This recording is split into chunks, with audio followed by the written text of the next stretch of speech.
Oh,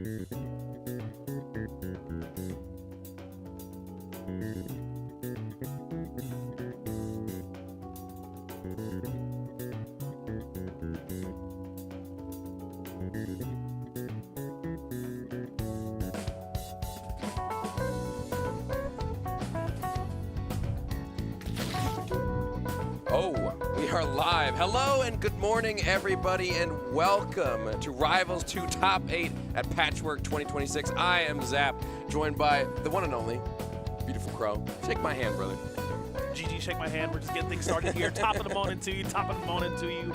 Starting your day with some wonderful Rivals 2 action. Honestly, I like the top 8. How check out. I mean, I was doing pools yesterday, opening things up. Now we're opening up with the top 8 today. It's still great games to be had here in beautiful North Carolina. I'm excited. And the weather's been great here, absolutely. If you haven't been to a Patchwork, you should definitely check it out next year. We got a lot of good tournaments in North Carolina this year as well, so make sure you check those out. This is going to be a good top 8, though, because even though it's a small bracket, it is very top heavy. We have some of the best players. I think number 9 in NA in Beastley, and also, of course, Cake Assault, number 1 in NA. Obviously, everybody knows who Cake is. But very top-heavy bracket here, and I'm excited to see what our players have in store for us. I'm not sure what our first match is. Do you know? Let's see. I don't have it queued up at the moment, but I mean, just looking at the bracket itself, in winter semifinals, we're going to be looking at Cake Assault versus Dingo. We have Beastley versus Sapphire, and going to the Lucius side of things, Aku versus Lucius, and Throne Orc versus Thulium. So honestly, it's a great top 8 to start your morning with because it's going to be great action. Of course, the name of the game is, can we take out Cake? Who can take down Cake? Honestly, with how everybody's been playing, I really do think, I mean, if anybody can do it, Dingo or Beastley? Yeah, I mean, I'm definitely looking at Dingo for sure because he has been known to take some games off of Cake before. But I spoke to Sapphire before the bracket started, and he said he's going to win the whole thing. So, you know, I'm excited to see Sapphire do some work. I know Sapphire's kind of new to the offline scene, more of an online grinder for sure, but they're definitely not a bad player. I mean, we see him in top 8 winners side here at this tournament, so I'm really excited to see how that Zetter burn can work in this bracket. So Sapphire's feeling confident. I'm excited to see how he plays. It's going to be sick. It's going to be sick. I'm just saying, if a Zetter player wins, the agenda is still real.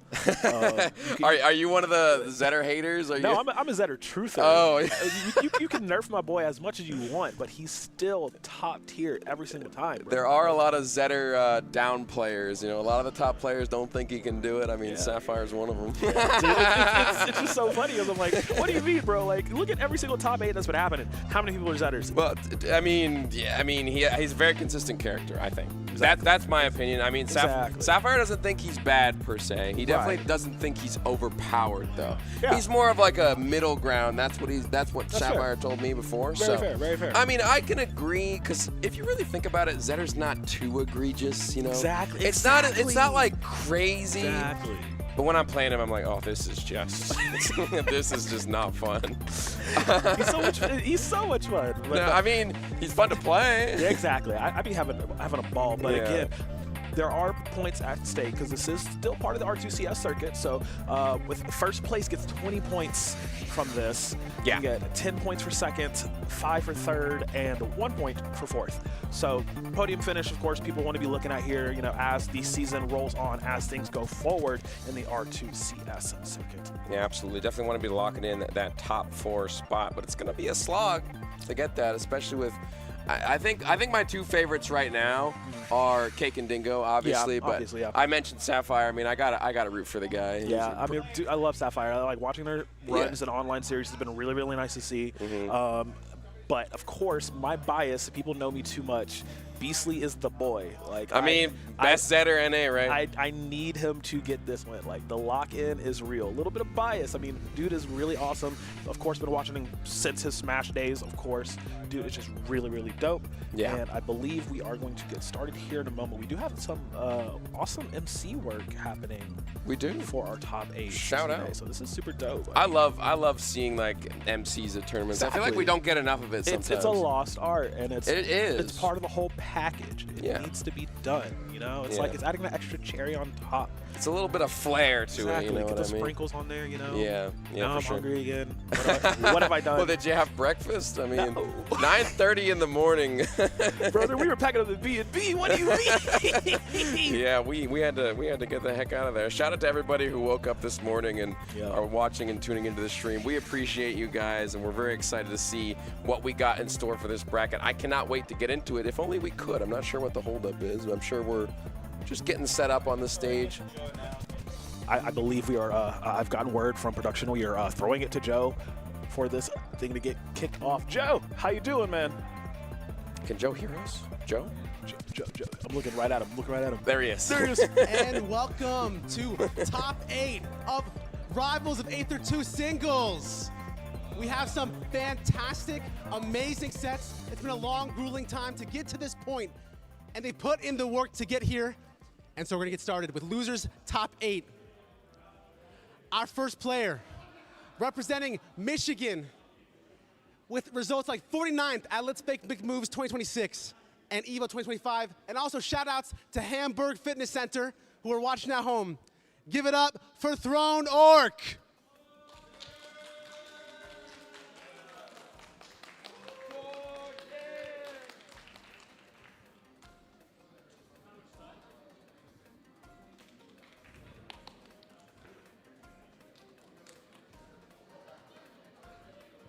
And next, his opponent. They've been at Patchwork before. They got 9th place last year, but they've already done better, and they're not done yet. Give it up for the Claren from NC, Thulium!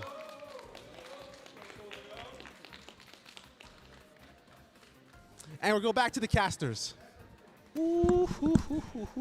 Thank you very much for that wonderful introduction. I like it a lot. So we are going to be starting in this losers bracket here with Throne Orc and Thulium. So honestly, great way to start the day. I mean, I got a little bit of a backstory here for you, Crow. Lay it on him. Throne Orc, that's the bird. He plays Raster, right? Yes. And he actually beat my good buddy Icefire in the 9th place losers top 8 qualifier. Me and him drove 10 hours to get to this event.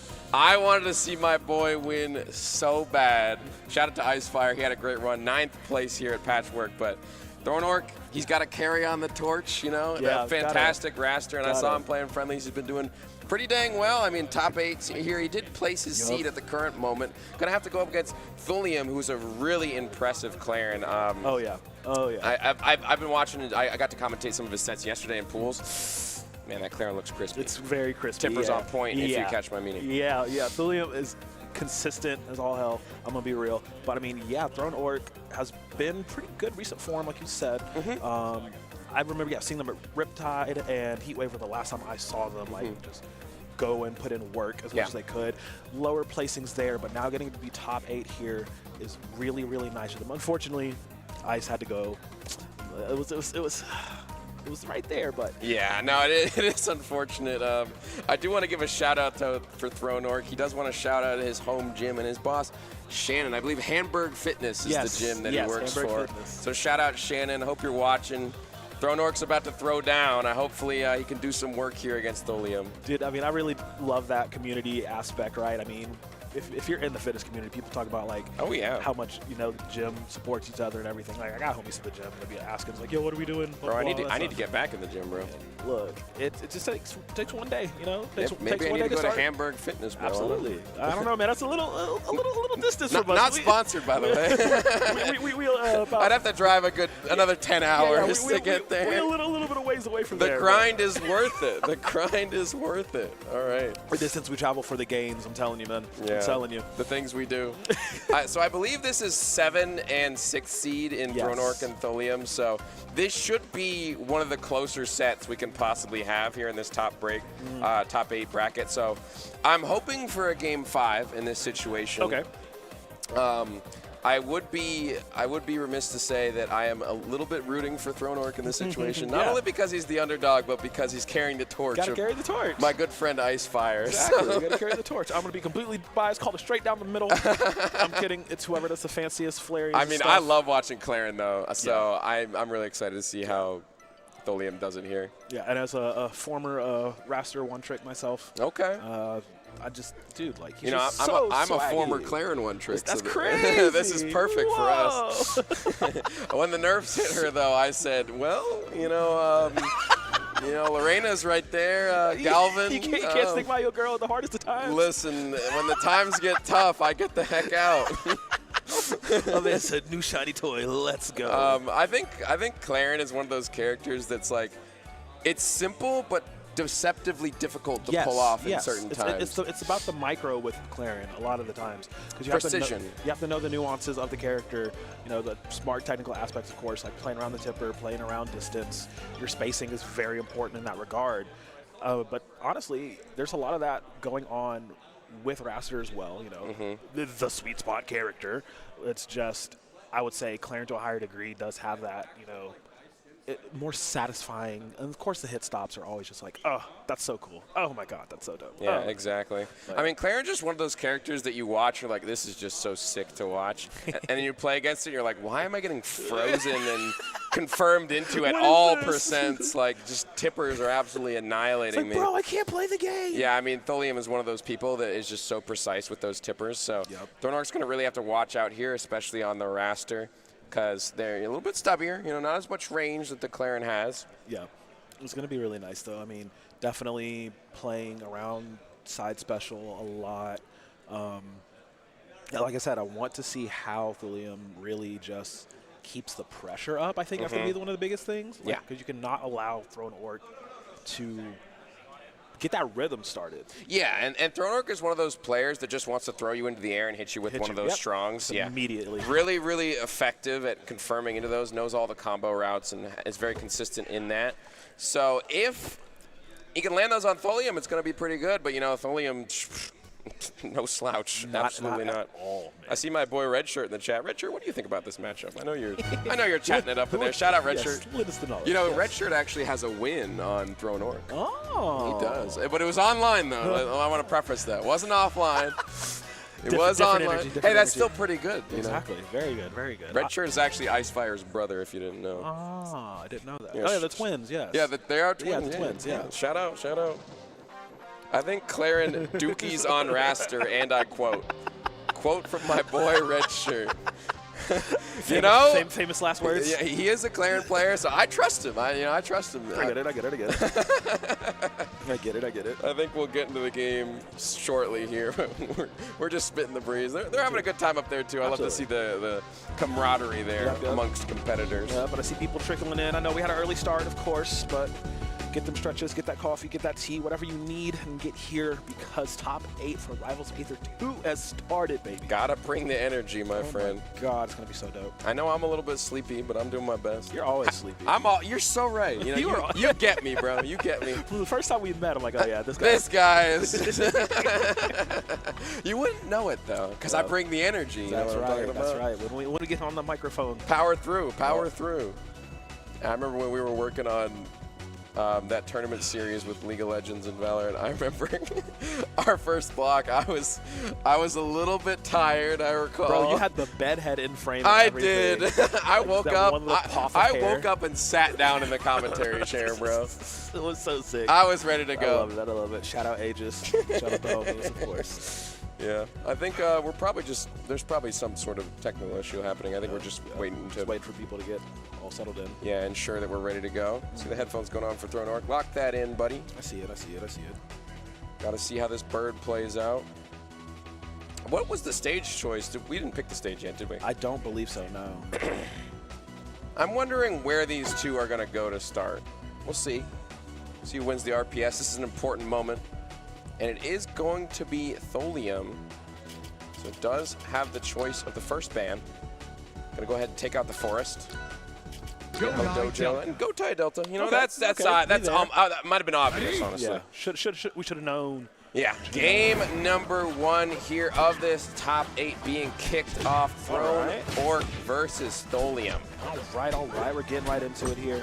And of course, these two, like I said, have had a really good run through this bracket. It was a smaller bracket, only about 40 people in total, but it was still very densely packed with killers lurking in the wing. And now, like I said, getting right off to things. And I mean, it's just like we said, we don't want Throne Orc to get on that rhythm. You know, we need Thulium to play the spacing game. Speaking of rhythm, get quick hits in the best they can, but currently down significant percent here is Throne Orc just keep that pressure up. Using the side special. Let's get that slipstream going. Yeah, absolutely. Throne Orc running all over it, finding that F strong in the air. Triple tech. Wow.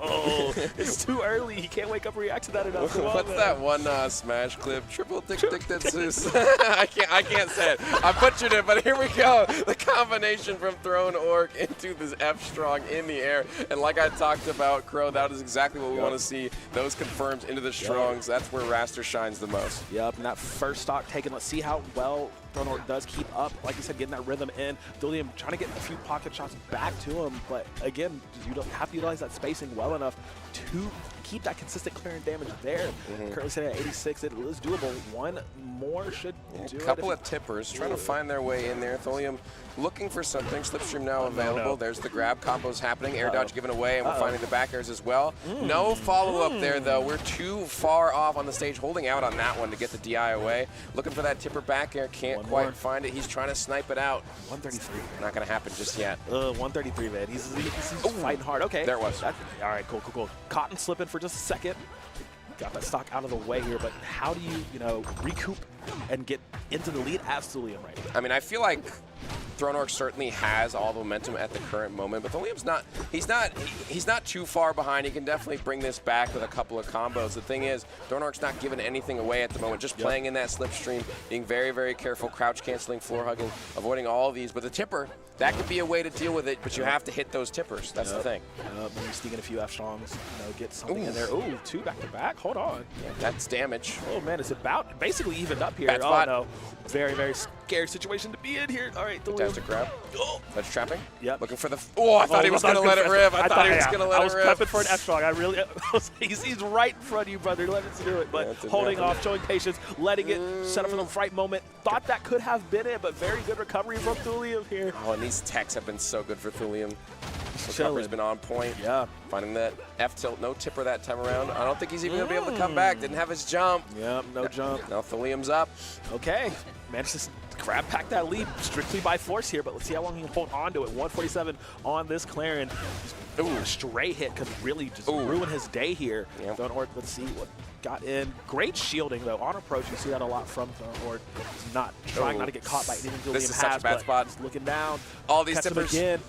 Tip, that was like, what, 3 in a row? Yeah, so much damage here from Thulium. Oh, my God. Finding all sorts of connections, looking for this ledge trap He's in situation. the groove, brother. And fading back with that nair, being very safe. Tipper, neutral B into the side special. Thulium, you are clean. What a stylistic way to end that game number 1. He's like, hey, man, hey, you see that? Hey, you see that? You thought I was going down? Put that on Twitter. Call an ambulance. But not for me. Very good stuff here from Thulium. Finding those confirms.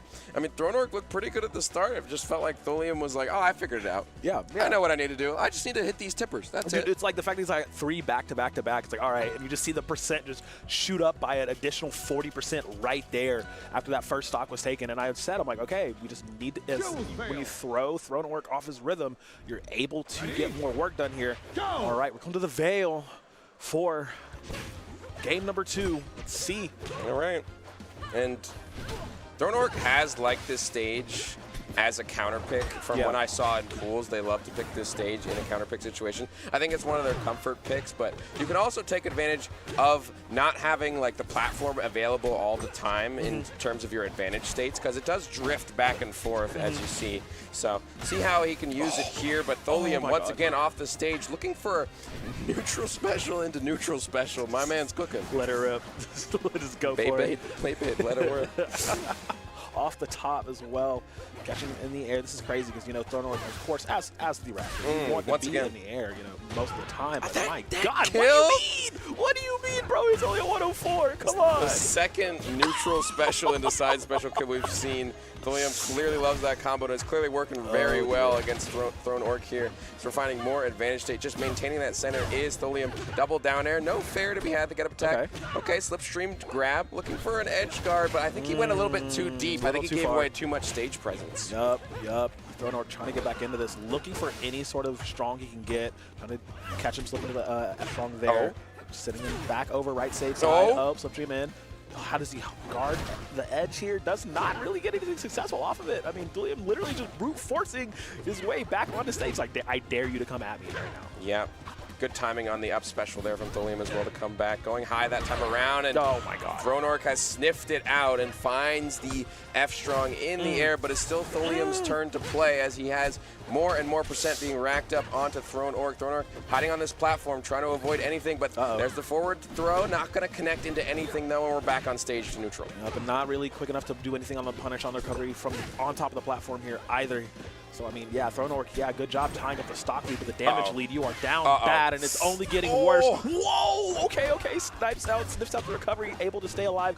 Surely that should have been the stock there. Yeah, no neutral special and a side special that time around. Would have liked to see an up air. I think he didn't think he was going to get the tipper. No tipper on that up tilt either. No forward air, but the tipper isn't even going to be needed. It's just going to kill off the side. I think the DI check might have been in place. Yep. Try to catch him with that side special was Thronork, but it just completely whiffed, and that's so punishable whenever you do miss on that. So Roki, Thronork wants to keep this going here. Good setup for the F-strong, not going to happen. Yeah, that was great DI from Thulium there to avoid that combination. Okay. Oh, tried to dunk him, but couldn't get the correct angle here. Avoiding that F-strong from Thulium. Oh, are we going to see a forward? Oh, no, we're not going to see it. I thought we were going to see a forward shot, but there was a good DI on that back throw from Thronork here. Now has the stage positioning. The up tilt just barely catching, and now 106 here. Can we see a comeback throw? Is it possible? It's very, very possible. I mean, like I said, Thronork, when he gets on that rhythm, it's pretty good. Throwing out slipstream him, making sure he has that air. Not punished on that side special just yet. Still at 115, still trying to hold on. The core trying to hold on too, baby. I know you see the flickers, but that's just how hot this match has gotten, and that should seal the deal here. Just enough. Just enough off the top. Blast zone caught. Yeah. Thulium going up 2-0 currently. I would say just the tip, but there was no tipper that time around. So that was the full blade. That was the full beam. Yeah, I got caught by the entire lightsaber there. But Thulium, man, 2 games to nothing at the current moment. And we are seeing signs of life from Thronork, but it just feels like the matchup does look pretty different. It's pretty rough. Looks pretty difficult here for Thronork to get things going. I think if they can lock in that edge guarding game, that's something we haven't been able to see just yet. I feel like Thulium's recovery has just been too good. The mix off stage has been really difficult to deal with. So if he can get a read on what's going on off stage, I think Raster will do a lot better. Oh, for sure. That's the biggest thing I did have a little bit of criticism on, is the lack of really good ledge guarding and ledge hogging as well. I mean, you saw him catch him slipping that one up tilt just to get that stock in that last game, and I'm like, bro, you do more of that. Just be more aggressive. You can really punish Thulium off stage, especially in those lower areas, without really having to directly interact with them. Let's see if he locks in here. We are, of course, in game number 3. Will it be the 3-0, or does this reverse sweep start now? We're going to find out. Ho Dojo is the choice. Wave landing onto that platform to get a grab follow-up. Thronork playing around these platforms, trying to be a little bit safe. Thulium finds 1 hit, maybe 2. No big wins in neutral at the moment. They're both just fishing for their big openers. And there it is. Edge guard situation now. We're able to wall jump right back, but Thulium starting it up once again. And tuning up the band. Let's see what song they play. Oh, the tech. Nice, good tech here. Just want a repeat of game number 1. Triple tech again? Triple tech again. I don't think we're going to see that ever again. I'm going to be so for real. I really don't. I think that's the only triple tech we're going to see all day today. Need to get aggressive here, but can't get too careless with it. Okay, we'll be able to safely recover to ledge, immediately get sit back. Oh my god, they're going wall to wall. I mean, Thulium's advantage state has just been so good so far in this set. Oh, he turned around. I think he thought the tech in was coming. Thulium not giving it away that time. Down strong, going to connect, no tipper, so it's not going to kill just yet. And once again, in stage control. Jab, and he thought the roll-in was coming. What's the punish? Misses the F-frog in the air. Oh no. Just barely whiffing on that one. Very even at the current moment. First stock going to Thronork, though, as he finds the confirm into that F-strong mid-air. Okay, bang, bang, let it rip. We got it on the board, but how long can you survive on that stock? Not very long. Not very long. Ties it up. It is all even Stevens here. Thornwork needs to get that tempo rolling through, cannot be caught. You know, a lot of these up airs and fairs coming out from Thulium really doing the damage. Nair is a great tool in this matchup as well. You see him perfectly placed, not allowing Thornwork to really get in and, you know, try anything. Yeah, and I feel like Thornwork is playing this a lot slower than what we've seen in the first 2 games. You see him going for those grabs on the platforms. Wave lands, F-Strong, not going to connect off that left side. That could have certainly been the stock, but still, Thornwork on the advantage right now, pressing Thulium. As Thulium finding a tipper, getting a 3-hit combo, but nothing more to be had after the fact because he didn't land that 3rd tipper. Yep, and if you're noticing one thing here, Thornwork is not really trying to go for any up airs or up strongs a lot of the time because Thulium has just been able to check him with the, you know, increased range. And just it's just really difficult for Thornwork to get anything when Thulium is above him. Yeah, these disjoints are very effective here for dealing with this bird. Now the percentage lead going to Thulium, runs up and grabs him. Can we see an F-Strong? Yes, we can. That's the stock here. Now, 2-1 for Thornwork, trying to get out of this advantage. This is the first lead they've had in the set so far. This is their chance. They have to maintain this at all costs. Yeah, it's going to be really difficult again. That 119 range, so many stray hits from Thulium can just seal the deal here. Going off stage here. Oh, the tech. Good tech, but not good enough. Will drop down to the last. It is 1 stock apiece here. Thornwork needs to win this to stay in this series. Thulium can play spoiler and just go ahead and end this right now. Good grab, though, from Thornwork to see at the edge again. What's the option? Okay. Back on the platform, back to stage. Moonwalks, wave dashes, utilizing all the movement to try to win out in neutral here. Thornwork doesn't care, though. He's just going to press some buttons. All right, we going to jab. All right, we going to jab. Hit the A button. Why not? Yep, throw down the gloves with box right here. Here it comes. A few up airs going ham right now, but Thornwork still bobbing and weaving through it. There's the up strong we were looking for earlier, but not quite enough to kill. Not the F strong as well. Not going to quite connect on the mark, but 102 to 41. Thornwork, this is your chance to bring this back. There's the back throw. Oh, we got hands. Finish it off. Yes, we do. Spaces it perfectly. Hits the F strong. We're staying in this thing. 1-2 in the series. Love to see it. Thornwork fighting back on Ho Dojo, finding that clutch last stock. And I think we saw all 3 stocks with that F-Strong. Shout out Hamburg Fitness, get the sticker on the bottle. Shout out. I hope you're seeing this, Shannon. Your boys got 1 game on the board. Still got some work to do, though. Staying alive, yeah. Definitely got some work to do. Like I said, that came down to the wire. Literal last stock could go either way. So when we say down to the wire, we really mean he has to claw, scratch, fight tooth and nail to get back into this. We should start now. All right, let's get it. We're back once again. Looking for these neutral wins, poking, trying to play the range game. Thulium chasing a grab for his troubles, down tilt connecting. A little bit of chip damage here for Thornwork as they find a little bit of hits here and there. No big openings. They're both just searching. Playing this neutral. Slipstream now available for Thornwork, which will make it a little bit easier to approach. Playing on this platform, dash attack off and canceling it. Thornwork playing this well, finds the grab, but no big opening yet. Yep. I do, very often see, gets either forward throw or back throw, tries to immediately go to the side special with it. Has not been really able to connect with the side special more often than not, so that does leave him open. Now it's basically even, percent-wise, but again, these tippers, these extra potent, sparky hits, make sure you eat that damage nice all the way to avoid that, what should have been that stock here. Yeah, I think that tipper up air might have done it all the way up there in that blast zone. No strong hit on the F strong, unfortunately. Able to return to stage once again. Beautiful recovery from Thulium. Nice. Gets some chip after falling through plat as well. Okay, coast to coast. Yep. Not quite the exact point you want on the F strong, but it does do enough damage. Looking for some up airs to catch a slip in. It's one thing we saw in game number 3 that really wasn't, or game number 2 rather, it wasn't as effective. Trying to make it work here in this game. But man, yeah, it's so scary. This is going to be a close match all the way through. First, clap it up. All right. Momentum here for Thronork once again. Has the first stock. This is where Raster likes to be. Wants to play in the air, wants to avoid these tippers. Down strong going to connect though, even without the tipper, it is enough. Thulium has been doing an excellent job of returning fire off of every advantage that Thronork has got. He's not making it easy at all. Edge guard situation here after the up tilt. You can't make it back. Thronork with a beautiful execution on that edge guard, finding a cheesy, might I say, a little bit of Gouda there on that stock. Give him a little bit of monster. Yeah, man. Maybe he's Italian. Make it a pizza, you know? This is exactly what I wanted to see him do earlier on in the set. Play around those edge guarding situations that Raster can set up. Those short hop down chongs doing a lot. The short hop down airs doing a lot. It really does work in this matchup here, and you saw that just there. So now let's see if Thronork can hold on to this lead, because we know Thulium can battle back from it. That's what happened in game number 1. Let's see. Once again, the advantage. Up, tilt, connecting.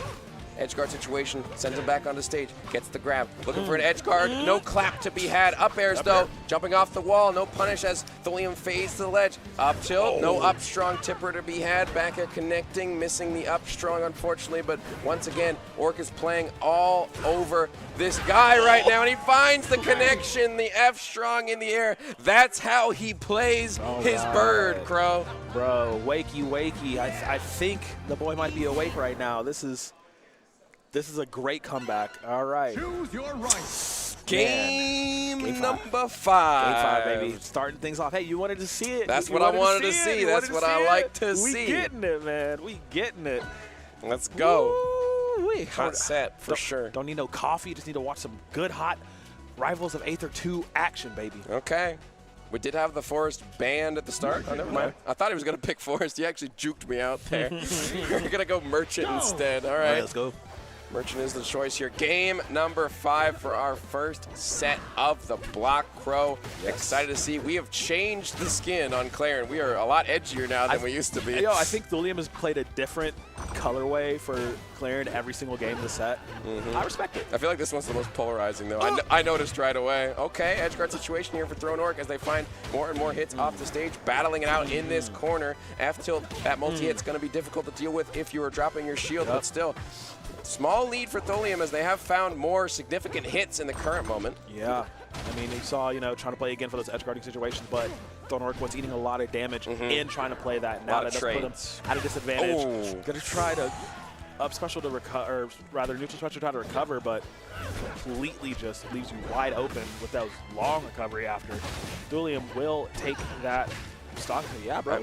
I mean, we're going to gear 5 in this situation. Based on previous knowledge, whoever has gotten the first stock so far in this set has been the victor. So you're right. This could be a dangerous spot for Thronork as we see Thulium beginning to close the door on this second stock. We are finding more and more damage. No tipper on that neutral special. But we have so much percent and more advantage state here. Can we find the stock? Bit ambitious on the side special, but Thronork's still alive, still fighting back. My goodness. Thulium's pressure continuing to be maintained. Yo, I think this black colorway for Thulium on this Claren is the symbiote taking over.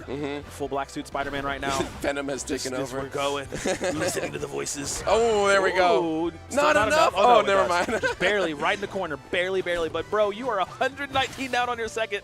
That stray hit might actually just do it. Last stock for Thronork here. The momentum was building for him in the past 2 games, but Thulium listened to the voices in their head saying, no, we're not losing here. Yeah, we were on the cusp of a reverse 3-0, but now Thulium making it look pretty simple and clean with the Claren. Thronork's going to have to make something big happen here, and this could be the start, but gets punished on the platform. Special get up. Okay, I like it. I like that. I mean, it's an underutilized option.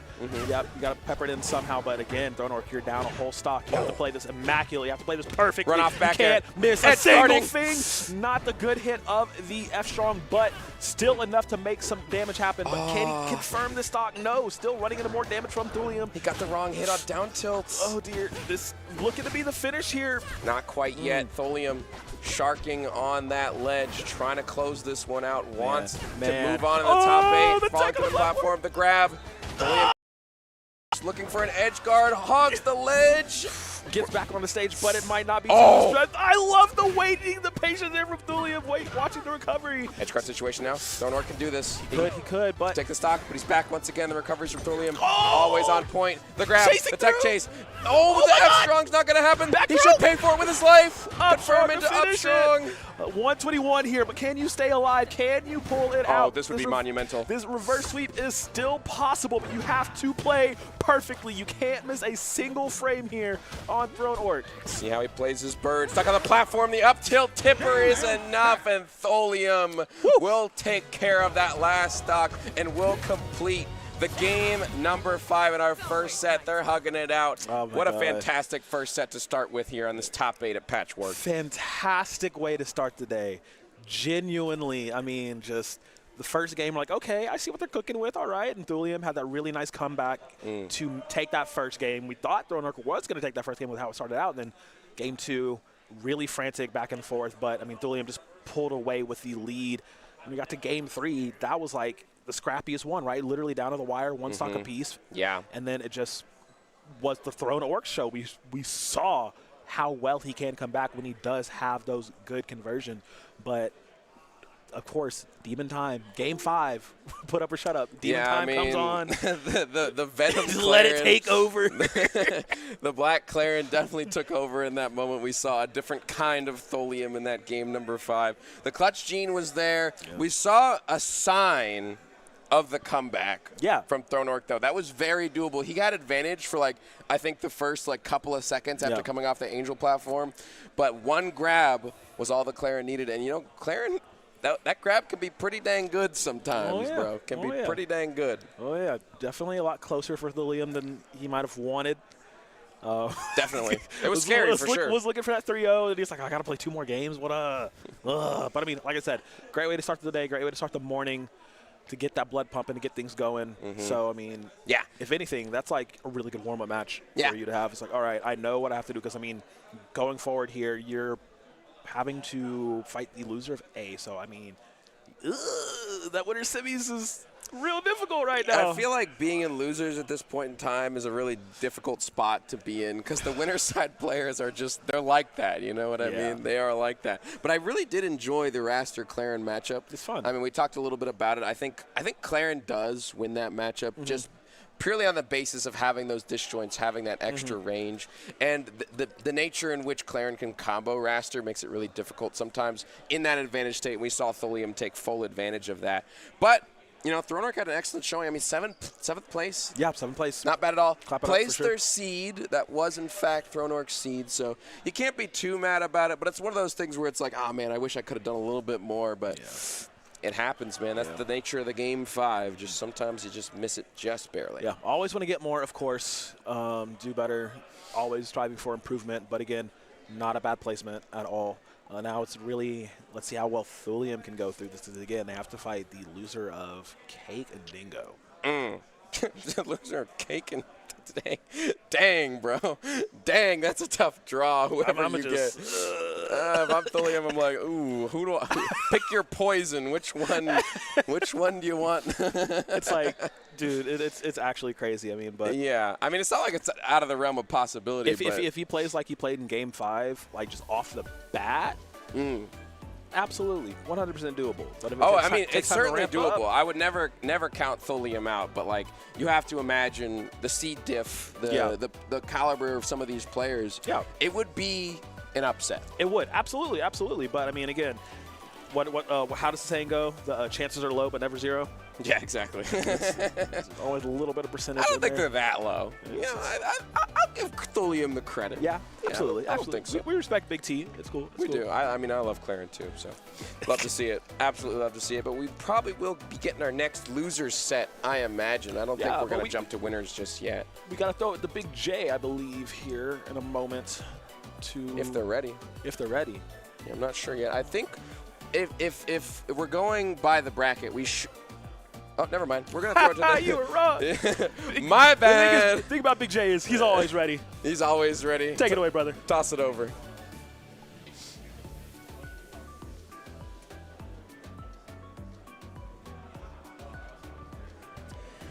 What an amazing way to start off top 8. And we have more action coming right for you. our next competitor in loser side of top 8. They're from New York with a recent 9th at Combo Breaker. Oh, yes. Number 50 in NA. He might look like a mouse, but he's a rat. Give it up for Lucius!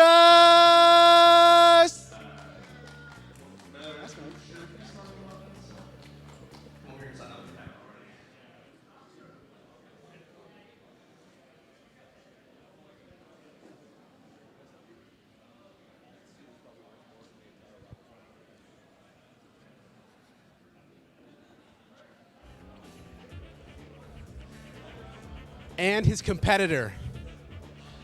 I asked them what they wanted me to say to the people, and he said, tell them my nicknames. So give it up for the master of long speed, the shape-shifting master of darkness, the dislocator of kneecaps, the loser of money matches. Give it up for Aku!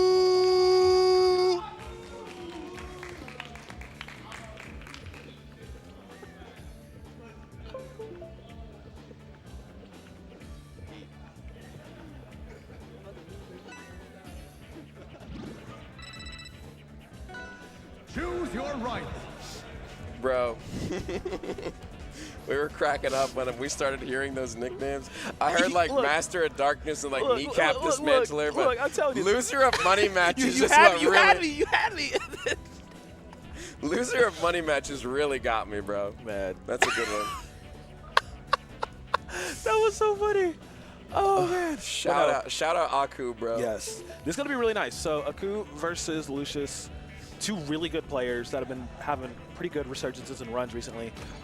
Especially Lucius, I believe, was 7th Combo Breaker. Just happened. 33rd for Aku, I want to say. Was also a Combo Breaker, but 7th last year at Patchwork. Yeah. So, trying to fight through that. Not bad at all. You know, I'm wondering how this rat is going to perform with this. With the frog, bro. Yeah, how we gonna make this work? You think he's practiced with the gloves on? Nah, he has gloves off. Oh, yeah, took the gloves off. Okay. Everything else stays on. Gloves off. Okay. Gloves off, hands ready. That's how it goes, man. Yeah, we're gonna. Oh yeah, I do see the glove. Yeah, Guzzling some water as well. You know, this is a very effective here. Yeah, Looks like he's done this before. Oh yeah, no, Lucius is really nice. Really nice with it.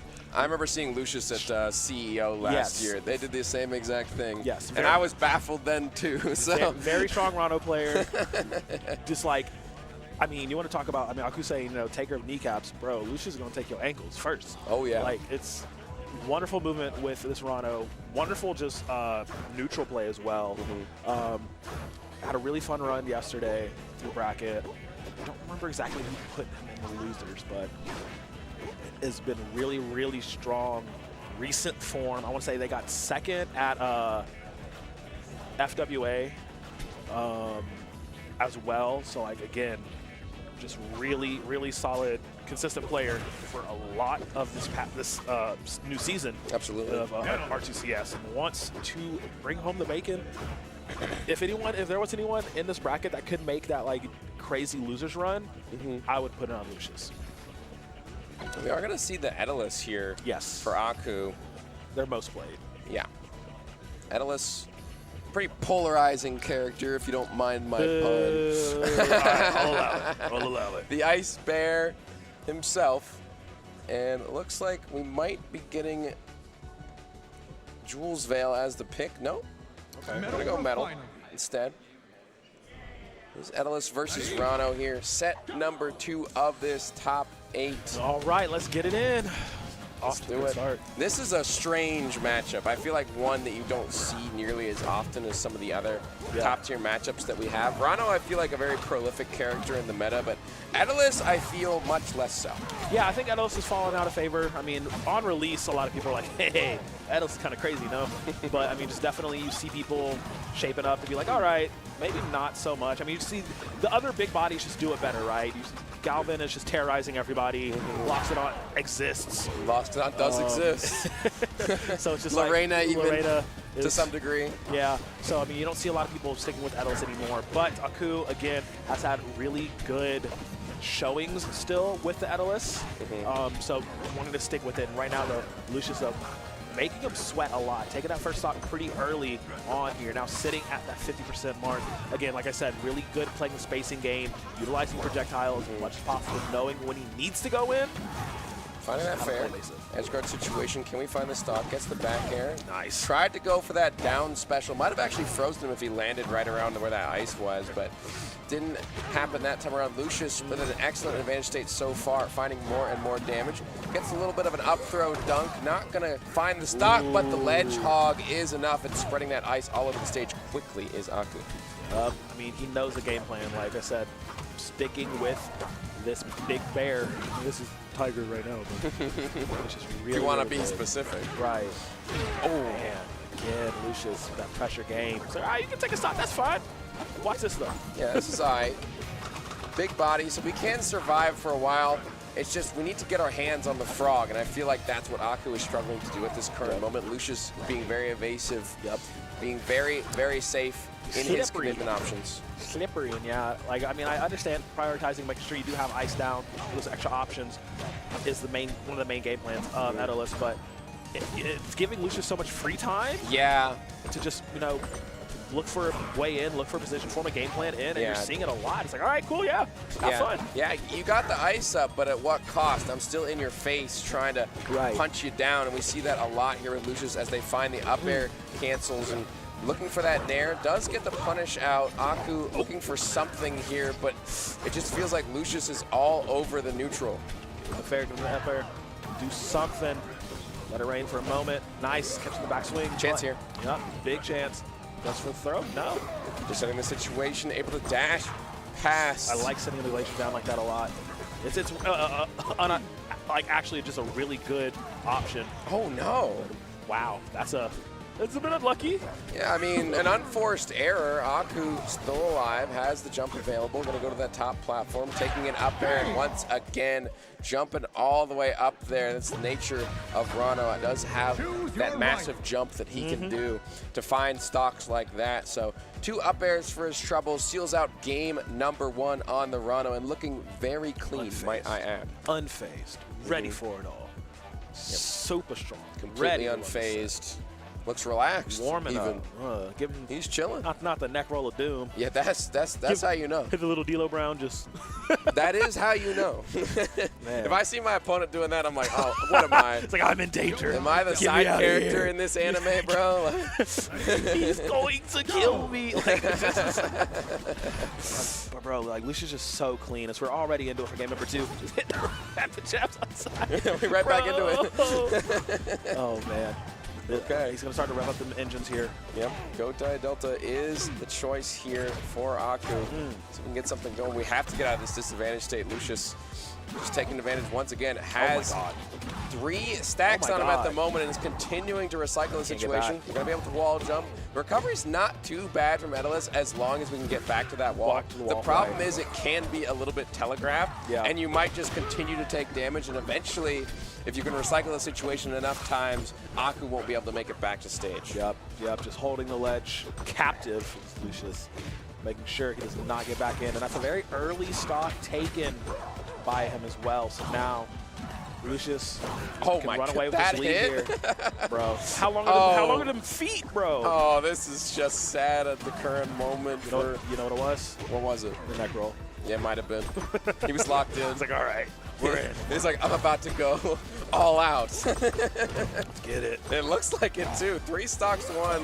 Aku trying to get something started, trying to find any sort of favorable position for themselves, but it feels like Lucius might have this game in the bag as they continue to shark, finding all sorts of connections off this right side. We're gonna be able to recover. We can't cover the option after this back. He's spinning in the air. He's finding resets with these up airs, finding nairs. Lucius will certainly take this stock. I think it's only a matter of time. Yep, it's a matter of when, not if. Bear off the side as well. Wants him to try to land his. Okay. Lucius! Not again. Lucius! This is like, I'm going to go out on my own terms. Why not? I won't even give you the satisfaction. A courtesy stall, if you will. There we go. Up strong on the platform. Style points. And a quick 2-0. And you know what? We did see a 2-0 last set. did. Will we see a miracle run yet again? The reverse sweep from the bear lock-in? Is it possible? It's possible. Is it probable? Very low. Very, very low probability. But like you said earlier, it's never zero. Never zero, exactly. Never zero. Man, this is good. Okay, I like it. Good safe choice here. Fire capital. Yep. But we just have to see Etalus lock in. We have to see how Aku just really prioritize getting these strong hits in, just being as annoying as he can, you know. Short hops are pretty potent with Etalus, especially with ice down. I feel like Lucius really hasn't given Aku much chance to do the Etalus thing. You know, we haven't seen much Dacus here. Yes. We haven't seen many confirms here from Aku, and I think that's the main reason why we haven't been able to get a stock that easily onto Lucius, especially in game number 2. So I think Fire Capital space is already alluding to a bit of an advantage here for Aku in this specific situation. There we go. That's the confirm that we needed to see. That's what we need to see, the dare into the strong hit of the fair. That's what we need to see from Aku here if we want to take a game. Yeah, absolutely. And like you said, he hasn't been able to get that momentum. As again, Lucius does a really good job of like dodging, and he's going to take that stock in return. So Lucius really, having to step up to put Aku down. Aku has to rise so high to get up to that level. Exactly. And it's just really difficult to get Lucius so good on that pressure. Nice. Yeah. Gets on a table flip. And I like what Aku's doing here. Didn't elect to put down any ice. Was recognizing that if I put down ice, this Rano is going to be in my face. You see it once again. Lucius coming in and finding some connections here. We're trying to get out of dodge, burn the air dodge, stuck on the platform, rolling out, down air, into fair. Lucius once again in these advantage states. Back throw though, have a situation here where we can maybe rack up some damage, but we're just going to go high. Excellent recovery from Lucius. I really think it's the fact that Aku is just giving a bit too much respect to Lucius here, allowing him to be, in his space when he doesn't need to be, right? It's like you're not trying to go for anything anything punishable. He's spending more time trying to recover than he actually is trying to fight here. Once again, Lucius is holding onto this ledge, daring Aku to come up. Finally gets him in, but you're in the bubble. Yeah. Another stock gone. Down throw into the bubble, setting it up. Lucius setting himself up for success. Okay, the bubble actually getting him out of dodge there a little bit. It kind of mixed up the timing on the combo. Double fair for some damage. 103, and Aku already looking way better in this game number 3. The stock has taken and only 10% tacked on. Aku hasn't looked better until this game. So I'm excited to see if he can take it. But Lucius, once again, putting on so much damage.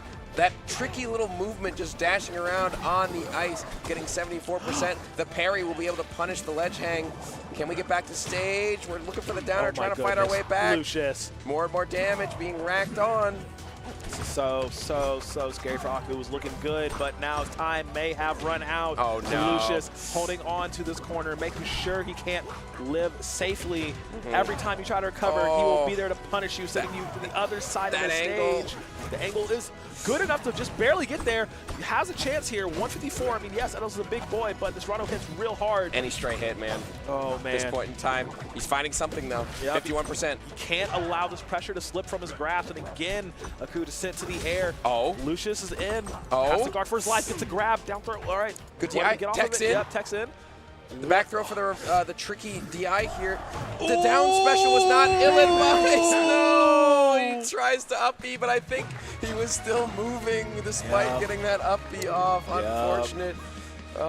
And Lucius with a significant and dominating neutral, able to take that over Aku. Gloves come back on, waving to the crowd. Business is done, gloves back on. Business is done. You know, usually the gloves, I feel like, are on when the business is happening. No, I told you, it's gloves off, hands up. That's how it goes. I guess in boxing, it's more like the gloves are on. Yeah, I guess so. This isn't like that wasn't like boxing. That was more like a rat. That was a mauling. Munching on some cheese, you know. That was mauling.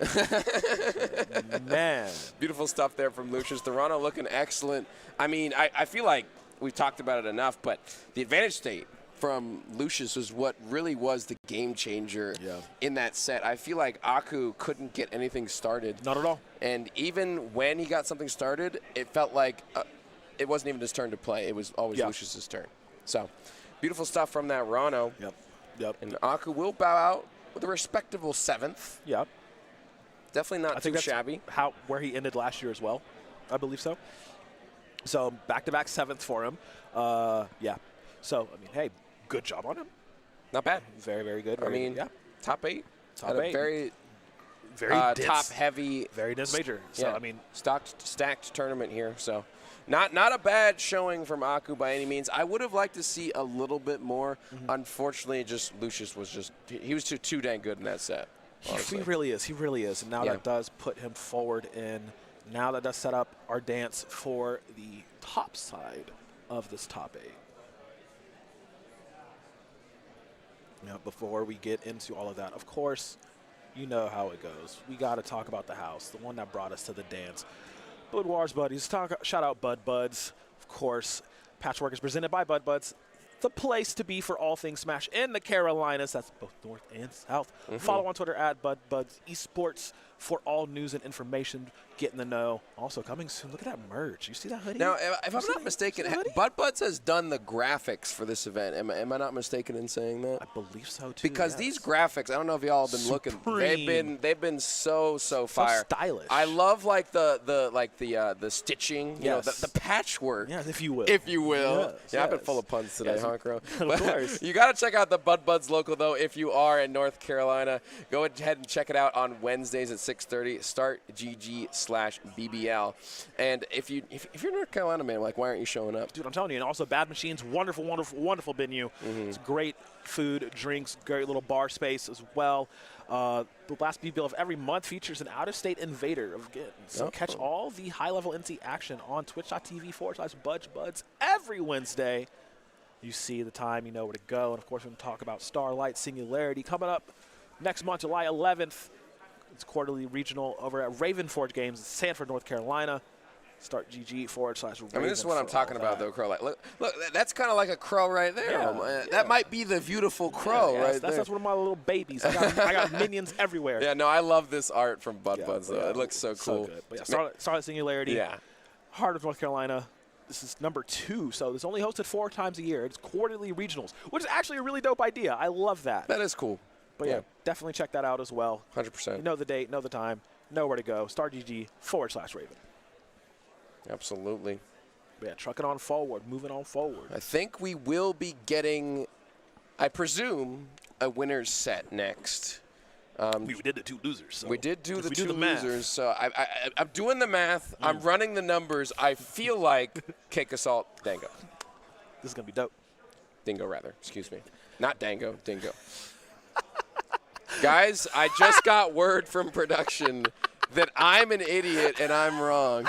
The voices in my head are telling me I'm wrong. We aren't doing winners yet, guys. I think we're doing losers. It's going to be...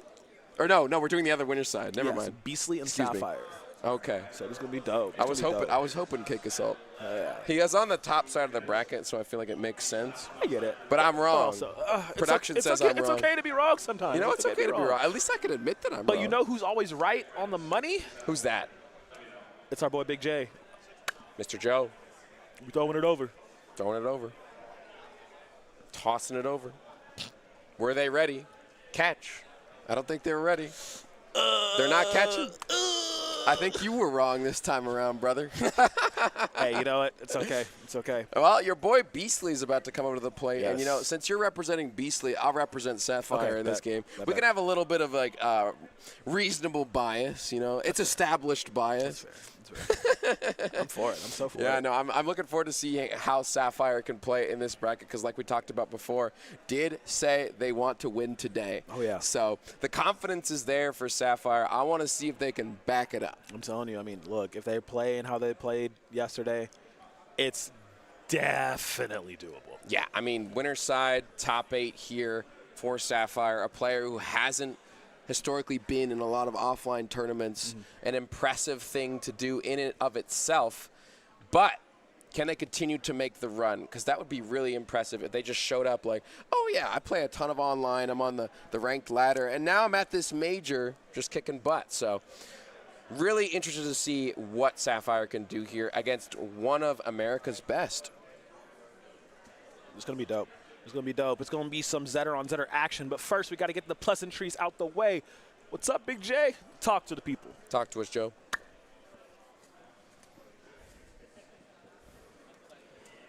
Shout-outs to Lucius and Thulium for winning the first 2 sets of our top 8 on the loser side. but we got more action coming right to you. On the winner's side of bracket, these players have not dropped a set so far. Some have not dropped a game. Our first opponent, competitor from North Carolina, the best player in the state, the best Zetterburn in the state, the Blue Cheetah, determined to be your champion. Give it up for Sapphire GD.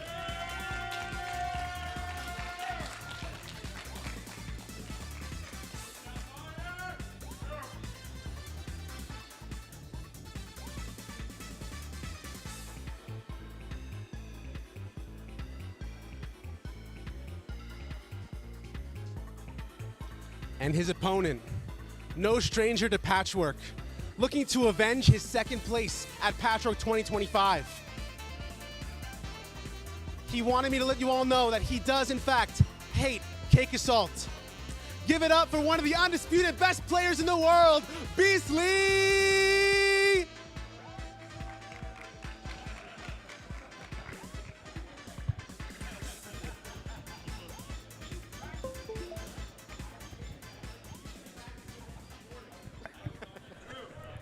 Bro, Joe is killing me with this MC work, man.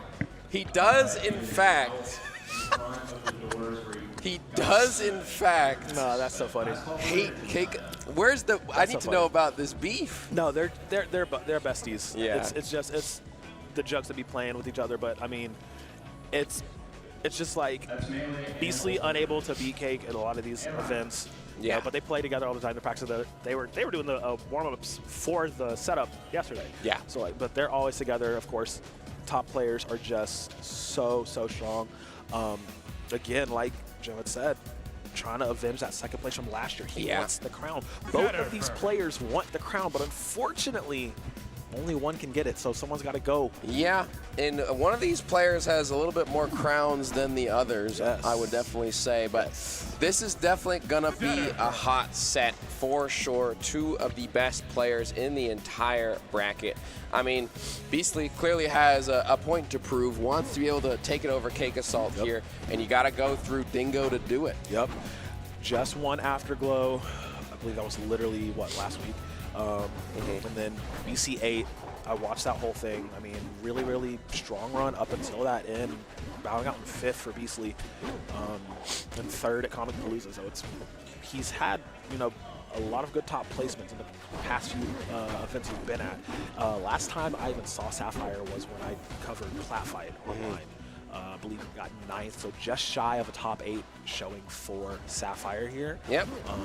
Doing a little bit better in person, huh? Yeah. I mean, they've definitely gotten a lot better since just then. improved in general. Yeah, the improvement is certainly there here for Sapphire. And this is going to be a battle of brothers because I believe Dingo, Forsburn, Sapphire, Zetterburn. So it's right there in the name. I believe, if I could do that. I think it might be the Zettermere if they're going to do that. You think so? I think they're going to do Zettermere. That might be possible. I know. And Beastley does have a few characters he can cycle through as well. That's the thing. I don't know if he's been playing Olympia at all this season. Oh, excuse me. I was thinking of Dingo when I was thinking about Forsburn. That's my bad. Totally my bad. That's the other side of the matchup. Yeah, should have corrected me on that. We have you were letting me yap about that. we have a Zettermere. I'm gonna blame you for that. So on the top side of it, no, you're right. It is the Zettermere. We have a Force Mirror and a Zettermere. Yeah. So it's easy to get that mixed up. Well, I mean, Cake might not play Force. He might not. You look at me with a straight face and tell me that man stopped playing. He might not. There's a chance. Anyways. You look at me in the face and tell me he's not. Back to the current matchup. All right. We're going to get Sapphire versus Beastley. It is the Zettermere, as you were so correct to point out, Mr. Crow. And this is winners, I believe. Shouldn't this be winner semis? I believe so. Here. Yeah, winner semis. Yes. So this is for a top 3 spot. Yep. Whoever wins this will move on to that top 3 position, which is a great spot to be in. As you talked about, for the league, you'll be getting some points here. Yes. But already, we're seeing a little bit of a lead develop here for Beastley as they are finding more and more advantageous positions for themselves. Yep. Ignite off the mark. I will say one thing that Beastley does that Sapphire does not do is poke a lot more with neutral special with Fireball. Just chucks it out to get as much advantage as he can. He's going to chase for that as well. If you see yourself in that lower blast zone and you're fighting Beastley, you better pray because he's going to down here every single time. I mean, what better player to play the Zetter Ditto and take advantage of that recovery than Beastley? Knows exactly where you want to go, when you want to go there. So you're going to have to be careful if you're Sapphire, especially if you're being aggressive off the stage. Nice little shine into the up strong. I like it. From Sapphire to find that stock and only take it 35%. Not too shabby at all. Okay, okay. Ooh, nice parry on the Fireball. That's another thing a lot of people have been, getting better at doing every time you see it, getting some sort of advantage from that as well. And of course, if there's anyone that can take the fight to Beastley, who does love to scrap, Sapphire has shown that they are not afraid to get down and dirty. You're seeing it right now, basically even here. Activate off Shine again. Wants to get that up strong again. Back to back on them. Oh my god. And I think Sapphire took basically no damage in that stock, if not any. I think he might have taken one little bit of a chip damage there, but that was almost a 0 to death here. So Sapphire playing on fire at the moment, and all these shines from Beastley. How do we get back to stage? Gets the wall jump and able to come back just barely, but Sapphire turning around once again. Tech chase situation, reacting to those, getting all sorts of damage as Beastley trying to get out of dodge. Sapphire back to stage once again. And now finally, Beastley's turn to play. He's like, all right, bro, I don't need to ignite to take a stop. Pop off as well. Sapphire. He's Right. feeling fired up right now. Bit of a pop off there from him. Bro, I should have known when he loaded the headband. Like, I didn't even see it on before, and I'm noticing it. I'm like, oh, he has the headband is on. He's ready. It's that headband aura, you know what I'm talking about. Telling you. Game number 2, getting into it already. We are just right back at it, just as quick as that game number 1 is. We're already in game number 2, and what better speed would we want to see than 2 Zetters? Oh yeah, absolutely. They're going to be frantic this entire time. But again, that momentum that Sapphire has accrued can take him very far in the situation. Beastley, notorious for kind of letting the mask slip a little bit sometimes in these longer sets when feels like he should have been able to win. But it's not too far to come back from. No, definitely not. Relatively even here, as it is currently Sapphire's advantage state. Dropping down off of that platform to try and find a punish. Beastley able to take over the neutral at the current moment. That was a great up air snipe. The forward air, not enough to kill just yet. We are going to be able to come back to stage with a fantastic angle from Sapphire and gets the confirm. A little bit of extra chip damage with the neutral special. The down air, we're going a little bit too crazy. He could pay for it with his life. Just misses the bad spot on the up air. It's okay though, we'll find it in the end. Took a little bit longer than he wanted, a bit more gusto than he needed to, but managed to get that first stock. But how does he play out of this? 118. So many options from Sapphire can confirm the stock here. Yeah, and that's the thing about Sapphire. He's not afraid to go for these crazy options, but sometimes they can bite him in the butt. Beastley is one of those people who could certainly capitalize, but Sapphire firing back with that forward air off that right side blast zone, and now even stocks. I don't want to see Sapphire try to go too crazy, though, because if you go too crazy, the beast is going to come out. He's going to find a punish. Yup. Keep even Stevens as they can. Oh, man. A lot of the same game plans here, trying to get some tilts into that up strong, confirm. Covering so much. There, but how do you play off stage? What? Oh, no. That had to have been a misinput. There is just no way. Maybe a little bit of snapback at play. I'm not sure how that could possibly happen. He definitely. Yeah, mistake there for sure from Sapphire. Great tech chase, though, coming all the way out. Fireball is actually going to confirm the stock. Bro, please somebody edit the Call of Duty hit marker sound on that. That was perfect. Just immediately. Just a snipe. Oh, man. Yeah, and he's been doing that. That's the second time he's done it so far in this set. Beastley in the advantage on this ledge. Hitting those A buttons. Coming to the tech chase on the platform. The dare, unfortunately, couldn't get it. I think he tried to do a very precise one such that it was safe enough that he could get another hit out. And that'll be Sapphire turning it around. Double fair, the triple, sweet spot. Gets a little bit of upbeat damage as well, as now we're back to neutral. Great parry there. The reactions from Sapphire. This could go either way. He's ignited. He's neutral ignited. Win, and the forward strong is enough with that ignition, as you said. God. Beastley was so smart there on the left side of stage. When we saw that coming back from those up specials onto stage, immediately back roll, dash, get away from Sapphire in that instance to recover, to rebound, and to reclaim the game, tying at 1 apiece here. I like it. Keeping it competitive, and that's what you like to see in the Zetterburn Ditto. Sapphire I feel like the underdog in this situation, if you want to look at ranking specifically, taking it to the best setter burn in NA, I would say. Man, this is so crazy. All right, let's see who gets the lead here in this game number 3. We're tied up 1 apiece. Sapphire's been doing a good job keeping up with Beastley's pressure, but now we are starting to see the beast unleashed. Yeah, and these are the neutral wins that we've seen from Beastley. Slow and methodical. Little hits here and there, not too crazy, not overextending. Just slowly but surely tacking on the damage as we are stuck on this ledge, and the angle is not going to be the correct one in that situation. But even if he went to beyond the ledge, Beastley still would have been there with the punish. So unfortunately, does not win the 50-50 that time around. Sapphire got some work to do if they want to bring themselves back into this game. Yep, I mean, it's doable. Like we said, we've seen him be able to keep up so far. Let's see if he can push it even further. He said, I go further beyond that Super Saiyan level 2. See if we can do it. Ooh, almost dunking. Making a case for it at the moment. Yep. Reset with the neutral special.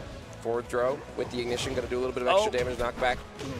Here we go. Down tilt tech chase. Down throw once again. Reacting, but can't get the roll in that time around. We need to find the stock. Got to find it fast. Sapphire looking for it. Going off that stage, trying to keep up the pressure. Here's Beastley's advantage shake. Unfortunately mixes himself up, but here we go. The throw into the F strong once again. Shades of game number 2, now working once again in game number 3. Nice, so spicy. That was actually so good. All right, Beastley, he's definitely locked in, ready to rumble. Catching again on the right side of things, but Sapphire battling back. 118, this is still doable. This is really, really doable for Sapphire. He needs to pick a spot carefully. Can't afford to get caught. Double shine, push them both back. Just because it's doable doesn't mean it will happen. Beastley making sure that he doesn't play this too dangerously. Oh, but there we go. Little shine spike. I like that from Sapphire. That was cute. Okay. Could be the start of the comeback unless Beastley has anything to say about it. Goes above. Nice shield. Almost cracked that egg, though. Has to be careful. I mean, Sapphire really just needs to find a big opening here. Beastley's just not giving it to him. Playing on these platforms, dash dashing, getting these small hits here and there, and he's okay with that. Opening for Sapphire here. Up air cancel. Oh, man. Super close to hitting that. United, up strong. Not quite going to be there, though. Beats RPS situation. You're caught in that that's bad. grab, though. You're sending all the way through. Can't DI that to save your life. Now will be Beastley taking it up another game. So now, advantage to Beastley. Just needs one more to lock in that top spot. I mean, he looked casual. He's a business as usual for Mr. Beast over here. That's the face. Like, okay, so it's I Check out that jawline. Dude, no, I'm telling you, this has merit. If you go back and look at it, Beastley rarely gets emotive unless it's like the highest tense situations. Other than that, that is his default face. He's locked in. I often compare it to the Dingo face, where it's like you look like he has the same face every single time. So like, you cut to him at any point. It's just he's just mogging on him. Like genuinely, it's like, what is he feeling in this moment? Game number 4 here. Sapphire wants to take this to a game number 5. Already has a bit of an advantage here, but here comes Beastley with the down airs on the platform. Weak hit fair, couldn't confirm the grab, unfortunately, for Beastley, but now Sapphire's turn to play. Dare into the blast zone on Ho Dojo. That'll be the first stock for Sapphire. Looking good for game number 4. Yep, looking good, playing fast and furious. Let's go. Let's see how well he can carry this momentum, though, as Beastley answering back. Very, very kind. Already 94, wants to get that fair, but not going to quite connect here. Combo. Short hop dares, bro. On these platforms. We're doing it.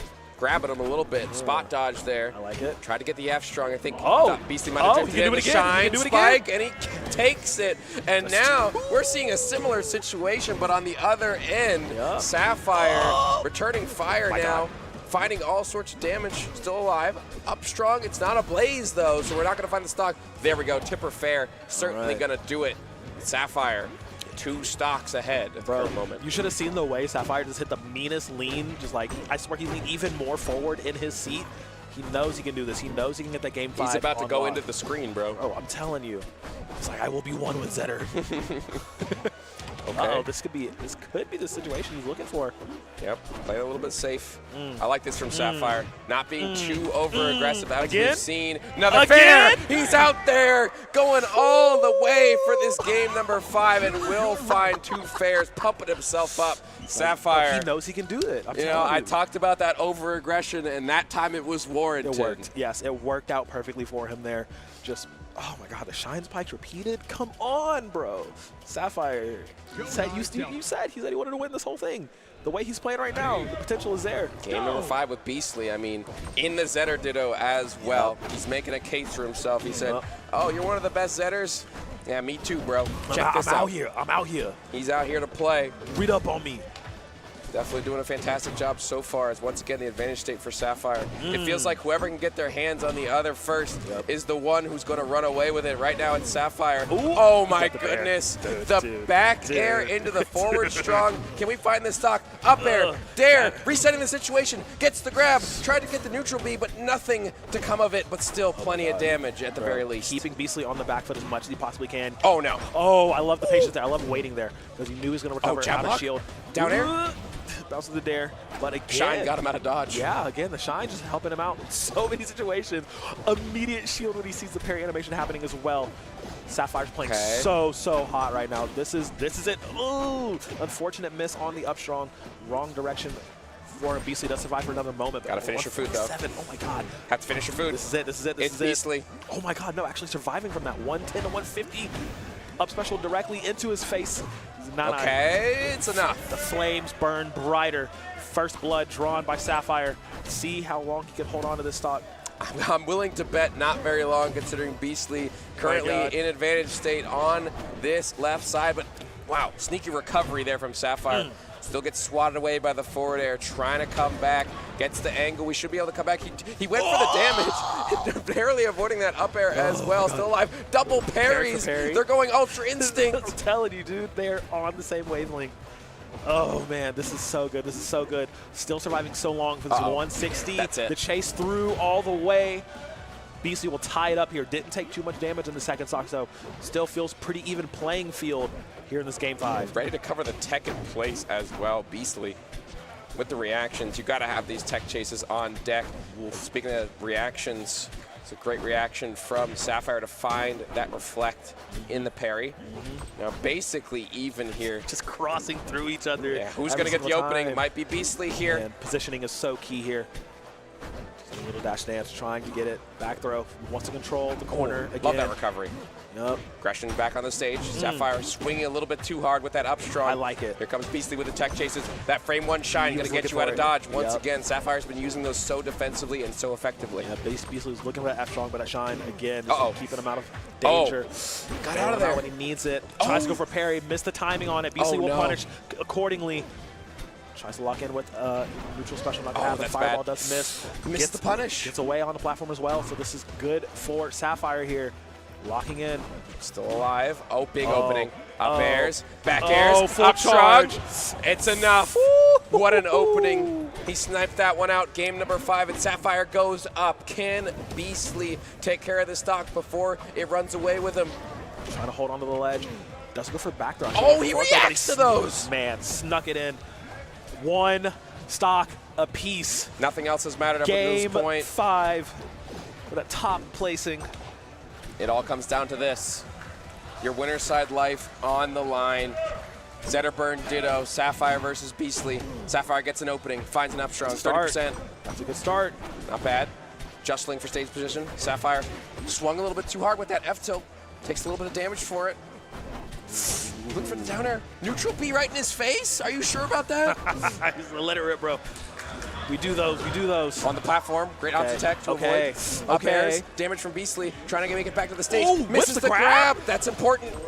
Ooh, shields from the parry fireball. Doesn't want to try to give it any more of an opening. They both clash in the air. Oh, my goodness. Shines are so good, bro. So dangerous.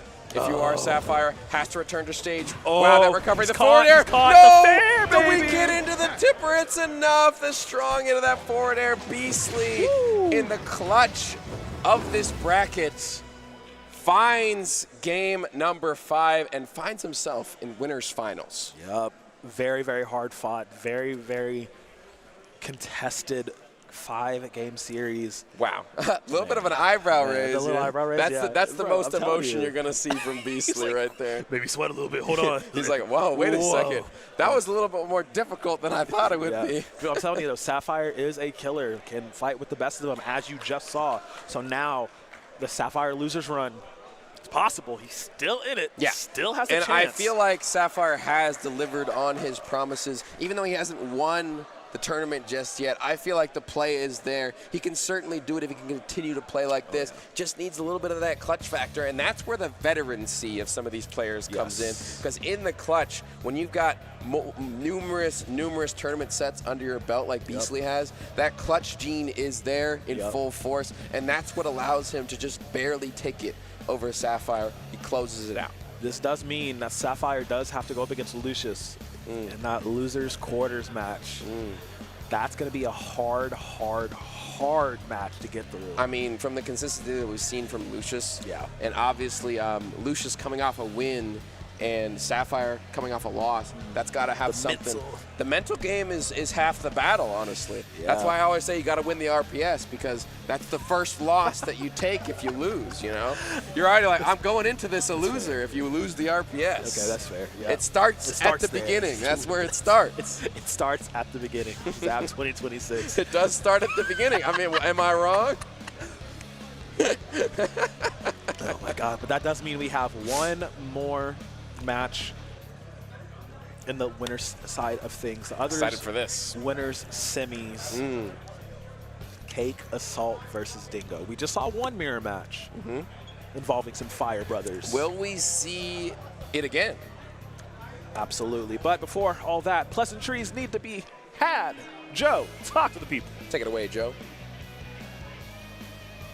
And we're back with another set from Winners Top 8 after an electric Game 5 between Beastley and Sapphire GD. Up next, our other side of Winners Top 8. We have one of the greatest players to ever do it, currently ranked #1 in NA. Please give it up for Cake Assault!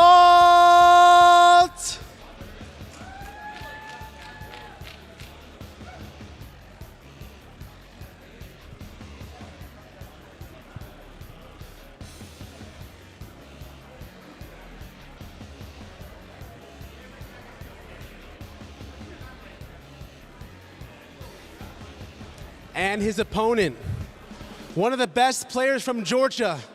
They call him the Lizard. A humble, non-top 50 player is what he told me as well. Give it up for Dingo!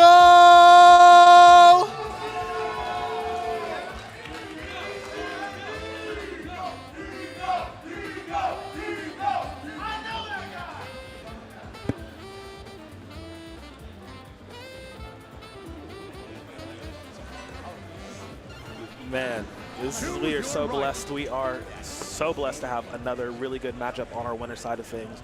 Of course, the #1 player in NA. Yeah, arguably the uncontested.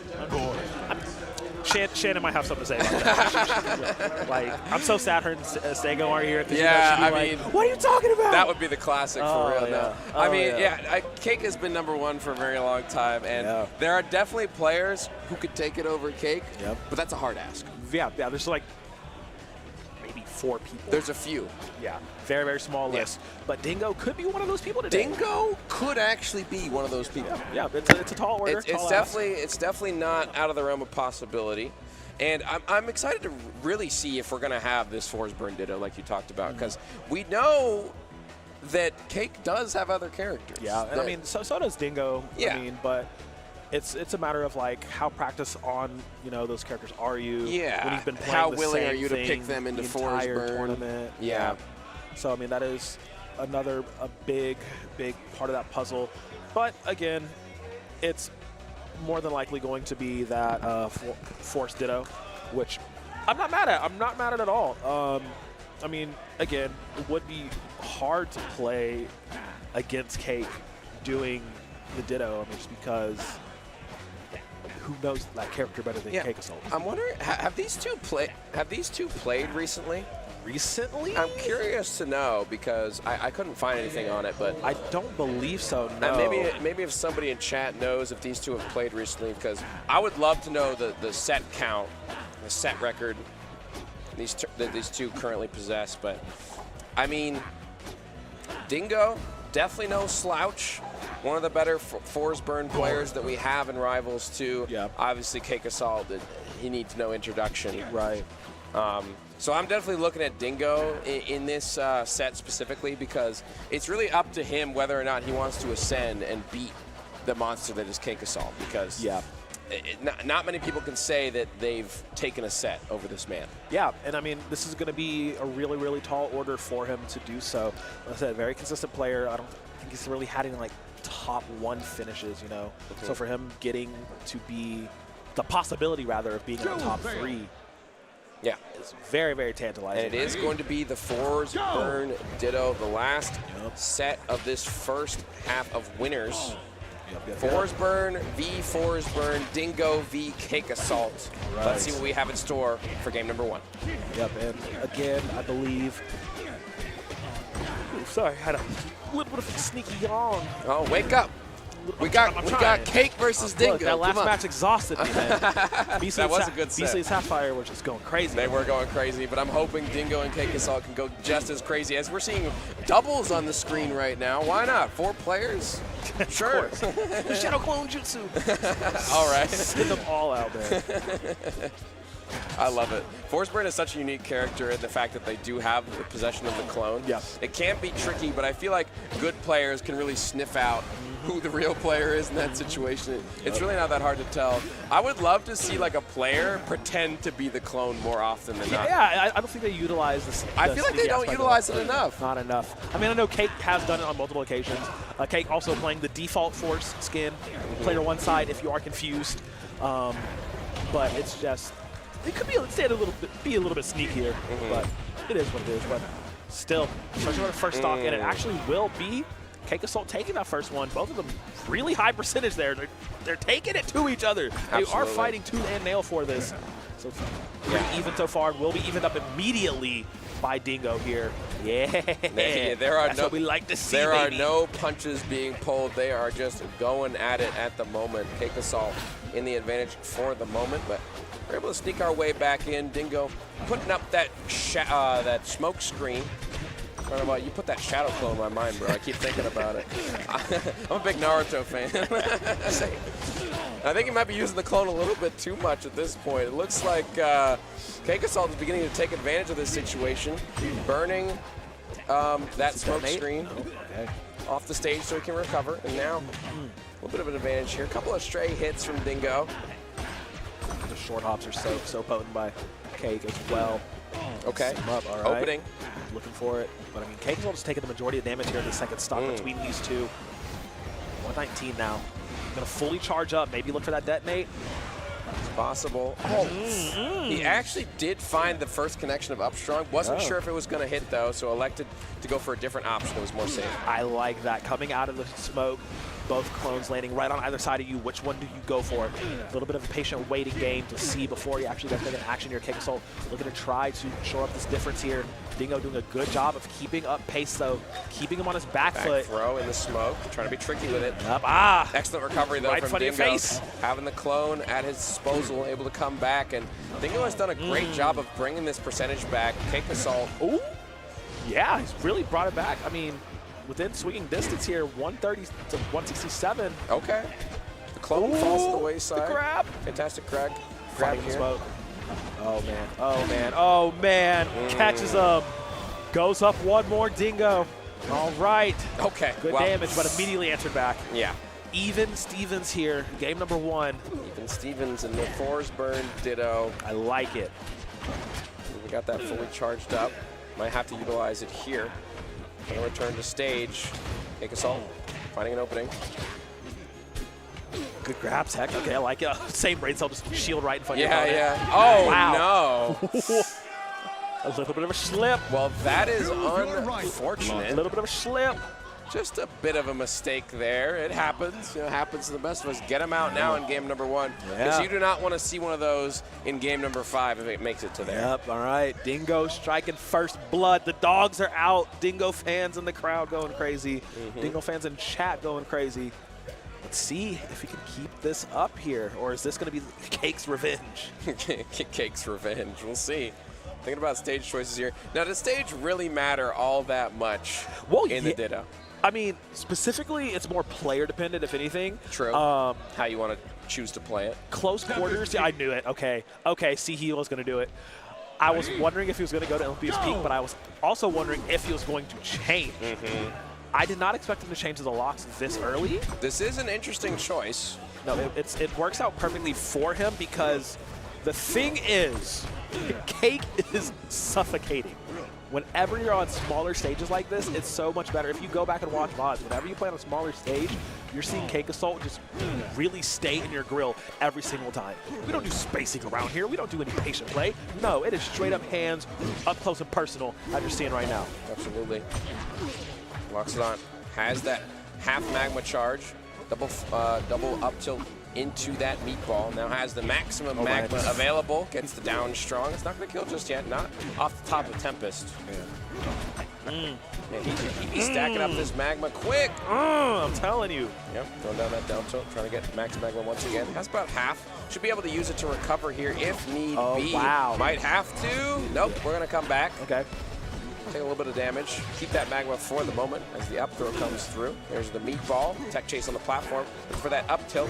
And I love watching Loxodon, man. He just swings around a big axe, big body. It's so fun to watch. Cool. He's so cool. It's pretty sick to have a heavy like this able to be utilized in the top levels of play. Yep. Man, this is a lot of punishment taken, though, by Cake Assault. I mean, Lox is a big boy. He can take a lot of damage. You see, he parries through. Oh, my God. Charges it up. Lets a strong rip. Yes, sir. All right, trying to get into the lead of things, but this character switch from Cake Assault really paying off here. Again, does not allow you to really breathe. Keeps you constantly on the back foot, keeps you constantly having to guess yourself and plan ahead here. Yeah. Because if you're not careful, he will run away with this. I mean, Dingo's done a really good job here, staying at the 90% for a hot minute, being able to return some damage back onto Cake Assault. Okay. Had an opening there. Cake just got up. He said, I'm asleep. I'm going to just get right back up. I'm not rolling and I'm not attacking. I'm going to just get right back up. Why not? Wake up, throw. Sometimes that's the mix-up. He's got to throw it. Just got to stay in place sometimes. Yep. And again, Dingo doing a really great job of keeping this as close as he can, not allowing, the Loxodon pressure to be intimidating to him. Yeah. You're seeing right here, snipes him out with charged up meat. He's done. A low recovery. I think he misinputted a roll there. I mean, yeah, we could have misinputted a roll. I think that might have been just a straight up delay on the recovery, but won't be able to make it. Well, actually does make it back to the ledge very carefully. 150%, bro. He's still living through this. Gets the dare. The down strong. My goodness. The Loxodon looking beautiful. It's working for him, man. It's working for him. Didn't want to have to run through that mirror match. He decided, all right, let's go to the wheelhouse a little bit. Does manage to get it. Let's ponder. I like it. A little bit of pondering here. Yep. Thinking about stage choices now, Dingo. Flair and a smile. We're going to ban that Forest. Everyone loves to ban Forest, man. I think especially against Loxodon, it might not be a good idea. Particularly against the Lox, I feel like that would be bad. Yeah.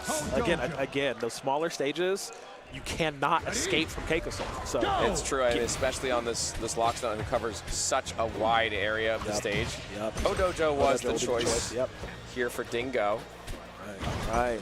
See what we can do here. Finding some openings, up tilt, fair. A little bit of damage, the clone exploding. Doing some more damage here. Great parry. You have to parry that recovery from Loxodon for sure. You can get a lot of easy punishes as Dingo is taking advantage of Loxodon off stage. And I love these dares here. Recycling situation and just enough to make sure that Cake cannot snap that ledge. Yep, perfect ledge hogging in effect here. Dingo doing a great job. He needs to play within these gaps. Like, Loxodon has very wide strikes, very wide swings, a lot of multi-hit moves. Does avoid the axe pull as well, but Dingo needs to get consistent damage in. He's getting a lot of these, like, stray hits and, like, run hit, run, hit, run. But like stacking it up again, though, the ledge hugging from Dingo has been great all series long, and it nets him 2 stocks off of it. Just the Dingo show on the ledge. You have to be careful if your lock's done. Dingo clearly has figured something out about this recovery. I mean, last game, I was talking about how Cake Assault was having some excellent recoveries. This game, he can't even recover. Dingo has figured out that this is where he needs to abuse Cake Assault in the matchup. The problem is, when you're fighting Cake on stage, it gets dangerous. It does. But Dingo doing a good job of hitting these, I guess, Robin Hood type, play styles, hit and run. And it's working right there, just staying out of that attack range from Cake as much as you can. But the meatball cometh, the meatball taketh away. It does. First stock on the board for Cake Assault here. He's still down by 1. So it's still advantage for Dingo. But it's the pressure, damage, mount, and build for Dingo here. Has to play perfectly. Does get back to stage. Avoiding some more of these magma burns, but full armor. Oh, the spot touch. Stocks ready to go for Cake Assault. Okay. Crouch cancel grab. Double fair. Oh, he tried to get the detonation into that forward air. Not going to confirm that time around. Meatball coverage. More and more damage. That was so smart. Oh, the forward air is not going to kill, though. I think he might have had to do back air. I don't think he had time to get it all out there. Forward air once again, resetting the situation coast to coast. Nice. High recovery there from Dingo to return to stage. Cake holding on to this last stock. Punishable. Needs to find this one. Has to recover now. Sends the clone down. Can we get back? Is there a punish? Does get him out of grab, out of shield. Oh, takes him all the way to the edge. Dingo. Wow. Okay, Dingo. Choose your right. And the crowd's going wild, man. Hearing some Dingos in the crowd. Dingo. Yep. Man. Absolutely. 1 game away from sending Cake to losers. We talked about that list of people that have gotten sets off of Cake Assault. I feel like Dingo has got to be one of them. Man. I feel like he's already got to win. I gotta look at his head-to-head. He's got to be one of them. I got to look at this head-to-head, because what do you mean, bro? I mean, Dingo's making it look pretty simple. In the current moment, Force Burn back on the menu for Cake Assault in game number 4. The Lockstop wasn't going to do it. Recovery was too difficult to deal with. Cake Assault once again back on the Force Burn, the tried and true. Find out if we can make it happen. Not many openings here for either player at the current moment. Cake Assault with a small lead. Going back to this Force Burn, man. I mean, the experimentation wasn't really working out too well for him. The lock stunt show is over. It's time for up airs as you try to return. It's time for the cake zone, because at the current moment, the neutral is very, very difficult to deal with. Wow. If you are Dingo. Fantastic parry, though, but no punish. No punish after, All right, Cake is in the winning zone. Oh, man. He's currently winning. I'm feeling like, and this is just like, I'm going on a limb here. We might see a game number 5. Hey, look, I mean, if we get this tempo that Cake has been playing with, I mean, I did say Dingo was the dark horse for this entire tournament, but I did not realize he was making it all the way up here like this. This is a really nice gameplay from the boy from Georgia. Absolutely. Cake Assault, man. Goodness. He said, all right, no more messing around. I am seeing him doing the Force Burn thing at the current moment as he continues to put on the pressure here. A bit of a tricky recovery from Dingo, but doesn't matter. Cake Assault is still ready and willing to punish every single option you have. Finally, able to return to stage with that side special. Dingo had a chance, but just gets popped up and blasted away with that down special. And Cake Assault, 3 stocks to 1. He is awake and ready. Yeah, trying to force this game 5 as fast as possible. Dingo on 1 stock. Not impossible, but low probable. See how much he can get done here. Okay. Cake just stacking it up. Forward strong run, 1 into up tilts. Pulling them in and then knocking them back away. More and more percentage here. We're not going to see a 3 stock, right? Surely Dingo gets 1. Oh, absolutely. Not quite going to have it just yet with that forward strong. Still alive as Cake racking up more and more damage. Careful as they both play in the shadows. Playing in that smoke, they both tried to grab the exact same time. Same brain cell, baby. Will be canceled away. I mean, they are both playing Force Burn after all. Here comes Cake. Gets caught by the clone, and we're back. Yep, just barely had enough time to get that ledge. All right, Dingo needs to take this first stock. There it will is. Manage to do so. Catches you on the clone summoning timing. Very nice job. But unfortunately, he's 90% on 1 stock. Cake, fresh as a daisy with 2. Yeah, you have to imagine this is Cake's game to lose. Yeah.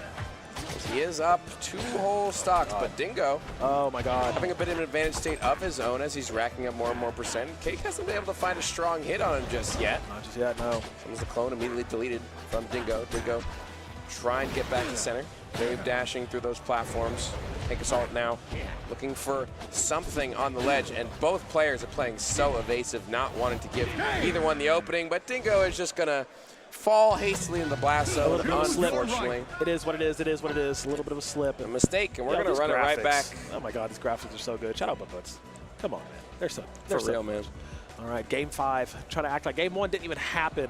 Man, it almost feels like nothing happened. It feels like we're just right back to square one. Right back on schedule. Train back on the station. Let's get it. Back to game number 1. It's just the force burn ditto once again. And it all comes down to this. And this is one of those stages that I feel like is either loved or hated by an individual. Yeah, I'm of the opinion that I do not like this stage. Oh, same. It makes it so difficult to recover, and I feel like we're going to see how well these two can manage the edge guard situations, because you don't have a wall to jump to nearly as often. Yep. We'll see how well he can navigate this difficulty. Doesn't mention recovering safely, but somebody in the crowd thought that clone was the actual Dingo. I'm telling you, man. They were like, oh no! It's the force shenanigans. You have to keep up with so many players on the screen. Yeah. But no, this is, again, this can still be a very even game for both of these players on this stage specifically. It's a matter of how does Dingo, you know, recover correctly against Cake, as he's been hopped up on the center platform multiple times over. This time, yep. No, actually does make it back. Okay. But unfortunately, Cake just waiting perfectly patiently played, taking the first stock, only at 70%. Yep, finding him with that up strong. It was a good recovery from Dingo. It's just the fact that Cake Assault was ready. Right there. Yeah, and that's the nature of this stage. Sometimes you have to land in weird spots. Sometimes you have to land right on the stage where you can find a punish. Sometimes you try to snap the ledge and you still get punished anyway. And there's no tech to be had on these ledges either. If you get hit off that ledge, there's no tech. You are just being sent back out once again. Yep. This is the tempo that Cake likes to play at. This is the tempo we tried to see in game number 1, but again, he just wasn't really all there. It took him losing 2 more games, you know, in the lock switch to really get back into this. Now you have it here, 98% on the second. Detonate just to make sure you can get back safely. But again, he has yet to take this stock off of Cake. 116 here. Still alive. Cake Assault. A lot of damage mounting, a lot of damage rising. Oh, that time it was the clone that was the one who made it back. Man. It tricked me up right there. I'm like, oh, he's back. Never mind. Cake Assault working on a 3 stock yet again. Will he be able to complete it this time around? Last time Dingo was able to take a stock. I mean, how do you make this comeback? Oh, that was a great recovery from Dingo going to the ledge instead of landing on stage. No punish to be had for Cake Assault. Go for that down tilt. And Cake is just playing this so safe. Playing in the smoke is Dingo trying to get that first stock here. Surely doesn't get 3 stocks. Surely Cake just doesn't. Oh, he tried to read him in the smoke screen, tried to find that back there, but you got to imagine this is looking more and more difficult as Dingo's percentage continues to climb. Okay, got him in the cross. Finally gets the first stock off of Cake, but man, we got a huge comeback to make, and against Cake Assault as well. It's late in the game. Well, 111. Similar to game number 4. It does look like Cake is back to business. Can we get anything started? Wants to have that date with Beastley to winners finals. He does. Okay, bit of an opening. I like these reads as well. Reactions with that down strong on the tech chase situation. Dingo gets some jab, pops him up, gets the nair, but we fight back with that fair as Cake Assault. Yep. A little bit missing the Cake. I like the patience that Dingo is showing here. Oh, no. Doesn't get too overzealous here. Great recovery, though. Great recovery option, but you can't get back to stage here. The knife is out. Knife is set. The set is done. And even though it was a game 5, it didn't feel close. It was, I mean, look, if you tuned into the first half of this set, you would have been like, oh, Dingo man. looks like the greatest player of all time. Yep. If you tuned into the last half of this set, business as usual for Cake Assault. You're like, oh man, I guess Cake decided to win. I mean, hey, that's why he's the GOAT. Yep. I mean, it was a wonderful set though. Really wonderful set. Definitely. Got the 1 win with the locks done. That was a treat to see. did the other 2 games with the tried and true Force Burn, and Dingo was certainly taking it to him in that first half. The second half, man, so difficult. Cake Assault in the clutch situation. For sure. Easily, if not the hardest, one of the hardest people to beat. For sure. In a game number 5. Now, that's a lot of killers in that lower final, in that losers bracket to battle back through. You do have Cake versus Beastley set for our winners final. So that is actually just, I mean, we've seen it many, many times before, for sure. But every time they step up against each other, it's so much fun to watch. But now we have to get through this losers bracket. Now we have to get through this lower bracket run to see who can make it back. But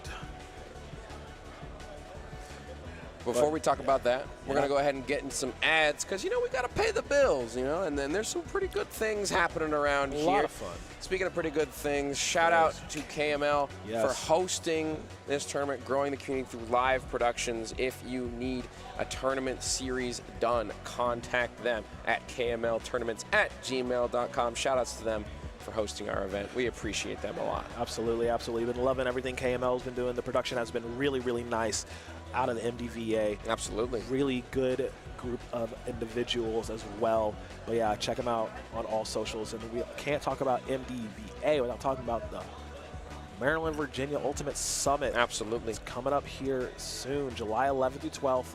In Annapolis, Maryland. 24 players, twitch.tv/KML tournaments, because of course they are doing it. Yeah, it's the very first MDVA Ultimate Summit. Yeah, and I was talking to Dom about this yesterday. We haven't seen like a similar summit style event in a very long time. We did have like the Luminosity event summit a while back, but we really haven't been able to scratch that itch for like an ultimate summit in a very long time. So I think if you're looking to scratch that itch, you're looking to see some top players, you're looking to see some personality of these top players, definitely check out this ultimate summit coming up July 11th through the 12th. Absolutely. And of course, we want to talk about that beautiful, beautiful area of MBVA. We can't talk about it without talking about Beast in the East, back for the 9th iteration.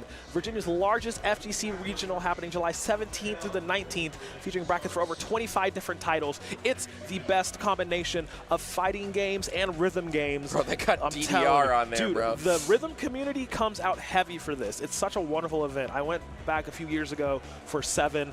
It was super nice. That's wonderful sick. Crew running everything. Wonderful time. ByteGaming.org for more information. StarGG/Byte as well to get all the info that you want. It's going to be an amazing event. I kind of want to go to that tournament. Dope. There's so many games there. Oh, yeah, dude. yeah, they got ult there too. Super dope. Definitely something for everybody. That looks like fun. I would be interested to play DDR, honestly. I haven't touched DDR in like many years. Oh yeah, I mean I still do it. I've been playing. I used to be a DDR fiend. No, I've literally been playing since I was 5, and like we have so many DDR machines in my local area as well. So we're playing with the homies. The rhythm community is huge. It's vast. It's super deep. They're super dope. But speaking of super dope, we have some more matches to come. Speaking of super dope as well, we got to throw it over to Joe.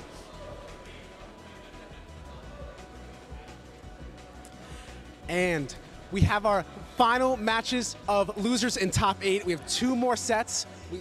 What we have up next, trying to bring it home for NY, just like the New York Knicks did. Give it up for Lucius!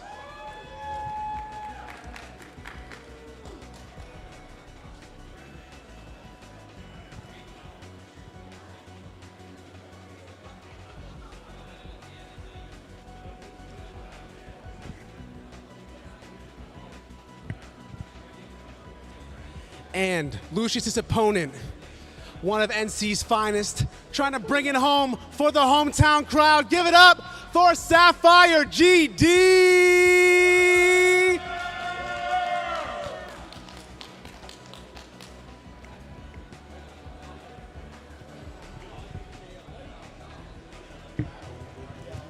He's about to be sick. He's going to be sick. I talked about it earlier on. You did. In the Beastley matchup, Sapphire going up against Lucius. This is going to be so much fun. Yeah, I feel like both of these players can really push the limits of Advantage State, and really, once they get their hands on you, it's really difficult to get their hands off you, you know, and we'll see how they both can fight it out. Rano versus Zetterburn, 2 just boxy characters. Oh, yeah, They're going to be slogging it out. It's gonna be sick. It's gonna be sick. It's gonna be nice. It's gonna be nice. Yeah, we talked about the gloves being off before. The gloves are on this time. Bro, I mean, he probably slew the brass knucks on. I'm gonna be real. This is gonna be so much fun. I would not be surprised if this is another 5-game series. We've had a few of them so far, but this one has a lot of potential to be frantic for the moment. I mean, we know Sapphire does like to play very fast and heavy. Lucius can play that way, but does often prefer a bit more methodical approach to things.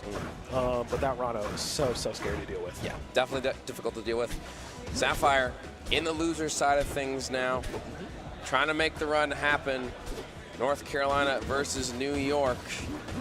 A lot of pride on the line here for both players. You know how prideful New York players are, man. You gotta imagine then Sapphire holding down North Carolina. You could just say, you know how prideful New York people are in general. Hey, man, New York's a dope place. Dog, shout out my NY I love homies. New York. Oh, my God. I'm a big fan. I'll be there this fall. Don't worry. Okay. But it's going to be really dope. They can create a lot of killers in mini games and mini series. A lot of good players in New York, man. So many good players come out of there. And Lucius is definitely in that conversation. Absolutely. So no surprise that, again, he is in this top 8 spot. Give it up for the best player from NC. It's going to be dope. You know what? I was talking about that RPS thing earlier, how it's like the first battle that you win or lose. Some players have been opting to just pick nothing in the RPS because they're avoiding that first loss. The loss. I see. You see that? That's the mental game. All right. We'll see if that mental game works out in their favor. Are on. This is it. Loses quarters. One of these two kings has to go home after this. Absolutely. Or they just stay in the crowd and watch the rest of the games. Up to them. But it is Sapphire GD versus Lucius. And off the bat, Lucius trying to rack up as much damage as possible. Sapphire setting our hearts ablaze. Trying to win it for the home crowd. Yeah. Trying to make it happen. Sapphire doing a great job of Texas on the platform. And My that God. Upstrong actually killed so early. My goodness. Off the top. And that's an early stock. Sapphire has done so well in these like advantage states that he has where he has a stock lead. Because he can rack up the percentage really quickly. You already see him just pulling up and doing plenty of percent here. So many up airs. Oh my goodness. How many up airs can we get? My goodness. As Sapphire continues to aggress here onto Rano. More and more damage being tacked up. Lucius trying to find a way back into this percentage right now, but he's going to lap him if he keeps on working on it. Yeah, trying to recover down from here. I mean, Lucius, bring the fight. You have to bring the fight to players like Sapphire, these crazy, angry Zetter players. Trying, but man, we're just talking about lapping them percent here. Yeah. It's so difficult. It is. Make their way back. Sapphire, an excellent recovery. Forward tilt, that's going to do it. I mean, why not?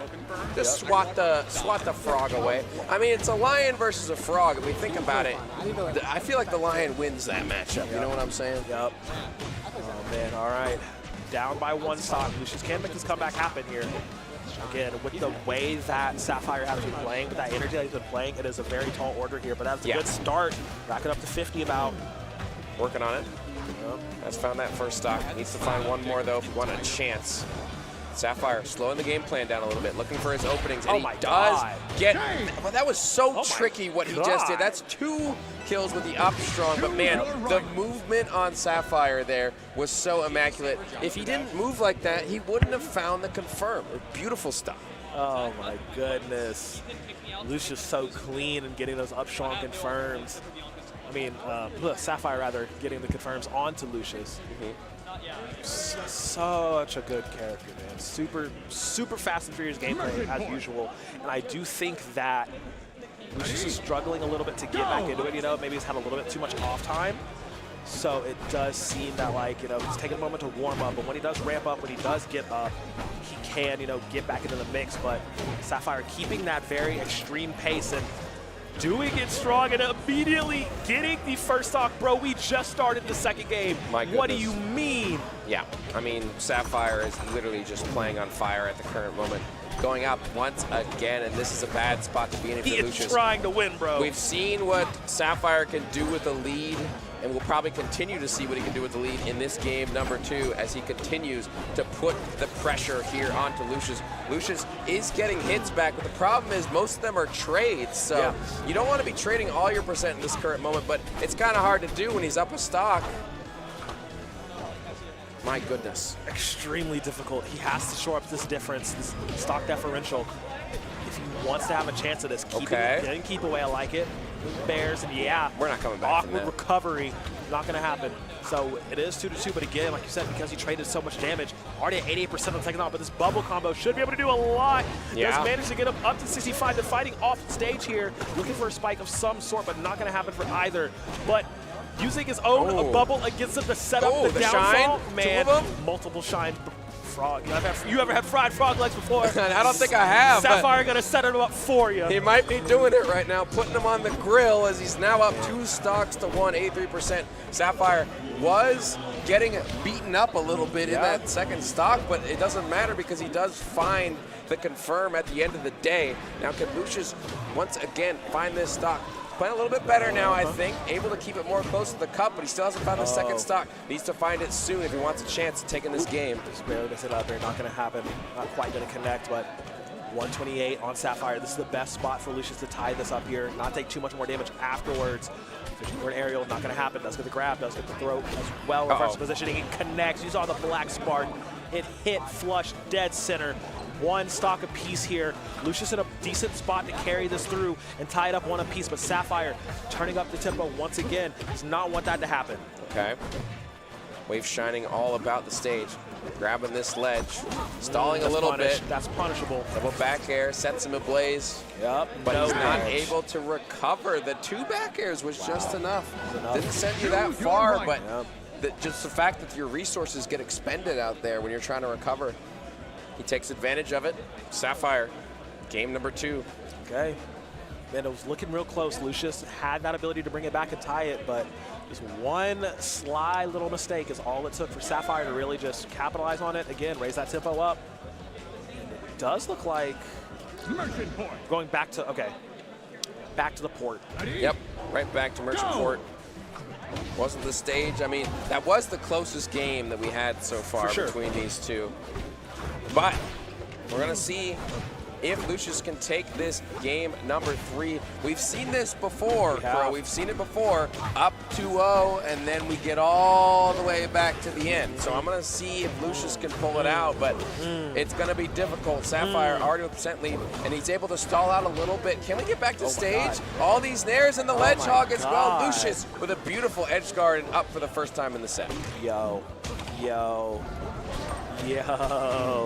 The nairs coming out in full effect here. Lucius not falling prey to that same effects from game number 2.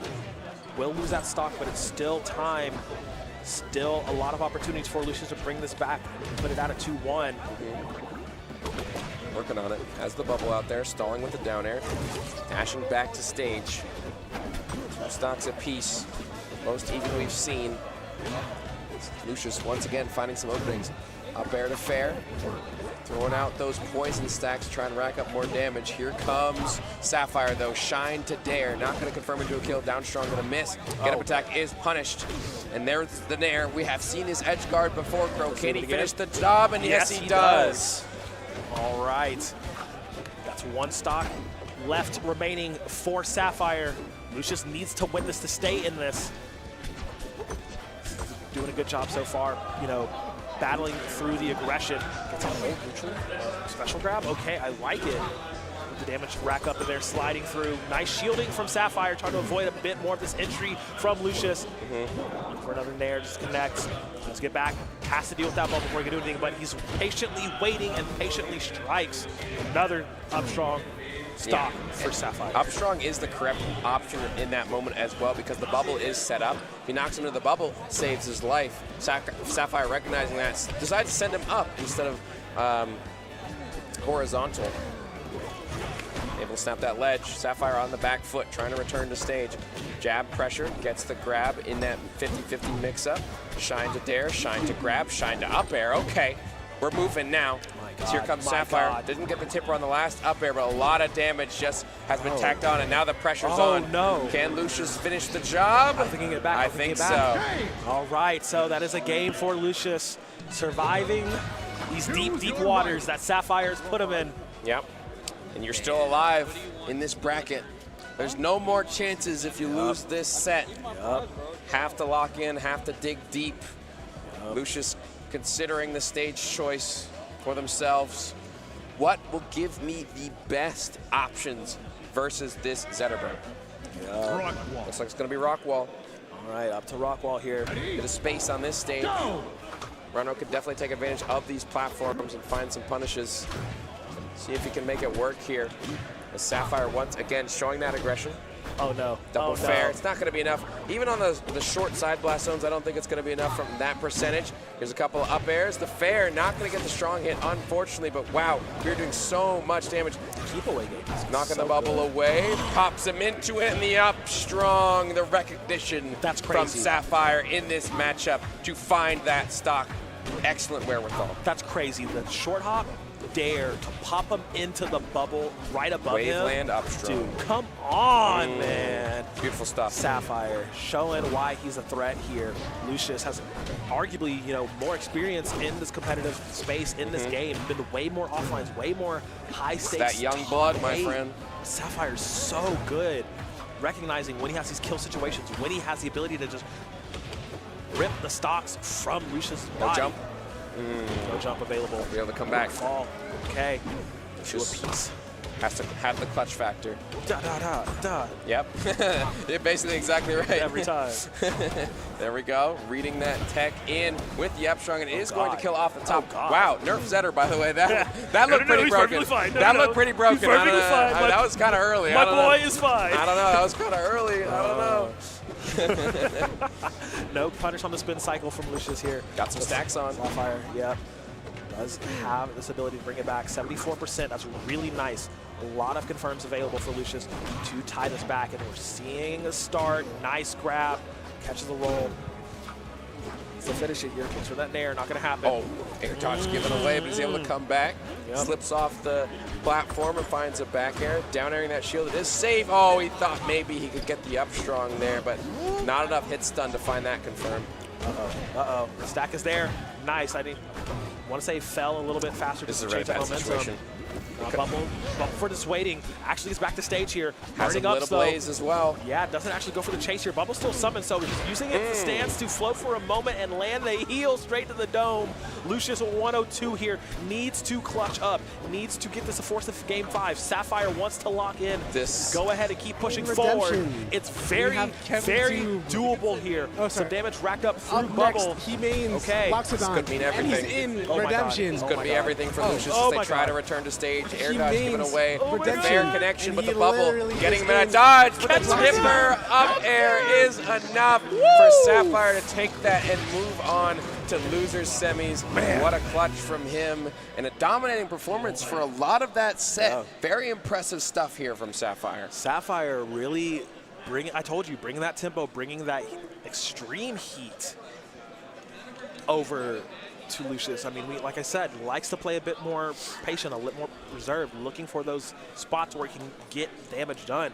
Sapphire's like, nah, bro, let's run it right now. Just Let's throw hands. charges straight at him. Let's throw hands, and a good showing overall from Lucius at the end of the day. I believe Absolutely. a 5th place finish, if I'm not mistaken, which isn't too shabby. Not too shabby. You have to imagine that Lucius wanted to continue, but Sapphire was a wall that he couldn't get past. You said it at the start of the day. Sapphire said, I'm winning this whole thing. It's possible. It's very possible. If he keeps The story's still there. if he keeps this form up, he can do it.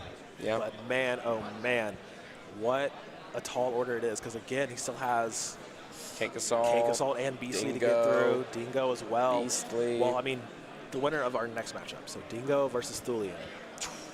Forgot about Thulium, bro. Thulium is Guy's chilling. a killer. Haven't seen him in a minute. I'm ready to see him again, though. Look, Big Thu been chilling, just waiting, patiently watching, seeing the next victim Yeah, on the so screen. Zetter versus Claren. Now that's basically like the rivals matchup of all time, if you think about Yeah, it. I feel like Claren obviously Zetter's been around since the start, but Claren has been one of the most iconic characters that Rivals has seen. I think first DLC character, if I'm not mistaken, in Rivals 1. So this is basically... That was such a cool trailer. If you remember, if you were there for that, bro, that was so basically the Rivals matchup of all time coming up next for you guys. So I'm excited to see what Thulium can do, because we've seen what Beastley can do. We've seen what Thulium can do a little bit, but I want to see more. Yeah, Dingo has the ability to just... I mean, we saw when, played up against Cake doing a really good job of keeping it to him. This is a completely different matchup. I do like the odds here for both players. I'm giving the edge a little bit to Dingo, though. This has a bit more of a clutch factor, in my opinion, to get it done. But, yeah, the winner of this goes up against Sapphire in the losers semis. And I believe this should round out the top 4. Our top 4, yes. So this will be the last match before we have the top 4. So, again, really, really good match. Really great players. This top 8 has been really wonderful. I feel like we're seeing who we expect to see in this current, I believe, the top 6 that we're in right now. I mean, we got Cake and Beastley on the winner's side of things. We got Dingo and Thulium next. And then we've got Sapphire versus whoever is, well, maybe we have 5 players. No, because this is the fifth. Yeah, we got 5 players now. Yeah, because we just saw Lucius and Sapphire. So the winner of Dingo and Thulium will go on to fight Sapphire in that losers match. And wow, I'm excited to see if Sapphire can continue to make the run, man, because this is looking tough. Dingo's next, huh? Dingo? I'm telling you. 4th seed, if I'm not mistaken, at this tournament specifically. But had a great showing versus Cake Assault. So Dingo's playing pretty hot. Very, very good. Sapphire, no almost got the 3-1. Almost, but almost isn't quite cut it. We have that definitive answer here. This is insane. Yeah. Oh, man. Guess we're just probably trying to find the players at this current moment. I wonder if Thulium is around. Haven't seen him recently. He might have gotten lost in the sauce somewhere. Maybe he's warming up, getting a snack. He's at the cafe down. Bro, I need a snack. I'm gonna be so for real. Hey, lunch after this. I'd be down. Yeah, absolutely. Yeah, I'll be down. Yeah. Beautiful, beautiful Raleigh, North Carolina. It's actually pretty nice here. Such a wonderful spot. I've been enjoying it a lot, actually. The food has been very, very good. Downtown is really nice. Company's been good. Downtown is very nice. Yeah, definitely. This is Patchwork is one of those events you do want to try to make it out to. I feel really chill. I'm very relaxed. Yeah, here. It feels nice. I'm ready. Go. Let's get it. Yeah. We will be getting our next match very shortly for you guys. Just probably trying to find the players at the current moment. Maybe Joe went missing. Yeah.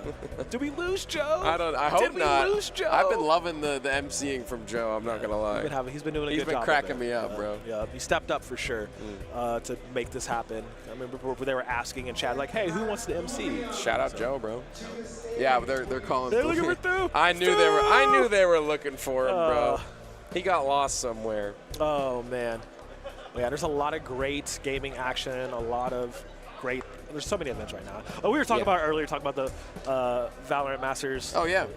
Man, if Leviathan do this, it's almost Leviathan. Those are the homies. Nah. But also the CS major happening as well. Listen, man, it's PRX, right? Yeah. Yep, I'm a PRX boy all the way. I mean, hey, that's fine. That's valid. Great team, great squad. I love PRX, bro. But I'm saying, but also CS happening. If Nico wins this, like.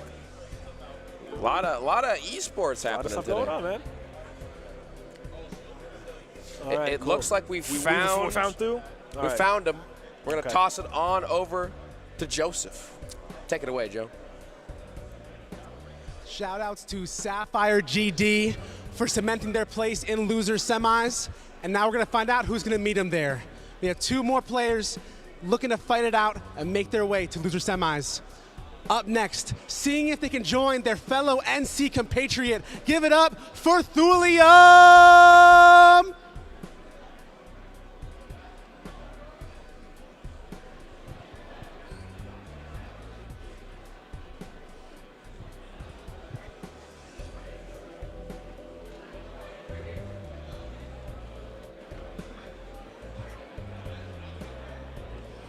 And their opponent holding it down for the GA.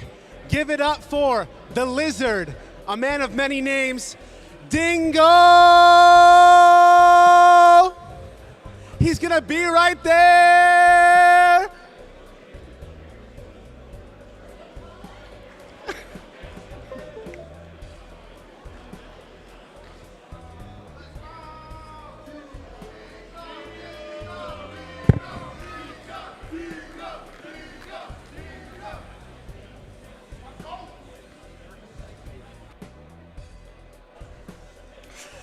Woo! Dingo. Dingo. The dogs are out tonight. Have you seen a dingo before in real life?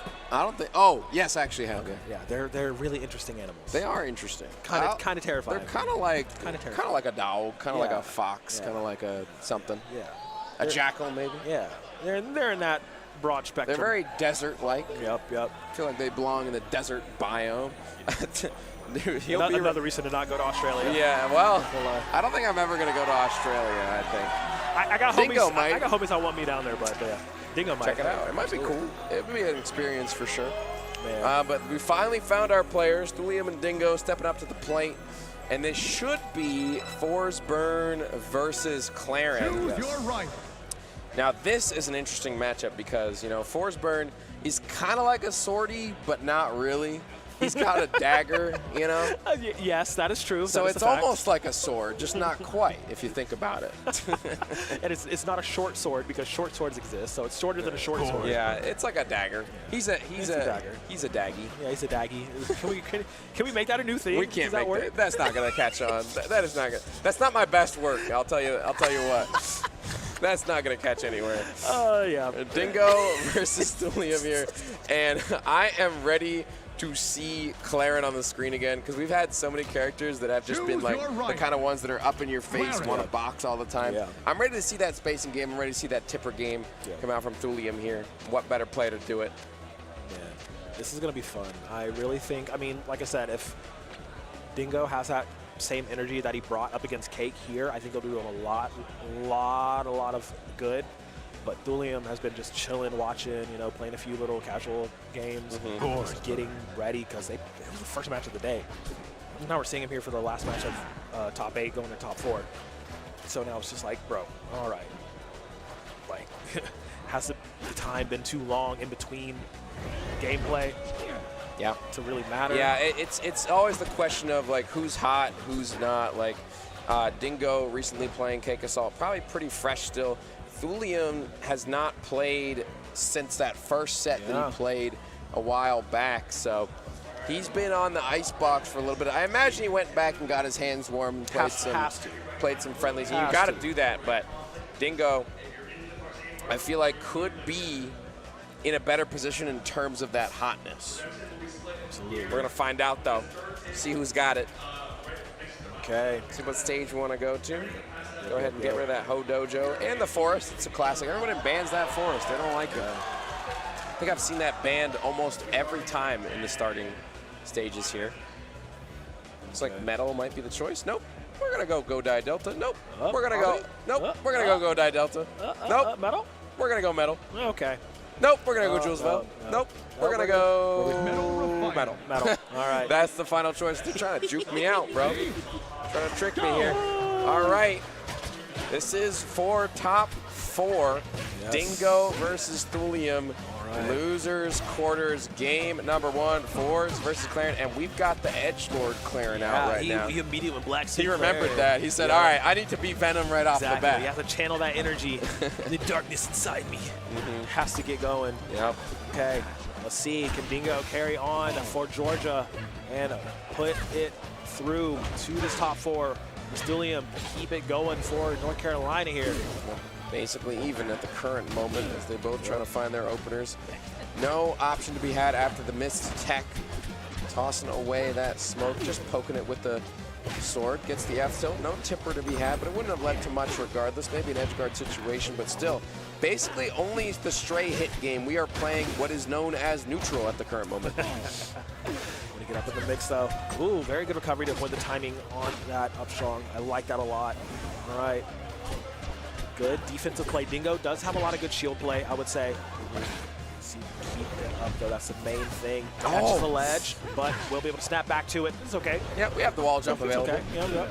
Oh, my God! Very nice dare. Wow. From Dingo. All right, Dingo. Sniping that one out, and that's what you got to do against Claren. A lot of people don't abuse the Claren recovery enough. It's not like it's a bad recovery. Not at all. But it is exploitable, and you have to be sure that in the moments where you can exploit it, you do exploit it. Yeah, and that's one of the big things. I mean, Dingo's punish game is very, very strong. He knows how to play within his, well of capabilities just to catch you slipping at every single angle. Loving it. Yeah, absolutely. 149% here on a Dingo. Thulium looking for the confirm. We haven't seen many tippers thus far, and speak of the devil, there he is. There he goes. Shows up with that tipper. Bang, bang. Very nice catch from Thulium. Now, once again, we are back to that neutral game. Dagger versus sword. I love the neutral between characters like this, though. Yep. It's always the spacing game. Who can get the pokes in. Go off stage with it? No. Still opting to stay through. Oh, good recovery. Good chase as well. Oh my God. This is one of the key things though. Momentum and movement is going to be everything in this matchup because both these characters are very squishy, very high damage. Yeah. That's how it works for both of them. Good. Now we're going to go off stage. Some of the clone. Okay. I didn't know if he's going to go for detonate right there or not, but it does allow him to get back to stage, try to maybe set up a little bit of a trap, but Dingo still firmly in control of this.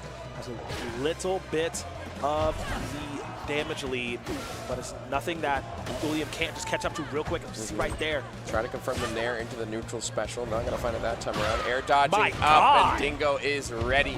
Once again, finding an edge guard with that back air. Dingo now up 2 stocks to 1. And there's the back throw. Could be returned real fast. It's the tipper neutral special. Again? Not enough to kill just yet, but can he make this back? Gets the wall jump with the air dodge. Yep. Oh. We're back. Great recovery. Interestingly enough, Thulium giving up the ledge to allow him to get back on stage. I did talk about that in the first set. It's like doesn't do too much edge guarding, doesn't do too much, ledge hogging, but still just keeps these opportunities open to do that damage and does manage to finalize that stock. So it is one apiece here. Game number 1, down to the wire, as close as you can get it. Consecutive hits as well for Thulium. Okay, gets the wall jump. Going back to stage. Back air connecting for Dingo.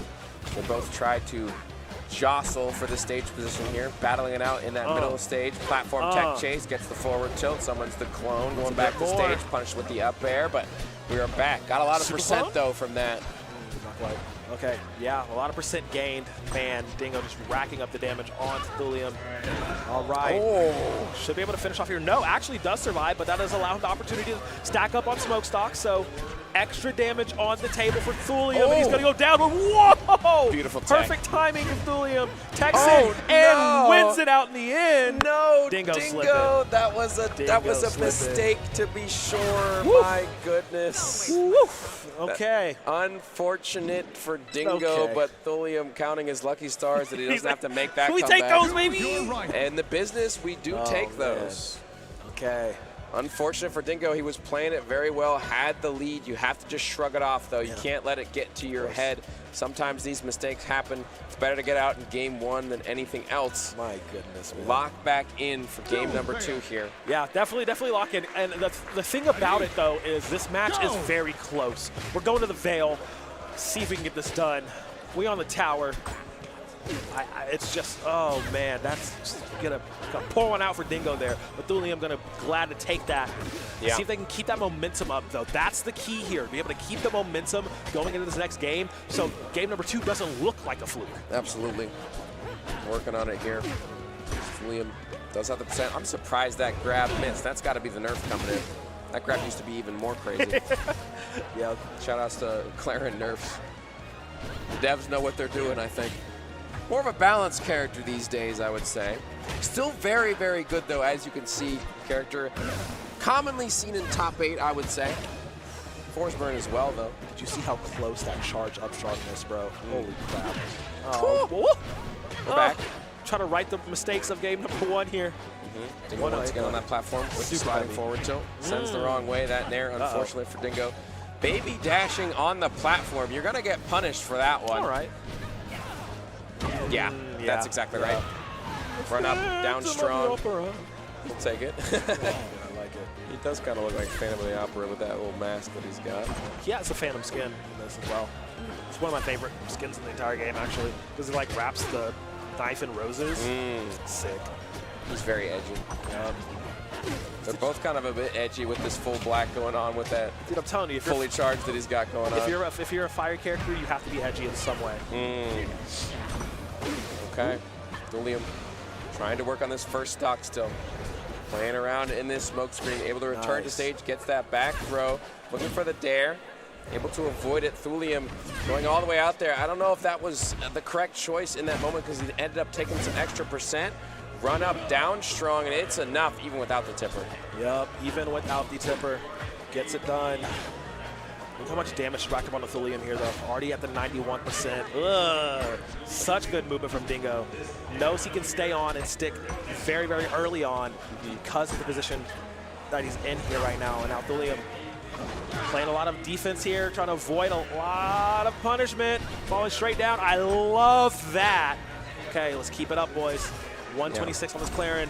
Needs to do something good out of shield. Very good damage being returned here. Dingo can't confirm the second stock still. Oh, man. Make it back to stage, but the down strong does find it. Dingo once again up in the set, finding that backer there. Here comes Thulium, finding a couple of percentages here in the early percent. But the back toss lets the burst rip. Doesn't find much from it, though. Just a little bit of extra percent. Now the up tilt coming through. Not much to be had here. Look how he's avoiding falling into the smoke time after time, just not opting to try to get caught by any shenanigans. Catch for catch, very nice job on the down special as well. Looking to survive through this here. 84 still for Dingo. Has a full stock lead, has that potential to just take this and tie this up one apiece. Look at them staying right on each other right now. Dingo is going crazy in the advantage state, finding so much percent. Here comes Thulium, looking for that edge guard once again. Doesn't find it that time around, unfortunately. Gets grabbed for his troubles, and now Dingo once again coming in, pressing those A buttons, summoning the clone. Oh my God. Recover here, goes high, but he messes up. Oh, he snapped the ledge. He's back somehow against all odds. He's back. Forward tilt coming through. Edge guard situation once again, catching with the nair. Has the clone available, being very, very tricky here. Forward tilt. I thought he was going to detonate the clone, but it doesn't matter. He's out there finding the edge guard, and Dingo returning fire. One game apiece. Oh my goodness, that was almost another disaster there. Just barely being able to grab onto the ledge at the end, turn it around, keeping Thulium in the air, keeping him having to constantly have to jump back, get around. My goodness. All right. Immediately into game number 3. Love to see it. Run it. Start. Merchant Port. I like it. Swordy versus Daggy. We're not going to make that work. It's not happening, Chad. Stop trying to make fetch happen. Stop trying to make Daggy happen. Alrighty. Oh, man. Dingo has been getting a lot of grabs against Thulium so far in this set. And that's honestly been the difference maker in game number 2. Yep. Okay, see if he can carry this momentum, though. Finally got a win here, but again, each of these games has been very, very close between them. That's why, like I said, this could go to game 5 just because of how close these two are. But you're seeing that Thulium is starting to slip a little bit. I mean, maybe that's because Dingo's is already more pressure. Could be, but always gets that punish. See how far I sent him on that? Air dash from ledge into the down strong. An excellent punish option for whenever Clarin does miss the ledge with that up B especially. Oh, try to catch him with the up strong 1. Set up into the up strong 2. Didn't work that time around, but if at first you don't succeed, what do? You try again, and try he did. Goodness. Success he did find. Now Thulium trying to get something started here on this stock. And I feel like Dingo's been doing a great job of avoiding tippers so far in this game. Definitely. The way that they're playing it, they're so close all the time. Yeah, I mean, and that's the hard thing about this matchup for Clarin, right?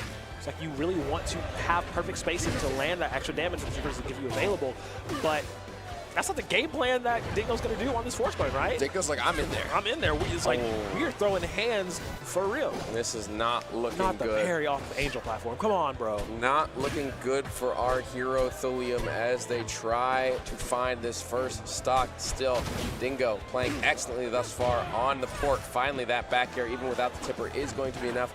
Might have been some suspect DI there, or it could have just been the strong enough. I'm not entirely sure on that one.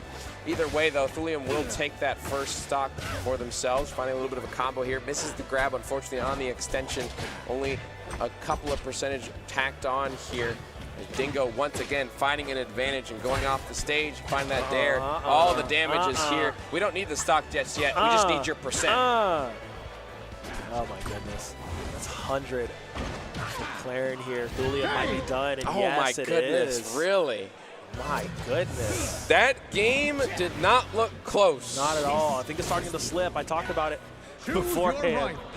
It's just when Dingo keeps that pressure up, this matchup is already difficult for Claren.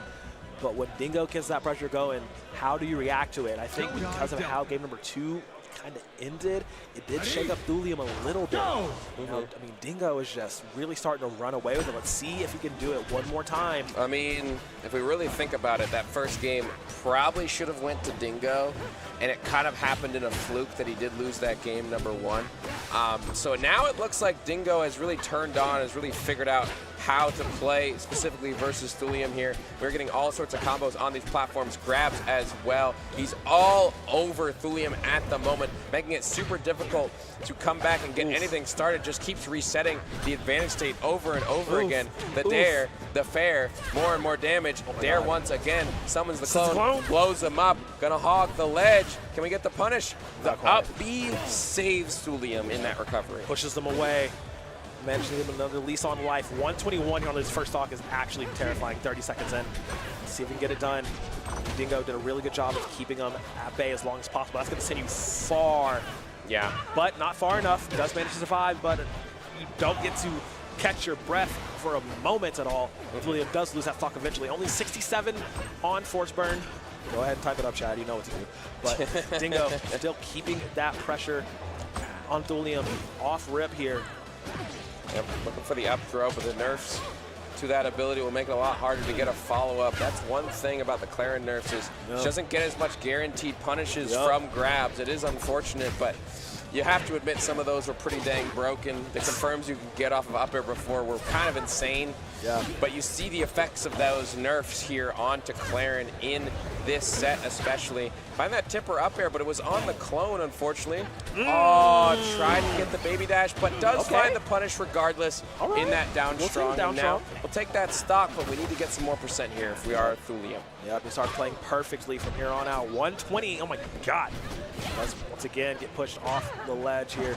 Dingo changing up mix-up options here. I do like it a lot. Not going for the same routes. But this fairs are connecting so flush, bro. It's so insane. Once again, trying to ledge hog to prevent Thulium from recovering anyway. They're going to lead to a little bit more damage. Still, woo!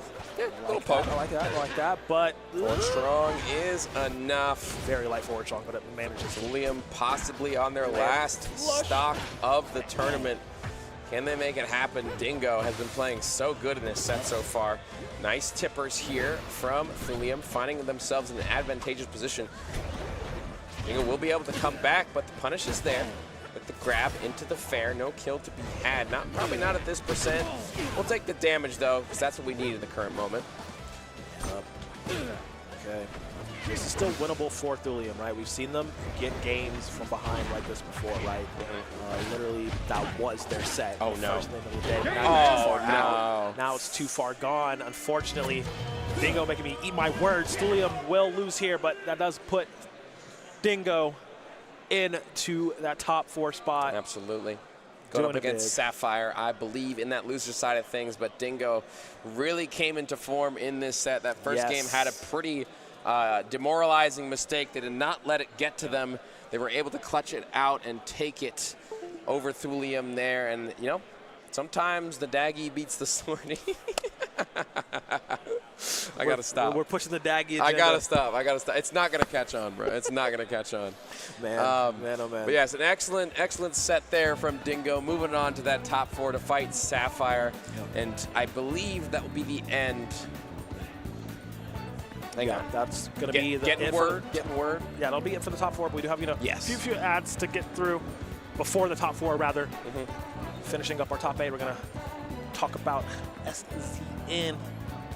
Real. I'm stumbling on my words. Oh my God. That's okay. It is what it is. But SCN, you know what it is. Production for Patchwork is brought to you by SCN, specializing in high-quality tournament organization and live production graphics across the Midwest. Join the Discord at discord.scn.plus and follow them on Twitter at SCN_prod. Wonderful production, wonderful high quality from all angles across all types of tournaments. Absolutely. Go ahead and hire them for your needs. Yep. And make sure you check out Breach 2026, which is a Mid-Missouri FGC major featuring Rivals 2, Guilty Gear, Nickelodeon All-Star Brawl, which is not a game you see nearly as often these days. And then Super Smash Bros. Ultimate, of course, that'll be on July 18th. So go to StartGG/Breach26 if you are at all interested in any of these FGC games. They also offer some vendors, a redemption ladder, much more, and a lot of top players from multiple different states. Definitely check it out. It's they also have carpool incentives, I believe, too, which would include $5 per player brought and $5 per state line cross. I'd make a lot of money if I drove there, I think. We start Ubering people to It'd be great. Yeah. But, of course, we got to talk about Roots. Of course, your scene can join in the fun. Atlantic Melee League. It's wonderful, right? Roots, the Atlantic Melee League, collective of grassroots organizers and tenured community members utilizing their resources and expertise to build large-scale community-owned projects. Yep. Starting with the first flagship event, Patchwork, Roots will be running a competitive league with partnered events all across the Atlantic coast, building up into the finale event in Richmond, Virginia. Beyond just major tournaments, local scenes across the region will also be able to opt into the league to shine a spotlight on your scene. So if your voice wants to be heard, your people want to be seen, go and opt into that. From connecting local TOs to communal resources, helping players travel to grassroots events, and a number of new content pieces. There's so much in the works, so much behind the scenes. Stay in the know. If you want to learn more, please check out at Attend Roots wherever you find your social medias. You got that, bro. Nice work. Very impressive. I'll really be doing this thing. Don't you forget. Either way, though, guys, this has been Zap and Beautiful Crow. Beautiful Crow, it's been a pleasure, my friend. Always is, man. That will round out our top 4 here for Rivals of Ether 2. Do not go anywhere because we are going to be back for our top 4 winners and losers side. Got a lot of hot sets coming up for you guys, so make sure you stay tuned. Thank you for watching. We'll catch y'all later. Peace out.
Ladies, gentlemen, any and all identifiers, welcome back to Patchwork 2026. We are live from Raleigh, North Carolina on this beautiful championship Sunday. I'm Dom. I'm joined here with my man, Rain. Welcome back to the show, man. It's very happy to be working with you again. It is such a pleasant weekend so It is. far. I love it. It has been full of amazing sets so far, and I can't wait to see what else is in store for us for this top 4. Absolutely, man. And we got some bangers loaded up for you for this Rivals of Aether 2 top 4. We got Cake and Beastley still sitting up in winners, sitting pretty as everyone expected. So 1 and 2 seeds out here doing their thing. And then the loser side of things, we got some very interesting competitors that, based on what I've seen so far, they can definitely take it to them. So please don't sleep just because they're down there. I was asked earlier today, do you think Cake will just run away with it? Do you think Cake will just win it all? And I was thinking, depending on how that winner semis goes, I think we'll help set the stage for that. Because of course. Okay, but as we're going to jump right into it, we're going to winners finals here. It's going to be absolutely fantastic. But let's head to our MC Joe to get it started. Take it away, man.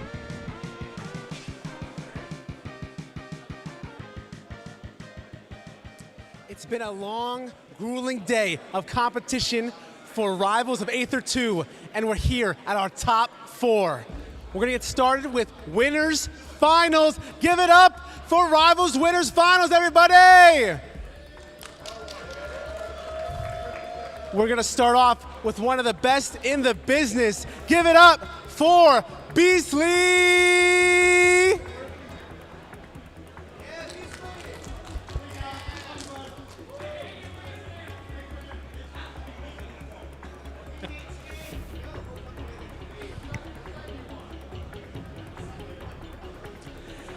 And his opponent, the #1 player in NA and the world overall. Give it up for Cake Assault!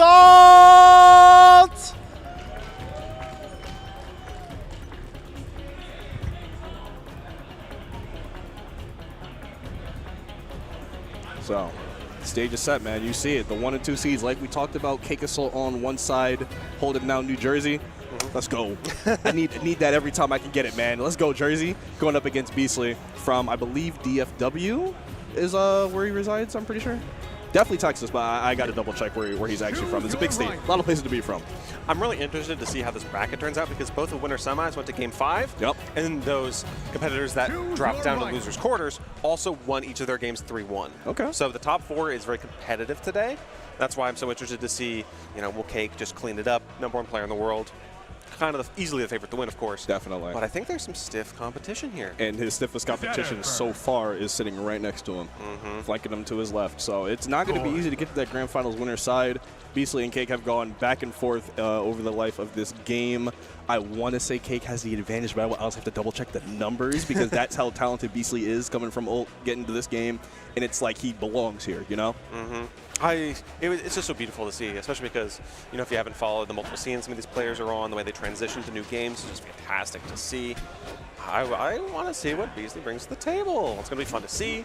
I think we're going to see some brotherly hate in the fourth. Brotherly hate, I love it. That's definitely not brotherly love. You see those two? They are not from Philly. Sheesh. Ain't no way.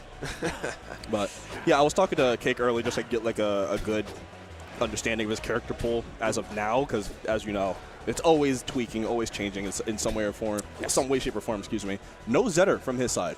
All the Zetter we're going to see in this set is going to be coming from Beastley.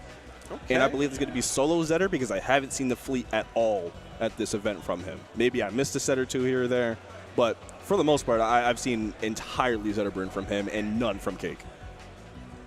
Interesting to see how that's going to pan out. Of course, we saw a little bit of the character picks from Cake Assault earlier in semis with that Loxodon coming into play. Always funny to see, always entertaining. Cake knows how to put on a show, let me say that much. Absolutely, man. Now go to some stage select. What are we feeling? Are we going to end up at Godai Delta or Julesvale, like so many like to start at? Are we going to have more interesting picks and bans to really keep our competitors on their toes, depending on what they're feeling? Metal Refinery? Surely that's a strike. We ain't going there. What are we feeling? Yeah, see, it's the safe. There we go. We're starting somewhere more usual, more expected, something to ease us into this top 4 action as they're hovering over Godai Delta. Ooh, fist bump comes out there for the competitors as we jump into this game 1 of winners finals. Beastley versus Cake Assault. Let's get it done. Patchwork 2026 with that trophy on the line yet again. We got Beastley on one side, Cake Assault on the other, and they're going to be duking it out in the brotherly hate, as you put it earlier. So beautiful. And they're going to be fighting for the chance at Grand Finals winner side, man. That huge advantage if you're coming from the winner side. I got to put everything on the life to get it. Winning 1 set versus 2 in that Grand Finals can mean so much, help your momentum, and also you just feel good going to that winner side of Grands. You feel more comfortable. You can afford to lose maybe some more games in that first set. But so far, it is an absolute scrap fest between these two individuals. Pretty much exactly what you expect to see out of these two characters.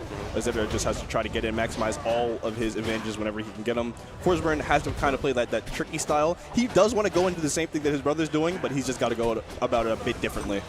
That's kind of how brothers are sometimes. Yeah. You kind of mold your own a little bit. You can't go do the same thing as your brother did. Ooh, good recovery right there with the up special. Just making sure he doesn't put any of his hurt bots above that ledge. Great grab on the platform from Cake, and now we got Beastley off stage. Makes up his recovery right there. The more you make Zera recover, the more he has to show you that he has those angles, a way to mix it up. And if he can't mix it up every single time consistently, things like that happen. You go off stage, we get to get an easy stock on the board, and now we just rack up that extra damage. Cake Assault getting that first blood and has that smoke stack effect on lock. So what are we going to see from it? Oh, you always like to keep it in the pocket, too, waiting for that big explosion. Claim the stock. But guess what? Great conversion right there. Oh, my goodness. It's like you can't get away from this character sometimes, man. As soon as you put the idea in your head that the kill move is on the way, it's like he has a combo loaded up to get the stock off.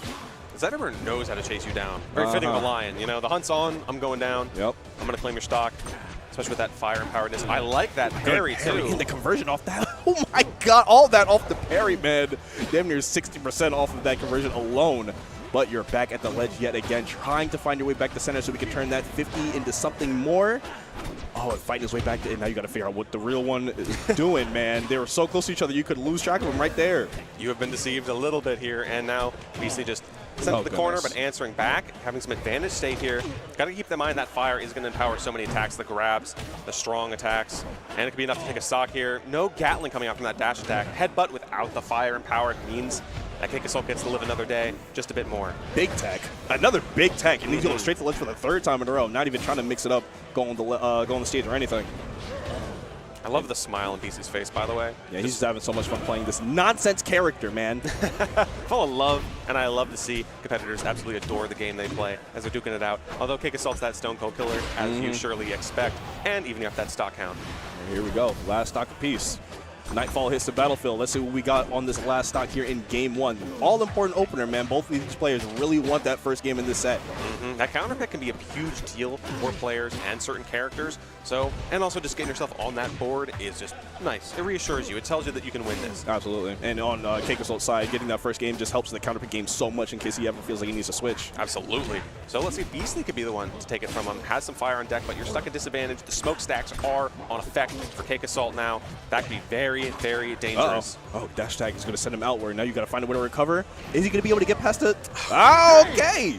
The mental stack. Yeah. Worried about 3 different things right there. The simplest thing of all is what gets the job done. The quick little ledge grab. Go ahead and take that first game. Cake Assault on the board 1-0. And like we said, big advantage because now the counter pick game, the book is open.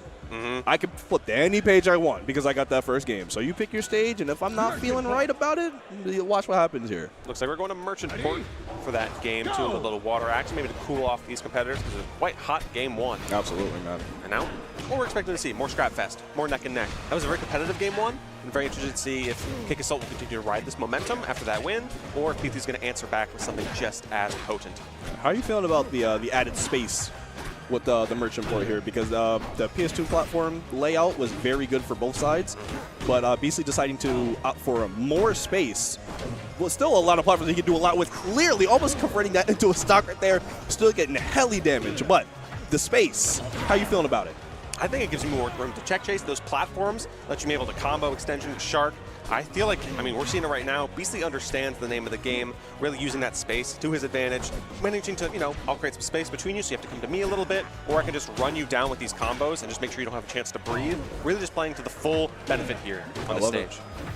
And every time it seems like Cake Assault has to land on one of these platforms, Beastley has something for him. That forward air is not going to be the strong hit it looked like, but it still got the job done, so it had to have been the strong. And I don't think there's a secret third hitbox on that move that I should be worried about.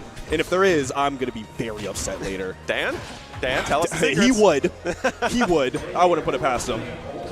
I think this is just an interesting game, too. Beautiful scoop right there, and Beastley just keeping the advantage going. We're looking at a clean 3-stock in this game, too, right here, and we're only 90 seconds into it. Okay, Salt, can you finish your plate here? Just a little bit more to go. Got his wall jump, got his air dodge. Nice little get-up attack to cut off the up B. Another beautiful aim from Beastley. He is not missing these recoveries at all. Is really putting all the pressure on Cake to be on point with these edge guards every single time, man. Can you just... Oh, another ledge grab. Nice, quick and easy. We're hogging that ledge, taking that stock. Cake Assault on the board, but this is just seems so much more commanding for Beastley. That first game was a scrap fest. Could have gone either way, but now Beastley seems to be really running the show on this counter pick. The reversal? That might be another chain. Yeah, okay. Wow, huge reversal. Only 26% on that stock. Beastley, you know you needed more out of that stock than what you got, but the way he's playing so far, that may not fully deter him. Big headbutt coming out. 103 fire set up at the ledge. You got to figure out a way to get past me and the stage hazard that I set up, man. Back to center stage, not going to really help too much. Late on the check chase, but still, huge advantage online for Beastley. Let's see if he can wrap it up. All you need to do is secure this stock with something nice. A grab and power by that fire, a strong attack, something simple. You don't get ledge grabbed for a third time in a row. Don't be that would be a lacking. heartbreaker. Especially because you've been advantaged this whole set. Speaking of advantage, we're stacking up that damage, man. Okay, don't let it be you, Beastley. Don't let it be you. So good the recovery so far, man. Let's see what you got here with the game on the line. Cake Assault is figuring everything out that he needs, bro. He was not in control for any bit in that game right until the very end. But when you play against a player of this caliber, I don't need the whole game. I don't need the whole clock. I just need a little bit of your time, and I can make that happen. My word. Beastley was so in control, 3 stocks to 1. I was hyping him up a little bit, and then Cake said, bet, watch this. I think it was part of his plan. Truly. Go ahead and talk about the other guy. I'll get mine. It will happen. You can talk about him, but I'm on the windscreen, so who matters? You know? Who cares? And just like that, we're out to game 3 when it looked for sure we would be sitting here neck and neck, 1-1. Both players showing us exactly what they came out to do. Cake is looking to walk away with a clean 3-0, get the grand finals almost scot-free. Look at that. Yo, 4% stock. Yeah, okay. The man is back. We're getting tricky with it. You know the vibes. It's getting crazy, yo. Off stage already. Like, luckily, Beastley's able to get back to the stage. Oh, man. Beastley also choosing that Ethereal Force, maybe put in the smaller blast zone. Smaller stage means I can chase you down a little bit better. Yeah, no, the change of philosophy almost immediately is very interesting. Maybe it's like a comfort pick sort of thing coming out, because we were talking about how the space looked so good for Beastley in the last game, and then the game just sort of like went haywire in the last 45 seconds. Yeah. But now he's just saying, you know what, we're going as small as possible. We will be scrapping. You're not getting away from me. Great edge guard right there with the stalling of the up B right there from Beastley. Really like that, actually, using that hitbox to really cut off that that ledge grab force burn. Absolutely. I love the parry into the quick up strong, taking that stock, evening up the stock count as well. Beastley needs to find a little bit more momentum because you're down right now, and this might be just another stock taken for Cake Assault if you're not careful. But if he's able to get back to stage like he is right now, 100 looks crazy, but honestly, for force burn, we can make up half of that right now if we get a little silly. So I'm not too worried until that stock actually flies off. Good tech, but unfortunately, DIN isn't going to be capitalized on from Cake. That looked like he should have been a sitting duck, and that should have been a quick stock reverse back air. Put some swag on it. Okay, Lion's getting hunted right now. This is looking a little bit brutal. Yeah. Cake Assault full stock ahead right now. 2 full games ahead right now. Trying to shut it out. Beastley answering back with as much as he can muster. A little bit more. I like this momentum, though. All right, 68 and an edge guard opportunity. Get the clone out of there. Not even going to play the smoke games. I'm not even worried about it, bro. You have all that. I want this out of stage over here. And now we are right back to center. Both players vying for position. All important openings are about to come to play right here. If Beastley's able to get an opening right here, we can maybe turn it into a stock. But if Cake is able to get an opening like this one right here, it could be the end of the set. Cake's advantage state against Beastley's disadvantage state is just night and day. Like it's like double shine. Really just keeping Beastley on the back foot here. And just look at this combo, look at this extension. Good tech. And the ledge guard right there, not panicking at all off stage. Ooh, is that going to be enough to get the KO? No. Not quite, but 112, that we are in good shape if we're able to get a quick KO right here. That we needed that strong fair, but we can still play the easy ledge grab game. Cake Assault plays it beautifully, goes high, banks on the ledge grab, not being long enough. Beastley has given that ledge eventually. has recovered the stage as well, and now he's on the ledge, trying to find a way to get the stock off still. It looked like for sure he was going to get it, and now we are not so sure he's going to get anything left in this game. Off stage, no jump, no resources now. Beautiful recovery yet again, man. We are living on a prayer right now. Beastley needs an absolute miracle. I can't see nothing! Yeah, it's hazy in here. Bro. Someone turn on the fan. San Francisco on my battlefield, man. Thought we got rid of the smog. What's going on here? It's bad for the environment, man. It's bad for the forest. What are we doing? Where is it? Stop it! Couldn't even pair. Yeah, see, where are we going right now? Bro, he was grabbing that ledge for so long it didn't even matter, and the jab combo is going to close out the set. Beastley, unfortunately, not able to capitalize on the end right there. It looked like he had something going for him, but he was able to get that stock off. Maybe we can talk about a little something on that last stock, but great players do what great players do. Shout out to Dr. Curb, my folks. Shout out to Dr. Curb. Always good to see you. Hey, am I in this too, guys? I wasn't ready for the fourth wall break. That was crazy. Yeah. But, yeah, K-Kasol, go ahead and take that one 3-0. Walt to the grand finals winner side here at Patchwork yet again, man.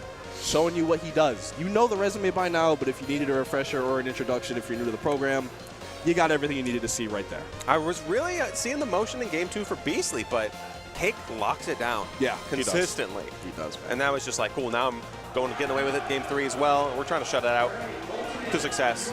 And that was just a clean set. It was. And now that clean. Cake's sitting in the winner side of the grand finals, yeah, I'm getting a little confident. And it seems to be like, these seem to be playing on top of his game. So, let me see. I believe we're going to head to loser semis next, which is going to be fun to see as well. Yep, I was just getting ready to look at that, man. And the players that we saw in winner semis earlier that didn't quite beat their opponents. We got Sapphire GD on one side, and we got Dingo on the other. If I remember correctly, we're going to be getting more Zetter. Yep, Sapphire playing more Zetter. Yeah, and then Dingo is going to be playing. Is that another Zetter Force? Is that more brotherly hate? Looking like it. All right, man. I'm down. I like those characters. Good show. So get some fire, get some smoke. Absolutely, bro. Reminded me of some of the barbecue you can get here in California. Or not California, North Carolina. My bad. Don't worry, dude. Someone told me last year, I was so sleep deprived that week and I accidentally said Southern California at some point, talking about South Carolina. So I get it, bro. Yeah, it happens. Let's talk about BuddBuds while you're at it. Let's see North Carolina. Put the slides up. Shout out to BuddBuds putting on so much good content here going on. They are the ones that put on Patchwork. So, you know, you can go ahead and thank them for their hard work. And guess what? They're doing a lot of cool stuff. They're doing locals. They're doing majors. You can see all the cool stuff that they're doing. Even some giveaways, some events. You can see maybe some merch going on here. It's on the way, man. Looking kind of nice. And you can go ahead and see them at BuddBuds Esports on YouTube or Twitter or BuddBuds on TikTok. So shout out to the homies putting some good stuff together. Shout out Mikey and the whole team, man. They keep putting Patchwork on for us every single year. And I keep telling people that come by, this is the event that's going to save us. This is going to be the event that keeps the Carolinas going into whatever, you know, may be on the horizon. With Smash 6, I don't know. Robinson beat the 3, I don't know. But whatever it is, Patchwork will be here as long as the people in charge have the power to run it. And we're very thankful that, for the time being, that they want to run this because, again, if you're at home watching, this event is 10 times better than it looks at home. So please, Patchwork 2027, whenever that gets announced, it's going to be here before you know it. So please, make plans to come out to Raleigh, North Carolina. Probably got nice stuff out here. Please, give us a visit. I remember last year, I had some time in the afternoon between blocks. I went to the Museum of Science. That's pretty cool. In Raleigh. That's a cool day That trip. was just like, we're having fun, Yeah. seeing some exhibits, having a good time. If that stuff kind of interests folks at home, you can see some art museums, art exhibits, get some great food nearby. There's just a random guy that just makes honey. And All right, of course, man. to get that loser semi started, we're going to head over to Joe. Take it away, Joe. Congratulations to K-Kasol for an electrifying performance to punch his ticket into grand finals at Patchwork 2026. And up next, we have two more folks fighting to fight Beastley in losers finals. Our first competitor from Georgia, looking to do what he does best. Give it up for Dingo!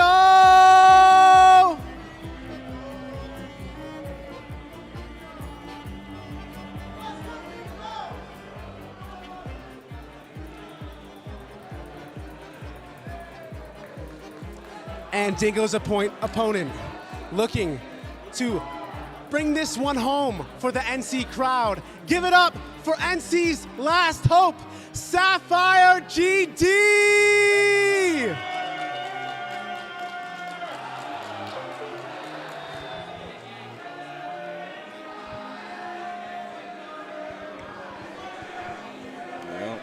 whole thing, man. I'm thinking about it now. It's going to be a good time. You said I'm the last hope of the region. You said that on the microphone in front of everybody. Oh, man, I'm stressed. Pressure's on. But, yeah, Sapphire GD is going to have a lot on their plate coming up against Dingo. Again, like we said, it's going to be the Forsburn versus Zetterburn matchup. I don't know if those guys have stops in the pocket, but I guess we'll find out as the set goes on. But I'm watching Sapphire through this weekend. Extremely solid. Yes, as evidenced by them being in the top 4 of this event, obviously. But, yeah, they are extremely sound with that Zetter. So I'm excited to see what they have on the table here. And Dingo, obviously evidence about him being here in top 4 as well.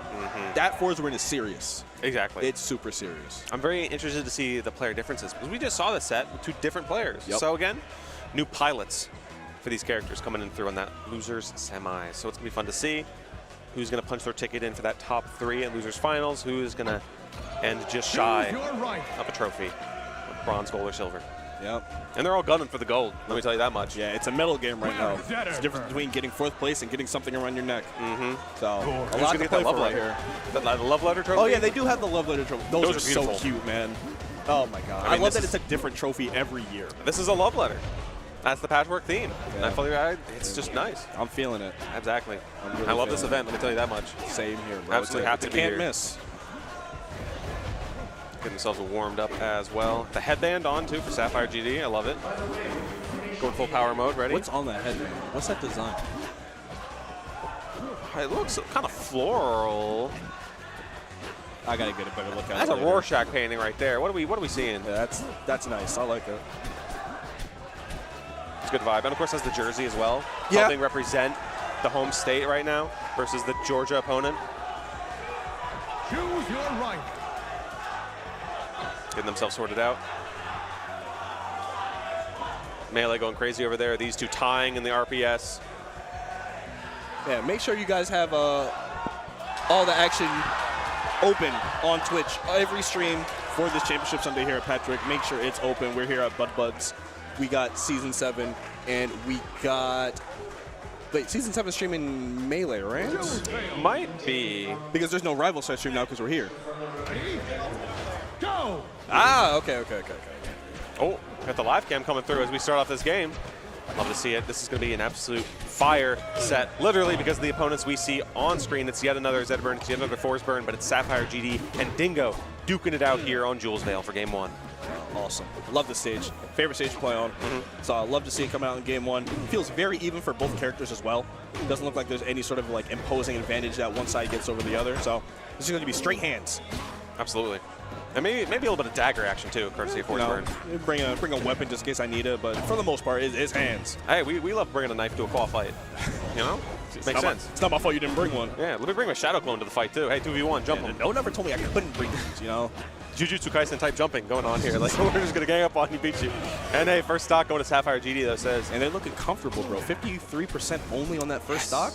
I like it. I like the way they're playing right now. If they can sort of, well, it's getting very dicey, and just like that, man, just got caught in that DI trap off stage. Forward strong, you're going to be enough to do it at 93. So that hard work you did in that first stock, already down the drain. Absolutely. And fun little parry along the way.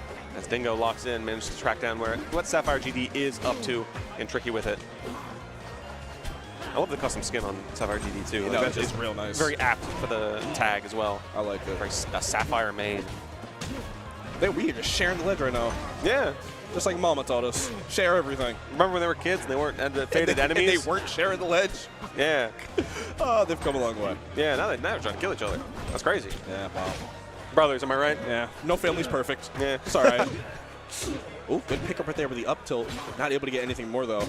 And now we are back to center stage. Virtually even percents. Nothing between them, really. 13% is nothing in this game. Sapphire not able to get anything off that downer, but that forwarder is going to catch Dingo at the very end. He's going to be able to get another recovery, though, if he goes into the smoke.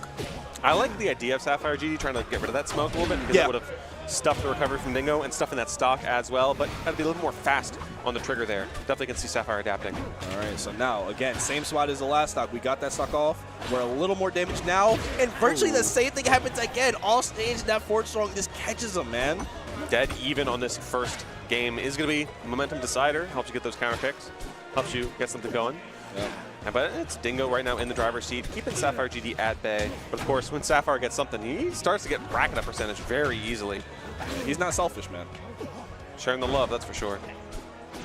But full smokestack online for Dingo. If we're able to get an opportunity to use it, I was going to say maybe an edge guard like that, but I think Sapphire had the same thing in his head, so he made sure under no circumstances that he went below that ledge.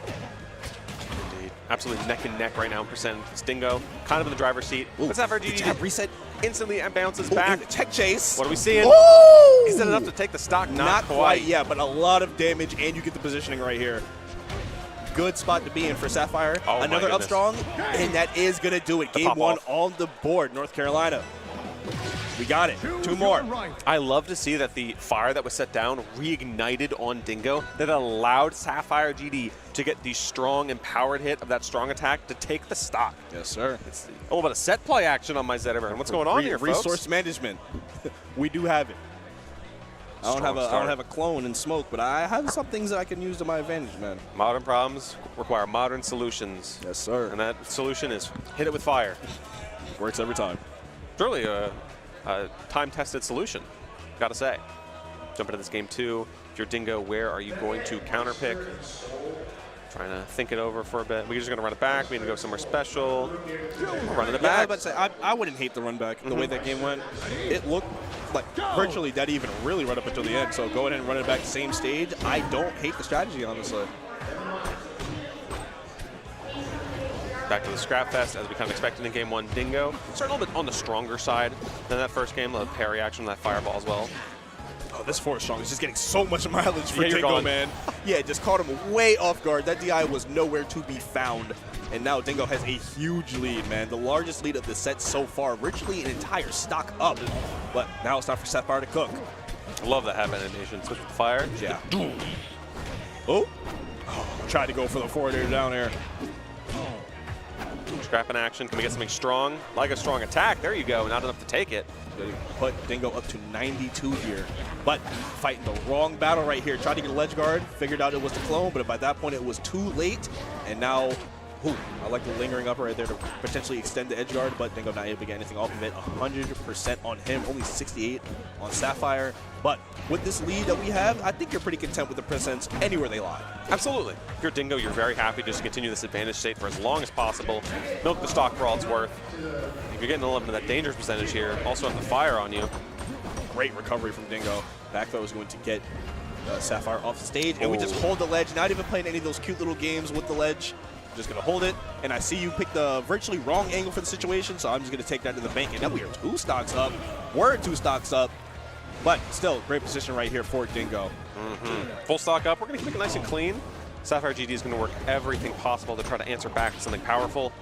But Dingo is just kind of in the driver's seat now. You get to set the pace of the match because you have full stock up. You're having to take scraps and trades because you're still coming out on top at the end of the day. Oh my god, you see this conversion they're getting right now? 76 and counting. Every time they need those shine conversions to come out to really like sort of seal the game or get back into it, they manage to find it every time, man. I like the aggression coming from Sapphire GD, just hunting down Dingo, trying to get the stock as soon as possible. Because at the current percentage, it's like, if you can get the stock in just a second, you're still fine. 31%, you're golden. Yeah, your goal right here is to get the stock off without taking too much more damage. And right now they are well on their way. 39 is fine. Avoiding that grab it there, but not able to avoid the second one. And now we are in a very unenviable spot right here. We got to find a way to get back down to the ground and land another big hit. But Rank, oh my god, he is just doing everything he needs to right now. 92% on the stock for Sapphire. This is, I want to say, the worst case scenario because you still haven't gotten that stock off and you're still trying to find a way to limit the damage, even though you're already at 116, man. It's getting kind of bleak for Sapphire on this final stock here. Good chase, a little bit of headbutt action, enough to take it. Can you make the comeback at 132% though? That's a lot. That's a mountain to climb. It's a big ask. And you're not a mountain lion. Here's regular lion. All right, shine pressure is going to push Dingo off the stage. And again, we're keeping it at this corner. If you can keep it in this corner and maximize his damage, it's a good recipe to get back the game. One ledge to the other. Good shine out of shield is going to relieve that pressure. Oh my goodness. Reset, and he was quick, but a little too late. I don't know. He was just so quick a little early in the set. I didn't think he would be dropping another one when he needed it most. But unfortunately, Sapphire dropping that advantage maybe could have got him to the point where he's able to get fully back into that game. But Dingo was able to steal the momentum from right under his nose, and we are dead even here. going into Game 3. Good on Dingo to snuff it out. I've been noticing that Sapphire GD is getting caught out a lot after these shines on stage, trying to find some follow-up, whether it's an attack or a grab, and Dingo is really honed in on the timing at which Sapphire GD is throwing moves out, and is able to constantly get punish grabs in return. Constantly grabbing you, throwing off stage, getting that advantage state going, because we've seen Dingo doing great work at advantage, you know, keeping him off stage, keeping that damage percentage going up. So if I'm Sapphire GD, I'm thinking about some of those exchanges in neutral. I'm sure I can get the first shine off, but I can't get what's going after. So I have to start adding layers and depths to this, or else he's just going to run away with it. And what you were talking about is pretty much why that lead for Dingo got as large as it did midway through that game. They pretty much had the... Okay. We take those. All right, but if we can get that every game, none of this matters. So, yeah, we'll take that. Absolutely. A bit of an unfortunate stock right there for Dingo, but what they've shown us so far, I'm very confident they can go ahead and get that one back. It's just going to be a matter of can they limit the... Are we serious? Oh, good tag. Good But tag. the edge guard is still going. They both have to recover. Awkward timing. They both have to recover the exact same time, just a matter of who managed to land their button first. I like that going high, just trying to avoid Dingo entirely. Reset that stage presence. Oh, whipping the dash attack, but the first back air is going to send Sapphire all the way to the left side. And now you've got two enemies to contend with right here, man. Find the fake. Manages to do it, and now we are stacking up that damage 70% and counting, and we've got some fire on the way. I love that angle of that up special to recover as well. Is the dagger going to be enough to do it? Not quite. Got some coast to coast, though. There's so much smoke going around here, too. It's hard to see what's going on. Can't see nothing, bro. Visibility is -5 at the moment. And Oh, I good like down the- strong. Cover everything right there. As soon as you see the upbeat to the stage, there's only so many places you can go to at this point. Yeah, I like the chase down. Smart stuff. Good awareness from Dingo. Some smoke screen to cover your recovery as well. Nice. We're just dancing at the ledge in front of each other. Oh, cool. Clutch get up attack. There we go. Punish that unsafe pressure. Parry opportunity from the Sapphire. I kind of understand it because if you kind of call out the pressure right there that you know is on the way and you're able to get the timing, you're no doubt getting that stock right there. But they don't even need it every time on these jab resets, man. They are able to get something popping. Sapphire, huge lead here in Game 3. But again, can Dingo make something happen as they've done time and time again? Just the pressure, the chase down from Sapphire was so good. You were gifted a stock at the beginning of this game, and you cannot squander it under any circumstances. But Dingo is looking to even it up just like that. There's a little bit more to go, too. Look at that fair. That's going to be Sliding it. off the stage with the dash attack, coming back with the back air, definitely catching that runaway DI as well. Stole that stock a little earlier than he was supposed to, but we are right back into this game. Virtually even affair as long as we can get these fiery hands off of him, but I don't think... Oh, my God. I don't think Sapphire has any intention of letting him go.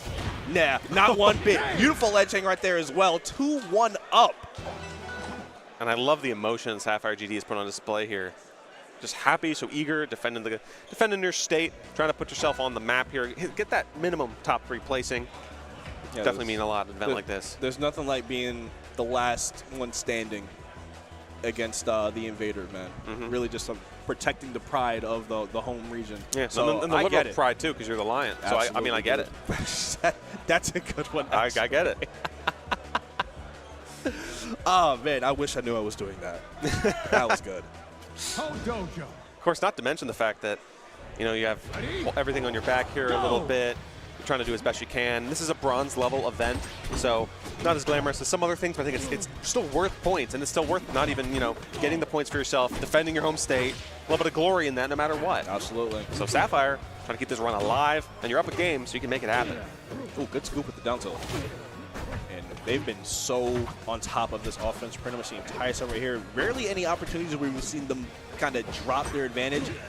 Kind of the only time we've seen them drop their advantage was when they couldn't make that comeback in Game 2. But outside of that, every time the offense has been on the side of Sapphire, it's been on. All caps. He really understands the game. I'm trying to play aggressive. I'm trying to take stocks, so props to this man, trying to make some momentum happen. Big headbutt. Big headbutt. Barely enough to take it, though. Applying the fire off stage as well. Nice use of his projectile. Hey. I think... Where we going, Sapphire? Okay, we're good. Live in. Bit of an awkward exchange, but he somehow manages to turn it into a stock with the F strong on the recovery of Dingo. So we're all good for now. For now. Is someone howling out there? Yeah, some people are howling. Hey, they respect it. Dude, it's getting serious. Not Oh my quite God. the animal, but I respect the hustle. They got the right idea. Hey, man, I get it. Duology is a little bit hard. Oh, that X is going to take the stock right there. The extension with the down air is going to send him outward. And now it's like that big first stock from Sapphire never even happened because we, again, are dead even, bro. Like the quick little Gatling action, more percentage racking it up, get the pressure on.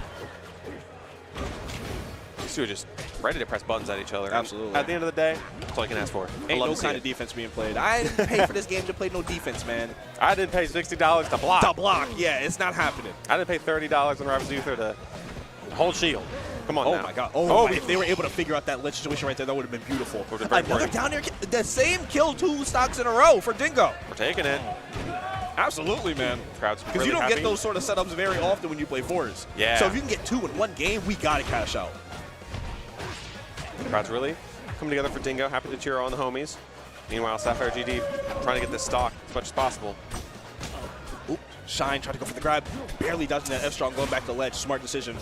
Snappy decision as well from Dingo. And now we're just sort of dancing around this ledge.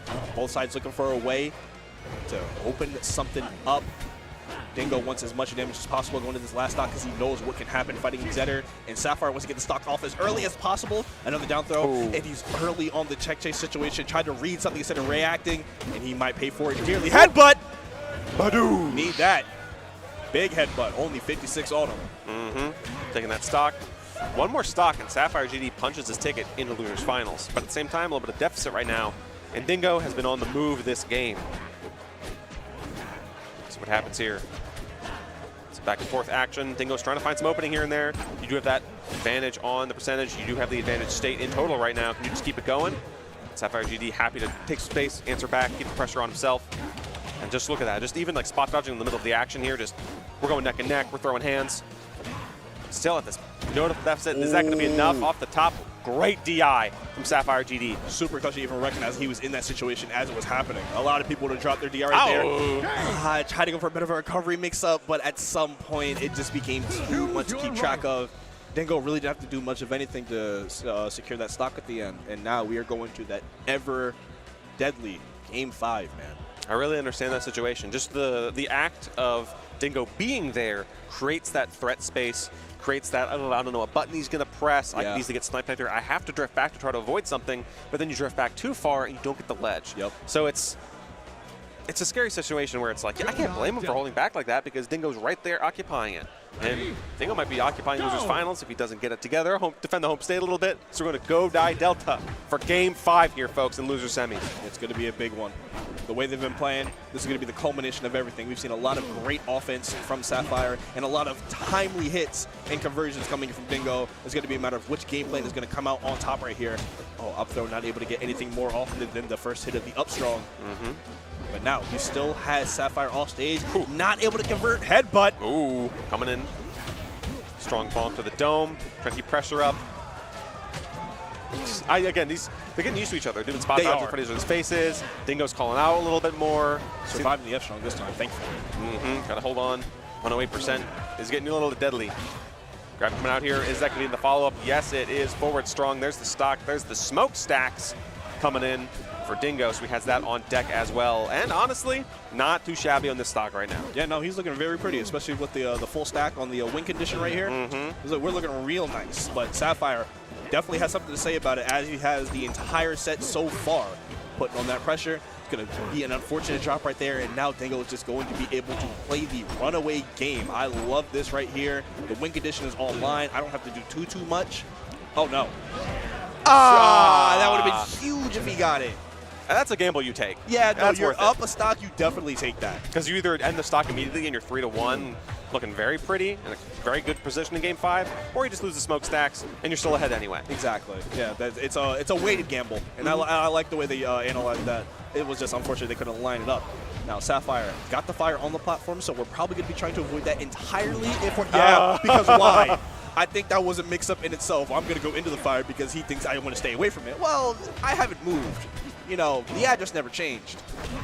Hey, good old Rock. Nothing beats that. Nothing beats that. This Rock is broken. It's frame 1, bro. What am I supposed to do? Wow, this guy plays Rock. Wow. Look at him. So creative. And now GD trying to put the damage back on board here. Now they're playing a little bit careful. Now they're wonder what buttons to press, because the second stock does mean a lot. We're kind of at the point where I was going to say, we're kind of at the point where they have to be a little careful. Like, we're obviously going to still press these buttons, but we have to be a little careful how we go about them, and you can see the caution come out right here as they sort of play this neutral out. Because if Sapphire overextends, he could lose a stock right here, and there would be like a crazy deficit to be in yet again. And for Dingo, you don't want to lose this lead that you've had virtually the whole game. So they're definitely slowing the pace down a tiny bit. Sapphire not able to get the conversion off that shine, but that next shine, especially now that you're on fire, I don't want to know what happens. Forward throw. This is very dangerous for Sapphire GD. How you going to recover? Good recovery. I don't know Calls how out you where managed- the close position is, too. He's not going to hurt me. I don't know how he found that, I'll be honest. That's crazy. Down strong. Not going to do it just yet. Great DI. 9 out of 10 Dennis definitely would have done to that down strong right there. Trying to snipe that fire, but not quite finding it either. But Great it's the ledge roll hog. as well. Sapphire on top of his stuff. Gets his first lead of the game. But for how long will you hold it? Not enough. You got to take 4%. Unfortunately, that's all you're going to get, man. Go ahead and come back on Monday when we reopen. Yeah, I mean, hey, at the end of the day, in this economy, that's not a bad interest rate to have. Whoa, what the? Uh-oh.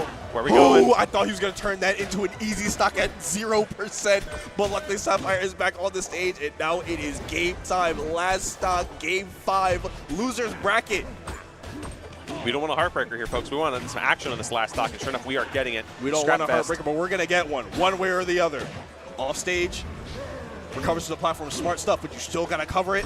He's able to get back up, and now you're back off stage again. It's time to play the hard game for Zetterburn, but he's been passing that test with flying colors every single time. Clone going to get out of there. Oh, the weight! Damage being built up. Then it takes it! Sapphire, a huge shot at the end. North Carolina is still in this bracket. We have a spot in losers finals, clutching it out. Game 5 over Dingo.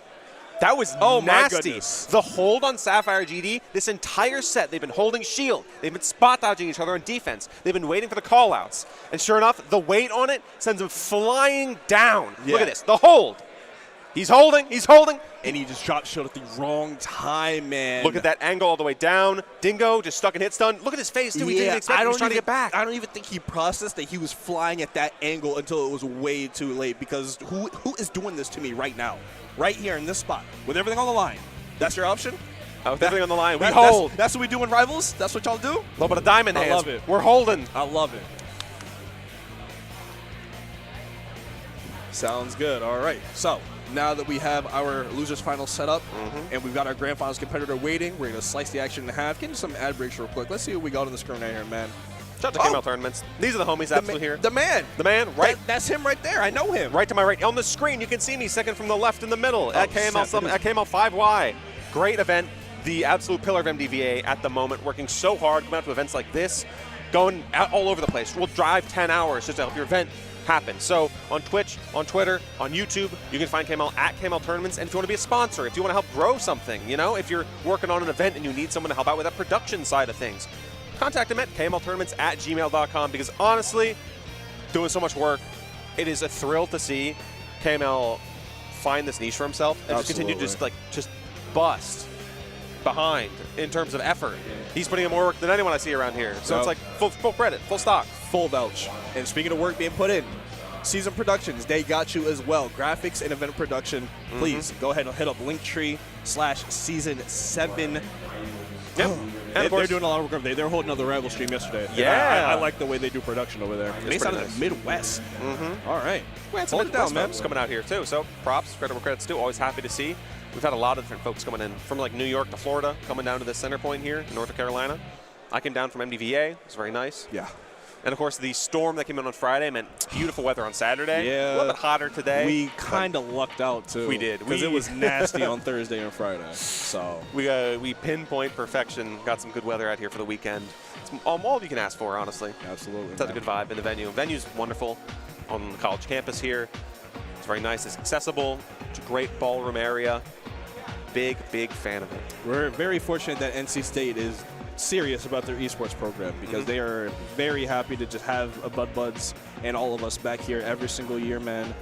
we're getting to the point now where we might have to figure out a new location because it's growing year after year. Even at this stage in the game, you're getting more people in the building here coming out to NC State, coming out to Raleigh, North Carolina to play some Smash Brothers, some Rivals of Ether. Yeah, that's how you know you've got some motion, man. People are coming out here to do that. That's cool. Absolutely.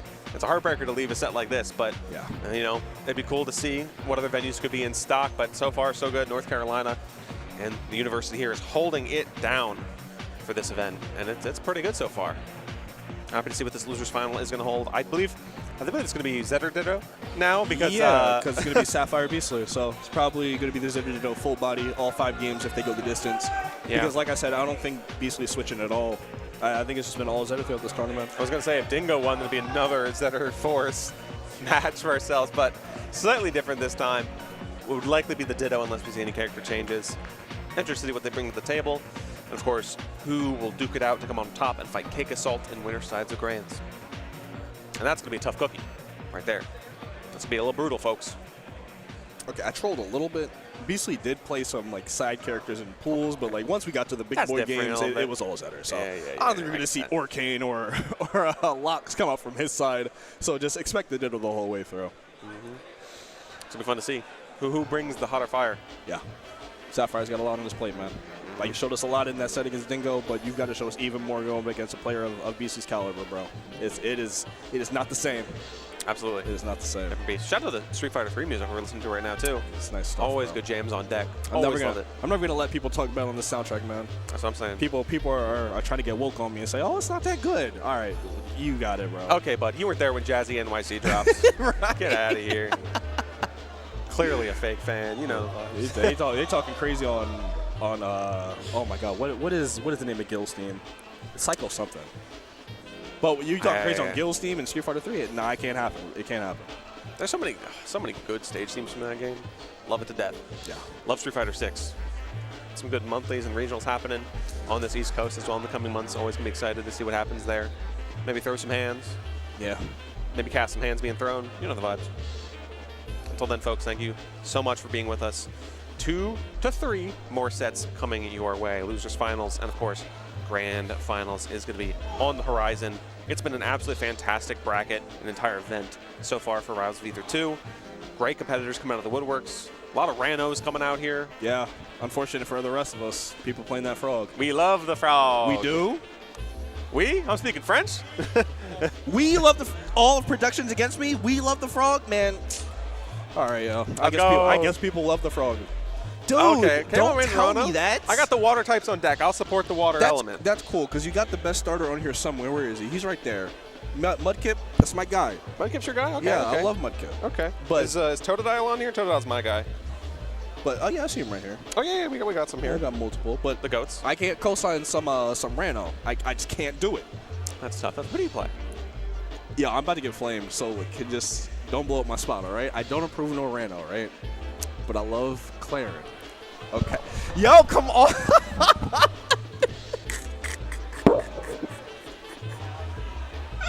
I didn't even finish, bro. One of those people, huh? It's only what I love Claren, all right? And I love Fleet. Okay. Okay, that one's acceptable. I should have started with that. My bad. Thank My you. bad. You should have started with Fleet. Yeah. Come on. Yeah, I can't co-sign no frog, dude. I can't do it. You'll co-sign Claren? Yes. Second twist. You're giving me a tummy ache just thinking about it, buddy. She deserves it, man. That Rivals 1 was a grind. She deserves everything she has right now. I played a little bit of Random in Rivals 1, too. I was more of an Edalus player in Rivals 1. Yeah. It was just fun to play. Honestly, So you've been down with the evil. I was just like, ooh, dash tech, go bird. Yeah. Having a time with it. Sometimes. Oftentimes being had. Fun button. Had that Nair button on Edalus. That was fun. All right, we are getting ready to get into this action here to wrap up Patchwork. Rivals 2 is coming to its conclusion. We've got Losers Finals coming up to see who gets a chance to fight the man, the myth, the legend, the #1 ranked player, depending on who you ask right now, Cake Assault. But, Joe, please tell us, who are our competitors for this Losers Finals? It's been an amazing top 8 at Patchwork 2026 so far. Rivals of Aether 2, an electric game full of electric players, and we have 3 more left. We have our Losers Finals set to begin. Put your hands together for Beastley! It's my guy, bro. My guy. Full faith in him. We can come back from this. Versus the home defender. Yep. So it's gonna be And tough meeting to us. him on the other side of losers finals. Give it up for Sapphire GD.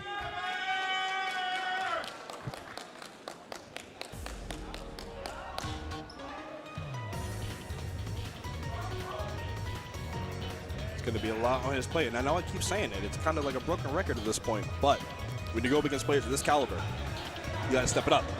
And we saw Sapphire expend a lot of energy in that last set getting past Dingo. So hopefully they still have something left in the tank. Because a golden opportunity for grand finals on your home turf at a bronze tier event is right there. You just got to win 3 games. 3 games, man. That's all it takes. It's going to be a little bit tough. But I definitely believe, defending the home turf, it's going to take a little bit of legwork effort, especially in what we expect to be the Ditto. Of course, nothing's ever guaranteed in this life, but we fully anticipate some Zetter action to be on the forefront here. I mean, hey, as we say that, look at that screen. Are we getting yet another Zetter 4s? Are we getting the I play one character but hate the Ditto aspect of things? Okay, no, I was just on the wrong character. Got it. From the last player still up here, who's out of here. Players on deck, getting their tech skill up to speed. Gotta make sure you are fully ready to jump in because this game 5 is incredibly important for what lies next. Absolutely. Not even trying to RPS. I respect that hustle too. We know we want the same stage. Let's get straight to it. We're playing the same character. Come on now, let's not be coy. Yeah, just take me to Delta, bro. Like, what are we talking about? Game faces are on. Stage is being picked and banned. Oh, they are still doing this. Just take me to Delta, bro. Why Just a being formality formal for the cameras? Banning Jules Vale for some reason. Are we going to go Metal Refinery? If we go Metal Refinery, I'd be very surprised, honestly. There we go. All right, jumping into losers finals here at Patchwork 2026. This is going to be an absolute fire match, literally because of the Zetterbird Ditto we see in front of us. We have Sapphire GD on one corner and Beastley on the other. Yep. We got Sapphire playing the blue, and we've got Beastley playing the orange in case you need to keep track of them. Names are a little bit swapped, but will be fixed shortly, of course. It's going to be very fun to see. Of course, how do you fight yourself? Your own greatest enemy. Yep.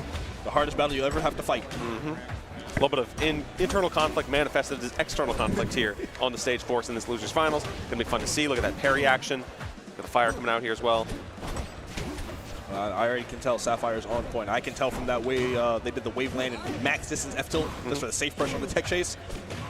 Yeah, it's gonna be a good set. Try to get a bit of a call right there on the up strong charge, but thankfully Beastley was on top of his toes.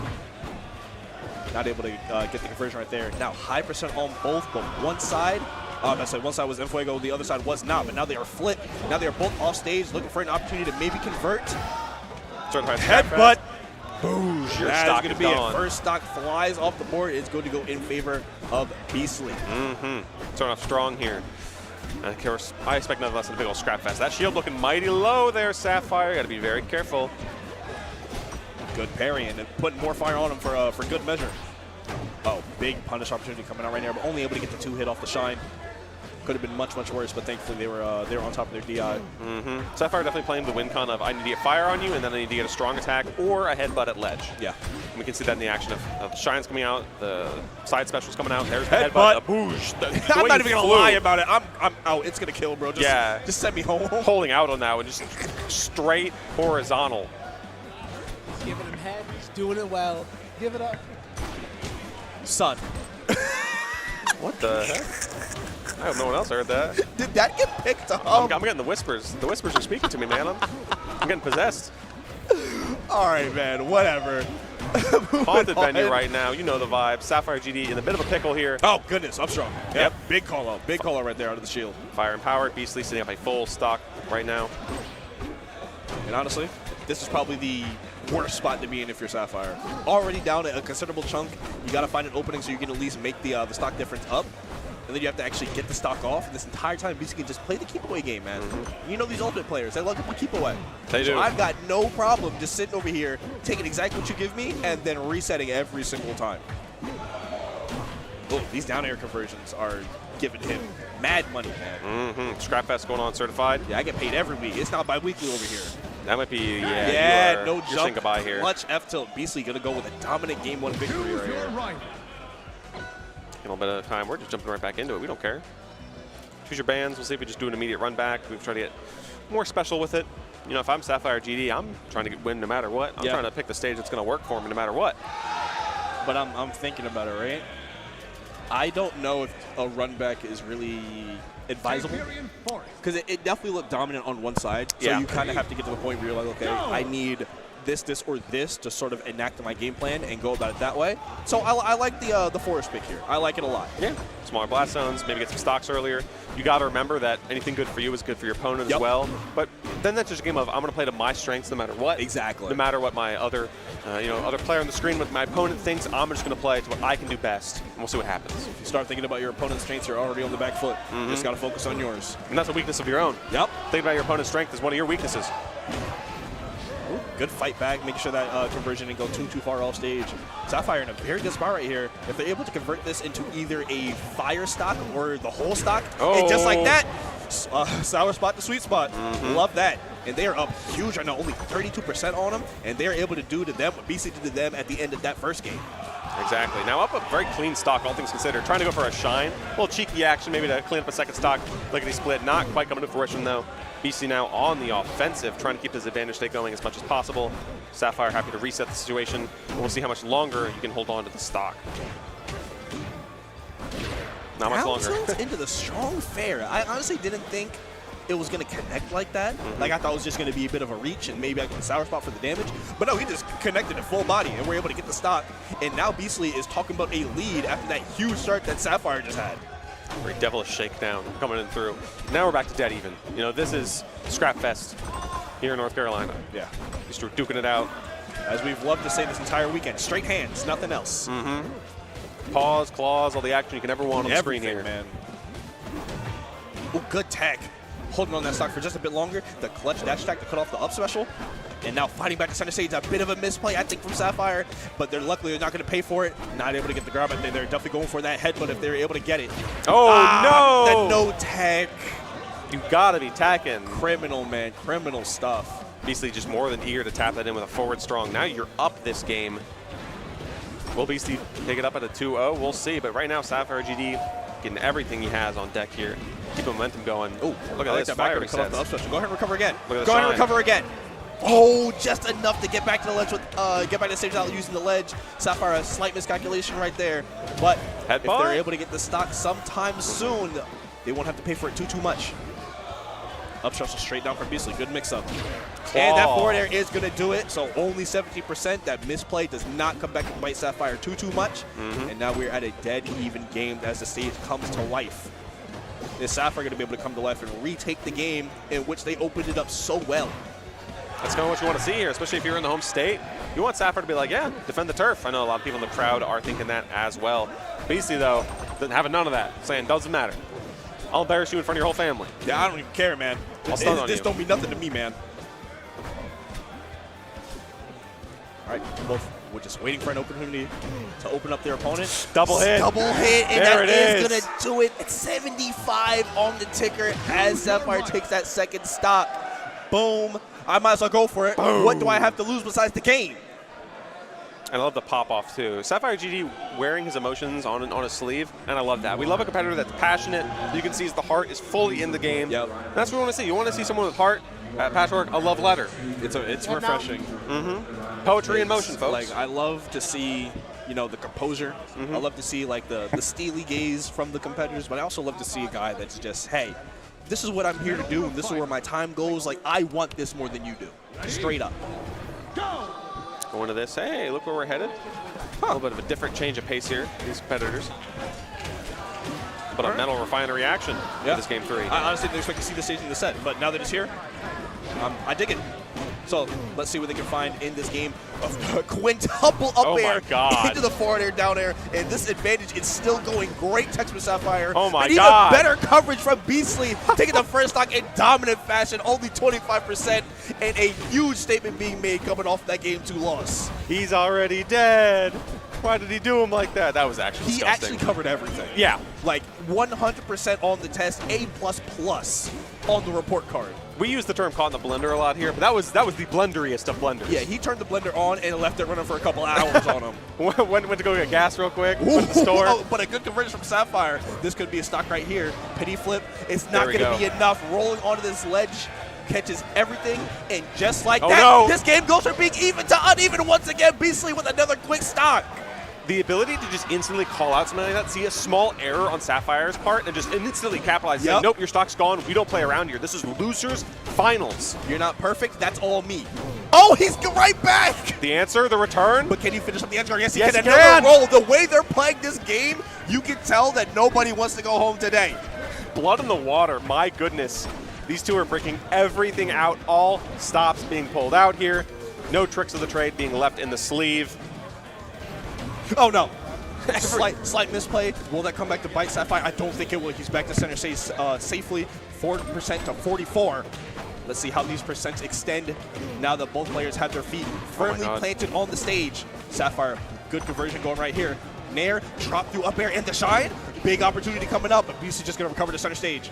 Every hit near ledge feels like a jump scare between these two. Absolutely. The way they're playing it, I'm scared every time one of them goes and loses stage control. A little bit of a spooky situation here, especially because look at this percentage. Dead even between these two. They're bouncing back.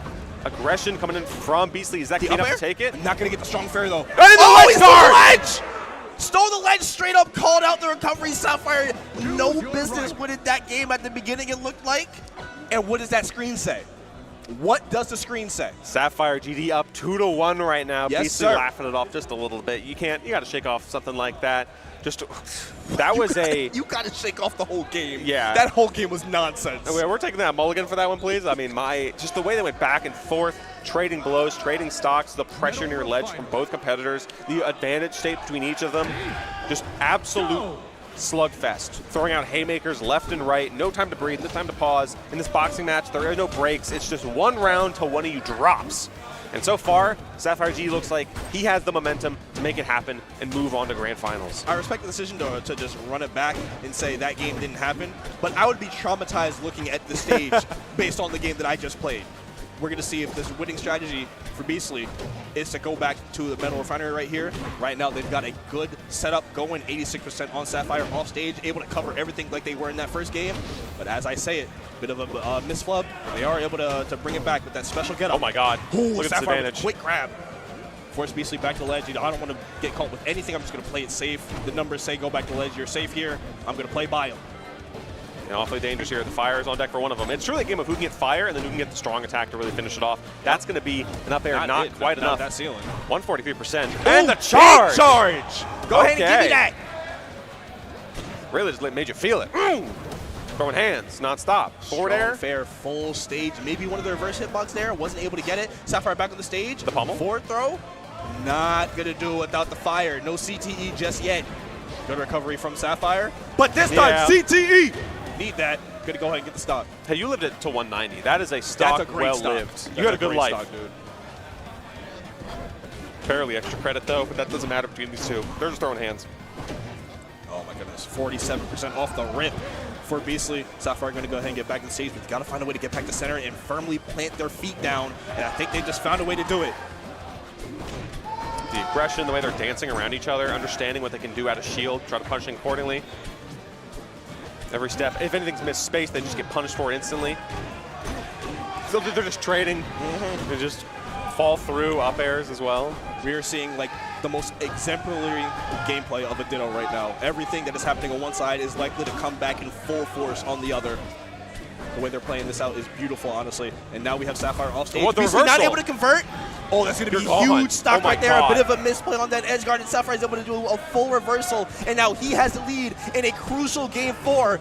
Entire tournament run on the line for Beastley, and you've got one stock to fix everything. Technation is not going to do it. Beastley just had to laugh, shake off that stock as best he can. Sapphire GD, he is dialed into 11 right now. Look at that game face. Nothing can drop between his eyes as he's looking for them right now. Anything he can find, big fair, get hit and in return. With the optimal DI right there, had a bit more left in that stock, and now we are dead even. Last stock, last game, potentially. Beastley fighting for his life, Sapphire fighting for everything else above him.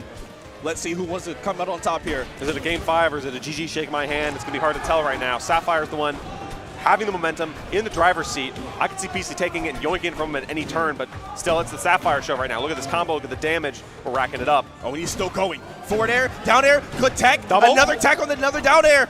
103 though, and the parry on the fireball. Yeah. It feels like Sapphire has everything in his hands right now. He's just fighting to not Burn, let it slip, baby, and burn! he won't let it go. Sapphire Grand Finals fighting through Beastley. Somehow, some way, making it work those last 2 games, man. It looked like he was out of it in that last game, and it looked like Beastley was regaining a bit of control in this game right here. But that man right there, that's a bad man right there. Certainly not Beastley, but certainly a beast. Oh, you know what I'm saying? Yeah, he's beast mode for sure. Exactly. Sapphire GD punching the ticket in. Just very careful. Like, I need to get fire on you at some point and just get something. Boom, shine. And we get the up strong, immediate pop off, I too. love the quick clutch conversion of shine into up strong, man. Like, if you're just able to have that in the back pocket, that's what makes it so strong. Which is confusing me while I'm talking to Cake. He's like, I'm not playing it. Because, like, I'm seeing this because he still has all of these quick conversions. He still has so many ways to apply that fire debuff to you. He's just naturally just a strong character, you know? And you saw 2 of the best players in the building of that character show you exactly why this character is so damn strong. And now we're going to see if Sapphire has any more in the tank. Going up against the #1 seed, the best player in the game, Cake Assault. I was going to the say, big boss. 2 of the best players in the building just duked it out, and now one of them gets to fight the best player in the building, Cake Assault. That is going to be Fighting for the right, a tough battle, but Sapphire GD is on a tear today, maybe keeping that momentum going. Yep. They're both warmed up to that matchup from this top 4 action. What a run from him, man. Yeah. What a run he's been Phenomenal. on. It's been crazy. Phenomenal. It's so good to see, especially because we were talking so much, hyping up the home state hero, keeping it going for North Carolina. So it's going to be so good to see that action. But before we go on to that grand finals, let's talk about BuddBuds just a bit more. Please do. Shout out to them. Of course, this event would not happen without them. They've been putting in so much good effort. Of course, you can see their socials on the screen at BuddBud Esports on Twitter or YouTube or BuddBuds on TikTok. They got maybe some merch coming soon. Do stuff a lot here in Raleigh. So, of course, couldn't have done it without them. Please show them some support. If you're not following the stream right now, just follow. It costs you nothing. And you get tuned into good streams. Absolutely. If production goes up every time I come up with these guys, man. They are always looking to be bigger and better. And they're right here out of Raleigh. So you're on our home turf. They're going to continue to make this scene as beautiful as it can be. And I'm excited to see what's next, man. And this is part of the initiative, you know? The BuddBuds local. StartGG/BBL. Still crazy, man. I don't know how I got away with that. But every Wednesday, here in Cary, North Carolina at Bad Machines. It's about 10 minutes from this venue that we're in right now. It's really not that far. It's a local in every sense of the word. We're keeping everything at home.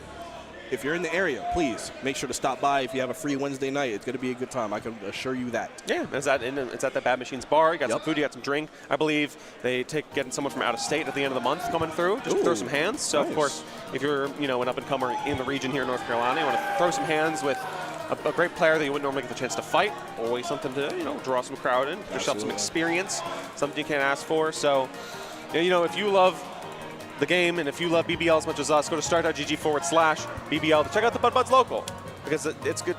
It's a cool place. Check it out. That's a wild boy, man. We're heading into grands. We got to give it all we got, folks. Yep. We're heading into the whole shebang, the end of it. The finale. Like we've been talking about, man, Cake Assault has been waiting up there. He has been eyeing his opponents for the past 30 or so minutes, just analyzing everything, seeing exactly what he needs to do in order to bring this trophy home. And he's got a competitor that he maybe wasn't expecting to see when he first sat down. We're going to have the hometown hero, Sapphire GD, coming out of losers, getting the run back on BC. Actually, he beat him in winter semis. I forgot to mention that earlier. And he's going up against the #1 man.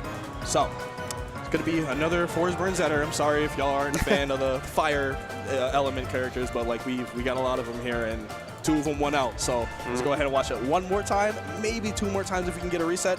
But we'll have to see what happens when the time comes. Yeah, we'll see what Sapphire brings to the table. I'm just excited to see that action. Of course, every set with a player like Cake is a thing of beauty. Of course, Sapphire GD on the horizon, on the come up, maybe coming hot from that loser set. You can see every time the pop-off happens. So what are we bringing to the table? Maybe some stiff competition is all I'm going to say. Yeah, I think it's going to be a fight. Actually, matter of fact, I know it's going to be a fight. He looks like the kind of player that is not going to let anything slide by too easily, So Cake might have something prepared for him. Absolutely. They're getting themselves ready, getting those top players in. In the meantime, it's been an absolutely fantastic top 8 of Rivals 2 here today. It has. It's been great. And it's been great every year ever since we started hosting this in 2022, man. Can you believe it? Time flies. Oh, man. Patchwork has been around for a hot minute. But it's a good event every year. Like I tell people that come in from out of region, I'm happy you're here, and for me, it's a can't miss. Yeah, I don't care what's going on for anywhere else in life. I got to have a free week in June or July because I know that Patchwork is coming around the corner, and I cannot not be there. I'm really happy to see, people coming in from different regions. I've talked a little bit earlier from like New York to Florida, always kind of coming through in the middle, which means it's a great middle point for a lot of like the Mid-Atlantic, Tri-State, and that lower southern East Coast. Always good to see. We have people coming in from places like Alabama, people coming in from the Midwest as well for this event too. It's like everyone's coming out because they understand the love and care that BuddBuds puts into this event, as well just like the good vibes that are here. Yeah. Because there's the vibes every year, just so nice. They're immaculate, man. It's just a good time. And that's honestly all you can ask for. Like, it's just a good time, period. It is. It passes the vibe check, folks. What more could you ask for?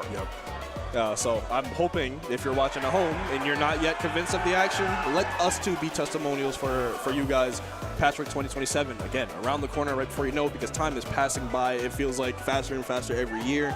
We're going to be talking about the next Patchwork what feels like weeks from now. So please make sure that you're able to come through, or at the very least, continue to show your support to BuddBuds and everyone's hosting this event. Absolutely. Of course, I'm happy to tout the strengths and so forth. While I'm not a paid actor, I'm a paid commentator, but I'm not a paid actor for the plug. There's no acting up here. It's different. There's a difference, folks. There's a disclaimer at the bottom of the screen when I do the ad, Have fun with it. There's so much stuff I've talked a little bit. Yeah, there's so much stuff to do in the city, which is nice. It's kind of surprising. It also helps that they're like constantly building stuff, because half the stuff was not here when Patchwork first popped up. Yeah, it's crazy. They just keep tacking things onto this university that they have going on. Like, we're not even in Raleigh proper. Yeah, we're a little bit on the outskirts. We are, but like we're like outside of the city itself. Yeah, not quite in downtown, but I mean it's so close to get there. Yeah. And there's so much stuff to do in the city, in the outskirts of the city. It's a very large metropolitan area. So there's something for everyone here. Like I was talking about, like I dipped from the venue for a few hours and went to like the Museum of Science. Like natural science, it's just in the city proper. And I was like, sweet, yeah. Just have some fun, see some cool exhibits, see what's going on in the city, and just have a good time. So, of course, we got the call we were waiting for. The Thunderdome arrives here, folks, with two fantastic competitors that don't need introduction, but we're going to give them to them anyway. Joe, take it away. And it all comes down to this. Dozens of competitors all fighting to be the last two on the stage. And here we are. Grand finals of Rivals of Aether 2. Give it up! Woo! Okay, that guy just... First, we have the challenger. Looking to dethrone last year's Patchwork champion. Give it up for NC's final player, Sapphire GD!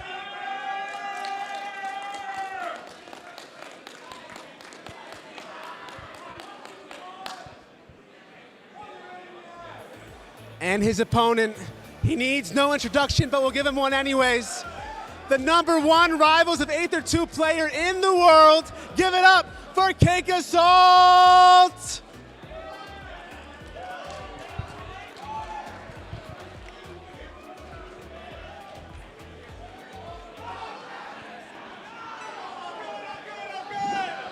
Doing a great job so far. Now you have to do the best job that you may have ever done. Final exam, final boss. Yep. This is a heavy ask, but we've seen the way that Sapphire GD has been playing. You might be up for it. Yeah. You might be able to scale this mountain. You might be able to come out on top, claim the Love Letter trophy that is custom made for this tournament. If he's able to tap into a little bit of what we saw in the Beastley set, I think the chance for, at the very least, a reset is there. I think if a reset happens, the crowd's going to get electric. It's going to get loud in here, dude. It's going to get loud. It's going to get so Started loud. getting loud from some of the Melee happening, some Ultimate happening as well. But, I mean, seeing the #1 player in the world get Grand Finals reset by the hometown hero, that's It's going to be crazy. That's story in the making, you know? That's something monumental. All right, but we can talk about it as much as we want, but now it's time to get there. Another Forsburn, Zetterburn matchup. It's just going to come down to this, man. Cake Assault sitting pretty in winner's side due to winning winners finals. I believe it was 3-0 over Beastley. 3-0, yeah. We were talking 3-0. We were hoping for at least that, put him on the board, but that game too was really rough for winners finals. Yeah, he stole the ever-living nonsense out of that game. Yeah, it was ran away with it. 3-0 from Beastley to get into from Cake Assault rather to get into the winner's side of grand finals. And then you've seen the run that Sapphire GD has been on ever since he lost to Beastley in the winner semis. He's able to take down Lucius 3-1, Dingo 3-2, and Beastley 3-1, and now we are sitting here in grand finals on the loser side. Got to win 2 sets to take the whole thing home. Yeah. And it's going to be a tough one, man. We keep saying it, but that's just because that's how it has to be. It's going to be a tough ask for him to reset this bracket and then win another set on top of that. 6 wins on the best player in the world before Cake Assault can get his 3 in a given set. That is tough. Yeah. And it all starts at the stage.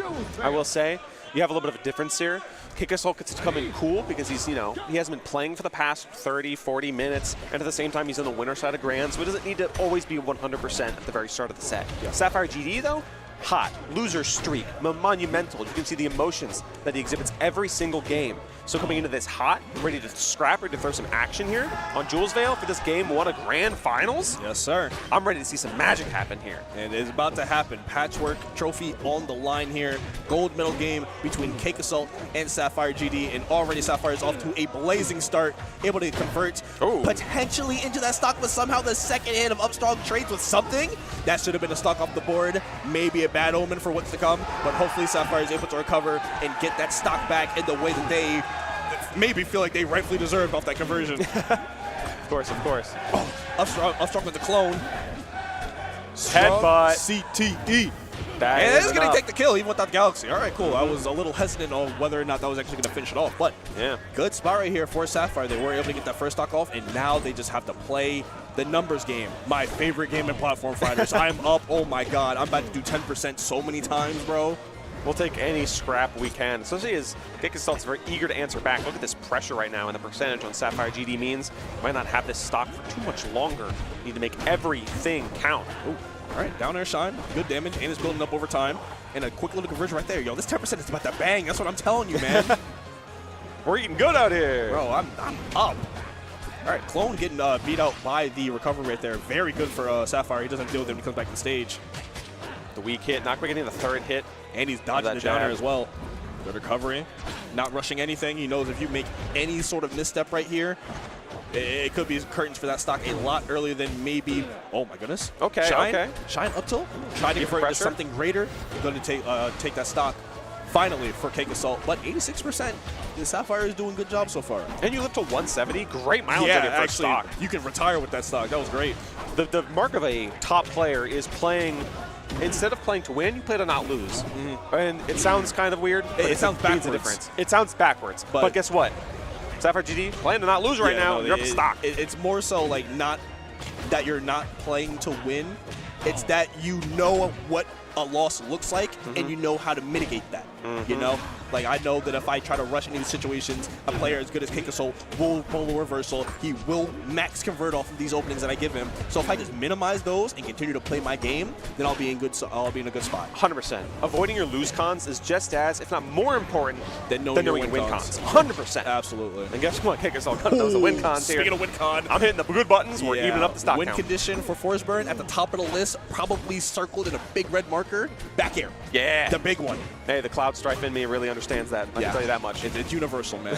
And now we're on that last stock, and maybe everything that we talked about is about to come out. Sapphire has Cake at 100% right here, going for the Upstrong, trying to end the game right here, right now. But now, the opening that we've talked about for so long is here. Got to recover high. Don't want to play those Upstrong games that we saw him play so often against other opponents in this bracket. Sapphire has the ledge right here. Can it convert into this first game? Cake Assault has him at 105. Oh, no! And he covers the up B. He tried to sneak his way to the ledge in a perfect call out. And as we've been saying so often, he doesn't need the whole game. I just need a little bit of your time, bro. I just need a little bit. Give an inch, take a mile. You could see that Sapphire GD's defenses were slipping there on the last stock. Getting a little bit nervous. Stressful game. It is for both a sides. high-tension situation for both competitors. But Cake Assault, the #1 player, has the Jules Vale. experience under that. To be Absolutely. cooler under pressure. You've been there so many times before, it's a little bit easier. Meanwhile, there's a lot of pressure on Sapphire GD right now. Yeah, Loser side. This home may state. be the biggest day of your career so far. For me, this is Sunday. But for me, it was Tuesday. Yeah, Sometimes exactly. this is how it is. Now we're just going to go ahead and run it back to Jules Vale, which honestly, I don't hate from Sapphire because they were moving and they were grooving in this game, on the stage, game 1. He was doing great. Yeah, it just came down to a call out essentially from the Cake Assault at the end on that final stock, that final recovery. But if they're able to continue to do what they did in that game 1, Jules Vale is going to serve them well. But so far, it looks like Cake Assault may have the book written 92% already. No fire to speak of on the side of Sapphire. It's got to recover super low, but unfortunately a bit too low. And now Cake, full stacks, healthy life, healthy, everything healthy. Yeah, just hanging out. It's real pretty here. Easily take this momentum going. Oh, 41, right off the rim. Yeah, and the instantly. upbeat to just get out of that situation entirely. I like the decision right there. Yeah, I don't just want to need take to get any out. more damage. See ya. This is really a scenario where, okay, we can get something going here. Ooh, up throw. Strong attack. Oh, and catches the landing. Sapphire right back in the game. I love the way that they played that stock out. That was a real struggle at first, but that evening it up, only 46% in deficit. That's still an amazing start, an amazing way to get yourself back in the game. You just have to find some momentum because right now it's just the dagger and a little bit of disjoints from Cake Assault is just really spelling trouble for Sapphire. Oh, nice. Just hit the downbeat. Gotta let people know sometimes that I do have that and I will let it rip. Sometimes you gotta let it rain on them, you know what I'm saying? I feel that. Oh my goodness. Oh, speaking of feeling something, up air, down air. Big conversion coming out from Sapphire. Not able to get anything more, but that's a lot of damage on the board they desperately needed. Oh! Times their get up past that down strong. They are a bolder man than maybe everyone else in this building for doing that. I don't know how you have the gall to do that. Yeah, me neither, bro. That's demon mode. With everything that's on the line. Oh, that back air again, full stage. Could have got more longevity out that stock, but 81 is not impossible for Zeta. Hey, where we going? Make up. Oh man, that may have been dropped from ledge. Double jump forward air. I think it was to supposed cover to be. the ledge options, but instead we just got a fastball forward air, and that might be momentum killer. In so many situations we've seen it, that could be the final nail in the coffin, even though we have a whole game left to play, potentially. Sapphire taking a deep breath. Composure is everything. Even Cake Assault was kind of looking to the side a little bit like, yeah. It's like if the game just kind of ended. Like, they were in a position where a lot of things to continue that game and maybe swing the momentum were still in store, and now we will just never get to see how that unfolds. And just a very uneventful denouement for that game, too, as we head to this game 3. Go Die Delta, the neutral stage, potentially the final game of this tournament if Cake Assault is eager to wrap it up. But Sapphire GD is going to be fighting with everything he has for this game 3, folks. And every game that Sapphire has played so far, they've had come out to these decent starts. So clearly they are not rattled from how that game 2 ended, because they are continuing to do the exact same thing in this game. Already got Cake up to 81%, and he has been married to that ledge ever since the game started. I don't think Sapphire has any intention of letting that that relationship break up at any point. Jab on shield, tried to sneak it up to right there. Bit of unsafe pressure, and that's the opening that he needed to get back in this game. Oh my goodness. Double down air, luckily able to get the tech. Good mix up on the recovery, and now we are back on the stage, but the percents are even though Sapphire got off to that amazing start. Big conversion. Shine, up strong, we are up. But for how long are you going to be up? It's just a ticking clock at this point. You know, Cake Assault will answer back very quickly, but it's just a matter of can I get a little bit more percent on board, quick little Gatling action here to rack up that percentage. I love that run-up shine, wave dash back from Sapphire on the tech option. Bro, safe pressure, man. Oh, a little bit too beautiful eager. spacing. Beautiful spacing right there from Cake. Going to get that down strong. Not taking too much damage either. We don't want to take 60, but against Zetter, it could be much, much worse. It's doable. At the end of the day, we can work with it. A little bit headbutt action. Not, of course, taking the KO just yet, but the percentage continually is racking up right now. Oh, not able to get the down air on that ledge skip like they were planning for. So now we got to find a different way to get this this damage going. Hard forward hit. air. It is going to be the strong hit, but it's not going to be strong enough to get the kill right here. A whole 100% damn near for Sapphire, and they are just going to hold the ledge smartly, and they are in a big position right here to win this game. They just got to keep it together. This is going to be very, very important for Sapphire, can you get yourself on the board more extra credit, or is Cake going to even it up? Lickety split. It is getting very close. Dude, he still doesn't have his jump either. This is all the same juggle. Look, living on a prayer. Look at his checks. Good Amazing recovery. angle. Great recovery. But now you got to find a way to get back to the stage. Okay, back on it. But the back air isn't going to do it if the DI is correct, and it is. A little bit of dash attack action, too. Going Skip high. the ledge, but now we got to find a way to get back to the stage again. If they can get their feet back on the floor, big things can happen, but Keikasol is doing a great job to make sure they never have that footing. Just the wall of aggression with the back airs and mixing up the options as well for Keikasol, just making it so difficult to find any way to approach or get in, shielding the smoke explosion as well, hoping a kind of a Hail Mary move to get something on board here. Yeah, definitely looking to call out some buttons with that Inferno overdrive being popped right there. His back throw 170, by the way, that took that. That's not what you want as force burn. Not at all. Kind of an oddball pick, but it's like, what got you? Yeah, if we have to fall back on those, the stock has probably gone haywire at some point. Exactly. And now dead even between these two. Sapphire, you're going to get yourself on the board. There's Keikasol winning that gold. One last stock to make it happen, man. Is Sapphire going to extend his life in this tournament? Or is Cake going to wrap things up right here, right now? Right now it's looking like Sapphire has the keys. But what else do you have for us, man? So hard to tell. Man, Cake is just a master of overshooting and, kind of dashing back an opponents in the face. Yep. Oh, fighting back with that back air, that might be everything, bro. That might be everything because that was such a critical juncture in the game to get the momentum back. Yeah, the stage control, too, is just massive. Oh my God, they are dancing around each other right now. No fear, no regard at all for the opponent's win condition. Yo, I can't see a goddamn thing. He's just getting so sneaky in there. I promise you don't want to play those games. And Sapphire says, yes, I do. He's going to go right in there and try to figure it out. Off stage now, triple-digit %. He's getting awfully close. It's the down air. That's going to be it, man. Keikasol once again turning smoke into straight fire.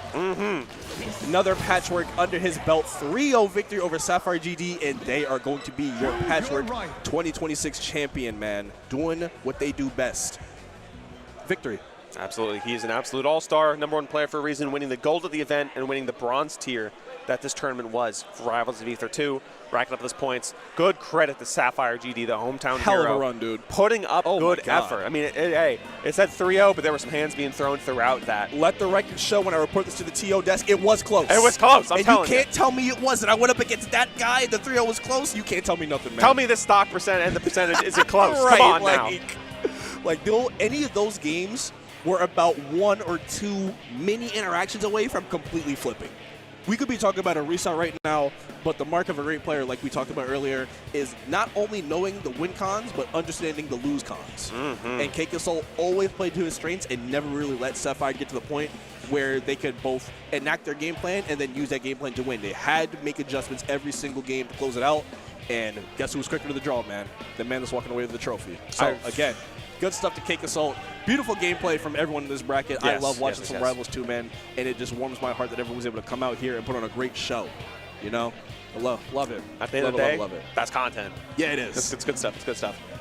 All so right, I think we are going to try to get the winner over here for an interview. Of course, it is going to be Joe, of course, the MC that is going to be doing that interview second. I don't know if we're cutting live to the feed or if they're going to come over here. But at the end of the day, it is very, very cool to see a little bit of interview. He's walking over to him. Yeah, I see Joe with mic equipped on hand. All right, 6-6-6. So get themselves ready, a little bit of fist bump action. I think we're going to just send it right over in just a second. I'm talking a little bit on the production side. Yeah. But man, what a good tournament. What a great tournament, actually. So happy to be here, witness this event. Throw some hands and friendlies along the way, Got to see pretty much every character I wanted to see, I think, because I wanted to see some Lorena. I really wanted to see some new Claren, so I could, test some theories. Love seeing some Zedder, even though it's fun to talk crazy on the character. Yeah. Like, that character's so dope to watch, man. All right, sounds good. That's been the end of our block, folks. It's been an absolute pleasure to commentate top 4 of Rise of Ether 2 here at Patchwork 2026. You can find me at Raincasts on socials. Dom, it has been an absolute pleasure. Where can they find you? They can find me. Dom Needs Help everywhere on every platform. I don't do nothing no more. I'm getting too old, man. But every time I can come out and do what I'm doing right now, it's a pleasure. I always have a blast. But for the most part nowadays, I'm just sitting at home, and you can find out what I'm doing on all my socials. Again, Dom Needs Help, every platform. Thank you again for BuddBuds hosting this event. Yes. Kyle holding down with production, and my main man, Rain, for this beautiful block that we have been able to host for you guys. We're going to go ahead and kick it over to Joe. He's got an interview with our event winner, Keikasol. We're going to let them take it over from here. So please, stay tuned. We got more action coming up at Patchwork. But for now, take us over to the winner. Thank you, and I am here joined by the Patchwork 2026 Rivals of 8th or 2 champion, Cake Assault. Cake, I just want to hear how you're feeling. Just talk a little bit about the bracket. Well, I mean, obviously, I'm very happy that I won. You know, the biggest motivator for winning this bracket, I saw the trophies. They look so cool. They're so adorable. Did you see them? Yeah, absolutely. Shout out to Alex Yo-Yo for making those trophies. Yeah, they're very, very cool looking trophies. The bracket was weirdly the person that brought me to Game 5. I wasn't scared of going into it, but he freaked me out a little bit. And I did genuinely think the Lockstone was going to win me the set. That wasn't like a troll pick. It didn't work out for me. My Lockstone has not been played in like at least like 5 days, so that's part of it. Dingo actually later told me that my Lockstone is ass. I don't think that's true. It was just ass today. It's a good game. It can't be that bad, you know? Yeah, it's at least as ass as Dingo. There you go. That was Cake said that, not me. Let's make that clear. What else? Beastley. I mean, I've kind of had Beastley's number for a while. I mean, I don't sleep on him because he's a top 10 player, just barely though for some reason. I was most scared of Sapphire going into it because he's a wild card and he practices a ton, and he's also he's the Zetterburn that I am most afraid of getting hit by. You know, like Beastley's kind of a demon in neutral. It's very hard to hit Beastley, but if I get hit by Beastley, I don't feel like my stock could just end at any moment. I get hit by Sapphire and it's like, oh, this could be it. Like I could, yeah, any hit from Sapphire, it's like this could be my stock.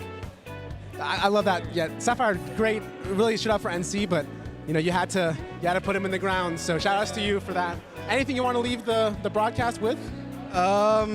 Wish me luck at Evo next weekend. Yeah, tune in to Rivals of 8th or 2 Evo. See Cake win it. Fingers crossed. And we have the trophy that we're talking about.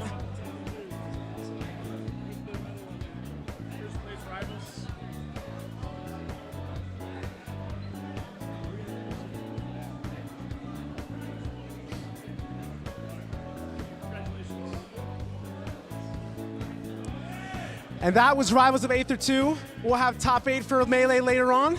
Stick around.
Rap M is fucking amazing. That kid's a demon. A literal demon. Yo, this guy is the future.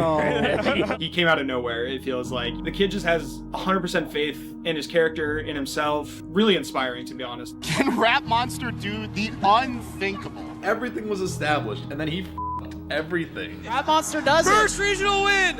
Everybody get on the stage! MDVA is out for Rap Monster! Oh, you turned around, you had so much time, and that's it! Rap Monster wins 3-1! We're gonna see you Sunday! Oh my Yo, relax! Oh, he's just a boy! There's a new King of Luigi in town, and he's just a boy! It's over. He's standing out! They're time with the forward tilt! And a down there to win it! Rap Monster in grand finals at Pat's house! No way! Oh, no way! There's no way! He gets off the chair and shows the round call! Who does that? No one does that! Rap Monster. Rap Monster! Rap Monster! Rap Monster! Rap Monster! Rap Monster! Rap Monster! Rap Monster! Yeah, this is like the place I'll be loss. Doing a shot like that. Alright, anyways.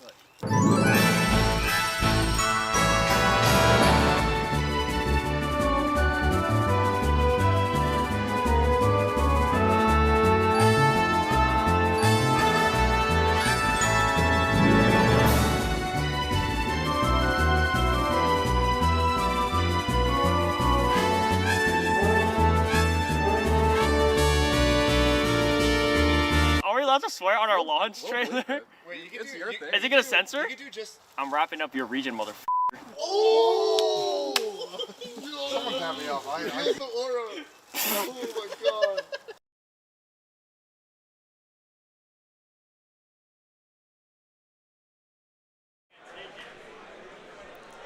That was beautiful. That was beautiful. What's up, Billet? You're What's in up, that Jorge? trailer. I am in that trailer. I got a line. They gave me a line. They wrote that for me. You killed the delivery of it. Shout out to Rap Monster, Root's very first sponsored player coming out of our region, MDVA.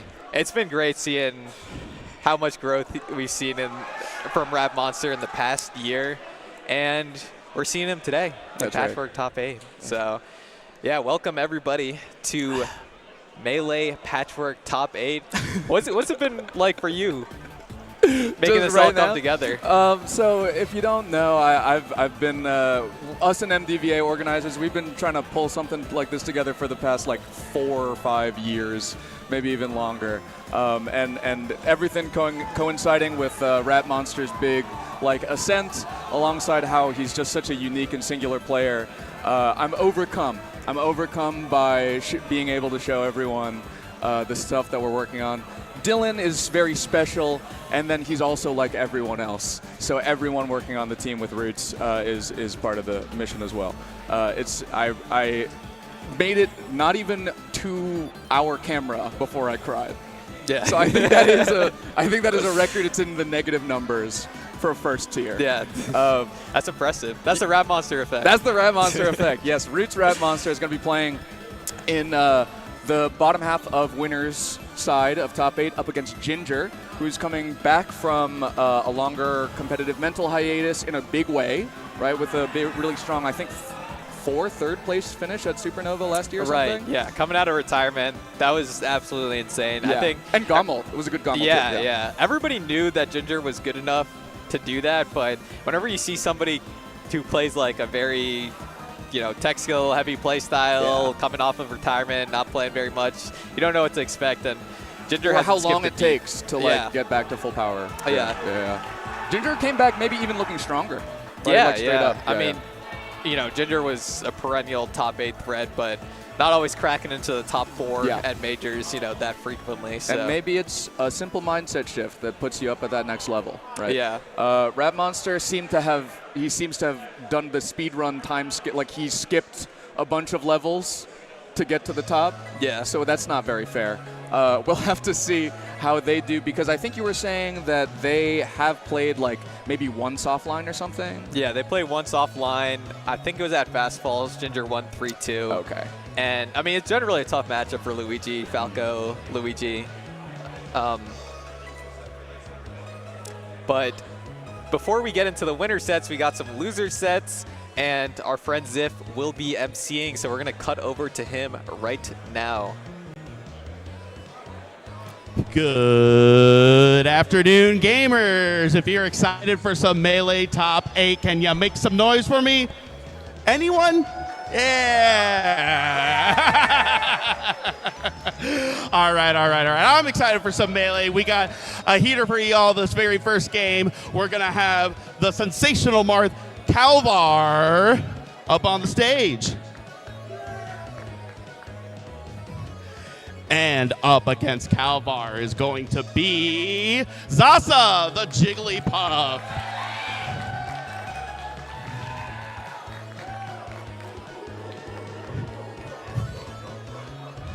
Keep that energy, everyone. Let's get ready for some Melee Top 8. Good luck to our competitors. And Thanks so much, Ziff.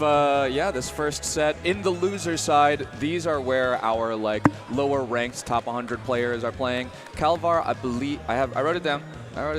Calvar 85, Zasa 73 at the most recent top 100 ranking, and Zasa has got the real home turf advantage as well. Right? Yeah, you can hear the crowds, or we can hear the crowd at least, and in North Carolina it's super loud for her. She is the #1 ranked player out of this region. So the way we feel about Rat Monster is how the crowd feels about Zasa right now. Yes, and if Rat Monster had an animalistic noise that we could make also, you better believe we're hitting it, right? We'll come up with something. Just the appearance of Zasa is enough to make barks emanate through the venue room. And I think it's for good reason. Zasa, I think, is a really interesting player to watch. Actually, as a Puff player, how do you feel about Zasa? Well, I played Zasa twice, and she's absolutely destroyed me in Puff Dittos. Yeah. I do think, I feel like she gets under-talked about in the Grand Puff ecosystem. I think, it's clearly HBox and SCJ as #1 and 2. And then Billet's up there, top 5. Yeah, you hear Billet up there. Right. And then you hear, Dawson and Faust and Eve and them. I totally forgot. I just went to Billet. But yeah. And then Zasa all the way, after you get through Eve.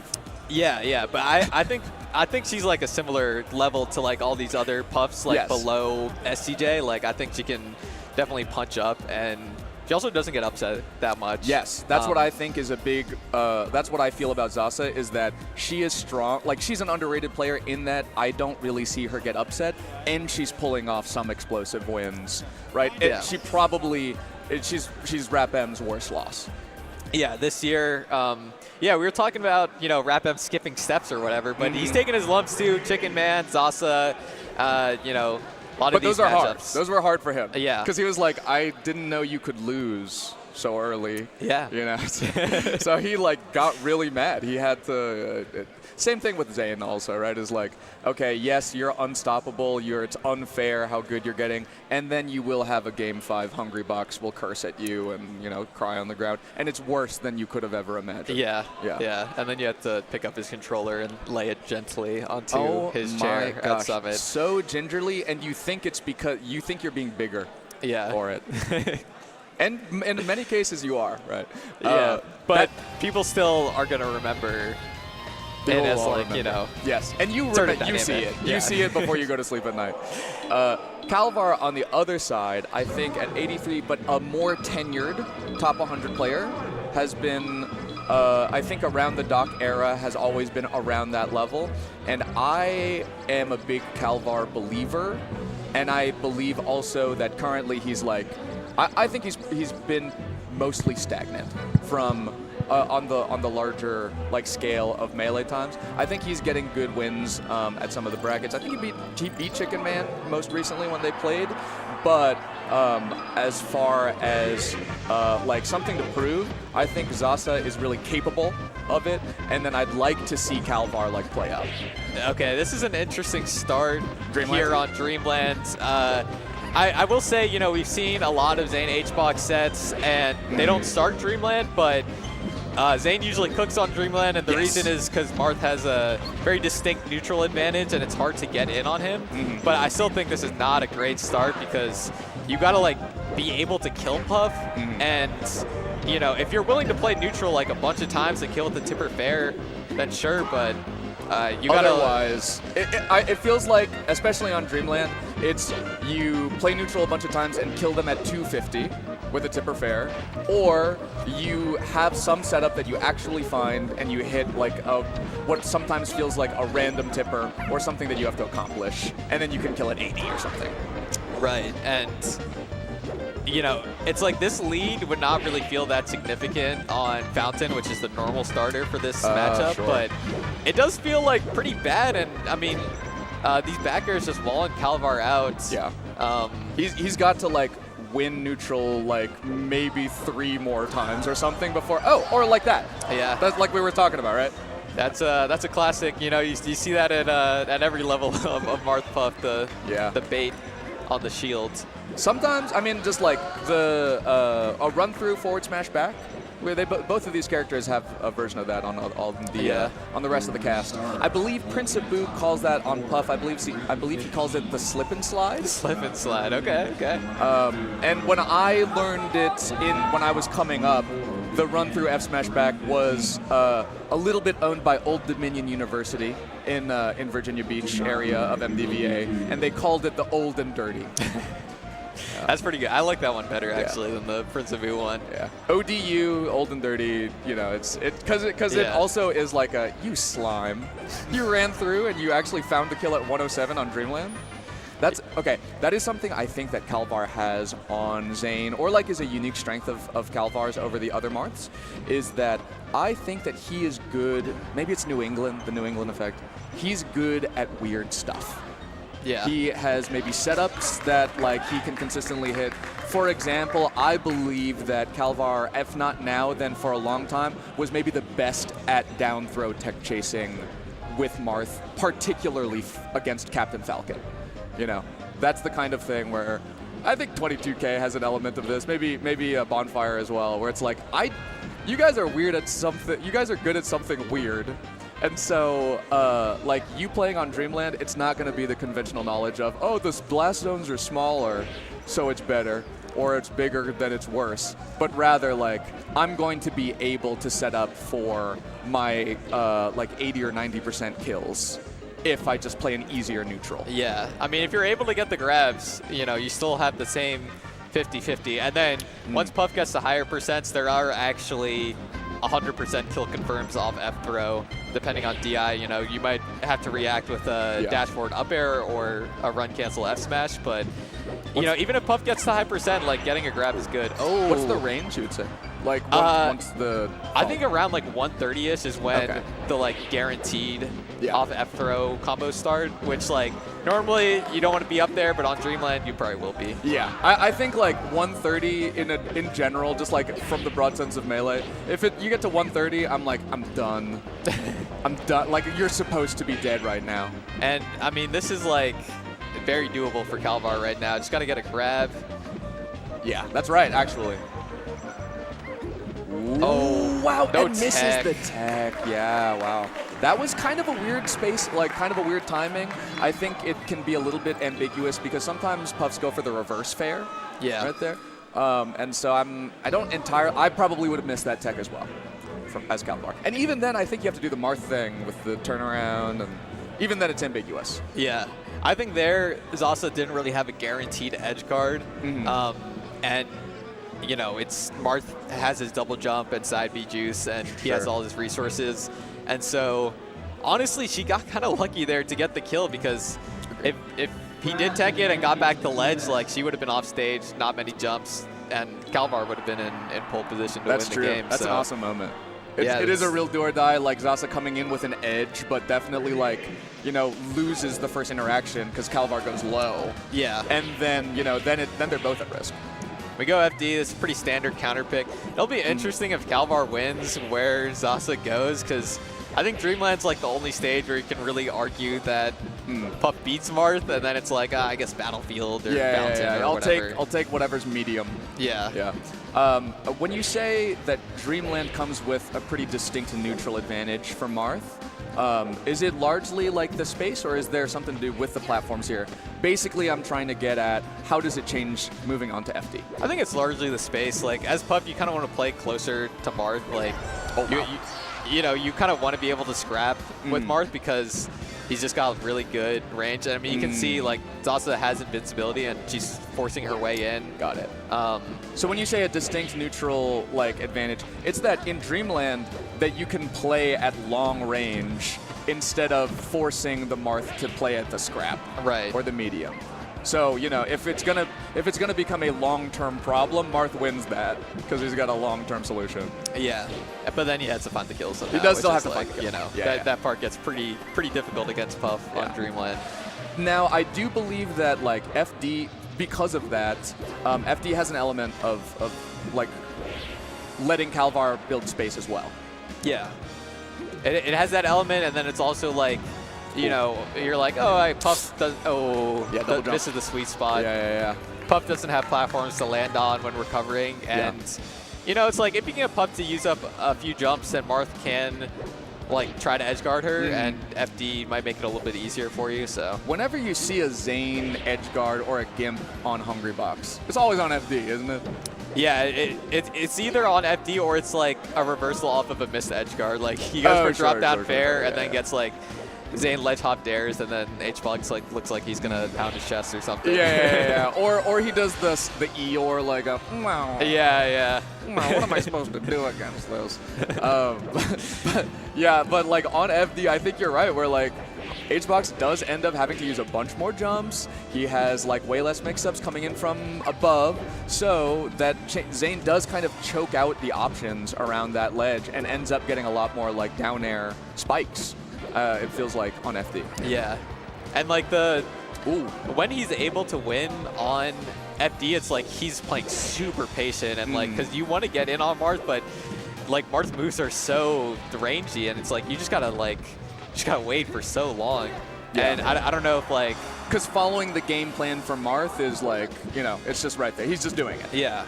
Calvar's doing it right now too, and it's like, you know, Zaza I think is also doing a good job of weaving in and out, but it's kind of tough. I mean, there's another like dropped edge guard, and it's not like really a mess up. It's just kind of like she reads the wrong thing. Yeah. Calvar doing, I think, interesting stuff. Oh, nice tech though. Calvar is like, I think especially after getting back aired, like missing the sweet spot, Calvar showed a couple of times where he went for the ledge. It was a little sloppy, but Zaza didn't cover it. Which is interesting to me because then Calvar did change up his recovery timings anyway. And that's been effective. And that was an example of what I was talking about earlier with the F throw. Zaza, I think, DI'd in there and got up aired. And that was like at high percent. So, you know, it's good to see Calvar got all the confirms in his deck of cards. Yeah. That's like, I think there are a lot of players, myself included, who are like, whoa, you have high scoring stuff. Like, you've got a bunch of pieces. Wow, dying off the top there, 96. I'm not surprised that maybe Calvar might be good at this weird thing. Yeah. He's got all the kill confirms on deck, the 50-50 ones. What is going on here? Billet, I have one right in my hand right now that I pulled out on our earlier block, and I didn't know how to explain it to you. So actually, that is a like kind of a menthol smelling. It's an oils stick that smells minty. It's helpful for nausea, but also for other things. Okay, I was like, it looked like a chapstick thing. Would you like to give it a whiff? I'm okay. Okay. All right. That's fine. It's big in Thailand, right? This is I buy the Thai brand in Southeast Asia. The cabbies and taxi drivers just stick two in their nose and drive. Does it around actually like wake you up? Yeah, it's minty. It's menthol smelling. But you can definitely get addicted to the essential oil smells. Those guys are burning their sinuses. Yeah. Calvar, I think. So Calvar might be doing this from a competitor standpoint, which I think is part of the other use, which is it is a sensation to your nervous system that you just ping. You activate it, right? It is funny that he knocked Zaza away and then like wiped his nose like with his controller still in his hand. He's like clearly activating the sinuses a little bit. A little bit of a sinus activation there. Yeah. So you have to imagine that whatever mental benefit you're getting from it has to be greater than the need to wipe. But Cody does this. Cody, when he does the apple or the banana, you know when he's eating the banana and he's eating like 1/64th of the banana and then sets it back down? Or Swedish Delight. Sometimes Wizzy will do this also. He'll, between stocks or games, they'll drink a water that has nothing in it. Yeah. This is a mental reset. This is your telling your nervous system that even though we're under stressors and we're using things, heightened reaction times from fight or flight, we are still also in control. That we don't have to be fully reactive, fully nervous, fully like having our mammalian animal sense take over. If you take this moment to punctuate your competition, it can reset you. I feel like it worked for Calvar because he's just he looks like he's just playing like normal Marthpa friendlies, you know, like just he's just doing his thing, you know. I agree. He looks so casual right now. It just feels like he has the right answer for all of the things. And Zasa makes some reads, and some of the reads are right. Like they are playing like melee. Shout outs to Astrid in the back. Regardless of that, like even when she does get the right read, it's not converting. Yeah, and that's kind of like, you know, this does feel like kind of prototypical Marth Puff right now. And I mean, it is Battlefield. This is considered a Puff counter pick, technically, like kind of. It's what you would counter pick. Yeah. But it doesn't come with this is a better stage for me. Yeah, and I always I don't know if Calvar picked Dreamland because he thought it was better for him or if he just wanted to get out of the way. I always think the latter. Oh, we could have seen like a Sing maybe, but still. Oh, a Sing would have been interesting, yeah. Okay. And then a reverse fair, I think, is some faith, but yeah. Yeah, that was good DI on the reverse fair to hold out. Didn't combo into anything for Zasa. Oh, okay, that makes sense because I was like, that was good DI because I DI in and then I get a hit. But no, you're telling me, yeah, okay, good. Oh, waits for the spot dodge, but just drill grab. Can't really like do anything else. Like can't drill res because you're not trying to trade stocks. Yeah. And look at like Calvar is also even playing the percent ranges and stock ranges. He knows that he is up, and so what does he do? He slowly like lands right in front of Zasa's shield, and then does an empty jump up tilt. Like empty land up tilt, right? That means you're not worried. I'm collected enough of my own like decisions and reactions where I'm not being reactive, I'm playing mix-ups. Yeah, this is an uphill climb for Zasa right now. Yeah. I think this game is even like kind of sad, but I think it's, like you're saying, it just looks right from Calvar's side. So I do think that Zasa needs to find an answer. And I don't think it can be what won Zasa the earlier game, because it does feel like Calvar's just cleaned up on some of those punishes. That was almost a big punish from Zasa, but Calvar is too low percent for her to really edge guard. And yeah, trying to land here. And then even that, to what end, right? Like, yeah. Now you have Marth at 48, and I can maybe try to get a couple more back airs, but it's not converting. Oh, yeah. I really think that the edge guard stopped turning into anything. Yeah. All right. And she's having trouble at low percents too, so it's kind of everything. At the you know? low and the high. Yeah. Yeah. Back to Battlefield. And normally the thing that the Marth has to figure out is like, okay, I have to kill in the standard, really hard, boring way at 250, or I have to come up with an interesting answer that like is specific to this person in order to find kills at like 80 and 90. But Calvar has the answer. Yeah. Oh, reads that roll, gets the tech chase with the forward air. And Calvar is like, these are not the same answers either, right? Like he's gotten like tipper kills by running through and F smashing back. He's gotten like up air or like the up B kills off of a tech chase. He's doing them off of the throw follow-ups. It does really feel like, you know, it's not one answer that Calvar has for killing Puff. It is at this percent threshold. Like Calvar has many ways to get the kill. Yeah. One thing that Zasa has noticed is that Calvar likes spot dodging, and at higher percent, she was able to get there's another spot dodge. Wow. She's really tapped into that. Astrid up there. Oh, a little too slow, but Okay, it still doesn't matter. finds it. That's rage-inducing as a Jigglypuff player, I'm not going to lie. You jump away and then get hit by the Marth F smash. It's like, you know it's your fault, but it's just so annoying. Partly also because you get, like, you shield the tipper before. Yeah, you're like, oh, I did it. I got so lucky. Like, Ooh. oh, rest? Oh, damn. That was a tight window. I think a confident Zasa does hit the rest on that. Oh, wow. Oh, That wow, was a it's a Marth grab. Wow. DI mix-up on mix-up in my, or at least I did not expect to DI either of those right. Yeah.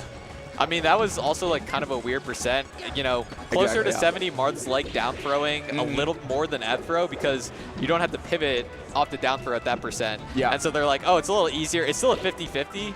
But like as a Puff player, I'm like, There's I'm some more, execution window for them more, a little bit. Yeah. I'm like more likely to DI for down throw because I expect them to go for the easier option, you know? Yeah. There's probably some like, you know, game theory optimal like amount of times to DI. But if it's 50-50 in your brain, like at least I'll make it so that one of the 50s is harder for you to get. Yeah.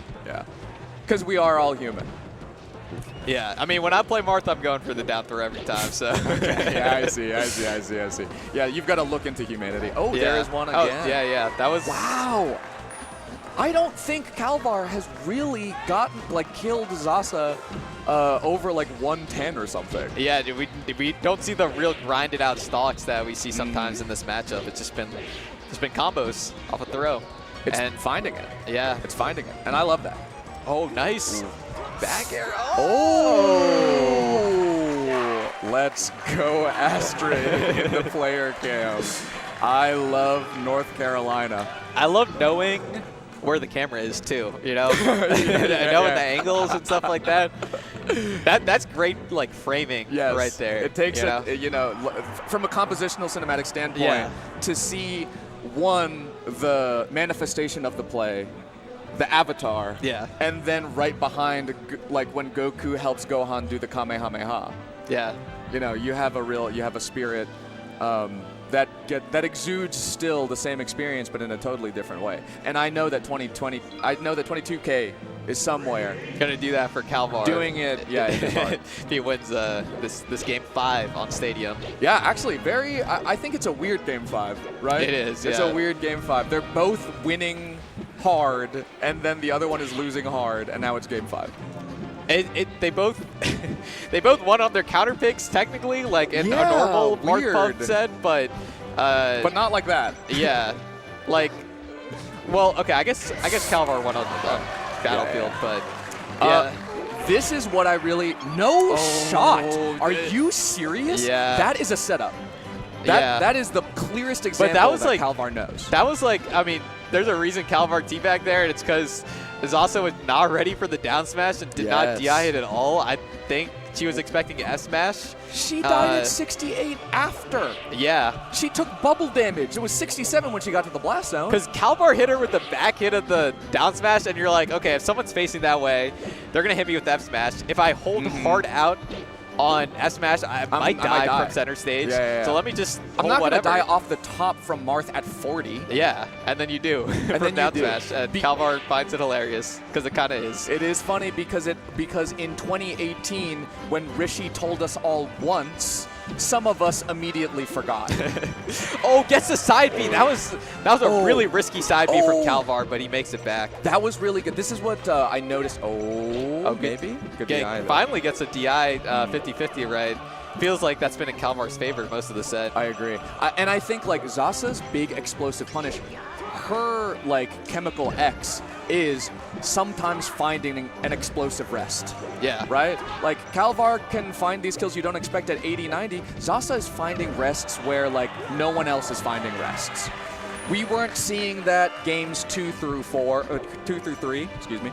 But I think we're starting to see a little bit now, and that's a real key into like their emotional states as players. Yeah, now Zasa is trying to really extend this and make it one of those stocks that we haven't really seen where she just weaves in and out of Marth's range at high percent and makes him do something. Oh, almost gets the jump. Oh, she does the spot dodge again. I love to see that because it showed Zasa's confidence and to the limits of it. Yeah. You don't want to see Calvar just get run over. Yeah, it's like she knew for a fact Calvar was going to spot dodge there, but hey, rest is a small move. Rest is a small move. And it's only out for a frame. Calvar doing the, all right, I'll take it. Yeah, I mean, you take those every time against Jigglypuff. Oh, and that's going to be a stock, last stock, game 5. This rocks. Let's go, Astrid. New Hampshire We're versus hearing North Barks Carolina. out too. Lock in. Zasa, is she going to find a rest? Or is Calvar God. going to rack up damage and get that grab? She's looking for it, right? You see, when you see a Puff do up air at low percent, I go, I know what you slime ball. But now Calvar got a lot of percent on him. He's at knockdown percent, so she can just play it straight up. They're functionally the same percent range. Right. You really just cannot get grabbed as Jigglypuff here. Yeah. Oh, gets the jump in. Calvar kind of getting a little aggressive out of the corner, which not necessarily bad. Oh! Neither of them wanted to grab. Yeah, that was... Okay, back there was interesting run through. They're both trying to be brave. They both stare into the face of loss and fear and are trying to be so brave about it. Oh! Gets the spot dodge again! Calvar gets red for the 4th time that set, and Zasa takes it.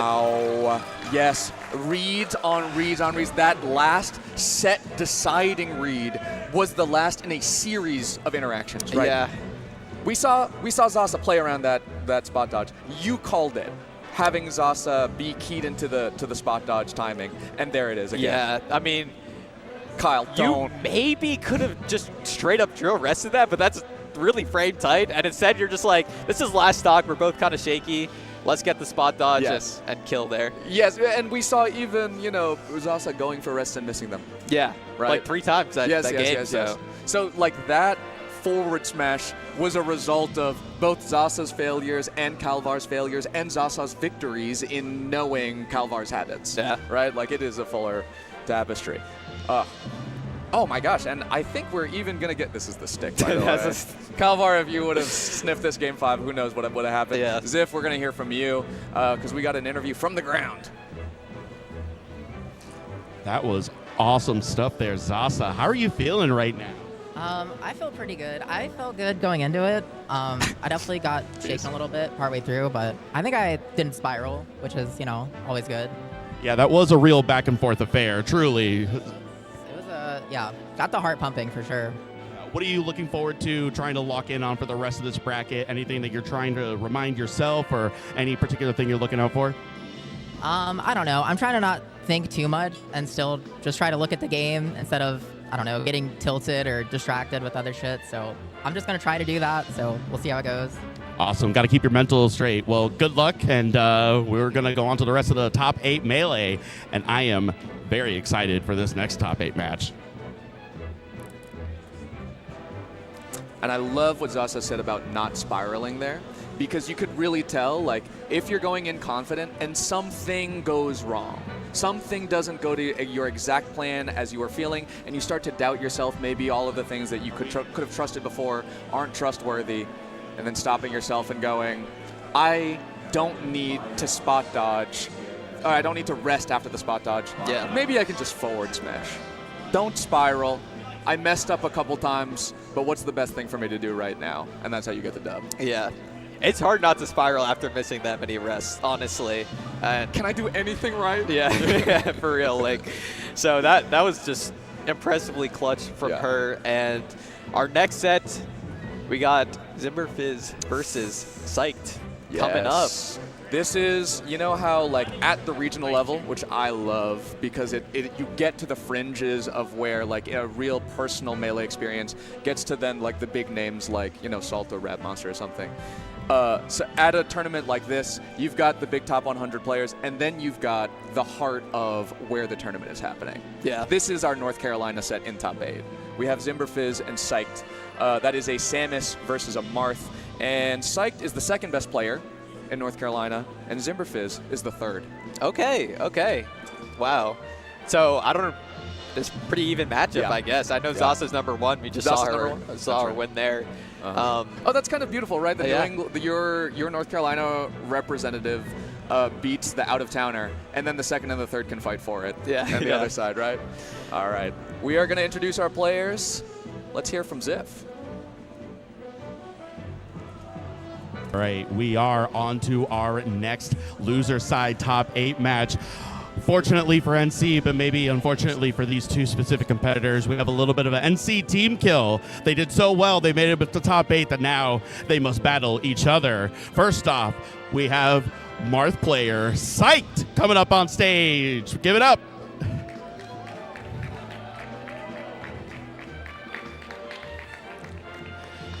And along with Psyched, an alum of Patchwork top 8s here, the spectacular, the fabulous Samus player, Zimberfizz.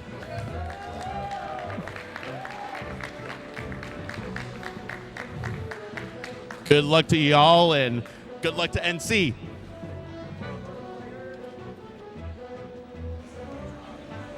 All right, just like Ziff had said, it is a North Carolina team kill, but no matter who loses, North Carolina wins, which does also, I guess that means North Carolina loses also. So yeah. Glass half full, glass half empty. As Ziff mentioned, Zimberfizz is an alum of Patchwork top 8. He got top 8 last year, beating Chicken Man in a crazy Game 5 last stock set. Yes. And North Carolina went crazy for this one.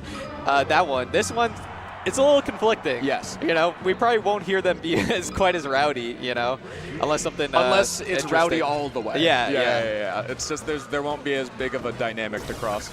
I do believe that, like, despite the 2-3 ranking, I think my PR might have been even from like last year or something. But then also Zimberfizz, despite Psych being a higher rank on that ranking, I do think Zimberfizz has had the more active and longer resume out of state. Like Zimberfizz in the past couple of years in post-pandemic will go to, like, you know, Tipped Off or something, or CEO and stuff. And so I do think like Zimberfizz might be known a little bit more and does make your favorite player sweat. Yeah, and he's not sweating at all. Like he's grinning during hand warmers. Yeah. Like, I mean, this is home. He probably didn't have to, like, you know, drive 6 hours or anything like that. You know, he's chilling. He slept in bed. Sleeping They both in his slept bed. Yeah. These two both rolled out of bed. Yeah. I do also, I gotta find Zimberfizz. I gotta apologize to him because one set I did with Time Bones like a few years ago on a Zimberfizz set, and I thought he was Tizzlefix.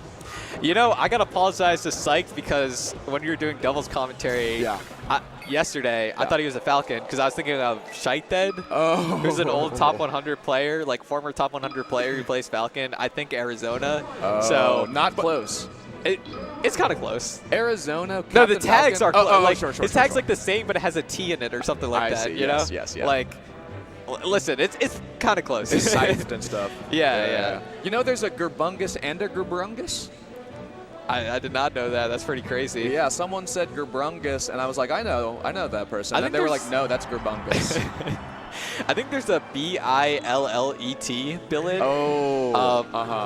I wanted to tag match them at some point, but we were at the same some major, but I did not beat them, unfortunately. Well, we can make it happen. I'll put up some money. Yeah, I don't know what I would change my tag to if I lost it. You have to figure I'll it think out. about it. Yeah, that's good. That's really important to have. Now, Zimberfizz and Psych, they are both, yes, like we were saying, Zimberfizz has been in top 8 here before. Psyched not. The loser will get 7th. And with a top 100 player in Calvar. So, you know, gotta be quite pleased with that.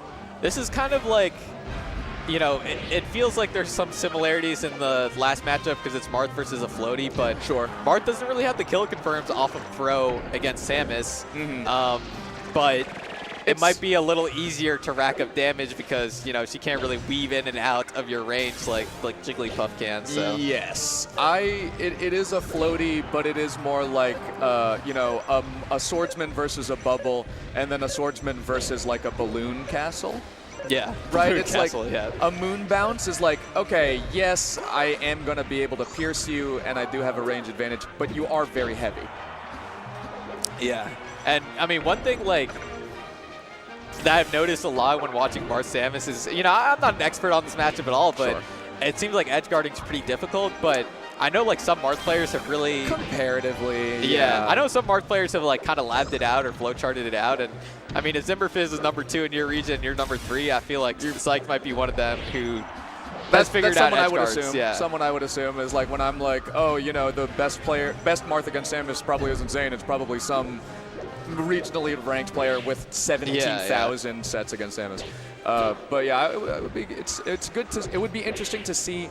I would not be surprised if you recuse yourself from that, right? I think a lot of the times edgeguarding Samus with most characters, nearly every character, you're like, I will deal with you on stage. Yeah. You just get back here, and right, I think Psyched is timing for the up B, maybe like the grapple snap to ledge or something. I can maybe get a down tilt and blow one of your resources, but beyond that, it's mostly going to be about racking up percent and then not trying to risk too much when I am trying to take some of your resources off stage. Yeah, kind of died while ledge trapping there from the down smash coming off a ledge. That's like risking too much, right? Yeah. Perfect spacing, and Zimmerfizz has a moment of euphoria. Yeah, Zimmerfizz was like, I did the lazy over 100 get up attack. That was kind of dumb, and I died for it. Being confronted with my own decisions. It is a bliss. Yeah, and Samus, you die at 150, you're like, man, I died so early. There's something I could have done. Ooh, okay. Interesting platform height here as well. I think the platform height on Fountain, it being variable, I think that's good for Marth, personally. I think having extra ways to like throw off a grounded setup of Samus just gives you more options when you approach like a stationary wall. Yeah, I can agree with that. I see why Psyched wanted to go here as a start. I mean, this is generally like a stage that Samus go to in a lot of matchups, but like you said, there's some Marth advantages as well. Marth advantages. I think the side blast zones are pretty good also, right? Like we're seeing Zimmerfizz die from the tippers, some of these tippers, right? On Dreamland, 110, that doesn't kill for sure. And I mean, Psyched really like clawed this game back. Oh, the tipper back air. But also the thing that the Samuses all know now, the bombing your shield. You know, when you shield against Samus, before the pandemic, prior to COVID, they didn't bomb on your shield. And now they bomb on your shield forever. Yeah. You can do the like 18 bajillion bombs. I didn't know that they didn't do that before COVID. I didn't know that was like a new thing. That was new. That's like one of the Samuses was always, you know how Samus is one of those characters where there's always a freak doing something that only they know how to do in the world. Yeah. And I believe that one of those caught on with the rest of the Samuses. Yeah. But it is a whole character where they do have that tech. I'm thinking of the Super Wave Dash. That is true, yeah. They all do that one. But, you know, then you get, like, you know, some random Qme or YCC you know. I mean, even Plup was doing some. Plup would do some stuff. They'd be like, you know, on the X34 coordinate on Battlefield, you actually can wall jump forever. What? You're like, okay, sure. Will this ever come into? No, it's illegal to do in tournaments. No, this will never happen. Ever. Okay. Yeah, well, do you want to see it? 9 frame perfect inputs. So I don't really go for it that much. Yes. And they're like, do you want to see it? And I'm like, yeah. Show me. Yeah. Let me just take a hit at this menthol, and then I'll knock out this frame perfect tech real quick. Yeah, you cannot do it on PAL. You cannot do it on PAL or during daylight savings time. Right. Zimmerfizz is a Noah. I don't think Zimmerfizz is like a gimmicky kind of player, but I do think of Zimmerfizz as like a solid Samus player who is relatively well-rounded and has a bit of the tricks. Has enough of the tricks where it's not like it's not a total snoozer. You have to be on the lookout. You know, Zimmerfizz can surprise you. Ooh, okay, I ready like for that that. tech chase though. Ooh, Psyched gets an up air and then just goes back to the ground. I'm seeing this approach like less like Marth Puff and a little bit closer to like Marth Luigi. Yeah, a lot of swatting out of the air and trying to keep Samus from getting on the ground. Yes. I like how Psyched uses back air too. That's kind of like not You see like top Mars using it because it's a very nuanced hitbox to use. So but, situational. You know. So situational. But when you do hit it, it's like, oh wait, it goes high. Yeah, it goes at an angle that my other aerials do not. Oh, they just don't get there. Yeah, see him jumping out. Yeah. Ooh, okay. Too far. I think at that range, and maybe on Dreamland, you're more willing to. Yeah.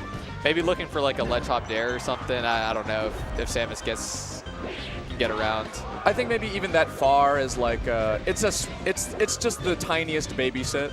You know, Yeah. it's like it's the babysit where it's like we need someone who legally we need a 15-year-old to watch our children if we're gone for this many hours. So I think Psych legally was like, I've grabbed ledge and I have dropped a back air. Did I time it? No. Yeah. Have I threatened any options? No. And then the kid ends up watching like The Wire the whole time. You're like, it's like probably should have hired somebody else. You're like, you're back? I just got back and you're still here? You should be asleep. Yeah. Also, if they're gonna watch something, and if it's gonna be HBO, Prestige TV, you could have worse. Yeah, that is true. Yeah, could be like Game of Thrones or something. That'd be pretty bad. Or even like Mind of Mencia reruns. I'm like, at least you're learning a little bit about the grid of the world, and how to construct a screenplay. Right. Oh, I like that from Zimmerfrizz. We've not seen that option represented just yet, and I do think that, like, both of these players, and a little bit part of the matchup, they're not exactly threatening by the ledge. I'm not super scared of when either character is trying to recover. The ledge is pretty open. Yeah. I mean, I think Psyched is going for ledge tries basically every time. Yes. It hasn't been too successful getting reversal, but I just don't think that they're good faith arguments. I think that they're going for, like, Psych goes for the tech traps, but it's like, you know. Yeah, just a little. But then if Psych misses it, it's like he's not dying, so it's okay. You know, it's like, let's just see if you like get off ledge properly. That was kind of a crazy reversal off a ledge. He did just die for that. At 75. Yeah. I think getting a little bit, I don't know, maybe it was because I think it might be related to the prior Zimmerfrizz edge guard, where he did actually cover ledge. He did have to risk something. He did a runoff nair, but he did say ledge is not free. And on that left side again, when Psyched came back, he took his time. So I wouldn't be surprised if there was a smaller adaptation from Psych that did like lead into that last kill. Right. We got the Yoshi's pick, the anti-Dreamland.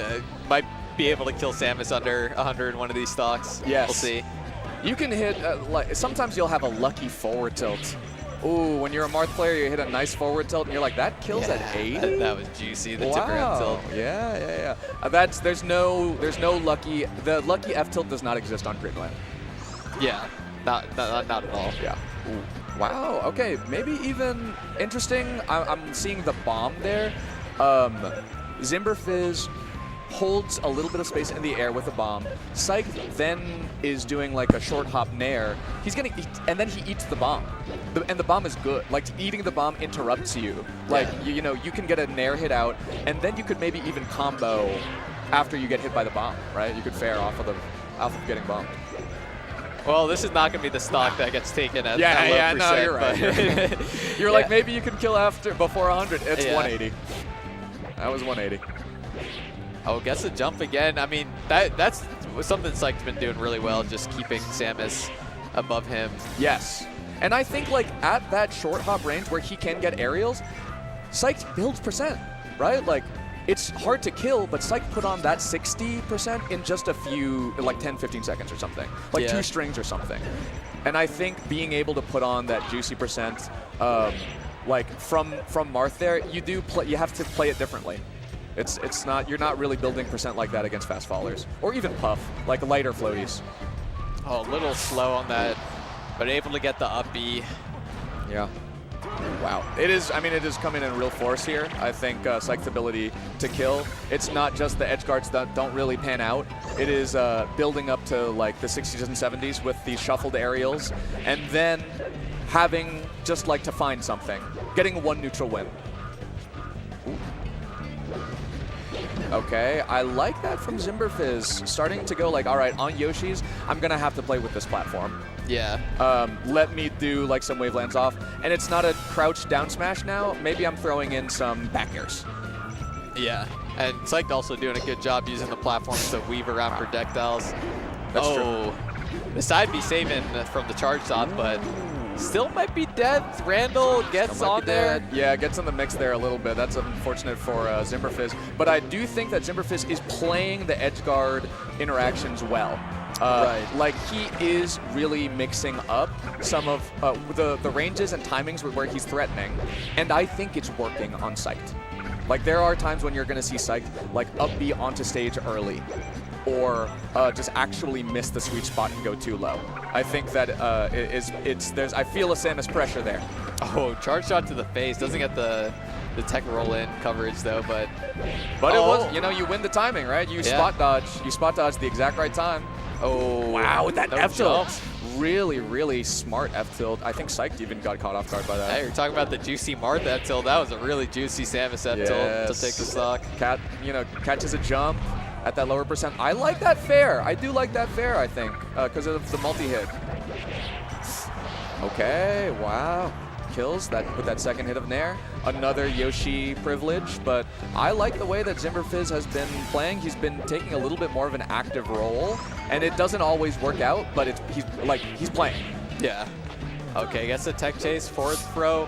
Yeah, that's kind of the second time Psych's been going for that, the tech chase with the forward air. Yeah.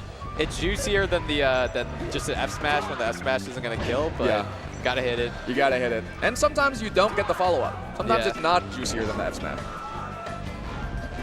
Zimmerfizz setting up, I think, well, but then goes, all right, I'll do projectiles. Samus. Get back to stage. Yeah. You take stage, I'll take a platform. Let's call the whole thing off. Gets cut by a jump. Okay, that could have been really bad. If Psyched was faster on the draw there, maybe could have done a run-up, reverse up B to kill. Yeah. Is this an aggressive edge guard? That's what I was expecting. I really was expecting that. And it worked out. Yeah. Wow. Yeah. That's the first aggressive edge guard that we've seen all set, and pulling it out last stock on game 3. Yes. Pretty good. I think it got the advantage of being like a little bit of a shuffle, right? Yeah. Like Zimmerfizz misses an edge guard, and then like you have an opportunity to like preempt or something. I think that was an awesome game because Zimmerfizz made it interesting in that mid game. Really easy to just get run over, take a bunch of percent, and then die from a tipper F smash. But Zimmerfizz like then adapting to be like, I'll get in your face. I'll press the issue a little bit myself, and then we can have these neutral interactions. I think made it that close. Yeah. Yeah, we got Psyched up 2-1 here against Zimmerfizz, going to FD. This actually might help Psyched juggle Samus. Yes. But, you know, I also see why Zimmerfizz picked it, but it might be good for Marth here. Like, we might see it work out well for Psyched. I think when Psyched, so when Psyched is doing those short hop nairs and stuff, like, I think he's trying to, that's a really threatening, like, kind of neutral position when you have a platform.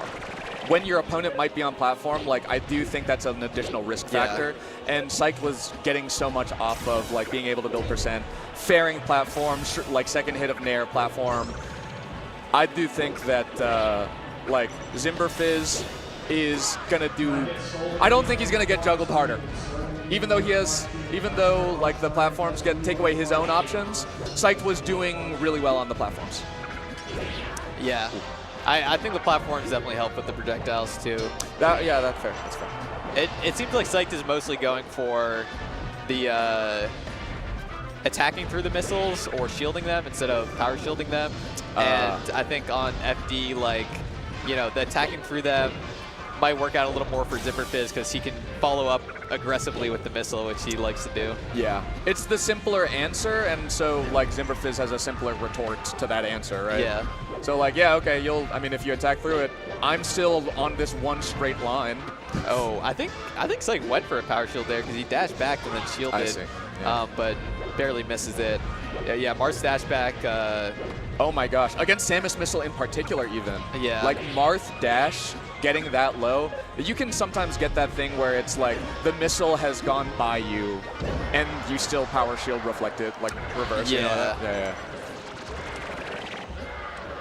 Psyched running straight in and then backing off to do a grab. Maybe reading, trying to like get a roll from Zimmerfizz.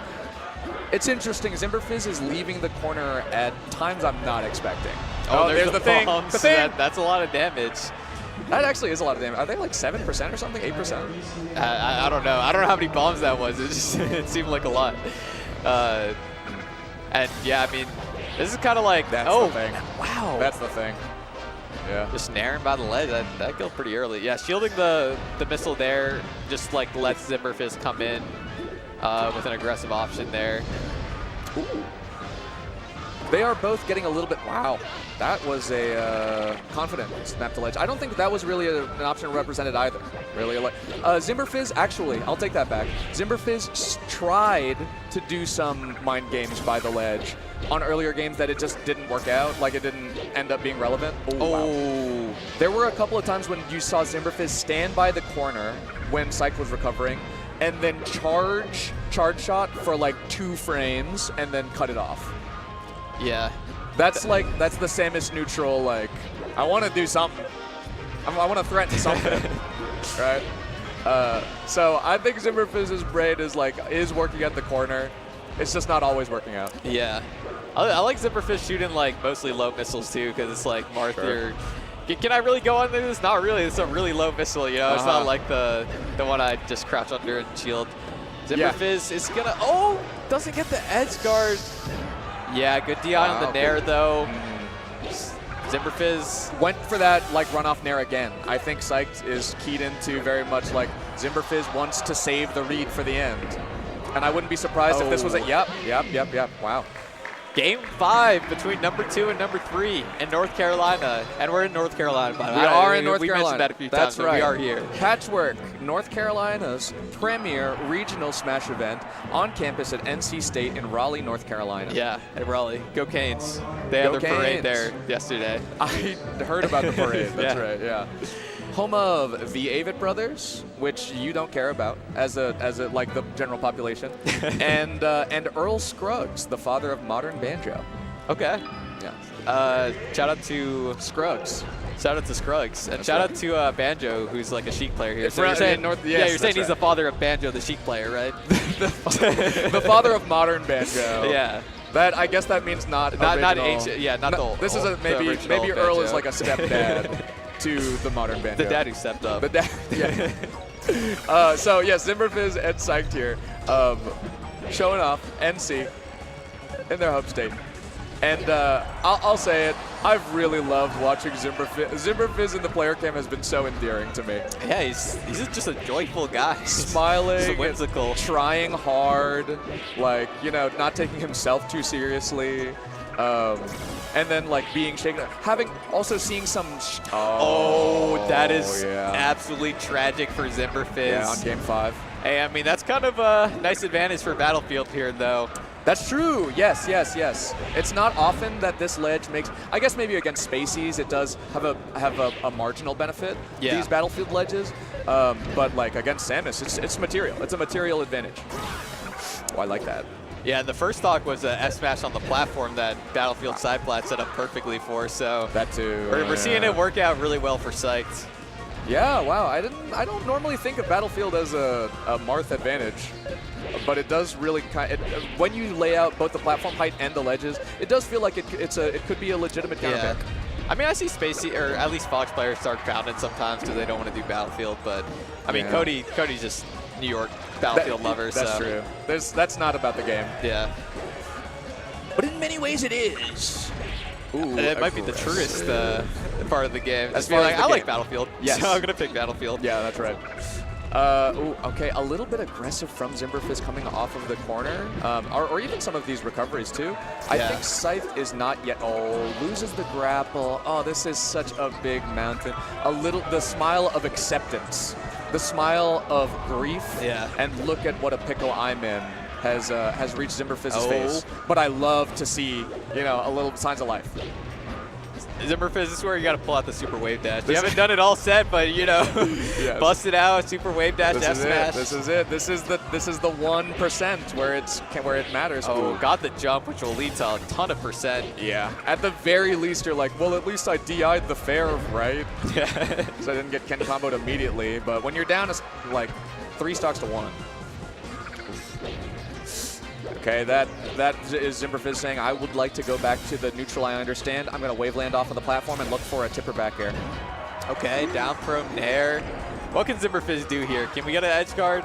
Oh, wiggle out, air dodge, but yeah, a little too slow, not enough time there. I think this next hit and the next stock has to come so easily for Zimmerfizz, and he can't lose really much of anything in order for even it to be possible. And Psych is not letting it come easily. Okay. That was not easy. Yeah. We're gonna have to see an SD from Psych. We're gonna have to see a beautiful combo from Zimmerfizz or reads that just work. Yeah, this is where Psych definitely is not going to be grabbing ledge and going for edge guards. Yes. Just like, let me just tap it back on stage and tap it in. Tap it in. There's no the win will come with no risk if I make the right decision. All right, getting up out of shield, edge cancel the fair. It's so insipid. It's just like 20%, you know? I It's know. like, it looked cool though. 20%. Oh, Phantom. Maybe Divine Providence. Divine Providence. Maybe. But Psyched is up being early. Psyched is going, I'm not getting gimped, okay? Yeah. You're gonna rinse and repeat me. Is that it? Oh, still.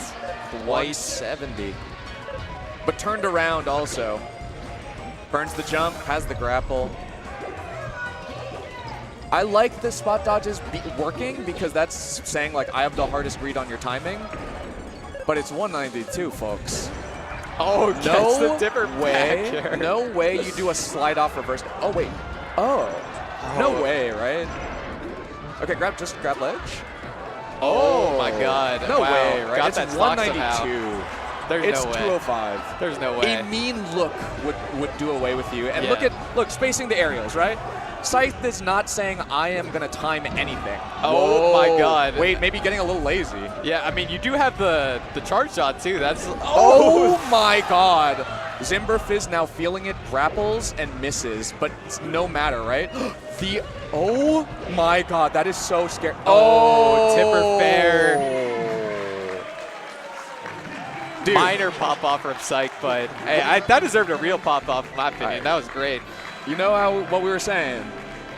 There's finding it, there's pulling it out, and then there is tried and true killing at 250. With tipper fair. With tipper fair.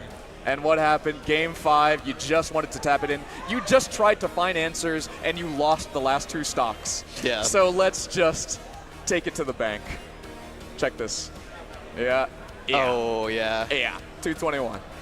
221. That was another great set. 2 Game 5 starting off losers. Oh wow! This is the best part of the tournament. Yeah. You don't know at home. Maybe if you're if you're not as big of a player, you think like winners bracket is more illustrious. It is higher profile. This is where the melee happens. It is. I mean, in North Carolina too. Like we got all of them. We got all of them out here. So yeah. Yeah. North Carolina in general. Okay. Okay.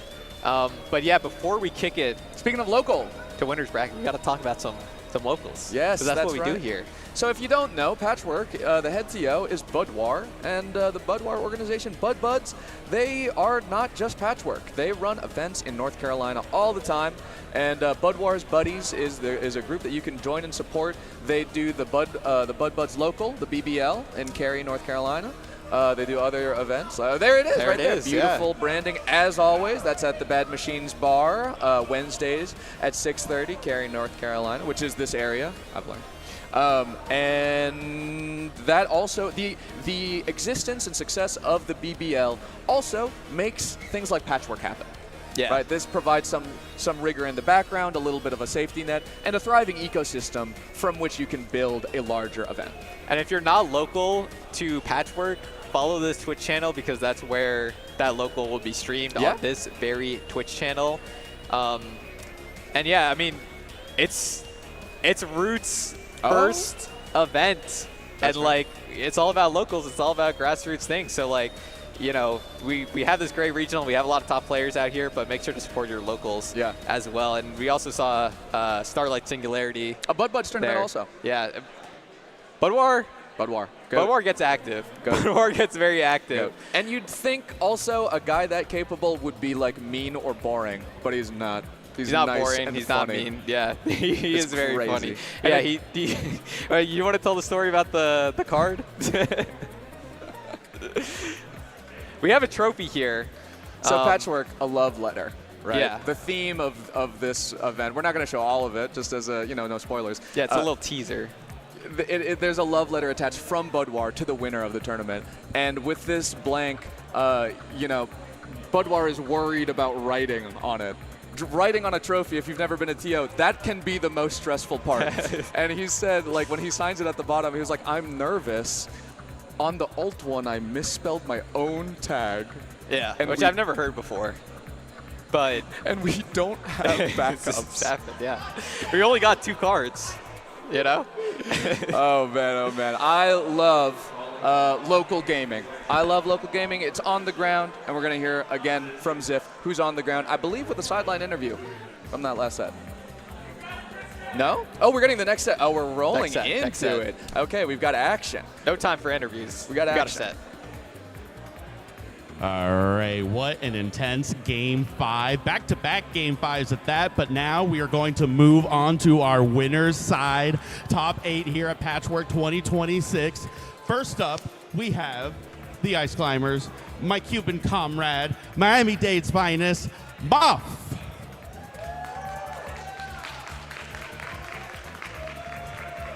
And up against Mauve, we have a great Captain Falcon player that in the past year has somehow found ways to become even greater, Soul.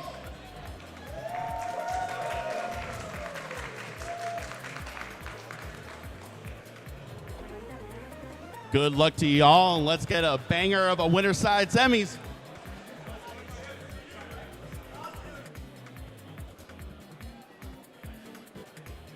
Exciting set. I didn't know Moff was Cuban. That's a good lore drop from Ziff. Oh, I that's see. that. Yeah. I South didn't Florida. know that. South Florida. Yeah, That's right. It all checks out. Yeah, we got Salt and Moff. Salt, I mean, y'all know the name by now. She's definitely going to be top 10 on the summer ranking. She's been going crazy. And Moff, out of Florida, one of the best ice climbers in the world. Yep. Which is a little bit unfortunate for her because she's facing one of the best players against ice climbers in the entire world. And she's never managed to beat Salt, and they've played quite a lot. If Smasher's app is, or supermajor.gg is to be believed. And I've seen Salt play against other ice climbers a lot too. And they were teammates. They teamed this event. Yeah. Right. Yeah. So these are, I mean, they play. They play a lot. They play, and Salt's got the edge. I think you're right. Both of these players are, by ranking, underrated. They're generally seen to be like players who can punch up. Moff, of course, I think of her like, on the ranking, she's what, 22, but then I know that she can beat Moki and J-Mook. Yeah. Right? Like, at that ranking range, it's pretty rare to have someone with wins at the top tier range. Yeah. So Moff can, I think, like, she's got the capability to beat Salt, but I think a Salt level player. But I think you're right that, like, this is a tough draw for her.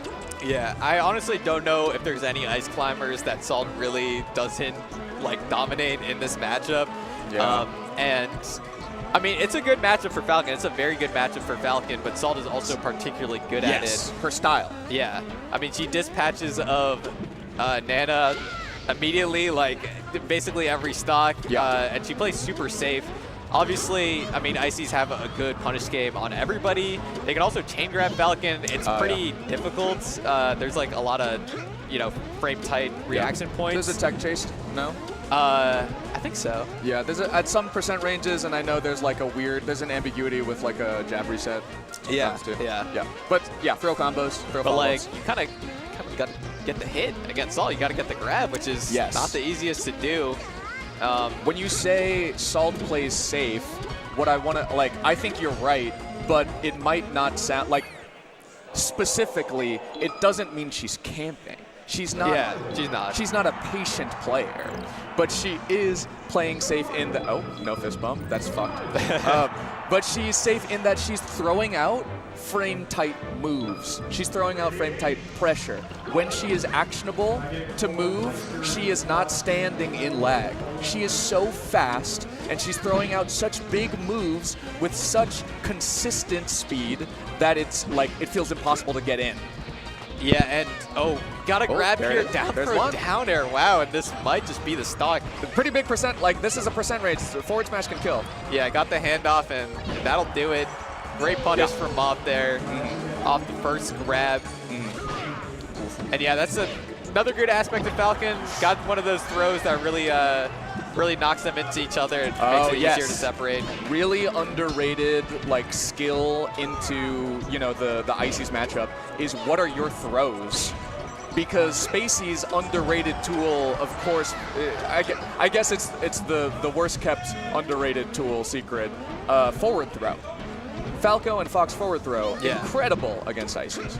Yeah, it is. It's like interesting that you're talking about how Salt plays safe in like an aggressive way. Yes. And I would say Falcon and Luigi are the two characters that can really play super aggressively against Ice Climbers and still destroy them. Yes. And Bob might have to play Rat Monster like too in this bracket. It's It's kind of like a scary bracket, but I agree. he's starting off doing like extremely well against Salt. So I do think like what we're talking about is the reason why that's hard is because with punishing these two characters is so difficult because of their speed.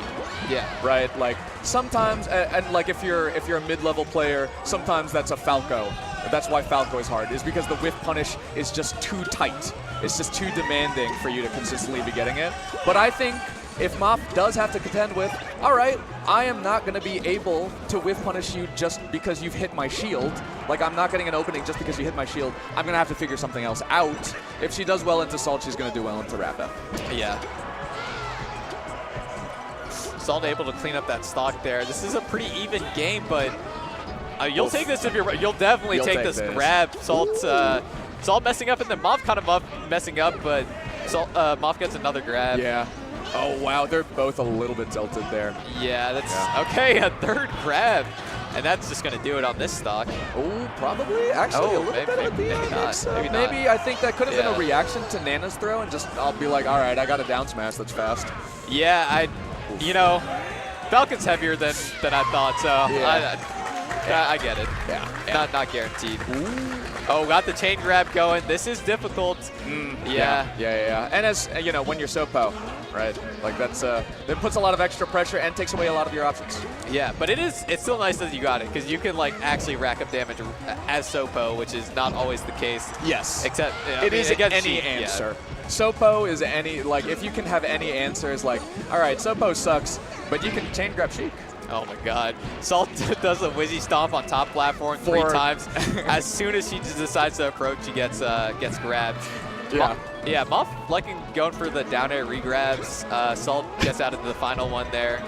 I love, Wizzy Stomp on top platform several times, and then, Melee is a conversation. That doesn't always mean they're healthy conversations, right? Salt said, I'm doing this. And then maybe I won't, and then immediately lost for it. Yeah. That's going on the ledger. And you know what Wizzy would do there? He would continue. Yeah. He wouldn't. Yeah. He doesn't have much else to say there. Whereas Salt is like, I'm done saying this. Yeah. I'm not comfortable saying this. Moth, game 1. Yeah, Moff game 1. And she was in the lead the whole time, which is also really nice on Battlefield, because it's tough for Icy's to challenge the top platform on Battlefield, but when you don't have to. Yeah, you don't have to, because you're like, I got a huge percent lead. And then maybe Salt will change her mind. Yeah. And then she did. Going after Nana. Yeah. That's a really big benefit, I think, of, especially if you have a move that only hits one of the Ice Climbers. Another hidden skill in playing against Ice Climbers is tracking the percent differential. Yeah. Because if one of the dimensions or the things that you need to accomplish is separation, if you're hitting both climbers, a percent differential is a built-in separation variable. Yeah, and Nia is just like an insanely powerful move, both for killing and for separating. So, you know, that. So you'll separate with one knee, and then Salt, she goes, you know, that was pretty good. Yeah. I'll get another one, please. Yeah, let me do it again. And then, like, if I get a weak knee, let me just combo that into strong knee. Yes. Yes. And then people are like, what? Weak knee into strong knee? Back throw re-grab. Wow. Okay. Goes for early S smash. Here's the snacks fact. I may have even said it to you, but Pokemon Stadium has a unique buff that is specific technically to Ice Climbers on the right side of Stadium. Okay, so the Nana AI, the throw AI, is RNG unless you buy the ledge. You know this? Yes. With Pokemon Stadium, the Nana AI believes that the ledge is much deeper inward. It's actually, to Nana, the ledge is that right side, that right gray line of Pokemon Stadium. The reason that is because we flattened the transformations into the stage, and so Nana has detected some of the ledges from the flattened transformations. So she goes, okay, I'll listen. Yeah, I'll this throw towards the ledge. This here. is ledge enough. Yeah. So on that right side, Moth did get an additional handoff distance. It mattered. It took that stock. On another stage, that'd be a 50-50 for like getting the the RNG. On the DI or last whatever. game, that was a 50-50 that she lost. Okay, going after the backup. Yeah. Dispatched quickly. Yeah. I think for the same reasons yesterday when we were talking about the reasons why Salt is good in doubles as Captain Falcon, it's a lot of the same reasons why she's good against Ices here. Yeah. It's like she can kill Nana quickly. She is doing it without getting like target switched. You're not tunnel visioning. You're aware that there's another threat, and then you're moving quickly after you do a move. Oh, really beautiful. Yeah, gets the spot dodge there. And versus Ices, versus a wave dash character? Oh, not sure what that was. I did see after they both flubbed, like Salt flubbed an edge guard and then Moth flubbed the double edge guard after that. They both just flubbed embarrassingly like 3 times in a row and they both shook their heads. I was thinking that both of these players have walked up to us and described their state of mind this weekend. Yeah. They described the fun that they're having. Yeah. These are whimsical players. Yes. Right here. Very whimsical players. Yes. A lot of energy. These are players with, seriousness in short supply. Yeah, I would agree with that assessment for sure. Yeah. And also, I mean, they won doubles. So and they how won mad doubles. can you really be, you know? Yeah, right. Maybe it's not that we have to take away our joy to be good, right? But sometimes when we have too much joy, it can distract from being good, executing. It definitely can be. You know, people talk about different regions and like representation and character representation. You do have to recognize that the D-Gen is kind of its own community also. Right? Like the first D-Gen to win a major. Back then, it was all of them. That's true, yeah. It really was all of them. Yeah. And then for a while, you needed something diagnosable to win a major. Yeah, and now we just got like responsible like Zane and Cody and whatever. Yes. You know, These are people who file LLCs. Yeah. You know, these are people who file their taxes. I think it would be beautiful. When I see Salt win, I think it's beautiful because you can be a D-Gen. Yeah. And still be so good. It really is. Yeah, you don't have, not all of us can be Zane. That's right. That's right. Some of us are Salt. Some of us are Salt. Sometimes are Zane can't even be Zane. And sometimes Zane is Salt too. Yes, that's true. That's true. Moth, I love seeing someone. It's an unequivocal SD. Salt just air dodges while she has the punish, like at 25. Moth readjusting in her seat as if to say, let's go, it's business time. Yeah, we take those. Right? That is just, that's an autonomous, the doctor hit you on the knee and you said, yeah, we take those. Oh, that was a weird crazy knee. Yeah, I was like, I don't know. Maybe it works as a reverse, like a reverse knee kills there. Oh, yeah. That's a good point. I like the Yoshi's pick from off. You get like early kills on Falcon, and they're also closer to the ledge everywhere, basically. Yes. So good for the handoffs. I also think the platforms are better to Shark. right? Yeah, You have an easier time sharking on yeah, those top platforms. platform is not as brutal as it is. Oh my god, that's so weird. Oh, a nipple on Nana, but it does cost her, right? Yeah. That's some dub skill. That's some dub skill. Even if your teammate dies, Moth can still punish. Make him pay for it. Good DI on that down throw. Oh, did get tech and play spot dodge down smash at least on this stock. Tech chasing like that? Wow. And I think the sharking point is an important element of this stage, because what was the answer? What beat Salt stopping the platform camp, stomping on top platform? What actually ended up beating Salt doing that? Her deciding not to. Yeah. Not because Moth had an answer to it, right? Oh, is that another knee on Nana? Ooh, it is taking up the jump up there, but oh, we got Sopo. I mean, if Moth finds a grab, this could be something, but Salt finds a grab first, and yeah. This happened so many times in dub when we would be like, this could be something, and then we saw Salt just like actually knee wrap them at 30% on the side. Yeah, that is something that Salt does. Salt just does that. And it's always in the same manner, right? It's like, someone could do something versus Salt. This is where Salt could crumble, and then she kills you off of the side with like a string of aerials from 60. Yeah. Oh. I like that. Moth keying into the tech chase as well to go, all right, if I've got a tech chase and I know that it's working, I'm doing the charge. Yeah. Though it is kind of interesting because the charge down smash just ended the combo, whereas you got the grab. But sometimes it's not about that, Yeah. Billets. Sometimes it's about having a charge to down smash. Yeah.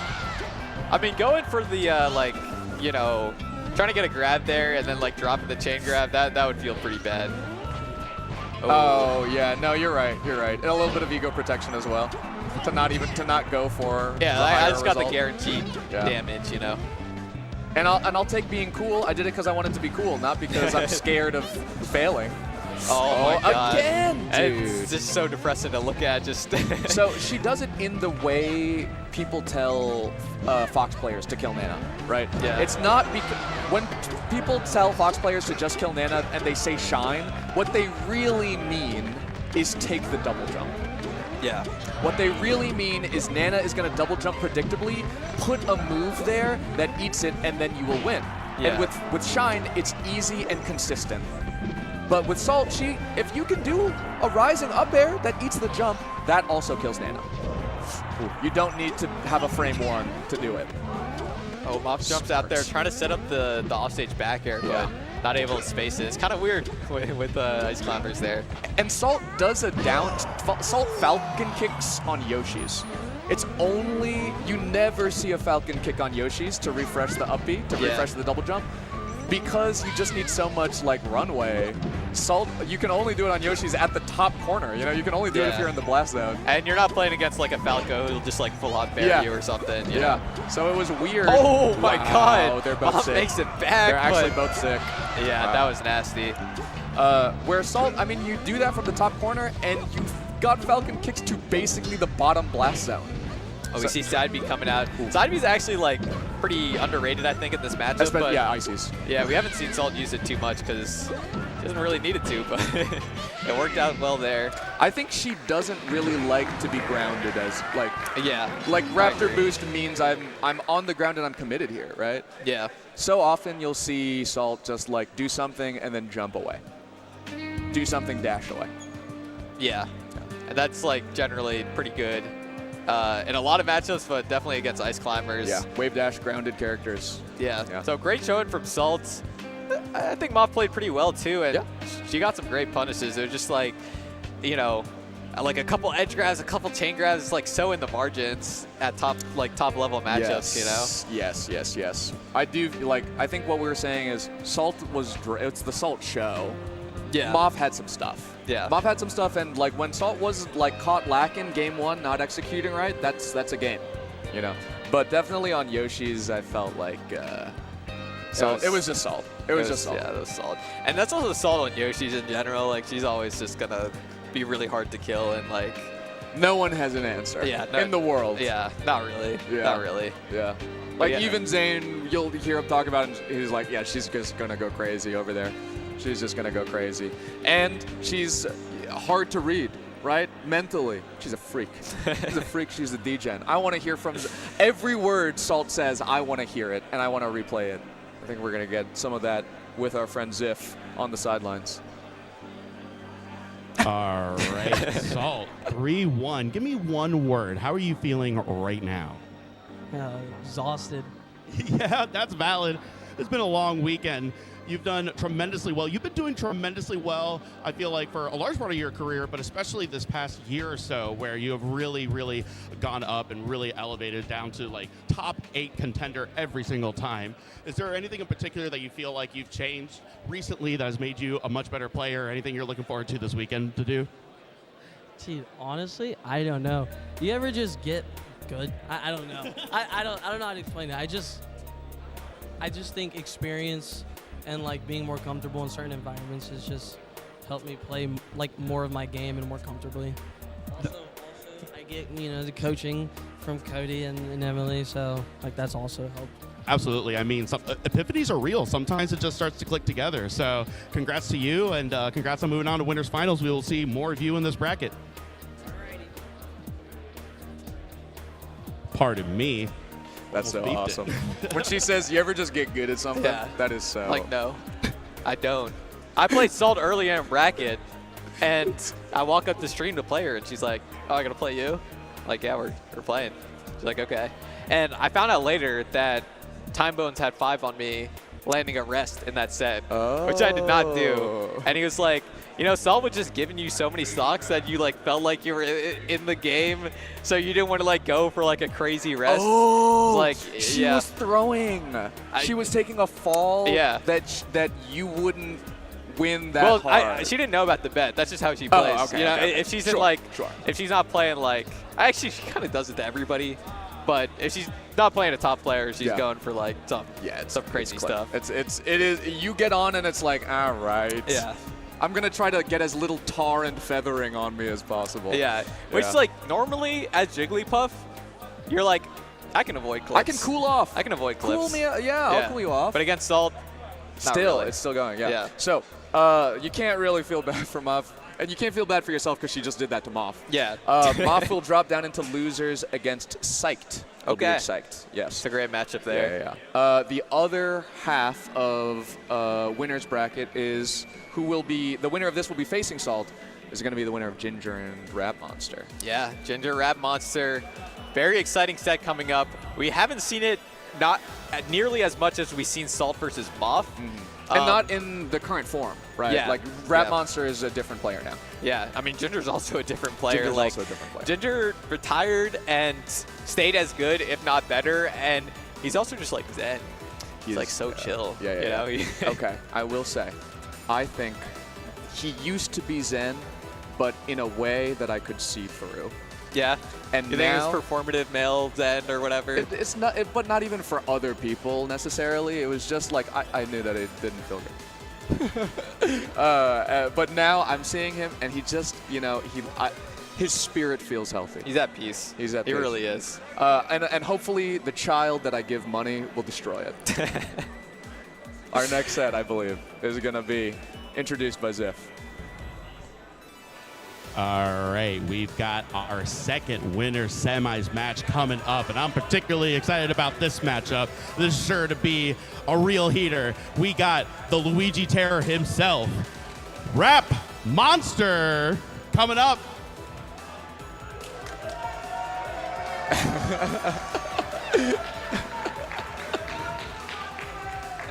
And our second competitor, the legend, coming back better than ever, Ginger.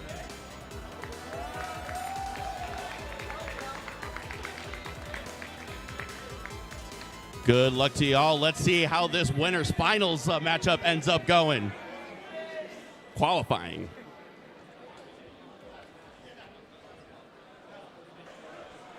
This is not just, I mean, you can see sometimes it's helpful from season to season. The character gets a slight change to their costume or wardrobe to show that time has passed. Ginger mustache right now is really doing it for me. Yeah.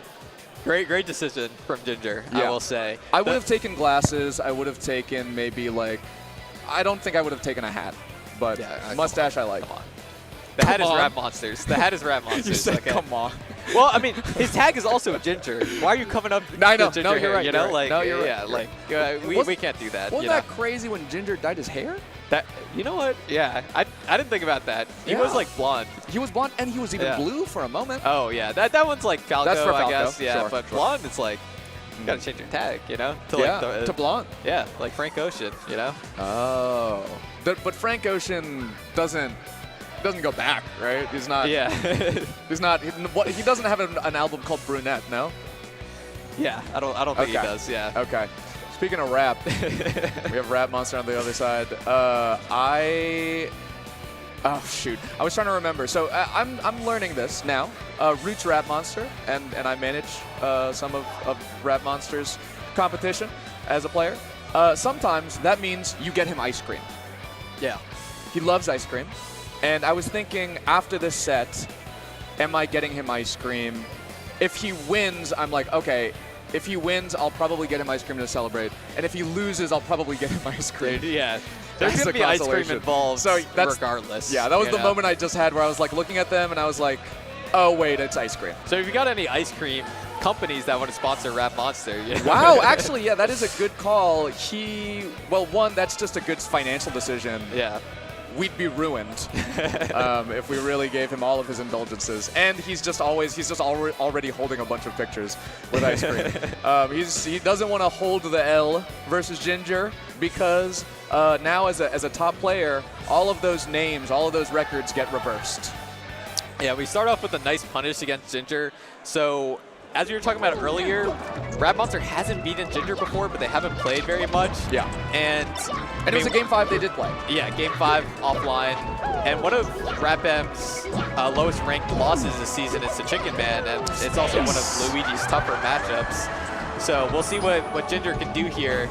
And I will say that Ginger is a Falco whom I think would do well into non-top tiers. Yeah, I mean, we see him versus like Pikachu or like any other mid tiers, and he's like, this character's not a top tier for a reason. He plays right, you know? There's some people who are like, don't play by the game, but you know, Ginger has formed opinions and beliefs about the game based off of beliefs and experience, and he plays that way. Those ladies on the right side were like a crazy tight spacing, but he's like, oh, you can't do anything about it. What are you gonna do? You know? I know that when I'm under threat and I have the horizontal. Here's the thing is that Luigi is like that of a rook, right? He moves, you know, horizontally and vertically. And one character has now realized he owns the horizontal. I think this will be tough. I think it'll be tough for Rap Monster. Yeah. But Rap Monster's advantage is that when he gets in, it's rough for the bird. It's rough for any character, any fastballer, but especially this character. Yes. Rap Monster makes any fast faller look particularly terminal. You know, it makes it look pretty fatal when you touch him. And Falco is already kind of a terminal character, right? Yeah. But I do think that Ginger's also the best active Falco in terms of defensive play. Yes. Oh my god, that just straight up kills. That's a nice kill to find there on the top platform. Oh, gets the jump! Free fish! Oh my god. Come on. Sometimes that's the fire, right? Yeah. When you're really good at defensive play, when I think Ginger is winning, he's doing it right. I see Ginger win, and he's like, yeah, that's the right thing to do. It's cool that you're doing it. When Ginger loses, I think Ginger can eat BS. I think Ginger, like Falco's especially, but Ginger can also sometimes be like, when Ginger loses, I'm often like, that was probably bullshit. Like, you probably should have won that, man. Like, Ginger loses to DK and Junebug. But I do think, like, being a strong defensive player does make you liable, for whatever reason, to being like that. Like an S-Fat, like a Josh Man. Sometimes. At the end of the day, no matter how good your defensive play is, if you play against, like, you know, DK or Luigi or whatever. And you're a human. Yeah, and you're a human, not tasked. They do got crazy punish games, so they're going to hit you once, and if you DI bad or waste your double jump and they read it, it's like, it's hurt. Then you die. Then you get double fared, and Rap Monster tries to go for a misfire combo on you, right? And that's what I think, like, Rap M, he's got that fire, he's got the X factor not just from the character, the weird mid-tier thing on Spaceys, but also, like, him as a player, he makes the hard reads. Yeah. He can get aggressive, and that also means he can lose sets that he's not supposed to lose, but then more frequently he's winning sets he's not supposed to win. Wave dash in a forward tilt. That is one way to deal with the horizontal, pressure of Falco, is covering the entire horizontal part of the stage yourself with your own foot. Gets an up air kill. Not common. Yeah, that is a nice little lead for Ginger here. Gets that wave dash up tilt that you're talking about. Randall a little too late to help Ginger out. Yeah. I think, at that percent, it's like if you got hit by a forward tilt, you're just going to get hit by a forward tilt. Yeah. That up tilt was genius. But the cheese. Yeah, he does that to everyone in the world. Yeah. So many MDVA spaces have gotten hit by the down for down air. And then straight up, Then you see the rest of the world sees it when Moki is on a 100 win streak, when Cody hasn't lost in 2 years on Slippy, and then Rapem just down throw down airs you. Yeah. Oh my God, he's going for something impossible to hit for Rapem, but it was also impossible to live for Ginger. yes. Looking at Rapem's player cam in that moment, if you go back, you will see a shaking of the head, ostensibly, but then on the mouth, you'll see a smirk. Yeah. I mean, if Ginger loses this is like an insane swing because he was dominant. Yeah, actually, in this that's game. true. It was 2 stocks up, even. And is it a... Oh, okay. I was kind of looking for maybe a jump out of shield there. A lot of Luigis will just put like a nair floating above it. Yeah. Rapem does not jump into the forward tilt. That's a really big deal. And is caught reaching, again, the shake of the head and the smile. Yeah, that down air has frustrated me personally many times. And I've gotten to the point where I'm like, I'm not going to challenge it until it's already out. And I think like really good players are like, I know the exact hitbox of this and I know how many frames it comes out on. Sure. But then sometimes you mess up and then it's like one of the strongest aerials of, in the game. Yeah, like it's so strong and it just kills. And oftentimes, especially with the Falco, when you're jumping up into it, when it's happening, it's up there. The startup is in the blast zone so often, dude. And like, I mean, Ginger starts off with another early kill with Shine off the top, which might be, you might think that's frustrating for Rapem, but like after last game, he's like, I can win. It'll happen. I'm still gonna win. That can happen to Dylan, and then it'll happen. Like Ginger will then die at 0. And that kills outright. Nice. Yeah, a little charge just to make sure. That's a setup. Seeing Falcos at that high percent, if you're not hitting the edge guards just yet, you can set up. You can make those setups to convert on the easy stuff. Good DI on the up throw to like make sure there's no follow-up possible. Billet, I think that Rap Monster, nice catch with the up tilt. I think Rap Monster might have down aired the Shy Guys on purpose to delay the recovery. Yeah, I've actually seen him do that like a decent amount. So I believe it. I would not be really surprised. He does that when he's doing the, you pointed out to me when he delays the ledge grab. Yeah. Right? When he wave dashes to ledge, sometimes he'll do a move like a jab or a double jab, which slows down when you grab the ledge. Dude, again. Yeah, the down air is so strong. It's Yoshi's for him too. Right, yeah. I mean, we see, it's Yoshi's for you too, Dylan. Yeah. At the end of the day, it's definitely better for Falco, but that doesn't mean that Rap Monster can't win on Yoshi's, and he's shown it time and time and time again. And I think not only that, but just like, yes, on Yoshi's explosive, the punishes will come, but also Dylan can do this on Dreamland. Oh, power shield, laser into the down smash. Is that, no wait, Randall's here though, Randall's here. Oh. He actually, does he shine stall? I don't remember if Ginger shine stalled. I think, I don't know if he did, but I think he would have been at the perfect timing to just land on it. Yeah. So maybe if he shine stalled, he would have thought Rap Monster. Yeah. I don't know. But he's still able to clean up the game anyway. Okay. It feels weird because that felt like a better played game for Rap Monster than game 2. Yes. But he lost. Yes. At game 2, he got some nice early kills. It's the X Factor stuff. Yeah. X Factor. Rapem played better, but the result was worse. Let that be a lesson to everyone. Always gamble. That's a lesson. You never know. I guess technically, yeah, it is never know.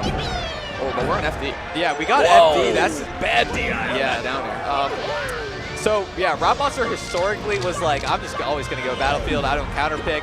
Eventually, his coach Gibbles was like, yep, you got to counterpick. You got to pick FD against Spacies. And I will say, like, Rob Monster is like the master of Luigi in almost every way. I would say if anything is his weakest aspect, it is his chain grab. Yes, it's not interesting to him. Yeah, and you know, it's kind of like Marth's chain grab, where like, you know, Marth, even if you're a Marth who's bad at the chain grab, sometimes you can still combo with like up tilts and up airs and stuff. Sure. You can do a half, right? Yeah. Oh.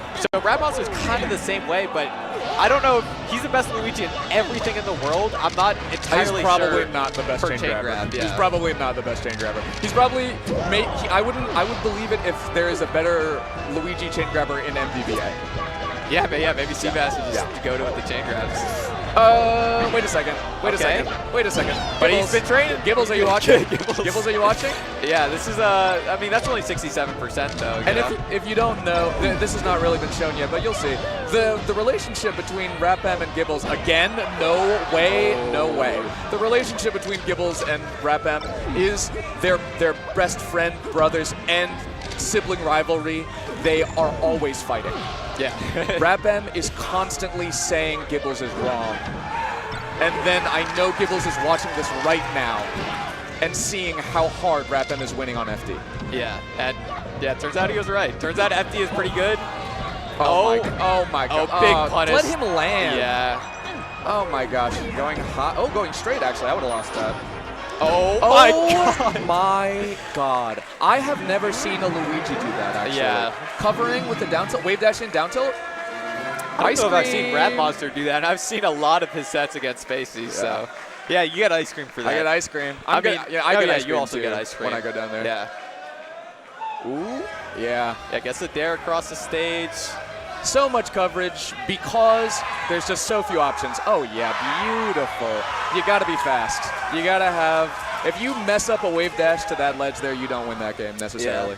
Yeah. And you know, that set kind of felt like, you know, maybe it's ordained because we got Rap Monster on the come up. You know, we showed that little video. It's beautiful. the Roots Rap Monster. It's his first event as Roots. It's the first event on the season. But like technically, might be technically that's an upset. That's his first win. I mean, not by seeding, but first win on Ginger. So that's right. And we're gonna hear from the man himself with Zip. So let's cut over to that. Well then, Rap Monster, another winners finals for you. Does it still feel special every time, or are you used to it at this point?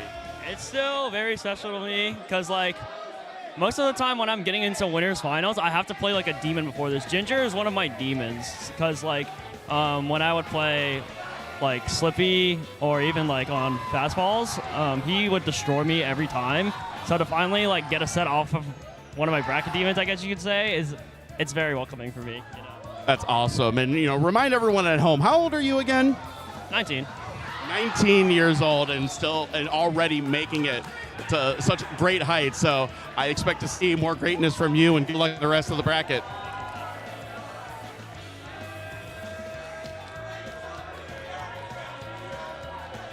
Look giddy at the end there. I didn't even do a little pat on the back. It's hard not to be. It's the Rapam effect. Around the monster, you know. That's right. Yeah. It is funny, you know, we were talking about it all throughout that set, their set history. Dylan said he destroyed. I get destroyed by Ginger. Yeah. It was game 5 at fastballs. He always says stuff like that. But if you lose, you get destroyed. If you're a top player, if you lose, you're like, oh my god, I got owned by Ginger. It's like if you 12 stock someone through pools, they're like, it's pools. Yeah. But you know, losing game 5 is like I'm a worm. I'm worse than dirt. Yeah. So both of our winner sets, I think 3-1s. These were like both contentious, but ultimately I think the results that we probably expected. And then those players. Okay. So and both of the losers of those winner sets are dropping down to losers, and they'll be playing the local heroes now, right? Ginger is dropping down to play Zasa in losers quarters, and then Moth dropping down to play Sight in losers quarters. This is where the regional happens. Yeah, that's how it had to work out. But before we cut to losers bracket, we got to talk to you about KML. KML producing Patchwork and producing a lot of tournaments around the East Coast. That's right. Shout out to Kyle. But yeah, you can follow KML tournaments everywhere. Twitch, YouTube, X, and if you are a TO who needs production, contact them, kmltournaments@gmail.com. Do it all. Do it all, because KML brings us great tournaments like this Full consistently. service. And by the way, 20 years old. 20 years old, yeah. The rap monster of production. 21. No, I'm reducing it. 21. Kyle, a fresh 17 years old, and bringing you your favorite tournaments. Big into alt, but also like Kyle's got just a huge skill set now, like a lot of teams and networks. If you are an organizer and you need to bring your production to the next level, like that's the way that KML does it. Like real local gamer that you know, that you trust, but then can put stuff together beautiful. Speaking of which, we have the MDVA Ultimate Summit coming up in a couple of weeks, July 11th and the 12th in Annapolis, Maryland. 24 players, and I've done a little bit more digging into like what our scene is like, MDVA and Ultimate, and we're due. Like we're about to pop. Yeah, I mean, apparently it's featuring Myth, who is one of the best MDVA Ultimate players, and I just was hearing so much about him because he was making a couple upsets as a Kazuya in this bracket. Okay, yeah. Oh. Myth is guaranteed 9th, apparently, and was seeded, I think, like in the 40s or something. What? So, yeah. Sick. MDVA making waves out here in Ultimate, so tap in to KML Tournaments Twitch. I think the thing I appreciate most about KML is that the VODs go up very quickly. They're edited down. Right. They got the thumbnails. They got the titles. They you know, it feels like the boxes in terms of service, like you actually are getting full service, and he's 12. Yeah, he is And he's 12 years old. That is correct. Beast in the East. Byte 9 also. MDVA event, but it's a little bit different. They don't call it MD. I think this is a DMV maybe. Okay. Because it like is what normal people call the region. Everyone except for Smash players. Yeah. In Hampton, Virginia is a big regional that has a bunch of FGC. Also, Alt is going to be there. But then, you know, rhythm games. Yeah, this is actually an insane lineup. They have over 25 titles. Yes. I don't know, like, as a head TO how you make that happen, but it is... FGC is different. It is, yeah, it's impressive. So, yeah, check that out, especially if you are in Virginia or in the area and you play rhythm games or fighting games or Ultimate. Hampton. I believe Virginia Beach area. It's a nice... I like Hampton. I like that. I like the geography knowledge. Yeah, I don't got that. So we've got that. So in MDVA, the Chesapeake, and yeah, we don't have to get into it. Well, you'll be hearing a lot more about MDVA as you continue to watch. We're here to talk about Raleigh. We're here to talk about Raleigh. Raleigh in North Carolina. The Research Triangle, NC State, Duke, UNC. You know, like yeah. I've never been here, and you can feel that people are doing homework. Yeah. They're smart. They're smart. They're smart out here. The North Carolina representatives are still in here. They're split up on the loser sets. They would really love to be making an upset, but it's looking tough because, again, just as a recap, losers quarters is Ginger and Zasa. Yeah. And then Moff and Psyched, meaning that winners finals is going to be Salt Rap M. That is going to be a absolute. I mean, I'm very excited for that set because Salt is going to beat him badly until he does it. And every time he plays Salt, I think maybe this is it. Yeah, I mean, the history with Dylan and Falcons is very storied. It's storied. You know, he struggles against a Falcon, but there's more to it than that. And then he wins. And then he wins. And that's what happened with Wizzy. Wizzy was a big bracket demon for Rap Monster, but he got his one. He has not gotten his one against Salt. I think she plays the matchup pretty differently. And even crazier, to a crazier extent, none. Yeah, I think none is like, Salt is a greater style counter for Rap M than Wizrobe. None is even further in that direction, to the point where even though Salt is a better player on the rankings and on paper, I think he probably loses to none harder. Yeah.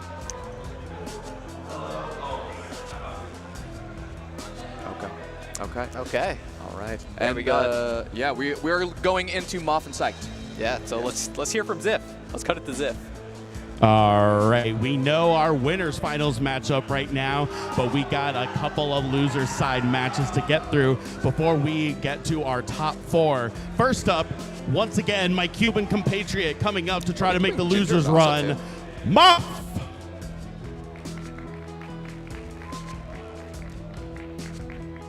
And up against Moff, the victor of the unfortunate NC team kill, trying to go on for their fallen comrade, Psyched!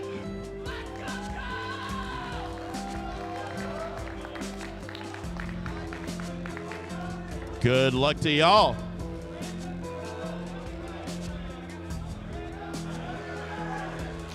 Psyched and Moff. Psyched number 2 in NC, coming off a heater Game 5 versus the hometown, the NC team kill Zimberfizz, but Moff, the master of flavor, is a completely different beast. Yeah, this is a matchup that historically everybody, I mean, when I started playing, people were like, oh, Marth destroys Ices. Yeah. Like, Yo, just set blow up. Them out. Just set up. Tipper fair, down tilt, it's over. And then, you know, we had Ices come along. I think Slug was the first one to like really convert me to see like, oh, Ice Climbers. You can get in there. Yeah, you can get in there, and Marth looks fragile. Yeah, and you know, then Nikki. And Nikki, Nikki too. So I mean, this like historically was like, if you saw Marth versus Ices, you're like, oh, upset potential. But here it's like it's a little bit weirder. It's a little weird. It's like, oh yeah, Moff's gonna, you know, get some crazy punishes on Psyched, but yes. Then we have Psyched, who again sleeping in his own bed from the area, got the crowd on his side. So there's advantages on both sides. There are technically advantages on both sides. And I do think I would have to see a little bit more of Psyched, but based off of the Zimberfizz set, I do think that he's going to approach the matchup conventionally. Right? I do think that he is going to be setting up, he's going to be looking for tipper fairs, down tilts, and I think he'll be throwing in a little bit more short hop nair than than maybe the average or the mainstream Marth or something like that. And that, I think, is not bad versus Ices. Yeah. The shield stun, how long it lasts, and how variable the knockback can be on the 2 different shields could work. Yeah. It's also risky, though, because if you get hit by like them coming in with a blizzard or something, you get grabbed. Yeah, if you lose, you're probably losing because you're short on it. Yeah, it's like, it's tough. It's like, oh, don't get grabbed. Yeah, how do I not do that? Yeah. Yeah, simple is not easy. Yeah. Simple is not easy. Yoshi's, I think, is interesting also. It can I think it can backfire on Scythe for sure. Where, like, yes, I do think your wins are going to be, like, neutral wins are going to be a little bit more impactful. But if you're trying to set up, if you're trying to, like, get a little bit of breathing room, Moff is not going to give it to you. You got grabbed and died. Yeah. Period. I mean, like we were saying in the past, Moff said, there are a lot of ledges. There are a lot of ledges. On Yoshi's. They are very close, and you got the handoff. Okay, good DI on the down throw down air. Like, got out of that. I've seen that work on top 5 players. So. You've seen that. Everyone watched Mango fail it over and over again, and we were all forced to watch. Oh, nice getting the backup climber. Wow. Okay, nice coverage. Okay, Psyched. And an O across the crowd. Yeah, that was really interesting. I think that for whatever reason, I have not interrogated this thought yet, but Yoshi seems like if you're going to be good at edge guarding Marth against ice climbers, Yoshi's could be relevant. The slant. Yeah. I think Psyched also, we saw in the Zimberfizz set, he likes playing on platforms a lot. Sure. Okay, gets grabbed there. This is probably just going to be the stock. Good timing, yeah. You saw Moff do a little bit of a jump because that was the one timing. Yeah, as long as she hit the regrab right there, that was the kill. Yeah. Does Nana die here? Not with the save. But, okay. Okay, gets upbeat, the down smash. Almost really bad. If Yeah. Psyched was a little bit closer to the ledge, or Moff had used a little bit of that slant, that was a used up all of your resources, double jump and side B and your offstage. Psyched, I like that he goes a little bit for it. I am caught off guard by the number of gambles that Psyched makes, and I think that they're oftentimes smart. Yeah. It feels like Psyched feels like a little freer in this set than against Samus. Like I can kind of move around a little bit more, you know? I don't have to like worry about missiles or anything. But you do got to worry about Moff scouting at your jumps. I think in general, like, you know, it's the counter hit potential. Yeah. Right? It's like against Samus, it's all got to be perfect when you move around. With Ices, it's less it's more that for like Sheik or something, and it's less that for like Peach. So you know, I'm not too terribly surprised. Also seeing Psych being like, I can play a little bit here, and there can be some mix-ups. Dying early though on Yoshi's. Yeah, I do think Psych is like playing pretty freaking well in this game, but it's still Moth, and like, you know, she gets these grabs, and you know, it's still a lot of percent. Like, those are the things that you just like. Those are the things we need to price in. Yeah. When we're talking about your likelihood of winning, your possible upset factor of 3. Part of that is if I'm getting grabbed, Moth is going to kill me. Yeah. Okay, using the side plat to get around. Yeah, right? get back to center. You don't often see, when you see Marth go set up, you're not often seeing them move from platform to platform, right? Like you are, when Zane would try to move and get sharked by Slug, he lost. Ooh, forward throw. Good spacing on the fair. Oh, that Nana SDI. Wow. Kills Psych. through. Yeah. That's a little bit of Yoshi's stuff coming to play there. Yeah. Psych really needed that to pull back into the game. Yeah. I'm not too upset about that if I'm Psyched. Yeah. There's something to work with.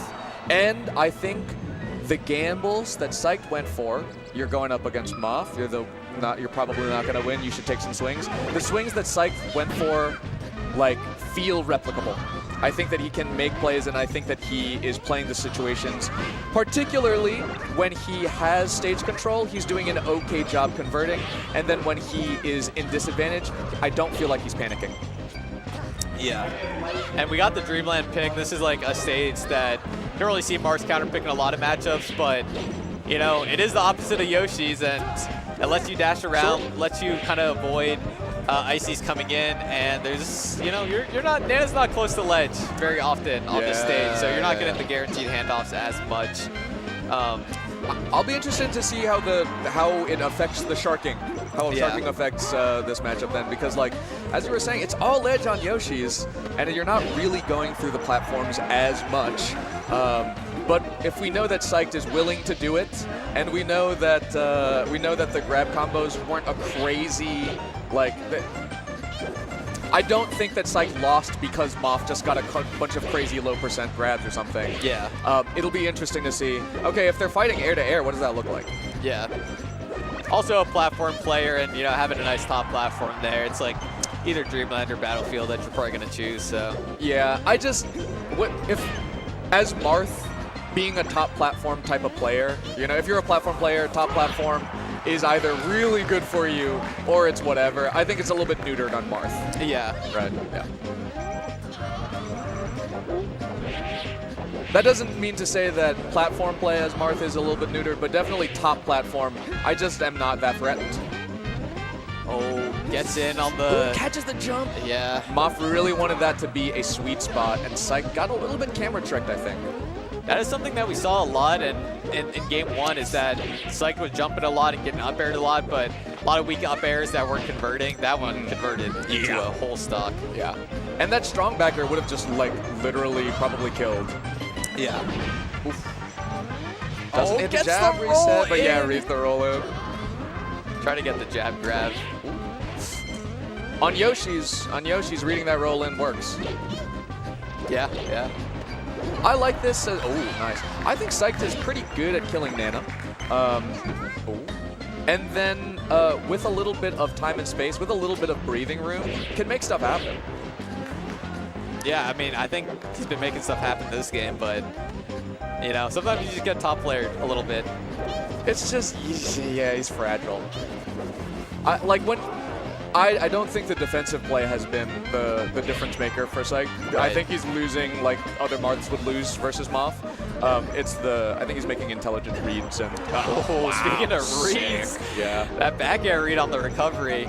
You know, this feels like, you know, watching Judat back in the day, where it's like you get him to Sopo. Oh yeah. And you're like, Wait. I'm chilling, but then he takes a stock and you're like, oh, this is like an insurmountable lead now because he took that stock. Yeah. Hugs, Evo? Yeah, it hugs anytime they well, play, yeah, basically. yes, but for sure where I'm like, wow, that works also? You're Sopo and you're doing that too? That's not it turns out fair. like no matter what character you play, you get a read, it's going to be like pretty good for you in melee. So. Yeah, you know what's better than any option is going second. Yeah. Right? Or knowing what they're doing. And I mean, if she takes this stock, another stock with, okay. Oh, not the tipper though, so not going to kill. Yeah, Psyched even kind of miffed about it. Yeah, I thought at that percent it might still just kill because it's ice climbers, but that's the, maybe you pick Dreamland so you can move around the platforms better, but then you can't kill Sopo at 185. Yeah, this is just clinical. Moff really does not give it to you, especially on the ground. It doesn't feel like. Yeah, maybe she wave dashed in with a jab or something like that. That's how you won, but I don't know. It feels like you gotta trick her. She's gotta mess up. Yeah. Yeah. That's tough. Down smash off the invincibility. It does feel like watching that with a solo climber, and it feels like watching Zane play Bowser on ranked, where it's just like when he wins, it's just. Oh, I got a couple reads with Fair, and then they just died. And it's like, oh, okay. Well, yeah. I mean, this character is terrible, but like, sometimes if you're better, then it works. Occasionally. Yeah, and I think that is so that's so encouraging. It's such a hopeful thought, even beyond Smash, where it's like, woo. I like the Battlefield pick, by the way, because this is like the highest top platform, and yeah. Oh, got a grab on the platform too. Every time Psych jumps, Moff is there. Wow. Every single time. It's actually crazy. That is crazy. Crazy read. It's such a hopeful thought that like there's nothing hard coded. There's not your fate is not determined. If you can be so good, you can beat it all. A grab there too. That's not supposed to work. And then the down throw downer works. Didn't work the first time, worked that time. And that'll be the stock. Yeah. Yeah. It works on everybody, at least once, I guess. Because we're human. We are human. Because we're human. You should Falco should never lose to DK. This holds in on 2 blizzards, and then the ice block into grab Psyched. Oh. I feel like Mob kind of was like feeling like Psyched was falling apart, and was like, if there's Fair just kills, let's it's go. over. Let's go home. You really, like, it's clear on Falcon, but it takes sometimes a little bit of a trained eye to see when Moff is actually going crazy swag and a little bit like aggressive, right? Yeah. You've been seeing Moff go for really aggressive edge guards. It looks a little stubbier because they're ices, but these are still like hard risks that, have ended up being really like early kills. Ooh. Yeah, Psyched is just not feeling it right now. Oh my gosh, this is it's the expected outcome, but it's not what you want to see. Yeah, that game 3 Moff show. She moffed all over him. She psyched out Psyched. Wow. Does that happen? Has that ever happened? Someone from North Carolina, please tell me, does Psyched get psyched? Because give could us be a the first. Lore. That's right. I do think we have time bones later on. We got to ask Colin to tell us a little bit. But yeah, Moff, I think she is just rolling right through. And she mentioned that when she's playing a player who's lower seeded, when she's the favorite, she's actually quite anxious because she's thinking about her next opponent. That is, it's not what you're supposed to do. It's not what they tell you to do. I think everybody has fell into that at some point, though. Yeah. But I just know that when she is hitting that Fair on Psyched, that she is thinking about Ginger. Yeah. And, hey, it might not be Ginger. It might not be Ginger. It could be Zasa. I know. But that's why they tell you not to think that way, because it's a little bit of a trap. It happens. You're human.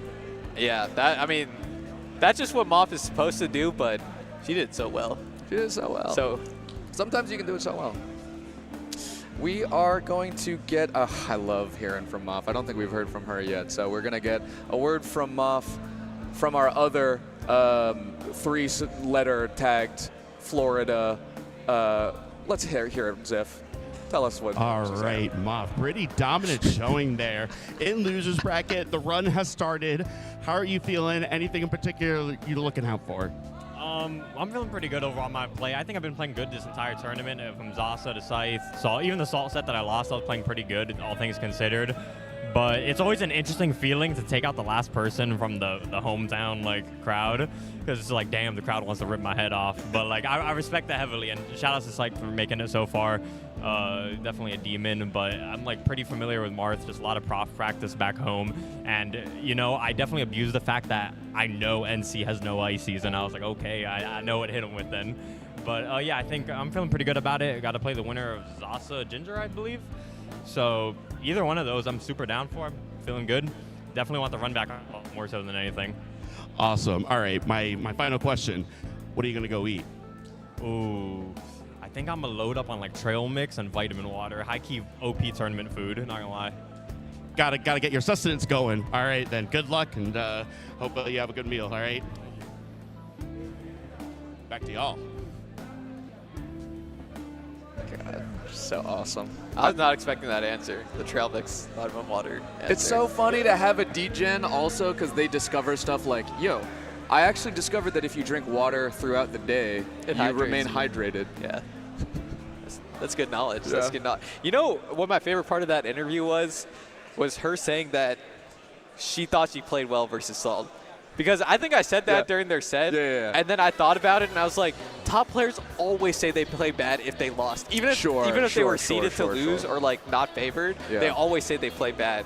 But Moff is like, I've been playing good. Yeah, I played pretty good. I lost, I could have played better, but I played good. So I'm glad that, she's not going to watch that VOD and be like, what does this commentator say? He doesn't know what you he's do always talking have to about. think. When are they going to go back?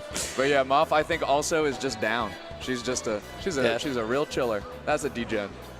And she is playing really good. And she's playing good, smart, cool. Yeah. We have had a weird influx of cool ices in the past couple of years, and I, as a Sheik player, am very uncomfortable with it. But Dark Gen X, Slug, Moff, they swag out. They make hard reads. I feel like when you play Ice Climbers as a Sheik player, it doesn't really matter how cool they are. It's all the same. That's why I'm uncomfortable, because I'm I don't see what everyone else is starting to see. It's kind of me with Fox players. I'm just they all just dash dance grab, drill grab, whatever. Sometimes I make a hard read on you. I kill you at frame perfect percent. Sometimes some Foxers have done that to me before. Sometimes it's cool. Sometimes it's cool. So Moff, as she's saying, she knocked out Psych, who did make it to 5th place. Yeah, great showing. At Patchwork. Great showing. Yes, is possibly currently tied for the highest placing North Carolina member, who will have to see if Zasa is able to overcome Ginger. Yeah. To take that soul spot. Yeah, that's going to be a tough challenge for Zasa, but very doable. Seen her beat top 50 Falcos before. Zasa has beaten Bobby Big Balls, and she rests, and I think Ginger can get rested. Yeah, everyone can get rested, even Ginger. There are some players who aren't as restable. Yeah, yeah. You can rest Spark. You can rest Spark and Med. You can rest me. Yeah. Okay, we got an introduction for the next set, so let's kick it over to Ziff once again. All right, gamers, we got one more set here before we get to our top 4. But first up, we have the Falco trying to make their way through this loser side bracket. Ginger.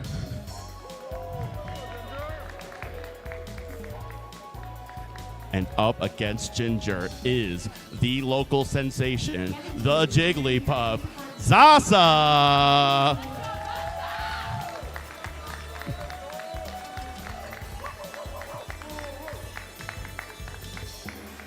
Good luck to y'all, and let's see who rounds out this top 4.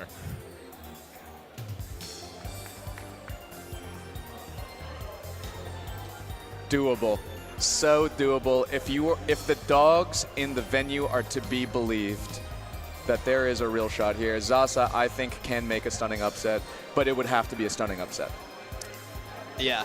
I mean, I'm a Jigglypuff player. I wouldn't be stunned. I know, this is very possible for North Carolina's finest over here, Zasa. But it's a new Ginger. It is a new Ginger. It's a Zen Ginger. It's a handsome Ginger with the mustache. Yeah. So I would actually. You're right. Well, there's limits to the new Ginger because the new Ginger still can lose to Rat-Band. Right? Like a fully evolved, I would be scared seeing Ginger play and just dispense of Rat-Band. Well, I mean, the old Ginger couldn't lose to RFM. So Yeah. maybe that's the one set that flipped, you know? Okay. I will say Ginger's also, I think, like one of the better Falcos in the world against Jigglypuff in particular. It's a matchup that a lot of Falcos can struggle with because you can just get killed so quickly. Puff's punish game is pretty nuts. The rules on are different. Falco. But neutral can be tough if you know the positionings that Puff can approach you from, and you also have a pretty decent punish on Puff too with the downer tech chases. And, you know, you can get shines off the top on certain stages, too. Really good call out. Ginger takes the punish against floaties, which, of course, come with an inherent challenge, and uses Falco, particularly through the platforms, to take it to a new height. I am seeing Falcos against floaties. They get an opening. It's 20-30% or something. Ginger is taking that situation and then rolling the advantage into something on the platform, tech chasing with a dare. Instead of 20-30%, it's suddenly 70-80%. It's suddenly like, actually, you're at kill percent now. Yeah. So that's a big swing in the matchup. So. Oh, yeah, against Puff particularly. Yeah. Too, yeah. So I think Battlefield first. Yeah, probably Battlefields. Falcos usually don't like Fountain. I think that's the worst one. And then Dreamland that's a pretty standard strike against But they Jigglypuff, do want to try plat. Yeah. They do want to try plat. And, you know, Puff, you get tech chase rest on the side platforms. You can get nice edge guards against Falco because there's no walls to ride. That's right. That's right. Yeah. And Zasa goes for the edge guards. You see Zasa get a little bit aggressive even sometimes, like going down with like a reverse fair or just like that Calvar set. She'll have a read on the timing. Yeah, and you can already see Ginger's like first dare once Zasa gets on the ground. Is a What the hell? Yeah, that's not real. You can react to it, but can you tech it? Yeah, and it just looks like she bounced. It's good to go for. It's good to go for. I mean, if you can't get a true punish off of like up throw. There are certain percents where there are some like actual Falco combos off of throw, but you're at death percent, test them, see if they're gonna tech the down throw. So I think in general, like oh my god, no, okay, she didn't want doesn't get the tech chase though. Can't tech chase on the ground, and didn't get the rest off the up tilt. You kind of have to preemptively read the option with like a jump forward or something, right? Drift, drift that way. Oh wow, forward air, down air, looking like Marth. Yeah. Oof. Oh, following it down, but Ginger is so tight. He switches so quickly from when he's at that distance for when he's starting to laser versus when he's like doing the shuffled aerials and he's just a fortress in place, right? That gear shift is so fast. This is where the matchup can get rough for Jigglypuff, is where you drop that punish and then Falco just racks up so much damage, and you're like, Falco's at knockdown percent, but I'm not getting a hit to knock him down. To knock him down, yeah. If I'm getting the kill, like, it's not just something random. I have to get there. Yeah. And meanwhile, you know, it's chip damage. And like Ginger's positioning right now, like under that side platform, he is so familiar with Jigglypuff's threat ranges that he just can play super safe, and it's really just super tough for Zasa to get in. What I think, like, what is interesting, the ranges are not just horizontal here, right? Actually, the ranges that are good for Falco mirror the Falco jump heights, where he's really strong short hopping. He can put out those aerials. I think that was a Phantom. Yeah. And then the full hop to get to that top platform, you've got such acceleration. You really get to call the shots. If you don't win, you're at least safe. I like that North Carolina's getting loud for that stock, you know. Oh, sure, you gotta hype them up, even if this game feels a little out of reach. Anything, right? Also, right, like Zasa talking about, maybe you lose or you make some mistakes, but not spiraling, salvaging. Yeah. That is, you know, that means that even if you take an L on game 1, that doesn't decide what game 5 is going to look like. We also saw versus Calvar that she adapted really well to his habits. Can't rest there, unfortunately. Off the table. You don't really got a good confirm. I think just do it. Just do it. Just go next. Just trade. Just go next. Just go next. And it's yours, right? You went on your terms.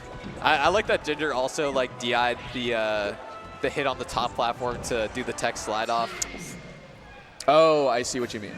Yeah. Even when he basically can't lose the game, he's still doing the proper defensive play, you know? Yeah. One time, Aglet and I played teams friendlies against Hungrybox and Zing.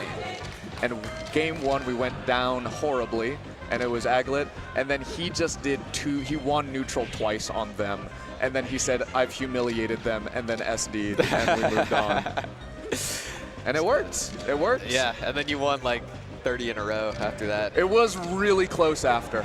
It was really close. But that game 1 was not as close. I think that Zasa was starting to cook a little bit, right? Like you saw her moving, wave dashing in and out with those shields, getting like a throw or here and there. I think when she's playing her game and mixing up a little bit, that she levels the playing field a little bit. Yeah. Okay, Falco now going to get knocked down by back air and forward air. This is kind of the percent that you really have to, you know, that's not going to kill on Dreamland. Almost, though. I like that, though. Laser up smash. The up smash has an incredible disjoin. I mean, it's a move where there are spaces where up smash will hit where no other move will hit. Also like that Zasa is going for power shields on the lasers. You don't see Puff go for that much because it's not like the same as, you know, maybe Marth where you have that you have really a good dash. You have a follow-up and you also have like a really good shield for power shielding. You know, you got the like crouch or dash back blitz shield. Sure. Oh yeah, I guess Puff in shield in general worse, and her power shield's not quite as good. Yeah, you know? yeah. This is why you pick Dreamland though, because you're gonna have Peppered, but it's 172, so. Ooh, and then you can do reads, right? Like even at 172, if you have a read like that, you can scout out for rolls. Yeah, that was kind of an interesting interaction because Ginger wave dashed out of shield both times. She read the roll first time. Second time, she went for dash attack and got the wave dash out of shield. Oh, I see. Okay. Yeah, but not able to get the kill, unfortunately. It's the problem with me is that I see that and I go, that counts. Yeah, that you got the read. Yeah, like I was right. If we played rock, paper, scissors, I just won. Yeah. Unfortunately, Melee's not rock, paper, scissors. Yeah, you got to do other stuff. Yeah. You got to do other stuff. Okay, all right. The crowd is alive. I think the slowing down. Oh, nice slide off the down throw thing. Yeah. I think the slowing down has really allowed Zasa to one, gain bearings and not just like die weirdly. You know, not weirdly per se, because these are a lot of setups, but you know, a jump check like a down throw forward smash is not happening as much. Yeah, Zasa feels very comfortable, even though you know she's slightly down in this game. It was just the momentum was harder. Yeah. She was down more before, and the momentum felt worse. Oh, I love these wave dashes into up throw arrest. Not going to kill, though. Not going to kill. Astrid, so funny cinematically, seeing Astrid appear in Ginger's player cam. Read. Oh, it doesn't kill, though. I like that Zasa's wave dashing a lot because it goes under grab and it goes under jab from Falco, which Ginger is looking for a lot here. Crouch doesn't do it, but wave dash goes lower. And I think also she's wave dashing out from shield into shield again, right? She is trying to move around on the ground with shield because, wow, Wispy, crazy. Oh, gets a jump read, and that'll do the stock. No.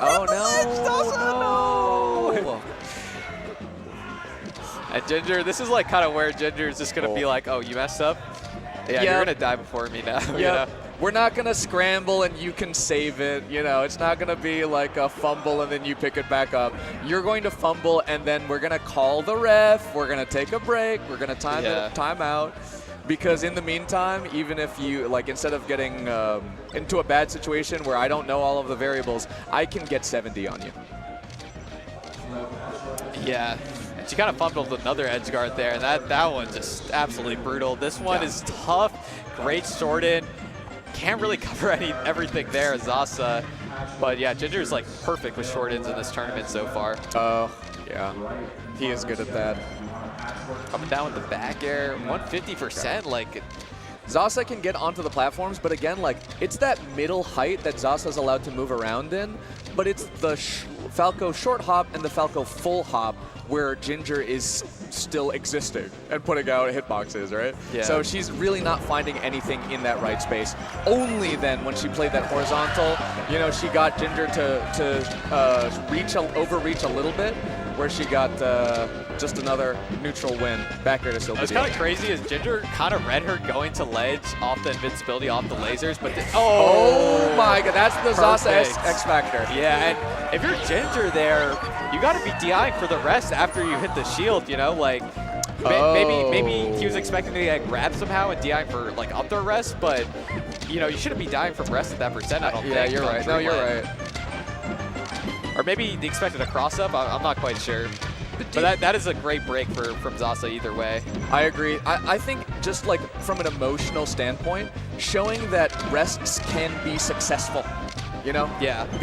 Showing you that rest is a threat with an incredibly large like cost benefit or something. You know, it's a really impactful variable, and now you have to think about it. Oh, so low. Ooh, gets back. Oh. And it really benefits Zasa that even when she's not resting. Oh, okay. Yes, Astrid, you can read her lips. Appearing from behind Ginger's player cam. The first up air read is the one that gives her the game. It's actually like crazy how well it works out. It's kind of, I mean, this is the same stuff we saw in the Kalmar stead. She's going to start getting the reads. And can she play confident? Because a confident Zasa makes it work. Yeah. But Ginger's on Yoshi's here, and I mean, again. Okay, this is probably not a kill. Yeah, it's especially on that positioning on the side platform. It's tough to get much there. I do also think that while Yoshi's does have the blast zone benefit, the neutral of it will look very different. Zasa's now her middle range there, where she can actually threaten. Like, that's what Ginger doesn't have as clear of a partition where he owns the low and the high, and Zasa owns the middle. Now it gets messy. Now it gets scrappy, and I think Zasa does well in that scramble. Yeah. Zasa does well, and I think Jigglypuff in general does well against, you know, a character like Falco. Oh, not even going for the rest, going for the edge cancel back air into more back airs. That was like 3 perfect aerials, it felt like. She had the rest, and she was just like, I want the stock lead. Like, you're not tying this up. Top player stuff. Yeah. Top player stuff.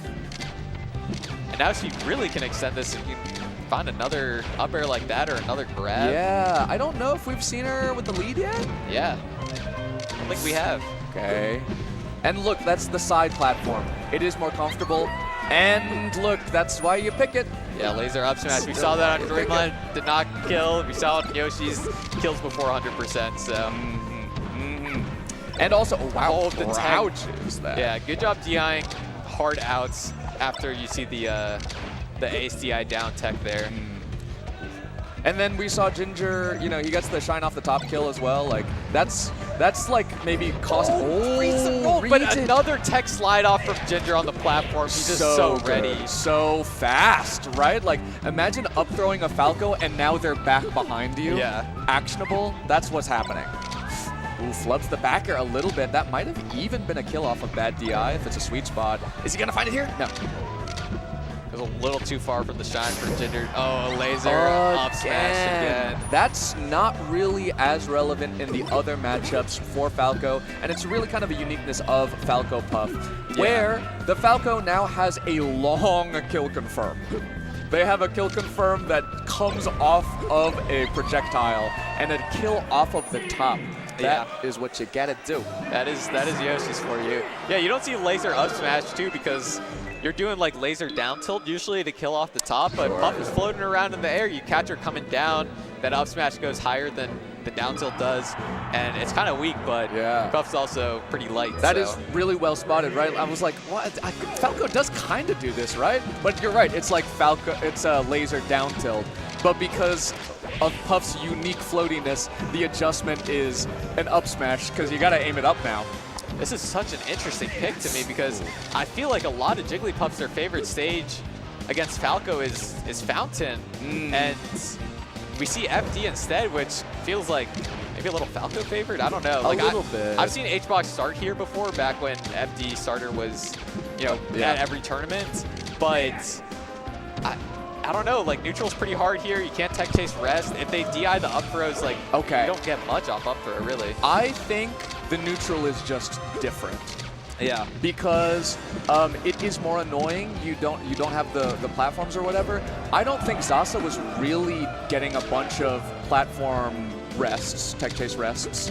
Yeah. And I thought actually when she got up in Ginger's face, close and grounded, she did have to go to the air and find some back airs to end, like get the kill or whatever. But when I think Zasa's playing well, it's because she's up there and she's like maybe shielding Ginger's dare and then wave dashing out or something, right? Like, oh, got the jump. That was very risky from Ginger to use double jump there with invincible pump coming down. But yeah, that's a good point, Ore. I think it's like, that's also like a very player dependent thing, you know? Yes. Like, Yes. I think for me, I'm just like, I could never do that on FT, but for Zasa, it's like, she can.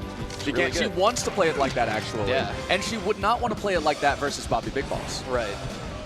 In fact, I do believe, like, while she could get a couple of good punishes, like, her edge guards did, like, benefit a little bit from the platforms. I think it's so hard to nail Ginger on those things, especially the top platform. Like, he just, oh my God. Down throw F smash. She shakes her head because she's knows. like, why is that Again. hitting me, you know? She's not ready for it. And that's like, that's a huge swing in this set right now. Yeah, because you can make that hurt, right? Like, if you as Jigglypuff can survive, you can make it really painful for Falco. Oh. Oh, Ginger rolling a little scarily here. Yeah. You are at a low-ish range, but definitely not live a rest range. Oh, reads the tech in place. Goes straight down. Yeah, Yeah, Zasa doesn't represent going to ledge. I think even if it, like, was turned around even, you know, maybe feigning that you could wave dash back. Yeah, it's hard to grab the ledge fast as Jigglypuff. No sing grabs. Sing Drop drops. Oh, that's same. Ooh. Gets the spacing right? Does the Oh my God! Get up attack, and she misses the tech and gets laser down tilted. That's like, yeah. That is rough. That's like some round one pools Falco puff right there, you know? Feels like something I get hit by. Yeah. Okay, I see what you mean. Yeah.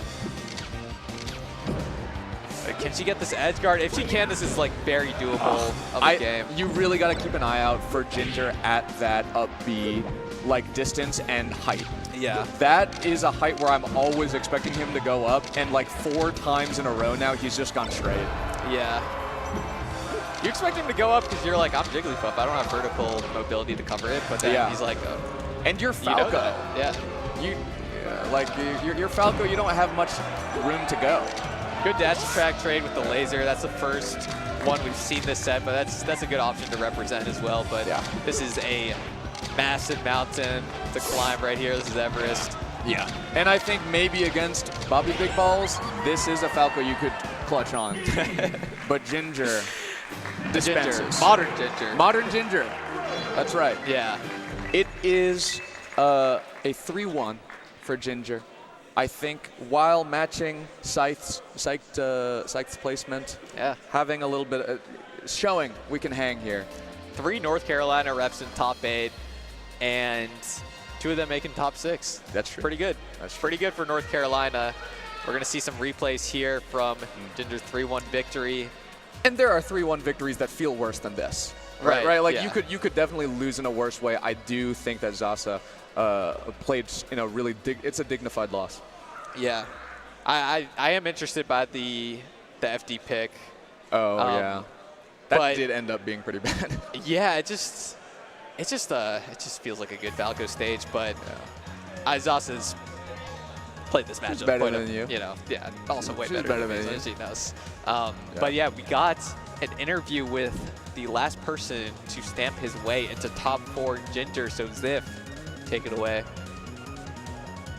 All right, Ginger, congratulations. You've been playing for quite a minute at this point. Had a little bit of a hiatus, was still there in the background. We talked a little bit about that before, but how does it feel like to be playing in the big 2026? How does Modern Melee feel to you these days? It's kind of insane. It feels good to be back, of course.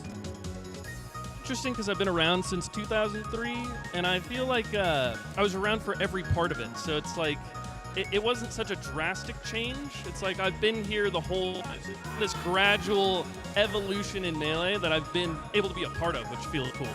It is really cool. 2003 is when I joined Smashboards too, so I know how it is. Anything in particular that you're looking out for as you go into this top 4? Any particular player or any particular matchup? Not in particular. I try to be as well-rounded as possible. That's sort of my goal. So there's a couple of weird matchups. I mean, even Jigglypuff Falco is a little weird, but I feel good about the Ices matchup. I feel good about Luigi and Falcon. So we'll see if I can go all the way, and I feel good about the matchups. Awesome. Well, good luck in the rest of the bracket. Thank you. Back to y'all. As a recap, winners finals, we have Salt and Rap Monster, and now Ginger punching his ticket to loser semifinals where he'll be facing off against Moth. Yep. It is so awesome to hear that Ziff and Ginger joined in 2003 because 4 years after that, Rap Monster was born. That's pretty insane to think about. Pretty insane. They could have done a bachelor's. They could have done a bachelor's in between joining, yeah, doing the bachelor's, and then Rap Monster is born. Yeah. That's right. That's right. So we are coming up on this final bracket. There is Salt and Rap Monster there in winners finals. That's going to be a mountain to climb for Rap Monster, but of course we know he can climb. And then in losers, you can see Ginger and Moth in losers semis. Now, North Carolina out of their own bracket. It is, it's the heavy hitters, it's the killers. You know what my favorite part from that interview was, the Ginger interview, was he said, I'm confident in the Ices matchup, I'm confident in the Luigi matchup, and the Falcon matchup. Is there a matchup that he would say he's not confident in, you know, like, I don't think there is. He just feel like, yeah, I'm good. Yeah, wait, that, I can't think of one. Yeah, like that's really not great. Yeah, huh? It's good to see that he's confident, especially after losing to Luigi, being like, I'm still good versus Luigi. And then mapping out, by the way, the Patchwork win. Yeah, he said, I'm comfortable versus my next opponent, and then my opponent after that, and my opponent after that. Yes. Yes. So Ginger is very much still in it, which is, I love to see a losers quarters wins. Yeah. So we are coming up on the end of this bracket, Melee Regional. But before we give up our seats to some Southeast Regional representatives on the mic, we got to shout out Season GFX and Event Production. You can follow at Season Prod or at the Linktree Season. We, folks, I mean, the Smash comes to us with this level of production value and this look because, for some reason, some of the Smashers decided to get cracked at production. And so, you know, gotta check them out. Like Season. Like Season. And also Kyle. Who's and Kyle. 11, I think? I've heard he's 11 months, that's right, yes. Yeah, I think it's around there. In addition to supporting your regionals and your locals, Breach 2026 is the Mid-Missouri FGC Major July 18th. That's a lot of tournaments are happening on the 11th. This one's going to be right the week after in Columbia, Missouri. Start GG/Breach26. It is well attended by the Midwest and Southeast around that area for our Smash Ultimates. Guilty Gear, you got Rivals, and then NASB. It's one of those. Got a lot of games out there. There's also carpool discounts, so if you're coming from out of state, if you're bringing people, they'll make it affordable for you to come over at Breach. There's vendors, they got redemption ladders, so no matter what level you're at any of these games, you should check them out at startgg/Breach26. And then we have Roots. Jorge, tell them about Roots. I have emotionally shielded myself from this because I cried immediately at RapM, so I'm jumping right back in here. Roots is an East Coast grassroots organizing league where Patchwork is the first event in our tour, but there are going to be regionals up and down the East Coast, the Atlantic seaboard, for the rest of 2026. And we are counting your progress. We are tracking your performance at those events, and we'll be qualifying about 100 of you to come down to the park in Richmond, Virginia at the end of the year, January 2027, for the Roots Championship, the East Coast finale. And this is our first stop. We are counting the points. There are now leaderboards where we are checking. Psyched has points. Psyched got points now. Yeah, you could see Psyched in Richmond, Virginia in January 2027, the new New York, as they're calling it. I've heard that. Everybody's saying it. I've heard that. So if you're just hearing about Roots, you're gonna hear a lot more about it as the year goes on. I'm Roots Jorge. I think we're getting Roots Billet pretty soon. Yeah. No? Yeah, we can put that on there. Put it on the stream. Not to put you on camera negotiating. Yeah, and we also have Roots Rap Monster. So if you weren't watching at the start of Top 8, we showed a video this one's that indicated that Rap Monster is Roots' very first sponsored player, and we will be seeing Rap Monster in winners finals against one of his bracket demon, Salt. But that's not gonna be us. We've been grinding. We're doing some other people, like some locals. That's right. You know, the regions, the people who live here. And before we sign off, it's just so wonderful to reflect that when you go to a regional, you feel the soul of the people, the neighborhood, the hosts, and I love being a guest. Yeah. Yeah, I love it. So it's such a great thing to support your local scenes, to be watching regional Melee, and it's no greater privilege to be watching the Melee that people put on in their own homes. Yeah. I love that we got so much North Carolina representation here. That's always great. It felt like Supernova when you got all the MDVA crazy runs and, Craig top 8 and stuff like that. Like, that's what you want to see. Yeah. Literal goosebumps. Actual goosebumps. I don't know if it's showing up. It's not showing up. But North Carolina in the bracket and then in the crowd, right? Yeah. Like I'm getting goosebumps not from necessarily Zasa, but Zasa and Astrid. Yeah. Yeah. So that is going to be it from us, folks. We're going to take a little bit of a break, so you should grab some water, stretch a little bit before we lock back in for the tail end of Patchwork 2026 Melee Singles when we crown our champion.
All right, welcome back, everybody, to beautiful Raleigh, North Carolina, where we are finishing out this Patchwork Top 4. I'm Time Bones, and this is my friend. Do you want to go? Do I want to go? Yeah, I guess. why don't you go? I guess I'm Rose. Yeah, no, we're here to watch Winners Finals. It is true. We are watching Winners Finals and then running it all the way through Losers. No, Salt and Rat Monster was also Grand Finals of Brawl yesterday. And Mario was afraid that... Was it really? Actually, yeah. I wasn't able to keep yeah, track. Mario was afraid on trajectory that would happen again in Melee. And it's the odds are high when you consider like Rat Monster and Salt's records versus Moth, and then Ginger, bit of a dark horse. If he gets past Moth, I could see him having another good rapid Yeah, set. we were talking percentages. It's going to be really tough for Moth. You said you gave Moth 10. I gave Moth 10. I don't know if I wanted to publicize that information, but yeah, I gave Moth 10. I gave Ginger a little bit more. And you won't say how much more? You don't want me to say that? I said 15. Okay, so that can be public. Well, the cat's out of the bag. So what are the rest of the numbers? You're working with 75 more. So yeah, I think. Is it just split evenly between? No. I think it's like Rap M 25, Salt 50, whatever. 50? Yeah, 50. Has she lost a set? I don't think she's lost a set this year to Rap in Melee. No, I mean, it's just there's 3 really good competitors. I think Ginger, if he can make it to Grands, is a scary threat, but that 15% chance. But yeah. Anyways, we're gonna be heading into Winners soon. It's been I'm obviously a little bit bummed about no North Carolina in our top 4. We had lots of chances, and I feel like we really showed up for the state. I'm saying we here too because technically. I mean, you're on the PR. I'm on the PR. I did all right today. You made it to top 20. You made it Sunday. Bro. You made it to top 5. I took one. One Ginger game means a lot. I'm saying. You wore him down a little bit. It wasn't. I was hoping hoping it'd be more. If you had taken 2 games, like really shaking him up that's in the last the thing is game now 5. I'm like, was this all my fault? But no. I'd say you can't think like that. There's a percentage of it that was your fault. That's evil. I mean, I'm just letting you know, like you were in the path. You were North Carolina. You might have been the vanguard. Bro, you're getting piped in. You're throwing me under the bus. I feel like the North Carolinians I'm not right piping now. you into anyone that hasn't read the bracket. I gave it my best. I gave it my all. No, we don't doubt that. That's the great thing about NC is we're always going to put our full heart into the game. And I think we're the only state that does that. Out of all 50? Out of all 50. Okay. So you're saying you are the state maximizing full effort? No, I didn't say effort. I said heart. Heart. That intangible. You know that Boris says things similar to you having no heart, right?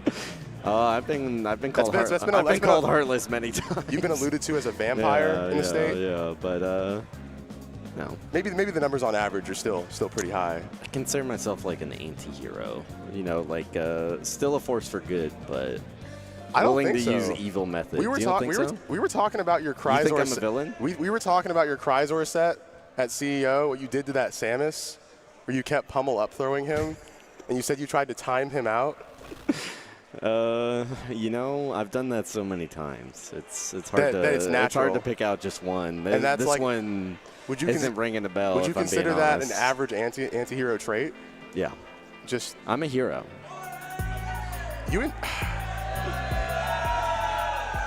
Oh, all right, Jorge taking the mantle.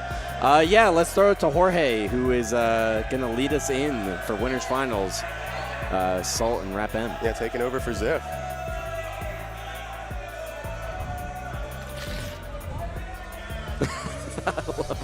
He's got so much heart, man. What's up, y'all? We are back at Patchwork 2026, and the energy from the Carolinas is absurd because we're coming up on the final 4 players, the first of which is going to be Roots' very own Rap Monster!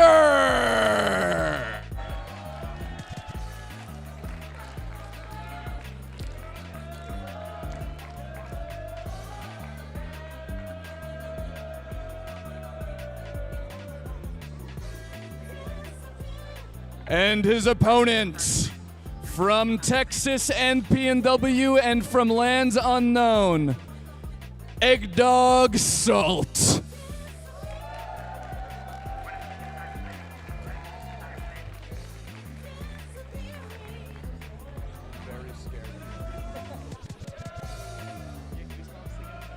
we have winners finals between these two titans. We're going to throw it back to our casters before we get into winners finals. All right. Here we go. So, yeah, I think we alluded to it earlier, but this is, I feel like, Salt favored. Luigi Falcon, kind of a toughie. All of the top Falcons seem to give Rapim trouble. Yeah. So we're looking for a change of narrative now that it's Roots Rapim. now you think the sponsorship will change him that much? Yeah. We'll see. And Salt, obviously, looking to take down her third Patchwork. So I appreciate Rapim wanting to join a cause, to be part of something greater. I'm saying. And somehow enlarge himself as well. Yeah. We're gonna have a top 10 Luigi player soon. We are not far away from a top 10 Luigi player. We actually just prepare yourselves, everyone. We need ballots to come in. We'll get there soon. On a ranked choice poll, and you put these same 4 players together, who would you vote for? What, for 1, 2, 3, 4? Or who's your first choice for like? Look, I'm not part of the panel right now. Yeah, you're throwing me under the bus again. No, I'm not. You're on so many panels. You're on infinite panels. Yeah, I just haven't done top 100. If I am doing it, I feel like Salt is probably 1. Is that crazy? I feel like I've already messed it up. All right, Salt 1, Rapim 2. Oh. Ginger Moth's the competitive one, yeah, I guess. Yeah, that is really competitive, isn't that? Because Moth hasn't been as active as in previous years but as well. She's taken no top 100 losses, non-top 100 losses this year, which she says is a good start for her. Yeah. She hopes to make it non-top 50. It's competitive. Anyways, we're getting into it. So yeah, we can think a little bit about what makes it so hard for Luigi. I feel like it's just Luigi's not used to getting comboed. All right, Luigi's it doesn't look that hard used right to now. comboing. Both of these statements can be true right now. Yeah, absolutely. And fire start for Rapim. Rapim, there's never been trouble comboing. If you saw the Ginger set before this, you know there's no doubt of it there. Rapim is playing with something to prove right now. All right, but Soul, she's not gonna let it go easy. Never has, never will. A lot of it seems to be how high Luigi will bounce after you down throw him, always allow like an up air conversion. Yeah, I mean, it's just so hard to contest Falcon up air. Just a guy that is sharked a bit too well by Falcon.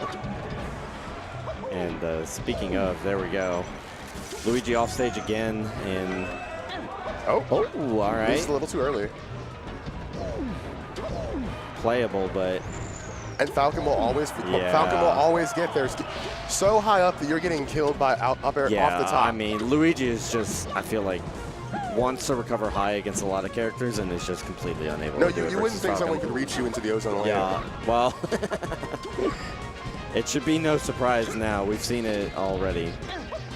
And even then, you can cover platforms so well, just any hit of the nair will continue to push Luigi away. All right, and Salt's like, I'm done with that stock.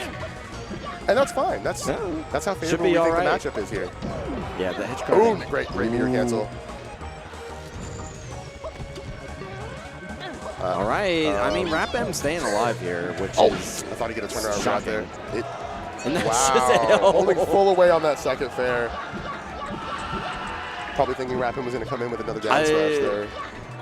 I think no one is prepared for Rapim right now. Not one huge person? shock. I mean, it's not looking like not it. Even the but people we'll see. Okay. Certainties, time bones. Okay. Nothing on the edge guard. Salt's been so strong on the edge guard, though. We get that percentage where any aerial pushes it back a little bit. That one up air feels like a nail. Not able to find the final kill, but this is so hard now. Yeah. Yeah, I mean, there's just nothing you can do. Helpless is the word. Yeah. Luigi absolutely helpless when recovering against, at least from that distance, right? No, and there are so many. The whole sky seems to be a a zone where you can get up aired at least once. Just, yeah, this and then huge zone. And then Falcon will fall faster back to the ground than you, and you will still be in the air, and then you will get up aired once more. Yeah, yeah, and you just rinse and repeat at that point. At least when Luigi is close, there's like scrap potential, you know, off stage. No, when you start getting pushed back, especially when he's playing characters like Fox, where Shine will just push him across the stage. Sometimes being slippery is not an advantage. Okay. I mean, once again, a very, very strong start for Rap M. But Salt just never lets Rap M start running away with it. Yeah. Really tried to steal that one. You have to. No, you have to try to steal there. You did. It was as quick a clapback as game one. Yeah. But doing some still wraps.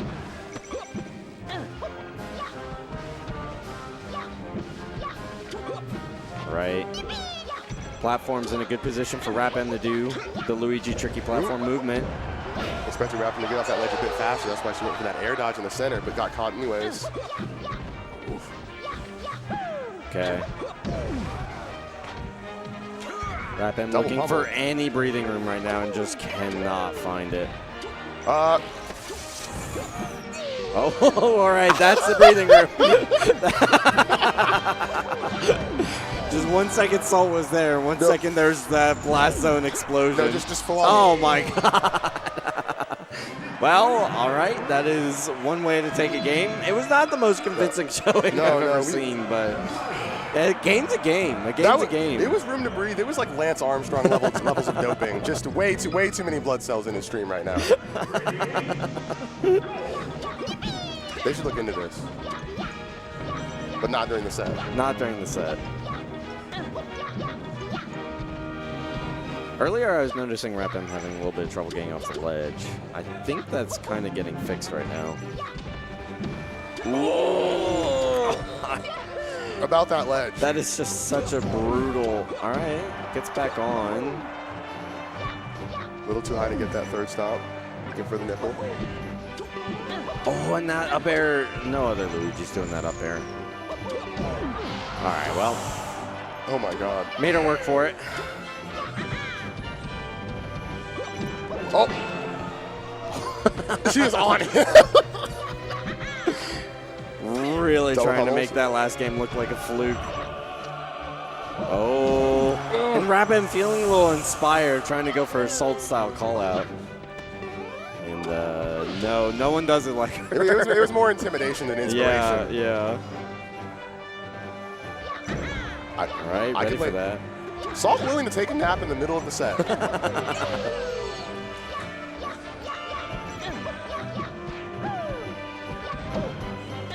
Great CC there. Still gets pushed back to ledge though. Wow, Falcon really does have such a high grab hitbox. And as soon as he closes the range where your aerials aren't coming out all the way, you're just every trade's looking poor for you. Yeah. All right. Just not able to get any long strings on Falcon. Stage game's not helping him quite either. It seems like they're playing on a third of the stage. Like they have not done, there have not been a lot of mix-ups in center. Salt won't hesitate to get over there. Yeah. Every stage feels like a small one when you're playing Salt. Salt's so ready for the shield grab. And here's that juggle say. All right, Rap M does get down with the down B. Off ledge. Oh my God. It feels like every knee goes straight for the throat. They all hurt Rap M so bad. They've all got that extra crunch today. Yeah. Goes for Battlefield. Needs something here. Also realized that big stage wasn't doing much for him. Yeah, we'll see if the triplat does any more. Might as well hope to have ledge closer to you and expose Falcon a bit more on his recovery. If you can get him off the stage. Yeah, I mean, that's been the real struggle, right?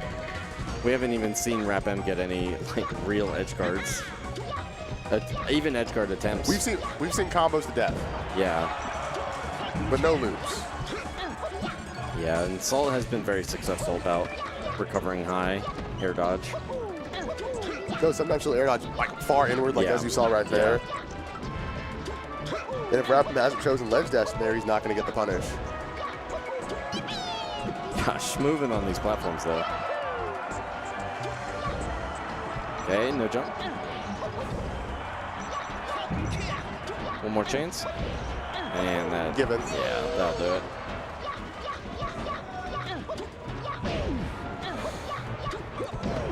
Right. Great slide off there.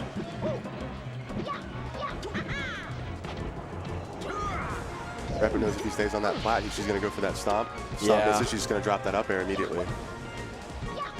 And gosh, Salt has been so consistent on the follow-ups. I mean, that's really the story of the matchup, it feels like right now. It's just RapM gets grabbed and will eat 40 every single time. No, he'll trade once with the first up air, then he'll get up aired again, and then he'll get up aired a third time. So we're going like 3 or 4 hits for one. Right. Once again, RapM does seem to be recovering low a lot more, which is giving them a lot of success. A lot of success because you have to make sure you're on the right timing for that edge guard, too. Yeah. And if you're off by a frame, Luigi's already back on the stage. And I feel like there's just a little bit more mix-up potential there. All right, there's the edge guard. Finally able to put Salt in the situation to make her up B. Like, just forcing Salt to up B has been difficult in this game. But right there does make it happen. Okay. Goes for the knee instead of the up air. All right. Really do get one chance here. All right. Halftime. Shots to the Zen. Being a little more careful now. In the earlier games, I felt like we'd see her just like send it out in the air. Yeah. Rather than wait there and go for the stomp. Okay. RapM looking for that one big opening. Salt really hunts him. I mean, even more than I think in other matchups, Falcon gets so much off grab here. She's playing confident that that any of her dirty hits will just end up being cleaner hits. And that was the one chance. And she's always actionable for it. The crowd going crazy. They're screaming. Right they want the Roots win. I can't blame them. I can't blame them. They want the blue collar win. All right, big chance. Yeah. All right, we're at least going to the last stock here.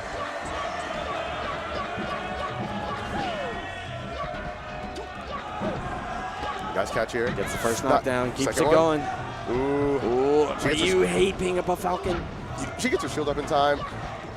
She's not in a position to grab here. RapM's got the % lead. Ooh, rare miss from RapM. Oh my! That's not big energy gamble. I know. Right. Okay. Big combo. No. Salt with one more chance. Not forced to up B, so this is good for her. Oh, and this feels so doable for Salt right now. Not able to strike him before he comes down to the ground. Oh, this is so doable right now. We're gonna need one more big one. One more big one. Nice touch up there. Yeah, needed a misfire bat there. That'll do it. Not one misfire that entire set, by the way. Salt in grand finals. Yet again for the, what, 4th time? We're missing a lot of Salt wins. I saw her in grands at Smash Camp. A lot of excellence. Yeah, a lot of excellence. It's been a very good season for her. And we'll send RapM to losers finals, and then we'll be looking at Moth Ginger in semis? Moth Ginger in semis. I think Moth Ginger in semis has a very good chance to be set of the tournament. She said I'm really looking forward to this. She said she's never played a game with Ginger on land, friendlies or otherwise. I mean, different eras. I can kind of see it. Ginger, I feel like Ginger was a CEO attender for like a little bit, though, right? He was okay. I remember he went to the one CEO where he lost to Arakune. Yeah. And then he like shadow realmed Arakune. But even still, there's a little bit of an era gap there, in a certain sense. A bit too, like. Yeah. He started having different priorities about when she was coming up as a player. Really. Like really when she got the Moki win at Tipped Off, I think Reunion. Yeah. She does think he's good against Ices, though. I think this is going to be a really fun set. These are two players that want it really bad, too. I think want it maybe more than Salt or RapM. You think so? They've got a lot of desire, a lot of fire in their hearts. There's always a discussion of who wants it more. RapM, I think these two want it bad. It's that Miami fervor. It really gets you. Crowd's getting loud. This is what they're here for Moth. My God. They seem to be here for Jorge. They're here for Jorge. Never mind. I'm so sorry. The heart of Roots. We're cutting to the source of every chant in the room right now. Let's see it. And there it is.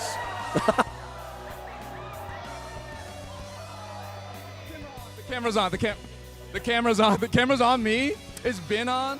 Well, I love the Carolinas. We're not getting either any player from the Carolinas. First, we're gonna get the Falco genius, Ginger.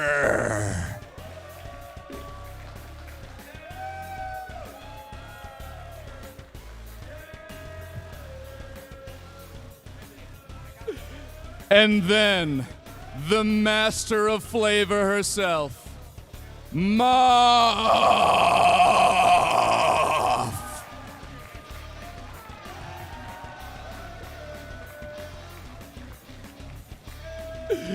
We are gonna have a barn burner. I'm gonna toss it back to Wills and Time Bones. Oh my God, are you gonna catch it? Thank you, Jorge. I appreciate that. Okay. Yeah. Fire intro. So when Raphim's not in the set, who are you rooting for? Oh man, I had a really good conversation with Ginger before our set, but I think I have to root for the Southeast here. The Southeast roots for their own. No, that's again you and your company man mentality. It's true. It's a very simple list of priorities, you know. The best thing about Time Bones is you don't even have to make him sign an NDA. He's that honest. I'm here for my people. It goes NC, Roots, Southeast. I guess Ginger's right there. No, that's right. You have a low Southeast, like Midwest. Yeah. But yeah, I'm really looking forward. I think this will be a really fun one. I have not seen Falco Ice Climbers as a matchup played in a hot minute. We haven't been seeing like a ton of Falco lately in general. So I remember a year or two ago there was a Ginger Slug set that was a banger. Oh yeah. Yeah. Game 5 heater. What's that? It was at the tournament where Slug beat Zane. I can't recall them all. I can't do it. Talking the wrong guy. I'm not talking GameCubes. Oh, sorry. But, no, I think this is going to be a fun one. Ginger, student of the game.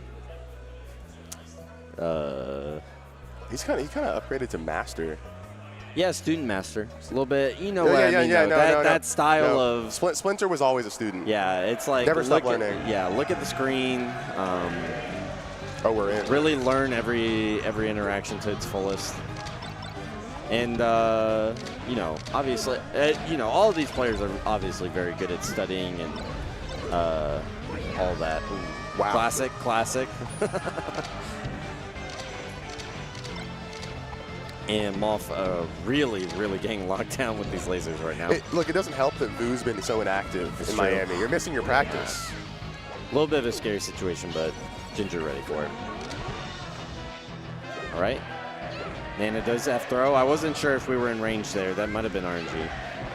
No, it's such a strong game plan Ginger has that when you beat him, it always looks like quite honest melee. I know, like right? You must outsmart him every turn. You have to be smart to take even one game off Ginger. And would you know anybody that's taken one game off of Ginger in this tournament that's not off? I couldn't possibly. Zasa. There was Zasa took a game. Yeah. Rat Monster. Oh, yeah. I heard a Marth player took a game off him. Could have been anyone. It's probably the best Marth in NC Sykes, but if I had to pick one. Like maybe Joe Sykes took a game in top 8. The Lone Ronin. That's a storied player. Now we're going to see if Moth can tie Joe in hypothetical Ginger games. All right. Moth saving Nana. Wow. Back air does not quite take out Nana. And we are getting in the handoff territory. And you're playing Falco too, so as soon as you get that grab, it's all over. It's over. You have to know. So fragile. Moth playing with so much stock. Doesn't drift full in. But Ginger does, at the very least, seem to have the Sopo locked down. It has not taken like any damage. It has not looked scary at any one point. But having both climbers on the screen is something you also have to be good at, right? And you still have to handle that interaction twice. Yeah, if you want to take this game. And and at 70%, that could have been a great mash. A little bit. Don't roll in. Moth didn't go for it. I thought she was going for center stage there.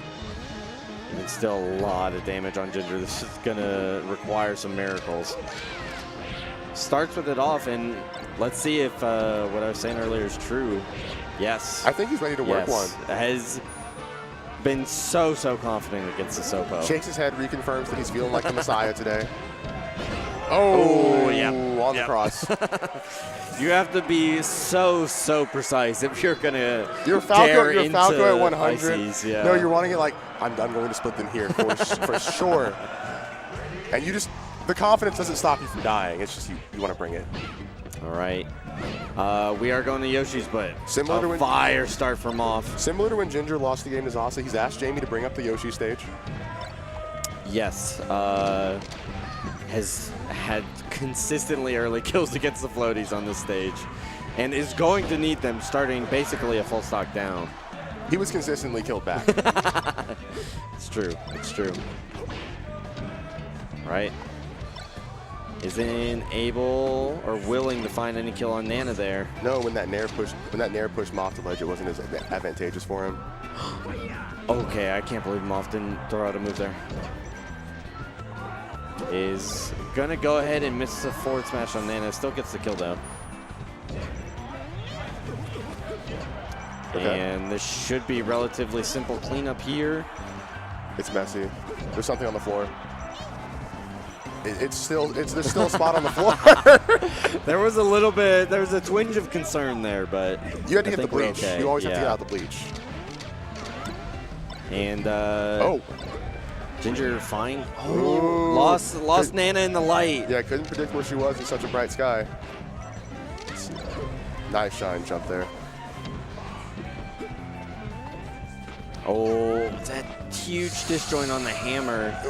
Probably going to lead into a stock loss here. Yeah, one more chance. Oh, that really was the one chance, wasn't it? Maybe? Nah. Wow, Nana not doing her job. Tried to use Nana as just bait in a slug-ass fashion. That is a very slug move, isn't it? I've never considered that, but yeah, that's the slug. And shoot, you're always willing to just throw her out there. All right, I think for the first time we see Sopo take a stock. And you're up. Not like And for the second time? Oh my God! It is for the second time. Oh! Okay, we're up large. Two Sopo stocks in a row. Moth Sopo currently maxing out right now. And you know she's good for those chain grabs. The chain grabs on the DI in and the DI out. That's what got her that money versus Moki. Absolutely. People started talking about it. She does it versus Falcon too. Wow, Ginger looks so consistent versus the Sopo last game. 2 more Sopos. All right, those 2 more days, 2 more nights in Ice Climber Factory.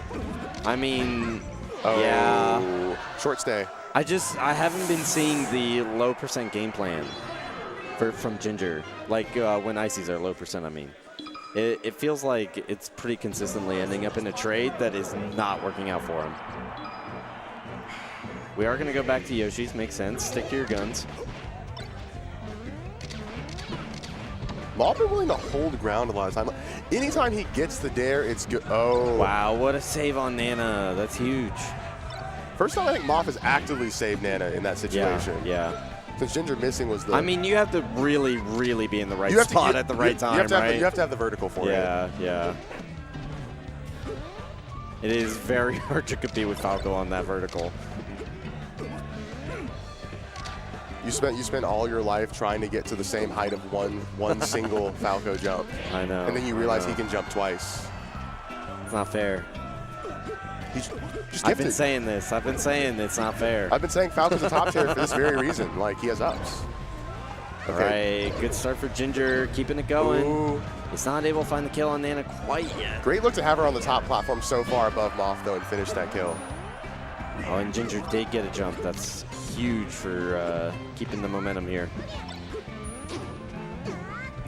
Nice spot dodge on the down smash. Just live one more time. Oh, Connor trying to grab. Huge F smash. I felt that one in my soul. You're going to feel this one. Yeah. Big dunk. Shy Guy's here. Oh. So kind of Blizzard to dispel them. Yeah. I mean, Moth had to know. Oh, big knockdown. Oh, Nana back throws it back in the center. And Moth not able to find the pickup. Is continuing the combo, though. No, it's so strong to compete with Dare coming down when you have two hammers benefiting you. Ginger not seemingly bothered by it. Yeah, and also, you know, we haven't seen any of those quick shine kills. We At least on Popo. We've seen them on Nana. We haven't seen any quick shine kills. We've seen a lot more damage accrued by getting stuck on the top platform and letting Falco get to you. Yeah, absolutely. Getting bounced back down to the ground. All right, Ginger finds the Magi up air. She gets to own a whole up air. She really does. In my mind, no one else has an up air named after them. It's crazy. All right, Ginger well positioned to get on the board. Just stands there. Just stands That's how there. well positioned he was. A pitcher wouldn't get off the mound. Have you seen modern baseball? There's been discussions. I would actually love for Ginger to like get thrown and tap his head, like look for a call on it. We need the ref. That's you. I've been saying melee refs need to make an appearance. It's hard because there's just not a good time for you to react to it and pause. Like a couple seconds of melee will have elapsed, and that could be anything. All right, it looks like we have a controller switch, and I have to say, I saw Moth have to deal with an opponent's controller switch the last time I commentated. She's unfazed by it. Yeah, Nothing, absolutely. When she plays, she goes into it thinking there's nothing you could do anyways. You can have a second controller. You might have three. I don't think she. M2K, no big deal. It's I feel like you're always playing down when there's a controller switch on the board. It means one of your controllers is mid, though. Wow, we're getting right into it after a controller switch. That's crazy. I think Ginger's a very polite person. I get it. I think. Well, at least you've got an excuse. kindness has a limit. Okay. Well, Ginger gonna stand over here, laser on the other side of the stage. Get used to the controller.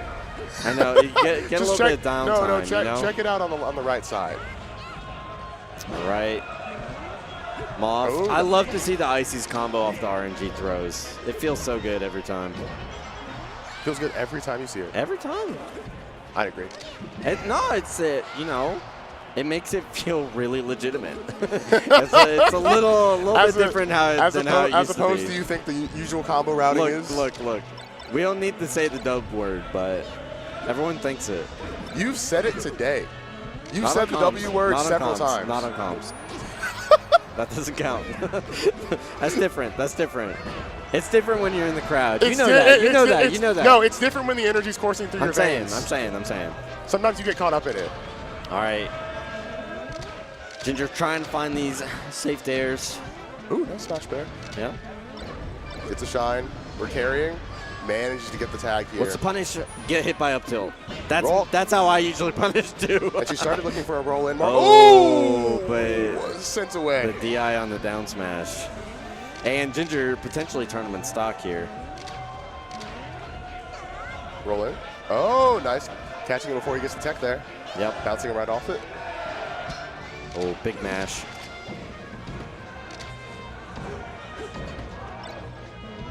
Oh, stuck in shine. Oh, stuck in shine gets buried out of shield. Like you would. Yeah, and this damage is really piling up.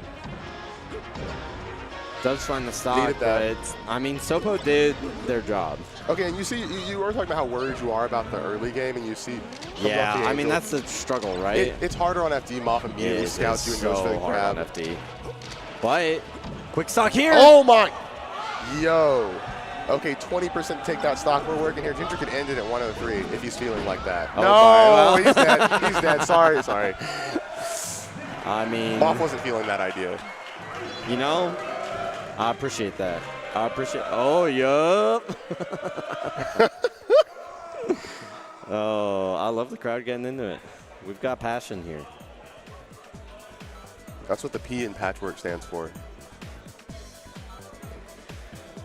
That's an evil replay. Yeah. It's so funny when they replay only the last stock. No, only the last stock, and then it's like, I was actually dead a couple seconds ago. If you go back a bit. But Moth does move on. Yeah. I mean, Luigi Ices is a weird one too. I mean, all right, we're gonna get straight into it as well. Keep barreling down towards that ultimate top 8. Yeah, we gotta finish our own quick. Where are they? I can't tell if we've acquired our rat monster. We're getting there. But yeah, I mean, Luigi Icy is a weird one. I think generally favored kind of a hard one for ice climbers. I think, right? Like that was the Ben counter pick. Has there been an Ices that was the Ben counter pick? It still is the Ben counter pick. Yeah. And the Ben Moth rivalry has been going on pretty couple years on that one at least now. And I would say it's fair to say that Rap M may be a little different from Ben. Data has been saying that about Rap M specifically. So Moth's got her work cut out for her, but I've seen her make miracles happen. I think he's already beaten her. He's beaten Slug. Yeah.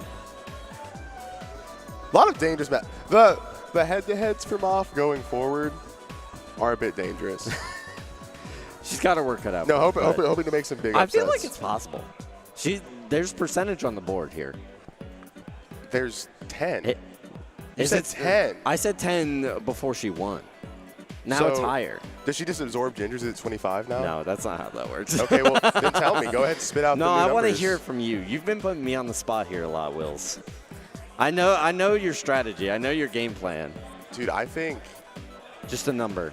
One number is all it takes. I low-key think it's 15. 15? I think it might be 10. It might. Well, I guess you probably didn't think it was 10 no. Yeah, I didn't. Yeah, I thought those numbers were different. Also, Salt losing to Rap M would have been important. Yeah. Well, I mean, Moth has to go through both of them anyways, I guess. Do you want to beat Rap M twice? You want to beat Salt twice? So no, this is the optimal situation. Yeah, right. Yeah, you want one Rap M set. I mean, Moth is so good versus Falcon. Currently the numbers are only getting better. Yeah. Okay. 15. I'm good with 15. I'm good with that. We got there. We did some math here on the beautiful NC State University campus. Salt moving to the 51%, where she just owns the company. Absolutely. Yeah. Absolutely. She definitely has a majority stake. Has stopped being a shareholder. All right, so we are going to go to Jorge. Let's see it.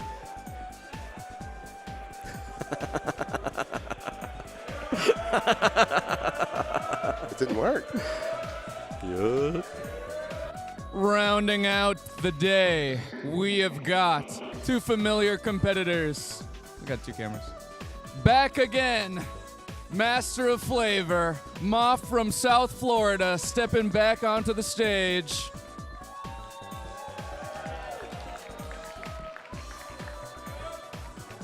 And between brackets, coming off of a set win in the HDR bracket in the other room, Roots Rap Monster.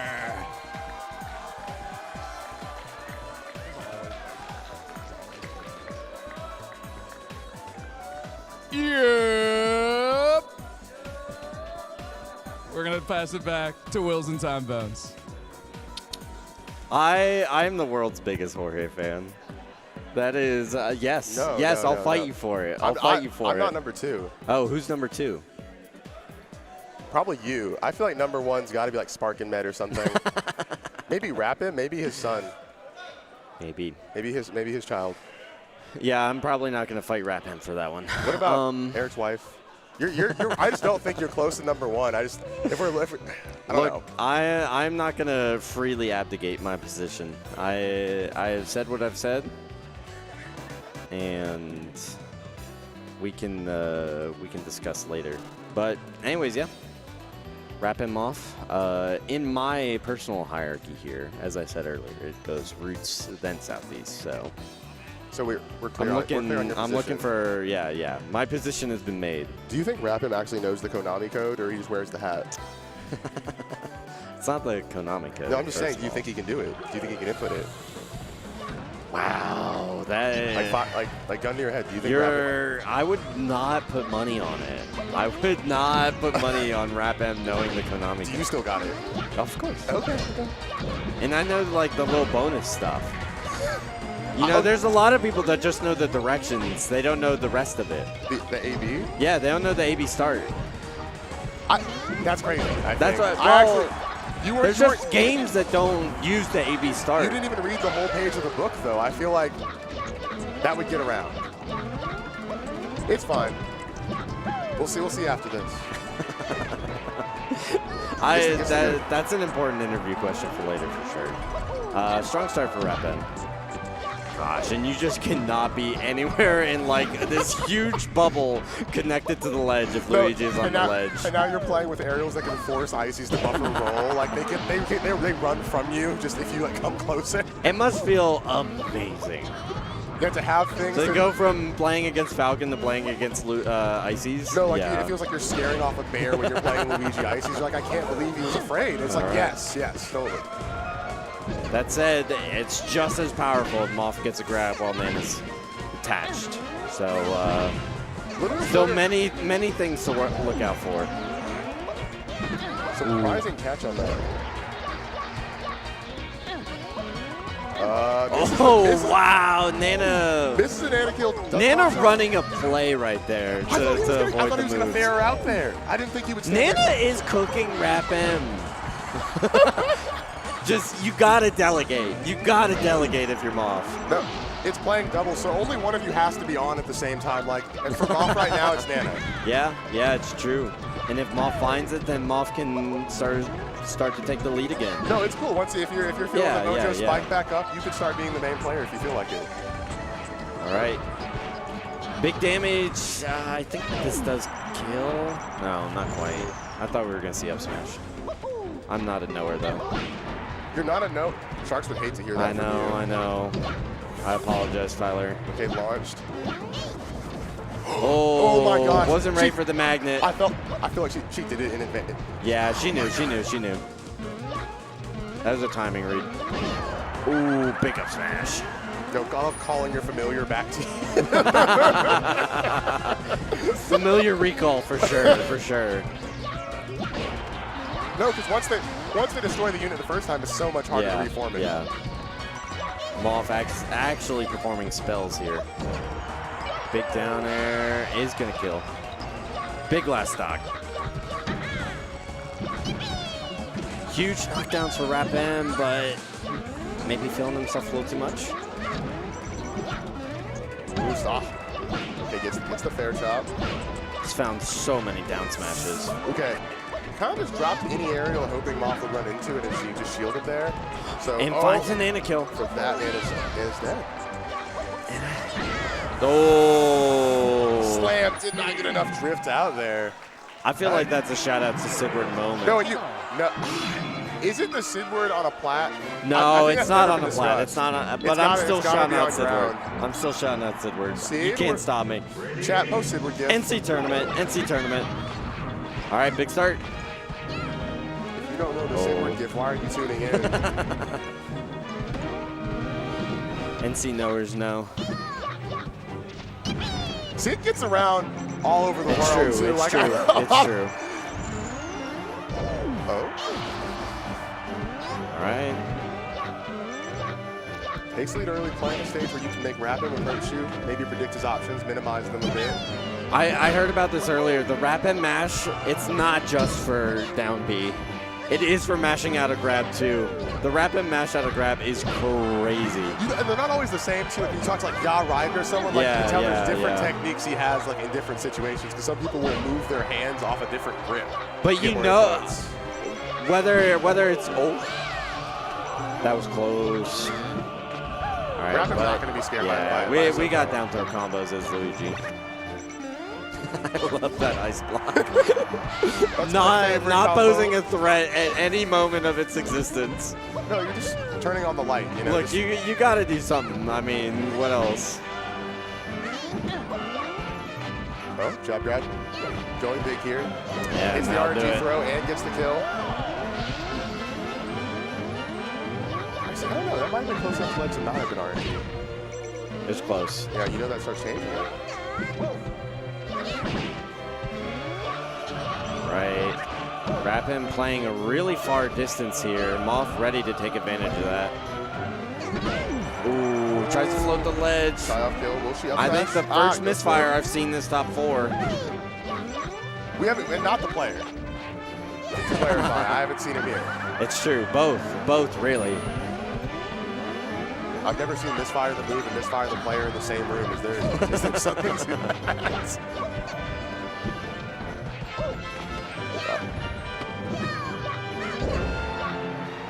Right. Oh, tries again. Moth ready this time. No, and she believes in what she preaches. She was talking. We were watching Psych. She was like, why doesn't he just win F smash mode? She is throwing F smashes out. She is just like murder on the wing. And you have 3 stocks, so why not? Why not?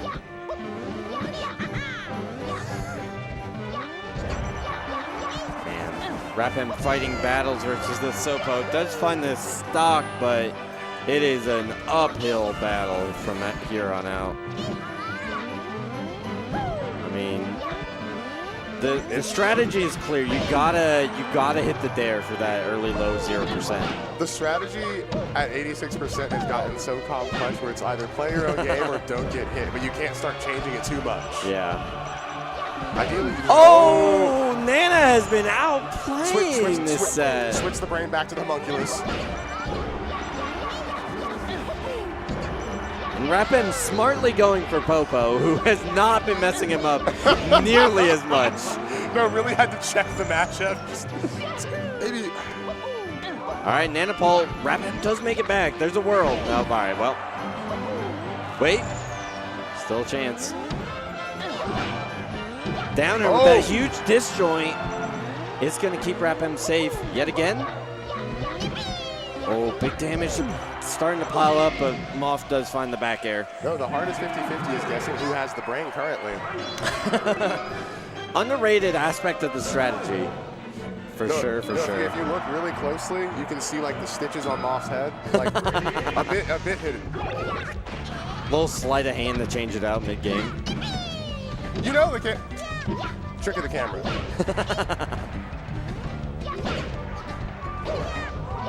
All right, Nana with a lot of % on her right now. It's going to do a lot to help Rapin split them up. All right. Nice too. She's already at 10% number 1 dare killed. Rapin gets his revenge on Nana and on Popo too. He's decided he doesn't care who's holding it. If he just gets that is both, it'll probably work. optimal. No, it all circles back to playing Icy's his best 2 characters. All right, big back air from Nana. Oh, that was tough. She was waiting for him to drop that shield. Yeah. Yep. He saw the dare in place and knew that he was going to come in after it. Yeah, no, he was too late to punish, and her waiting still exposed that panic option. All right, waits out the spot dodge. Looking for another grab, though. Isn't able to find it. Can we get a kill on Nana? We can. No punish from Moth. Bread and butter combo here. Hasn't really gotten the edge guard. Moth's been going high and benefiting from it. Right. The up tilt. Is that this up tilt out of shield? Oh, I love the Luigi up tilt. The claw. Oh, and I mean, once again, Playing Moth at 0, Luigi's going to be daring. Luigi's going to be daring. As soon as you've landed and the ice is at low %, they're waiting. They're baiting.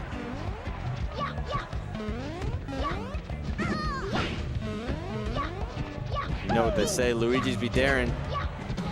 Charging for one more. Wow, dominant stock coming out from Rapin right now. Just the correct call on every single timing read. Finally, Moth Disjoint gets a hit, but You're scared. You're big running, deficit. You're running from those dares now. Yeah. You're hoping anything that Sopo can get a stock, but he's not hearing it. All right.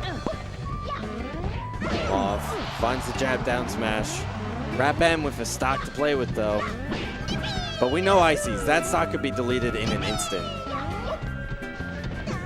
Has continued to play any of these mix-ups with new moves, but close to Moff. Like, we haven't seen him go for that down B there yet. I mean, I think that's what a lot of people said, is that the Rap M scrap is just different. No, it's different from every other Luigi. He's just willing to stay in the pocket the whole time. Yeah. Picks the right move just 99% of the time somehow. Kind of the way when you encounter Salt. Yeah. No, absolutely. It is that same style for sure. I'm not really playing any full screen interactions with her. Yeah. All right, we are going to try FD out. Makes a lot of sense. And the ice block's putting in work now. These are not useless ice blocks. No, she's awake, making sure at low percent she still gets that CC down smash to start it. And, you know, FD's scary for Rap M too. Obviously, he really enjoys his tricky platform movement, as Luigi does. But I think Rap M even more than the others, right? No, once you get the jostle on the ices, you're up. Yeah. Oh, I think that could have been invisible ceiling. He's tossing. Yeah. Oh, I love when people start grabbing ices. No, I didn't know he got in the Sambo.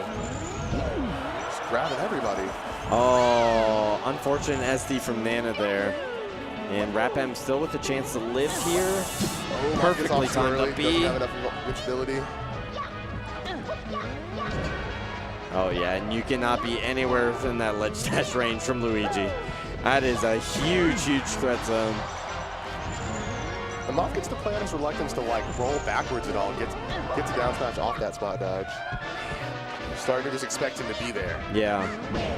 And it is starting to make a huge difference that Rap M keeps coming back against Sopo here.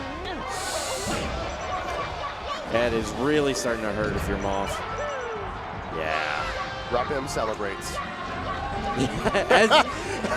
as we can all tell. Every time that's a huge Rap celebration. M You charge the down B, yeah. you just like have to do it. Yeah. You're like, look how happy he is. Right. Moff looking for one big opening and cannot find it. Can't find the grab. Knocking it down here. So.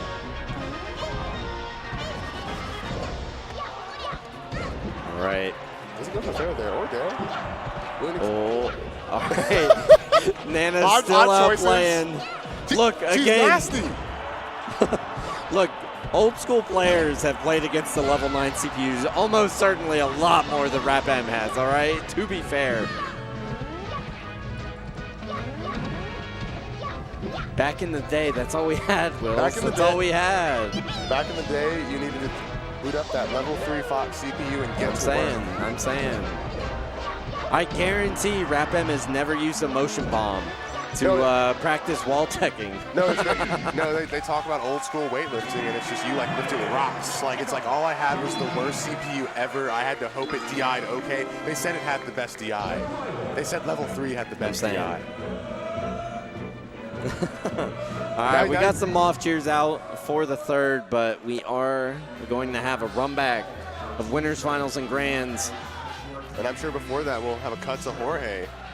I hope so. I hope so. As Jorge's biggest fan, I really hope so. I need Jorge to christen grand finals with a bottle of alcohol right now.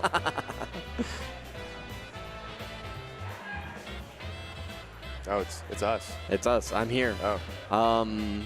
But yeah, as we said, it's going to be Rap M Salt Grands. We'll see if Rap M can make the adjustment. Unfortunate, and to Mari's dismay, history did repeat itself.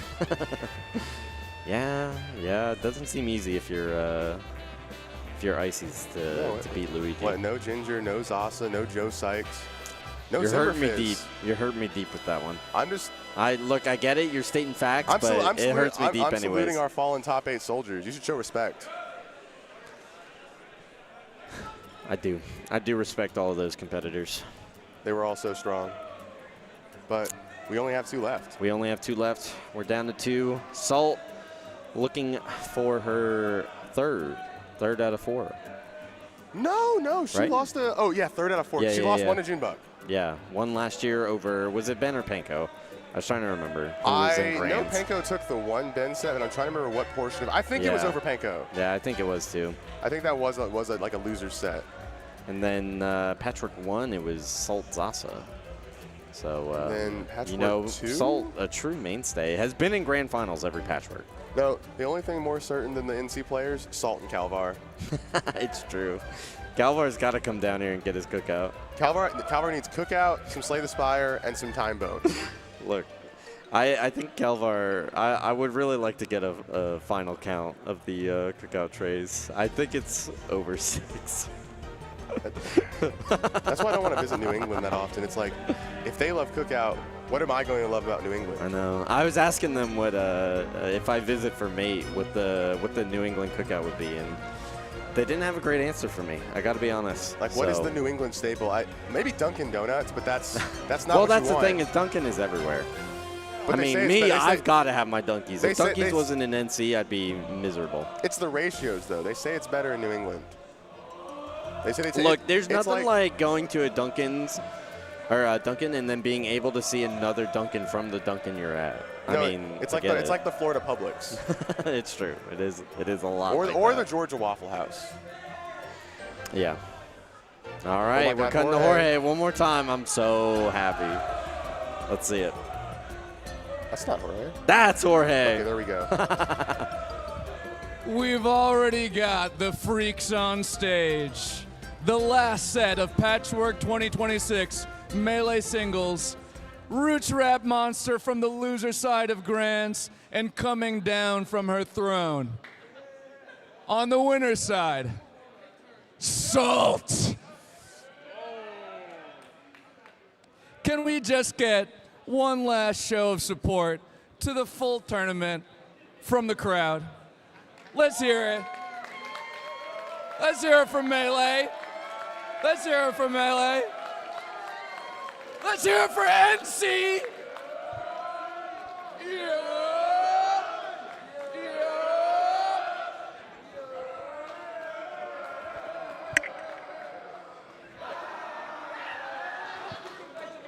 Let's kick it back to the casters. Grand finals, Rap Monster versus Salt. Let's get into it. And here we are again. Winners Salt, finals. the mainstay. It feels like we were just here. Versus the Rap M, the newbie, the newcomer. The rookie. The rookie of the year. He's got to be out of his rookie year. Yeah, he is, for sure. But in terms of Patchwork terms, in Patchwork terms, rookie of the year for sure. No, we got him. We got him right after. Yeah. Sparkin' was explaining how Rappin was finally like the chains had been taken off. Like he brought Rappin's mother to an out of regional tournament. They were like, okay, this is chill. You're the chaperone now. I cannot wait to see that Rap M vlog. But we are going to get into it right now. Back to Luigi Falcon. Rap M does have a mountain to climb. Oh, go wait for it. Oh!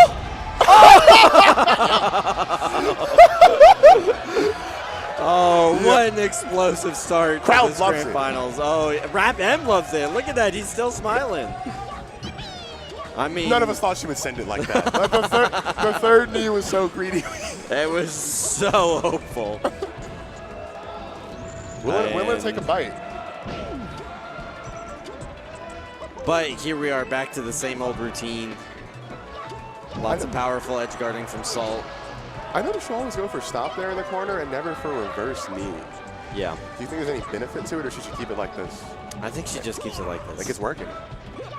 All right. Not quite a halftime, but this happens. You know, these things come to pass. If you're not out of control, you're not in control. You know. They say that in Texas. I was wondering how you were keyed into such a natural phrase. Okay. Oh, big follow up on the platform. Scary. Oh, but I think every air dodge has made it back into back to stage. Nice slide off the platform too, hoping just in time that she wouldn't either put that up air and gets the punish off it. We're just doing moves. We're just doing moves. Big boom moves. Really trying to get the crowd on their side. It's almost like it's like a judged event. Did you see that triple pummel? That's a misdemeanor. I thought I did not think Rapid would be allowed to be pummeled 3 times. Oh my! All right, not quite able to finish the food, and you really cannot give Salt a chance here. She will take it to the bank. The full charge. This is how you open grands. They're not even thinking this game counts. No. This is warm up for sure. It turned into a whole siesta. Oh, and that'll do it. Rap M starting off with a game win. Doing it for the sponsor, doing it for the locals. That was a game. Yeah. I've never seen so many B moves in play. not in those B situations. moves, charge, smash attacks. Falcon punch can't. That was a B move. Okay. That is a B move. I just read the hand. Getting it on a technicality. We'll see if it's repeatable though. Ooh. Wow, ready for the Yamps attack. But still not ready for that air dodge. It's gotten so much mileage. And if I were Salt, that reverse comes out. Not being able to get enough momentum for an up air shark there. And Rap M rightfully adjusting the recoveries, not even attempting to side B high anymore. It's side B low or bust. I'm going to get on stage. Ooh. Weird miss on the bear. He ran out of high recoveries in their first set. Yeah, no, I mean, I think Salt really taught the lesson on that one. You are not allowed to do this. I will up air. You should not be upstairs. Yeah. You know I put a gate there for a reason. That's my space. I need my space. No, it's like the old keep outside. Yeah, like, don't do this. Right, trading blows. He's getting a lot more neutral on his terms here. Yeah. No, I mean, staying super grounded the whole time, too.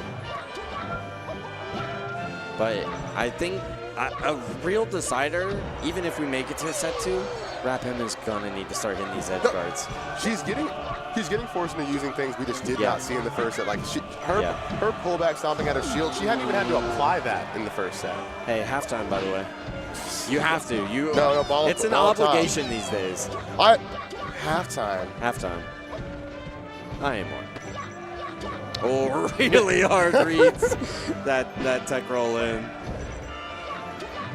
It's so blatant. All right, Rap M does find his way down. He's adding a little more fastball to some of those nairs to try and catch the timings. Now that's the Sidward. That's a true blue Sidward right there. That's the NC special. That only works in Raleigh, North Carolina. That only works if you know who Sidward is and you're an NC. And you're playing versus Falcon. All right, we're still going. Nice combo. All right, Salt is going to reset it a little bit. Does need to get this stock quick. Riding the elevator. Rapid's got it. Ooh, gets pushed off. Still makes it back on, though. I thought that was going to kill. I really thought that. I mean, it kind of did. No. I feel like if you get the recovery attempt, it didn't. Yeah. We were speculating. All right. Okay, still, we're still looking at Rap M's second stock. Still. Third stock. All right, finally. He got tired of the ordeal. You know, made Salt work for it. Expended the mental energy. Lived a few centuries. Big. Okay, they're stomping. They are stomping. And it looks like Rap M is going to go up 2-0 in this first set of grands. A melee set so good, it's generating new stims in the crowd. And immediately right back into it.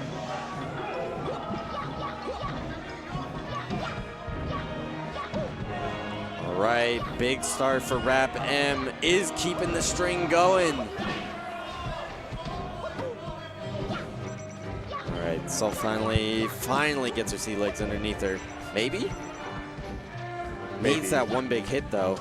Rapin took the whole leg.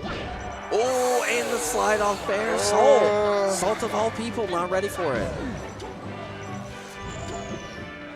And I gotta say, there are. Oh no, not quite. But even still, it is huge that Rapin is back on. Most terrifying person you've ever seen. Look, Luigi's a different beast. All right. Oh no, it feels like Rapin is just making the correct call every single time right now. And he needs to if he wants to win this first set of Melee. Can I say there's a little bit of flashbacks of MDVA mid-tier, mid-low tier, beating Salt and Grants. Maybe? Can I say that? Am I allowed to? They don't talk about the curse we put on that. I'm just saying. There were external and supernatural factors in the last Patchwork. But that is what happened. She lost to a mid. Mid. I don't know if I throw low. But I don't know. I mean, I'm a Mars, so I really would. Well, that's a top tier to you. I'm saying, bro. I'm saying. All right. Rapin escapes out, gets in there. Look at that SDI to land fast enough. Yeah. Salt still playing out of her mind, but Rapin, I mean, just a different beast. I like going for the second Sidward. Ooh. Oh my gosh. Just trading fairs back and forth. Rapin with the huge lead though. Oh my no. God! Oh no! Don't count your chickens. Before they turn into chicken nuggets, Salt's got more to play. The crowd putting their all in the Rapin right now, but Salt looking to crush some dreams. Knockdown. Nothing more. One more. Keeps it going. Okay. Oh, misses the waveland. That could be huge. You're in the air. No nair. Unprompted. Unwanted. Oh. Rapin gets back on, but gets the reverse. She finally dropped the reverse knee. She waited until the 6th game of Melee. In the back pocket. You have to keep your bag of tricks. You got to. All right. Salt not going to give it up for free. He's going to make Rapin work for it. Now, there will be less up airs in total to be had, owing to how large and tall Falcon is right now. All right. Salt kind of figuring out how to challenge that Luigi up smash. You can't hit me with it once. Shame on me. The Sidward's a trick, you know. Every time, like, Sidward doesn't miss the Sidward. I'm saying. You can't overuse it. All right, there's one. Keeps it going. Oh, but Salt with the correct tech. No jump. Ooh, and no charge either. And here, it would have been weirder for her to go low. They'd be forced to either get like that outright kill into the blast zone. Yeah. Or just do the loops. Oh, big knee. Shout-outs. Shout-outs, big knee. Wow. A perfect stock from Salt. Untouchable, that stock. Rapin had said she could have the set from his cold, dead hands, and she said, well, you'll be a cadaver soon.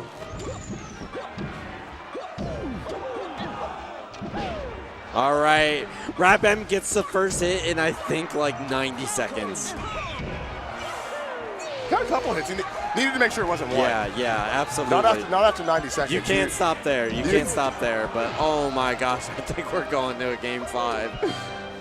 Rapin. The thought of playing the second set has finally come upon Salt. She does not wish for it.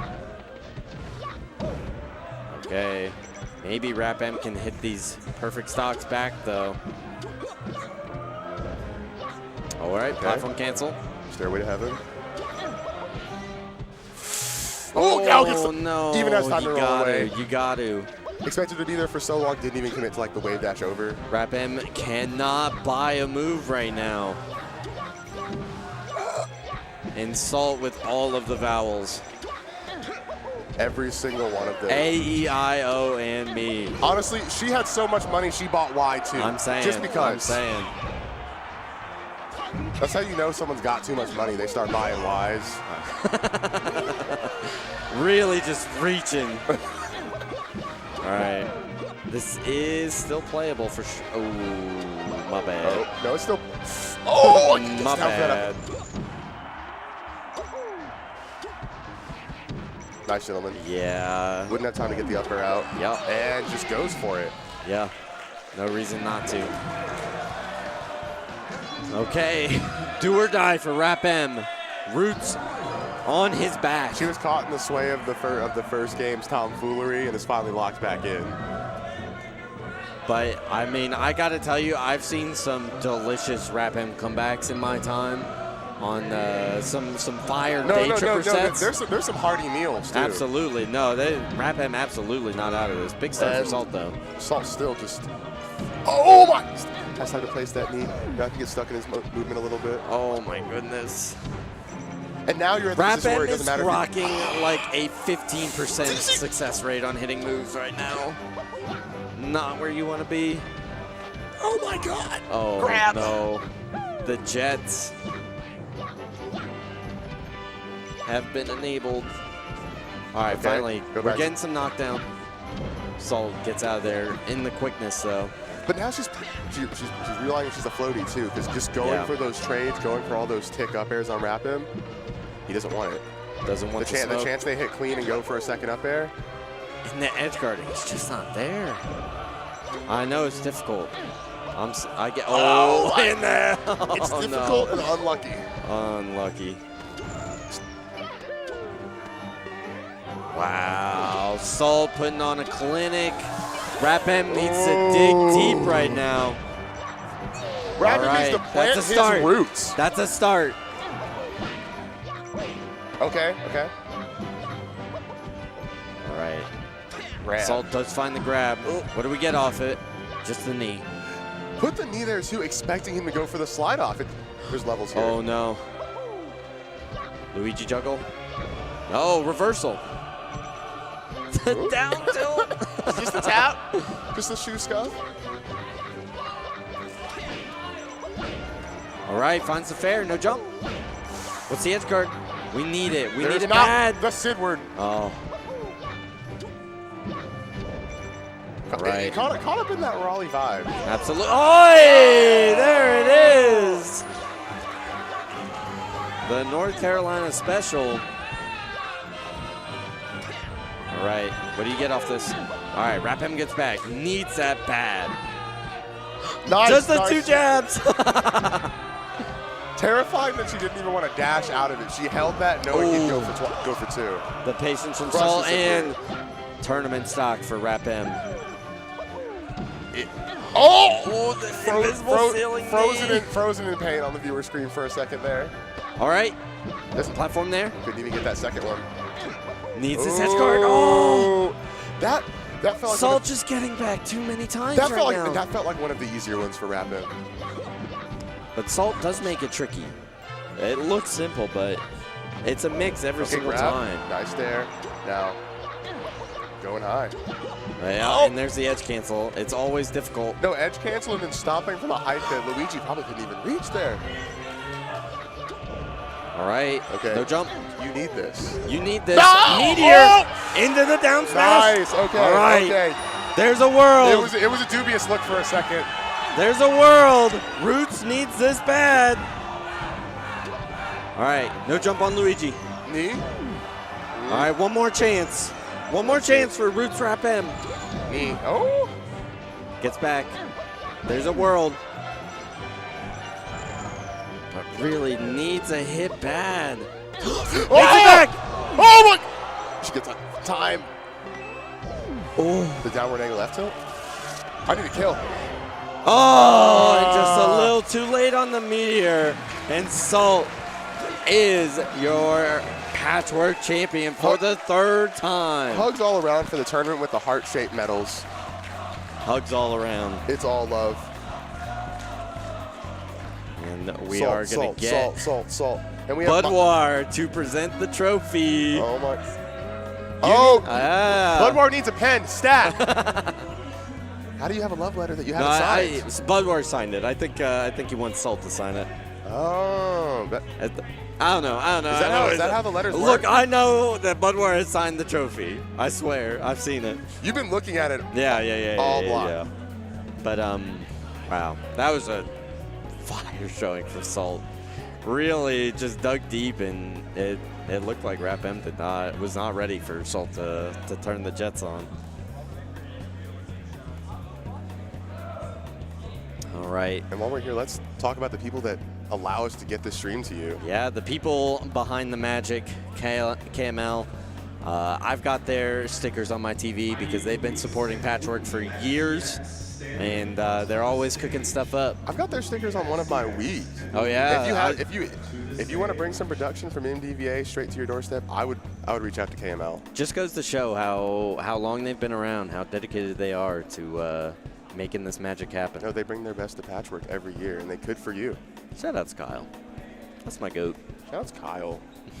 Man, shout outs to BuddBuds. They've been supporting NC Melee and NC Alt for so long. I mean, I've been saying it. I've seen this slide, I think, for coming up on 4 years straight now. And that just goes to show how long they've been making great content, making great tournaments. And yeah, they've got the Wednesday local in Cary. Yeah, they've got the quarterly regional. Patchwork every year. Love to see it. Y'all should come out. And, yeah, our roots events. All right. Jorge's going to have our interview coming up, but that'll be it for us. Thank you so much for tuning in and checking out NC Melee. I'm so happy to get to show it off every year. So, anyways, I've been Time Bones. I've been Wills. And we'll catch y'all around.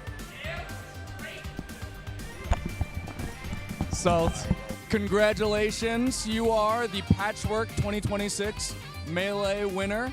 You've been to a couple of Patchworks now, and you pulled this one out over Rat Monster.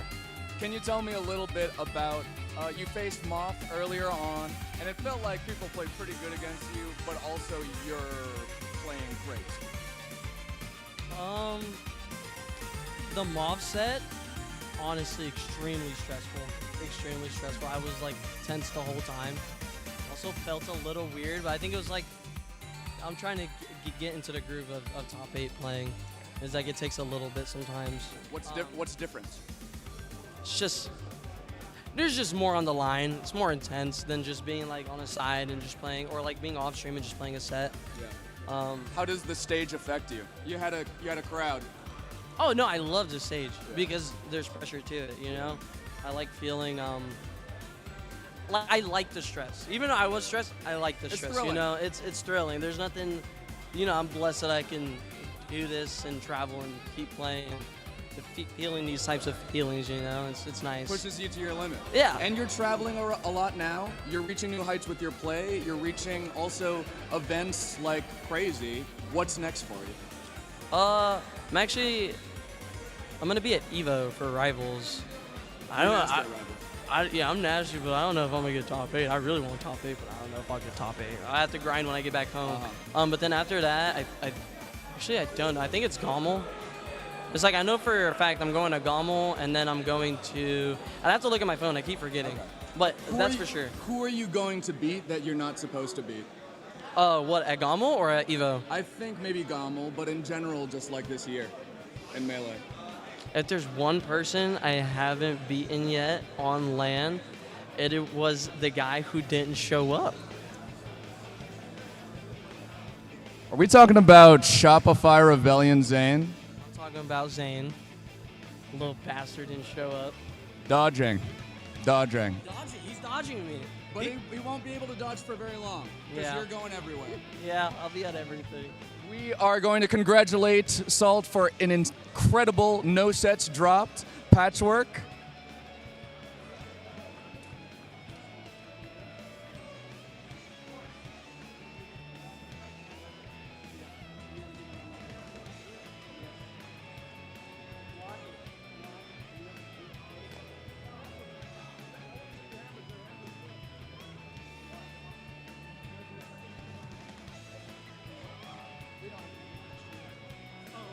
So, well, a little bit. Well, you just got your hands full with trophies and medals, and you got to get used to that. All right, we're gonna wrap up. You're gonna probably find a place for that in your luggage, because we're wrapping up Melee, and then we're gonna roll right into Ultimate Top 8, Patchwork Top 8. Yeah.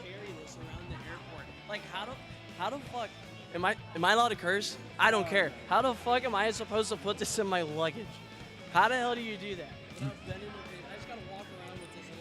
A TSA agent will be receiving an explanation for what this trophy is. We're going to be hitting Ultimate Top 8 very soon. Take a quick break, but we will be right back to wrap up Patchwork Top 2026.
Perfect.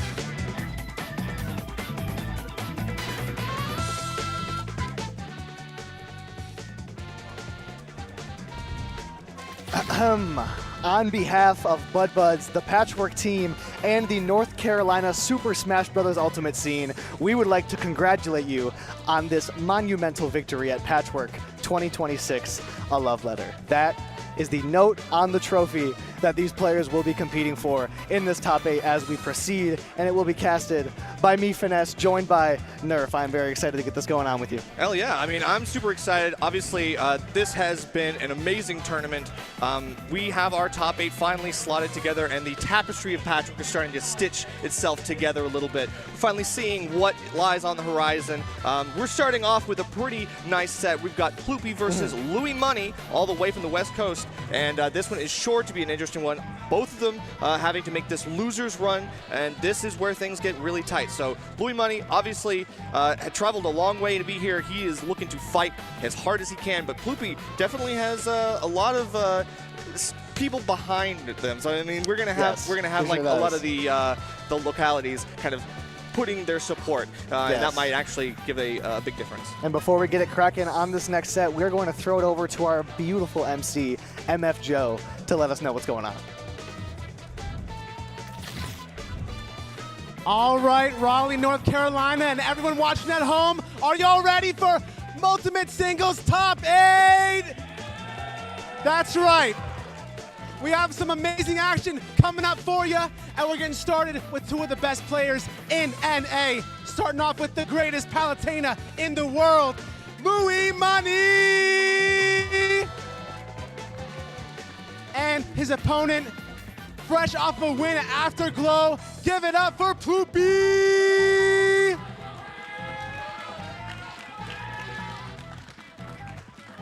And back to the casters.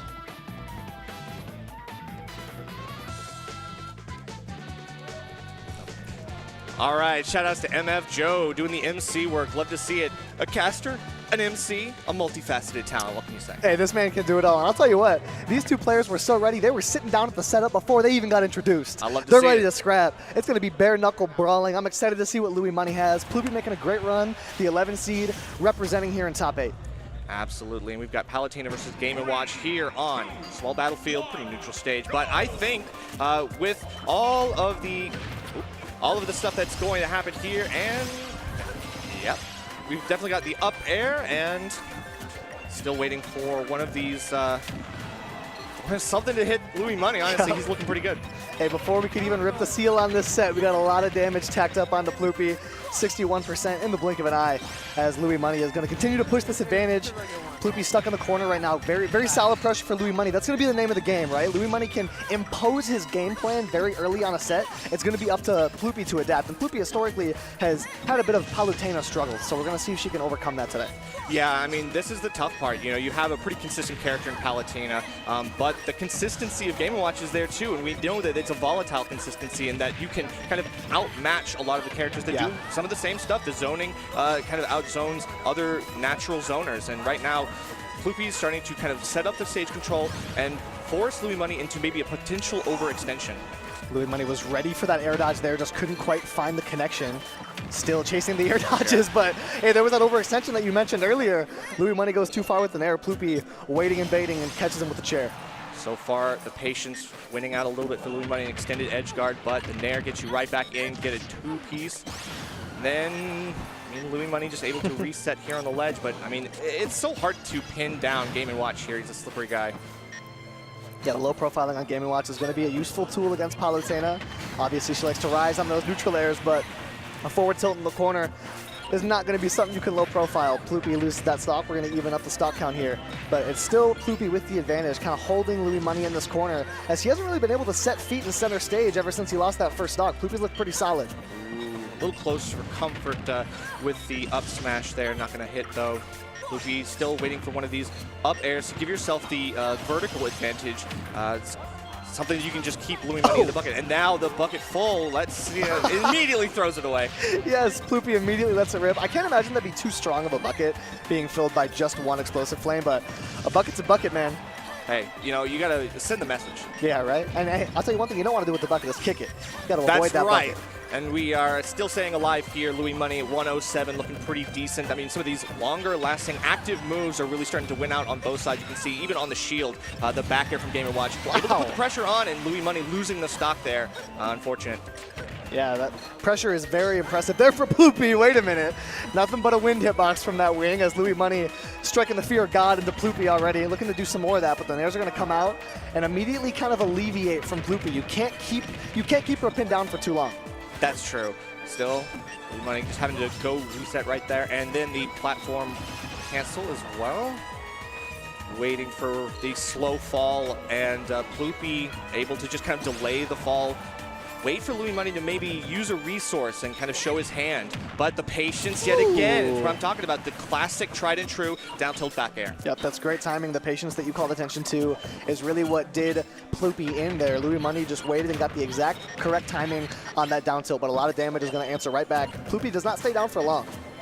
Definitely not. Up B, waiting for the... Yep. The forward air not going to explode, and now Louis Money completely exchanges hands of control here. But these short hops just not leading to anything. Ploopy's kind of staying grounded for the most part until you see like Louis Money making a, or she makes a That's an interesting thing because a lot of the times Game & Watch can kind of win that air-to-air battle, but Palutena is a character where you don't necessarily want to be in the air too early against. And we're seeing Ploopy doing a great job staying grounded until it's a good idea and until you can really catch Louis Money out for being in the air too early. That's true, and right there, that we're seeing that with the up special. Obviously, she's catching some of these jumps from Louis Money now, but staying on the platform might be a momentary safe space for Louis Money, kind of waiting out some of these options and giving that a wide berth for sure. Yes, yes.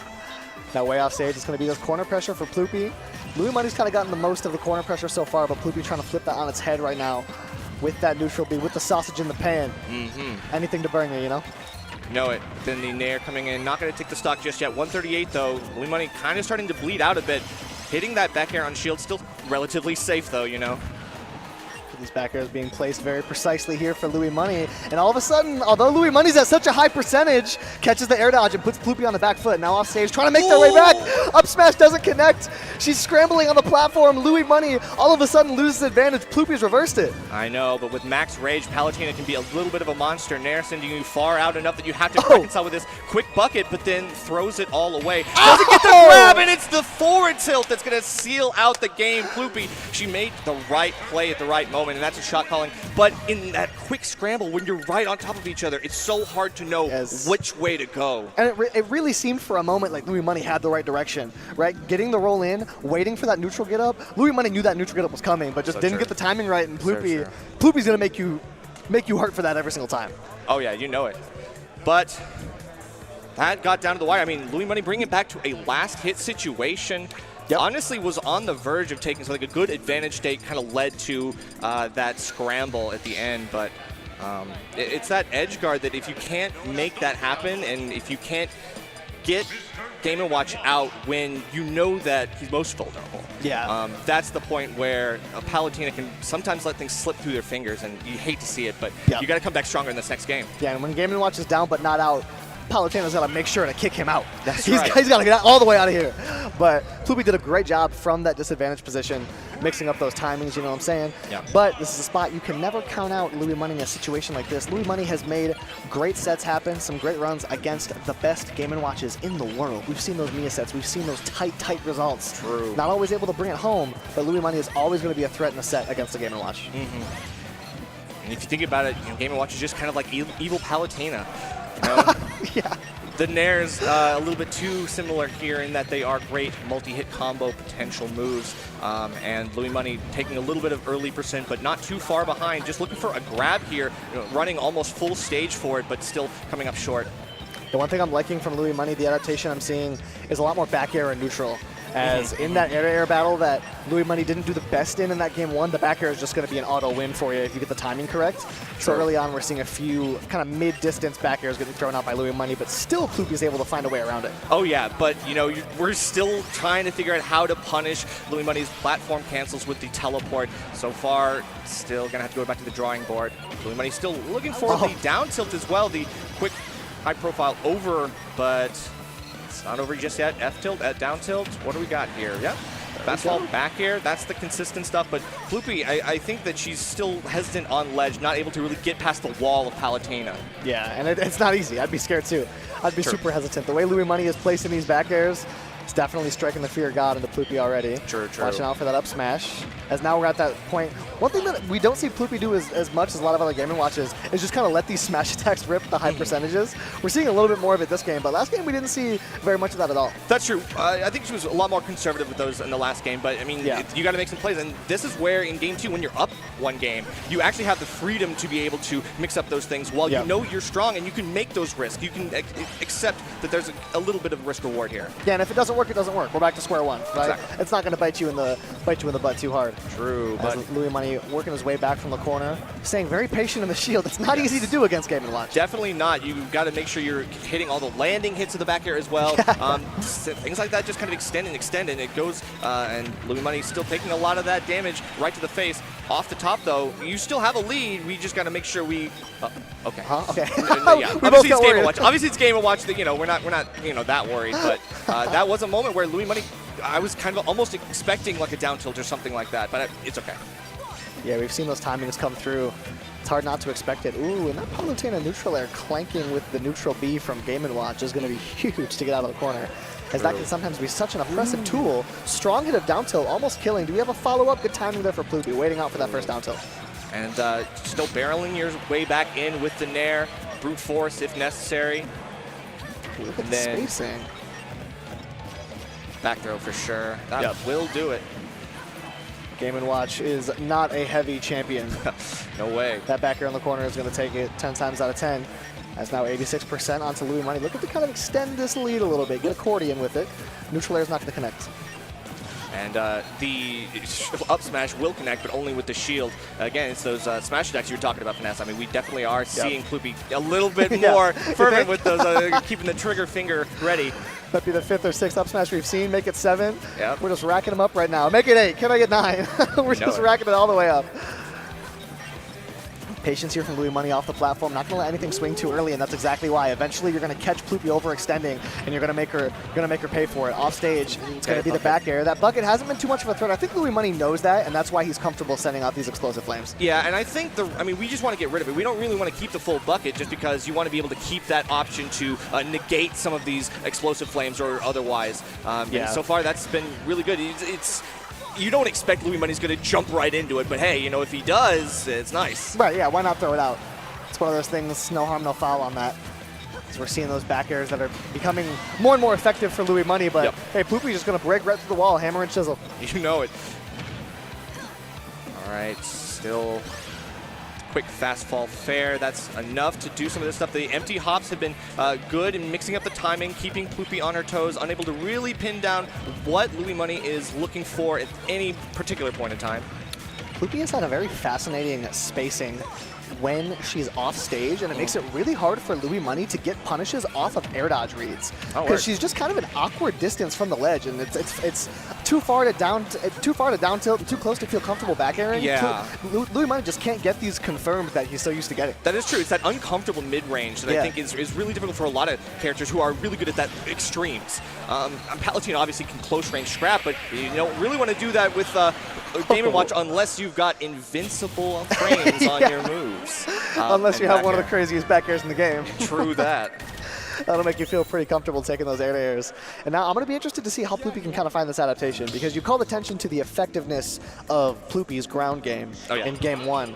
We saw that kind of fall apart a little bit because of how well Louis Money was placing those back airs. So the two paths that are currently presented to Ploopy are, do you kind of take to the skies and back up a little bit more, or do you stay grounded and kind of use that dash in and dash out to bait out these back airs and try to punish them? Right, and that's the eternal question. I guess we will find out here on Small Battlefield in game number 3.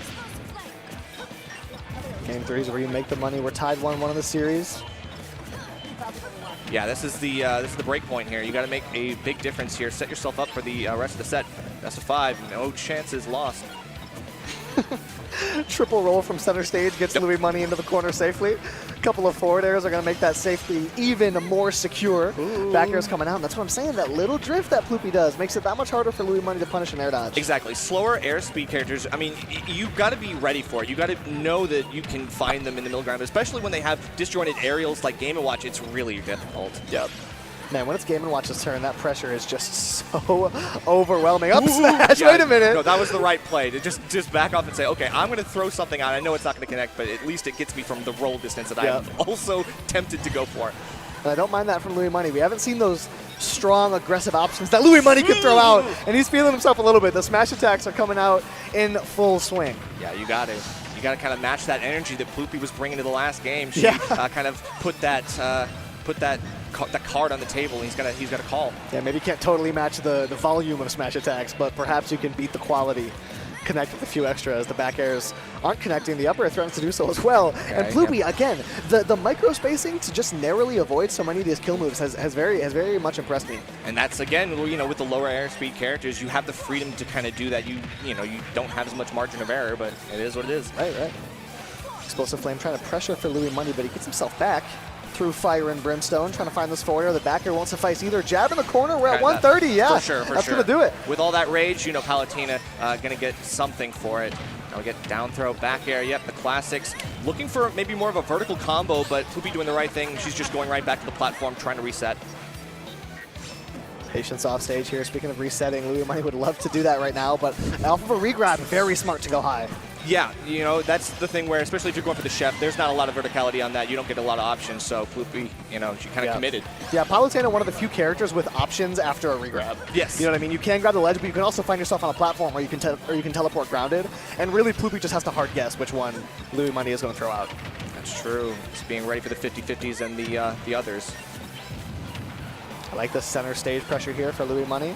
Setting up shop on this platform, but not going to set up shop for too long. Louis Money is a vagabond. He's not going to stay in one spot for any longer than you expect. That is true. He's a rule breaker. Oh! And he is a breaker of ankles as well, it seems. Oh, he's a vagabond with a gun shooting down these stocks. Look at Louis Money go. All right, so far so good. Louis Money putting the hurt on Ploopy in game number 3. Still, you know, she's got him at 74%. She just needs like 1 or 2 good combos. You might not get it though. I like the patience. Scared of the key a little bit. But still has Ploopy locked in disadvantage. Tomahawk gets the grab off stage. What's the follow-up? We're trying to find these down tilt timings. Ploopy's mixed it up too well. And again, this neutral get up grab, Louis Money's not finding it. Ploopy's getting big punishes, but an even bigger one from Louis Money on the back air. A moment where you think that he's going to go for the explosive flame, you bring out the bucket, and Louis Money follows up with the back air. A great mix-up and the right option here in game 3. Winning for Louis Money, going up 2-1. One thing that always fascinates me in these top level games is players' ability to have a read, know what their opponent's going to do, and still not punish them for it until the time is absolutely correct. You mentioned that mix-up on not throwing out the explosive flame to hit that bucket. Louis Money probably could have punished that bucket on the second stock of that game if he really wanted to, but he waited for the time when it was most important, and that's taking that final stock and giving you an advantage here in game 4. Right, conditioning is a little thing we like to call foreshadowing, if anything. He's Pantene with the conditioning. Oh, maybe it's Maybelline. It could be. It could be. Playing it slowly from the corner is not going to work out. Ploopy doing a lot of damage right now. It's really good stuff on her. Still has not been touched in this game. We're 20 seconds in. Finally, Louis Money is able to kind of break that spell. Yeah, almost 100% though for his troubles, unfortunately. And Ploopy, she just was able to kind of maximize the advantage state. Kind of how similar to what we saw in game number 2. Louis Money but swing right back. That down smash is going to connect on the up B.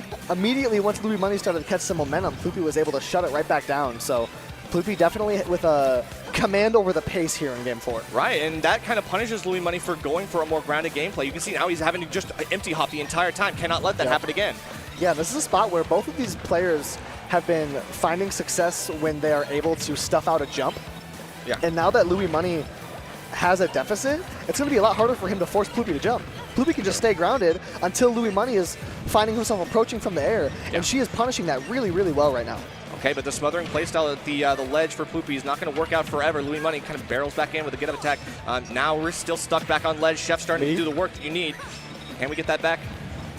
Finally, yep, the teleport cancel into the jump. Really nice pickup, and you see Ploopy still, the gears are turning. Yes, yes, the gears are turning indeed. Very smart advantage so far, very patient. The forward air is coming through. I love this pressure. It's just no safe spot for Louis Money to go. Eventually is able to kind of free up some space with that back air. And you set up that invincible wall shield right at the ledge where nothing that Ploopy does can really get through. There it is again, this time in the form of the dash attack. That's going to take that stock, and Louis Money's still back in this game. It's one of those things that makes it hard to believe that Palutena isn't just top 5 in this game straight up. Just 2 massive you can't be here moves. That's right. Oh man. Two very strong characters coming at each other right now as the neutral air. Ploopy trying to assert herself as the stronger player of those 2 characters. All right, now Louis Money starting to mix his offensive and defensive options together. The teleport cancel into the back air, just an extra layer of protection here, but you might need more than that for this up air string. Oh, I like that. Teleport cancel to the other platform for Louis Money, able to evade the situation, but not able to get all the way out of it again. Ploopy just chasing down so well, holding the pressure at the corner, waiting for the missed spacing on the up B. That's certainly not where Louis Money wanted to go, but yet again, Ploopy was just waiting with a chair, ready to close that door. There we go, back in with another set of nairs. A little bit of extra damage here, 54% on Luis, and we've just got to make a difference. He's stuck, and he's got to keep rinsing and repeating. This time might be the angle that is going to be too much to handle. The pressure from Ploopy is just unrelenting. Louis Money eventually able to get a grab. Nair doesn't fully connect. Evasive maneuvering from Ploopy. Lateral movement, can't touch me. Yeah. Big obstacle course set up on ledge, but Louis Money can do something similar, a different kind of torture chamber. Yeah, it's not the torture chamber you want to be in. I'll tell you what. If Louis Money can take a stock here, the door to this game can kind of creak open a little bit. But you know what you use to barricade a door? It's a chair nerf. That forward tilt can come out and close the door at any given time. I like that. All right, that's true. We might see the inevitable. I mean, that is what won Ploopy an earlier game, and that might just be what you need here again. But dash attack double time is going to be enough. Here we go with the chef, the bomb again. We're just playing wipeout here on the ledge. How sick would it be if she does it with a chair now? Yes. After the door bit, how sick would that be? That would be. I'm down for it. Louis Money is able to find ground. We're at 200% roughly. Yeah, Game & Watch still doesn't have no a kill throw. No kill throws, nothing to speak of. We're at 1 billion%. Doesn't even matter. And thank God that character doesn't have a kill throw. That's true. That'd be a demon. It doesn't need it, but maybe now you might need it. Because 115, and then there it is, the up air. A little bit risky off stage, but again, it's the high risk, high reward stuff. Louis Money is going to need it. And 200, finally the back air is going to do it. A secured kill. Ploopy, she's back in it, and we're game 5 here, Finesse. Yep, I was going to say, after that stock was taken, I still wasn't necessarily convinced in Louis Money's chances. You know, maybe if he's sitting around 110, 120, but once you're at 200%, any aerial is going to do it. Most of Game & Watch's tilts are going to do it. You just had very few ways out of those woods. Yeah, big time. I applaud Luis's longevity there. Can't stock tank forever, especially with the inevitability of Game & Watch just kind of throw stuff at you until it sticks. That's why they call him Louis Longevity. Oh, is that what they call him? That's what I call him. I don't know. All right, all right. I don't think they call him that, but well, they do now. What's the play here? Man. Oh, the music counter pick is the play. Music counter pick? Okay. That's where we're at, Nerf. Nice. Battlefield. I love how often players will go for a music counter pick in Game 5. We're trying to set the scenes. This is the climax. This is it. Down to the wire. If there's ever time to get the music that you need going, it's Game 5. So top platform here on Battlefield. Going to give Game & Watch plenty of vertical options, breaking through the normal limitations of what this little flat man is capable of. Yep, and I do like the stage for Louis Money. I like the teleport cancel options. I like the platforms giving you more places to land, as after rising action and rising action, both players have found themselves at the top of the mountain, and now it's just about who's going to fall off first. We're in Game 5, and we're scrapping right away. Both players are on mid-percents, and Ploopy is going to reset Louis Money back down to 0. Yeah, Ploopy draws first blood. We've got the Barry coming in clutch for a big first stock gut punch, and Ploopy setting the stage for Game 5 really nicely, but Louis Money got to fire back 55%. I know, Game & Watch is light. We still got a little bit more work to do before we start looking for the kill. Man, this is not the start you want if you're Louis Money. Oh, no. Ploopy finds the down air, and now Louis Money is reaching for crumbs, anything to take a stock. Ledge Trump back air might be something to get you started, but you are in a rough spot. But we still have the option here, and looking for the back air. Great DI out from Ploopy, not going to get caught by that. And there, we saw a little bit of that in the last game as well. Didn't catch the stock, but Louis Money, you know, playing the long con. Definitely not over here. Definitely not over. Early response from Louis Money keeps the door open for this set, but Ploopy is able to swing back so quick. Yeah, keep it going is right. Reset it. The neutral B, the F tilt. Ploopy's bringing out all the stops. Down smash connects. Ploopy with a dominant performance in Game 5 moves on. What a disgusting turn of events. All of a sudden, Ploopy turned it up to 11, and Louis Money just kind of got back against the wall and then just shank. Oh man, just an early bad start from Louis Money, and he wasn't able to recover. Had a nice couple of sequences to kind of make you think for a second he had a chance, but eventually Ploopy, a rough one, came out on top. Yeah, I mean, there was a lot of back and forth in that entire set, right? I mean, we definitely expected a longer and more fraught Game 5. Unfortunately, it was not meant to be. But Ploopy, I mean, that's a really bold statement to go for. All of those crazy smash attack kills that just kind of came out of nowhere, but big reads, like calculated reads that kind of said, like, hey, I've been watching for these past 4 games. This is what I've learned. Yeah, nothing random, right? We're picking our spots very well. There were certain moments in there where, you know, Ploopy has Louis Money off stage. There's a lot of safer options you can throw out than charging a down smash. But, you know, Ploopy manages to space it exactly correctly where we're catching that teleport and catching it with the berry. So, again, very good stuff for Ploopy, as you said, on the in the spacing department. And also, looking at the bracket, I do like Ploopy's future prospects moving forward. Just took that W, seeded the fight against Jazzo, and then Light. We could see a Ploopy losers finals. Yeah, I could definitely see the run happening at this point, especially off the momentum from that last set. I mean, you continue to play how you did, play hot like that, and yeah, good things are coming. But we'll have to see what the rest of losers looks like on the other side, because there's a different story to tell as we look to Light's potential. Yeah, I was going to say, Ploopy fans stay tapped in, but for the majority, the Light fans, for those that come around for Shopify Rebellion Light, you're going to want to stay tuned. That's right. We got Light versus Lima. Right. Everybody's super excited for this one. It's going to be a high energy, high octane set. It's going to be, it better be. Well, I mean, if there's anything, I know at least one of them's going to bring in the energy. Yeah, and it's one of those things where Lima has, you know, improved on, dare I say, perfected the kind of slower Bayonetta style of gameplay. But Light's not going to let you run away. Light's not going to let you step back. Light's going to run in. And Light, one of the best in the business at doing just that. Another one of the best in the business here at this tournament, no longer in top 8, but Cola, again, one of the best at just holding it in. And Light is going to try and carry on that legacy of the animal style holding in Smash Bros. Animal style, that's right. I mean, you got to play that rush down heavy style. And of course, like if you're playing Fox, that's the only way to play. So we're going to have to see what's going on. But don't let us talk about it. Let MF Joe set up this next set for all y'all.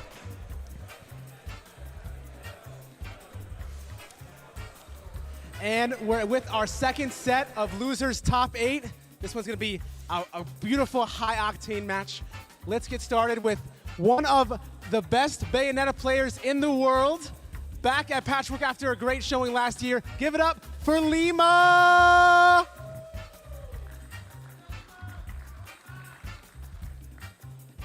And on the other side, it's the best Fox in the world. You know what it is. One of NA's Avengers. Give it up for Light!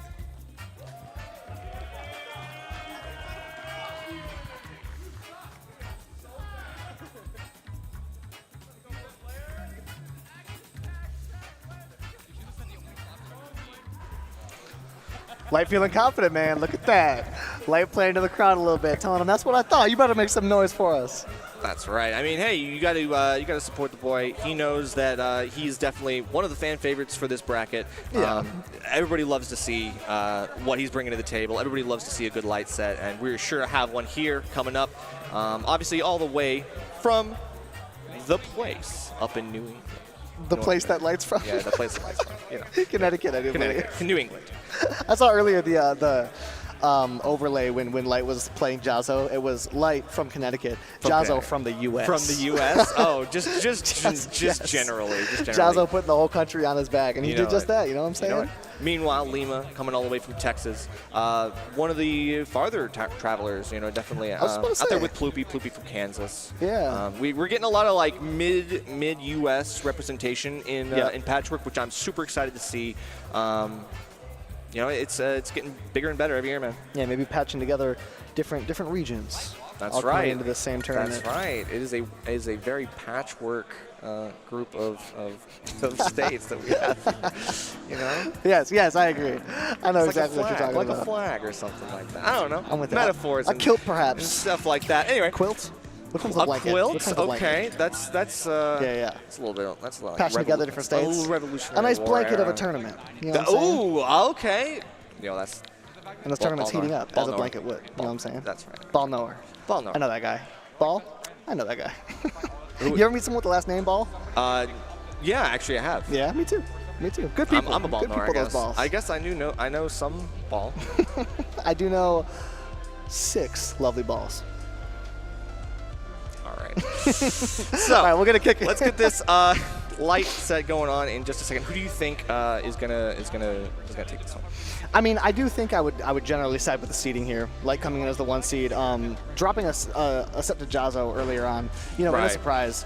But Jazzo definitely one of those players that you can never count out. Can always have an incredible performance. And against Fox, that Ken matchup can be tough. No, it's true. Tough. He's not like one of those like spacey or one of those like Falcos where I can just like kind of box you out at range and kind of mess with your whole flow. But like Fox is like, I got to scrap, and Ken, he's one of the best at doing that. And of course, Jazzo being the wild card player that he is and having these amazing showings, you mentioned and never want to count out. Is definitely going to take some bodies, even in a bracket run that might not pan out. Exactly. It's still going to cause some bloodbaths closer to the loser side. Now we're seeing it. Jazzo kind of the king of the coolest second place ever Cinderella run type thing. Yeah, you know what I mean? Where it's always like, the bridesmaid. Eventually you run into a a brick wall of just sometimes literally, but eventually you just run into someone that's going to be really, really tough.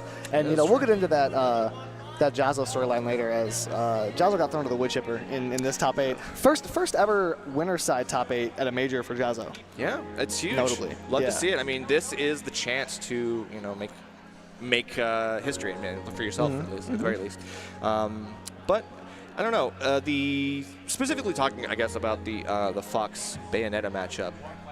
Obviously, Bayonetta is still going to be one of those characters that could play, as you mentioned, a little bit slower pace. Yeah. But because I know that Lima and Light play each other enough, we have precedent to look forward to. That is like, look, it's going to be pretty in your face. Lima's going to be having to bob and weave and try to figure out how do I get around this heat-seeking missile a little bit, because you might be able to delay against other characters who might not be able to catch you or find you in the air or something like that. Fox can do that. Yeah, one thing I'm interested to see, and something we didn't see against Jazzo, there are certain characters that can just delete Fox for going off stage. Right.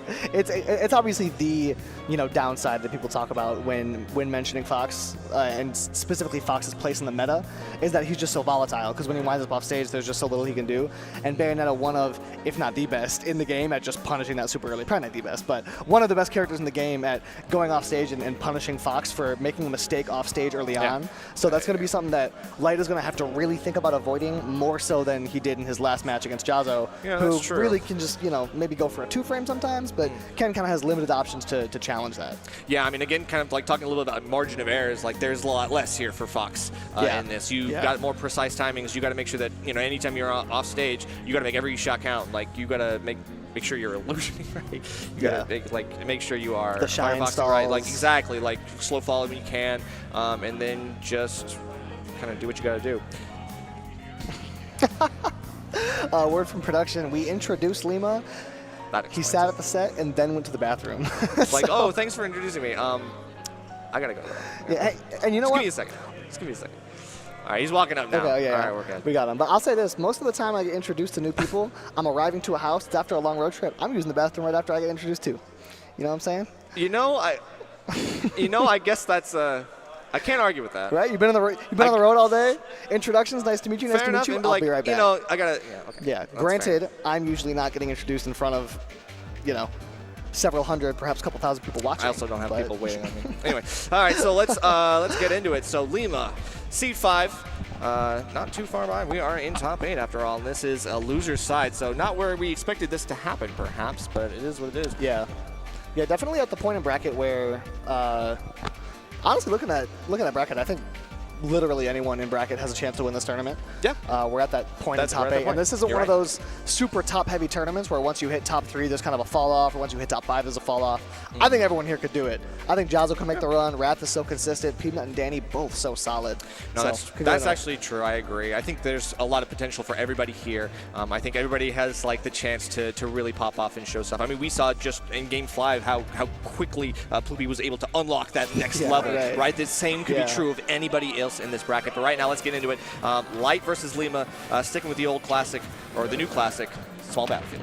Yeah, the ability for any of these players to kind of unlock a second form. You know, I talk sometimes about how professional athletes have an ability that not a lot of regular humans do to like tap into like the 110% and give even more than they thought was possible. I think all the players left in bracket have that kind of extra competitive ability.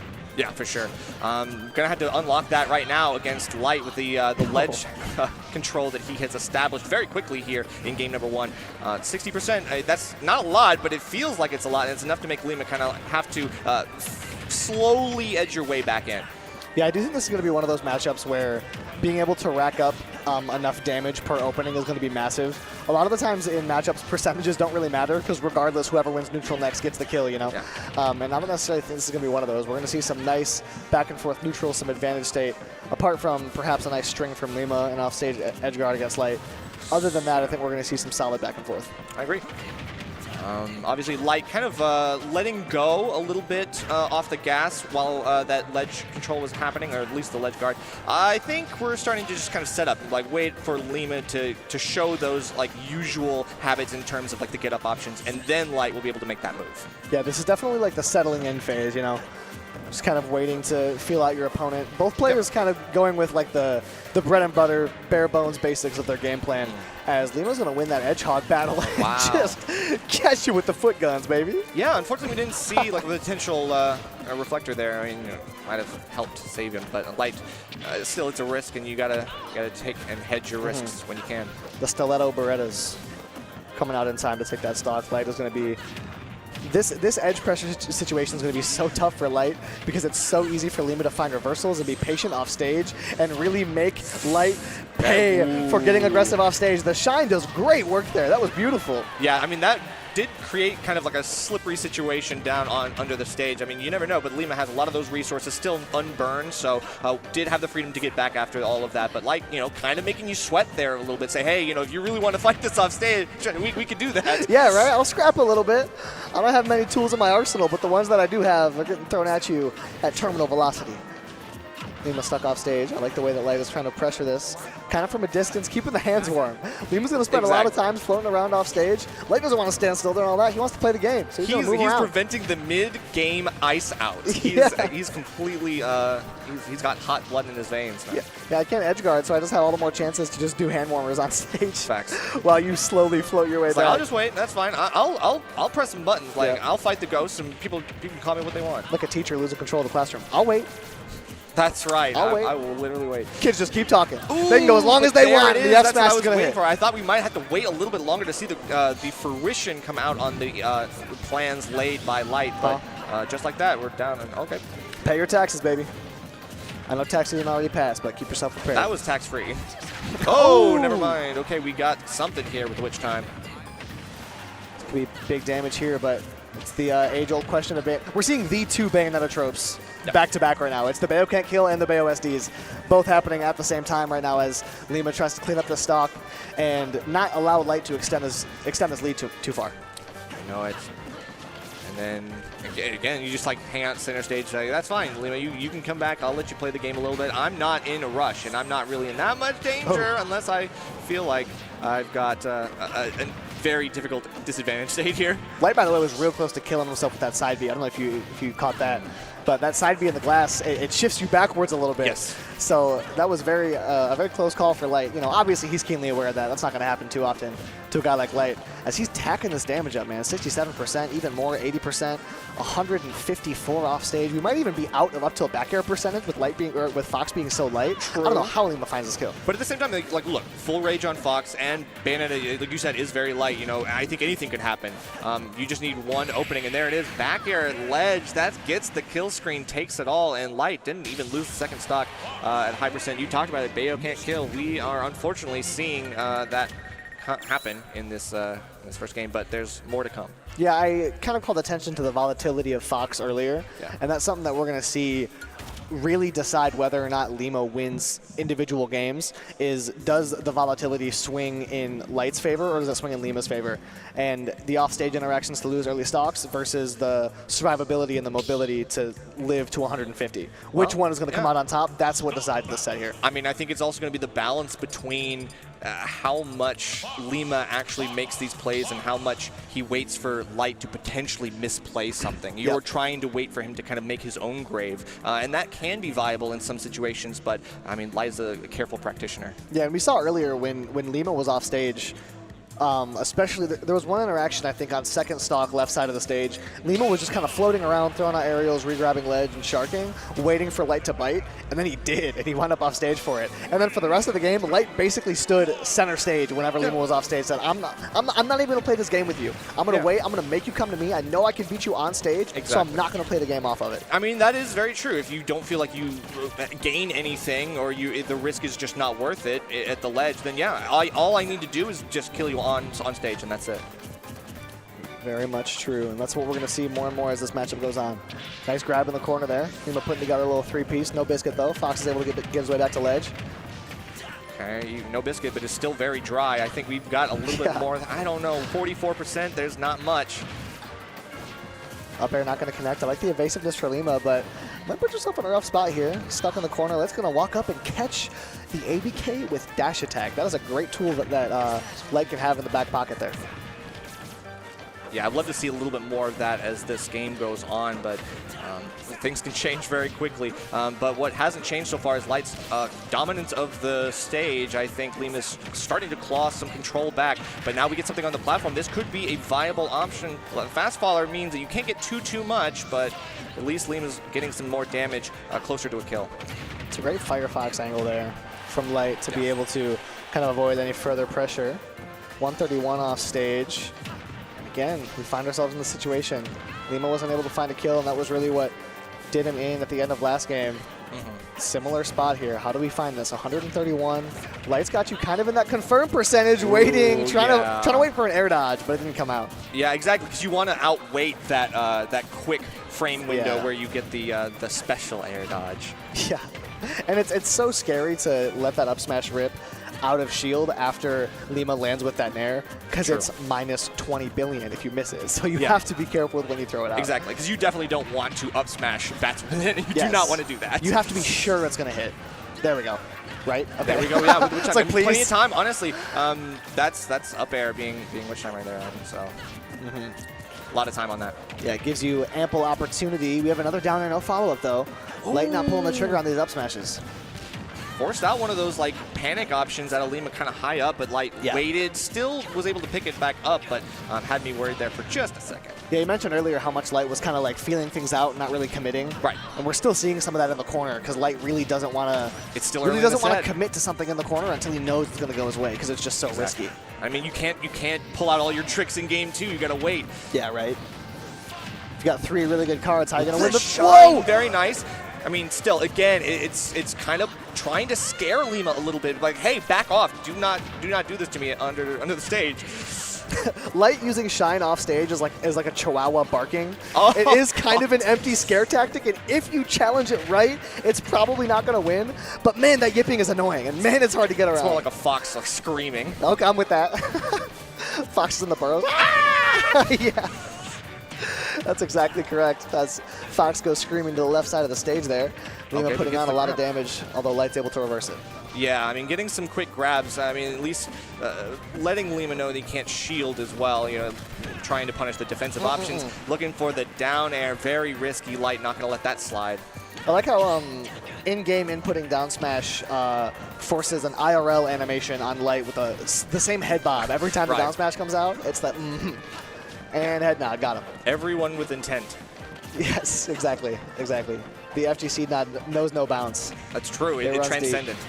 All right, but that forward throw not going to be just enough at 137. We have no rage on Bayonetta, so not much doing the help on that front. Light's offstage play has been something to write home about. You can write a love letter to your parents about Light's offstage gameplay so far. Look at this. The stalling, the forward air, the shine, the timing on the up B. Everything is placed exactly correctly, as well as these up airs. Light is moving forward with so much precision. And that precision getting countered in kind by Lima as well, finding the aerials and almost getting something with the guns. But then the delays, Light kind of pulling the trigger there, but unable to find anything, and Lima able to actually take the stock with the jab. I would have been more surprised if it did at 180, 190. Okay, if Light was able to hold on to that one. I mean, the DI was really good. It was great DI. It was very good. All right, but yeah, with how slow he was going, I thought he was left for sure. Can't get the jab here to keep going, but there it is, the lock in the animation, and you're just you're trapped. There's no way. So Light gonna be able to pull out another game here. There's two types of losers bracket Light, right? You get the one that gets dejected, and the one that starts playing tilted, and the one that has a hard time, and you get the one that goes beast mode. You get this Light. You get the super locked in, super precise, patient disadvantage, and aggressive offense, and that's the Light we're seeing right now. You know, powered up, and I think Lima kind of forcing that extra power out of Light and kind of requiring it almost as a barrier to the further reaches of bracket. He's mad. This is it. Light is playing a little bit perturbed at the moment. 54% off the rip. He's holding in. He's looking to be in tip-top form right now against Lima. But Lima, I mean, so far so good, getting a little bit of damage, kind of a lot of shield pressure here, but that can still be valuable in its own right. I know that's right. A couple ABKs coming through. Damage off stage. Oh, like getting a little aggressive, yeah. Again, this is like a lot of pressure here. It's something that you really don't expect at this point in the set, but I mean, this is where Lima's got to make some plays. I like the timing on when Light sent that up smash. We were talking earlier about how he's been so patient about it. He was kind of anticipating an aggressive ABK and sent an up smash in neutral. And I like that idea because it was kind of safe. Because if he does an ABK, Lima's not going to be close enough to punish him for it.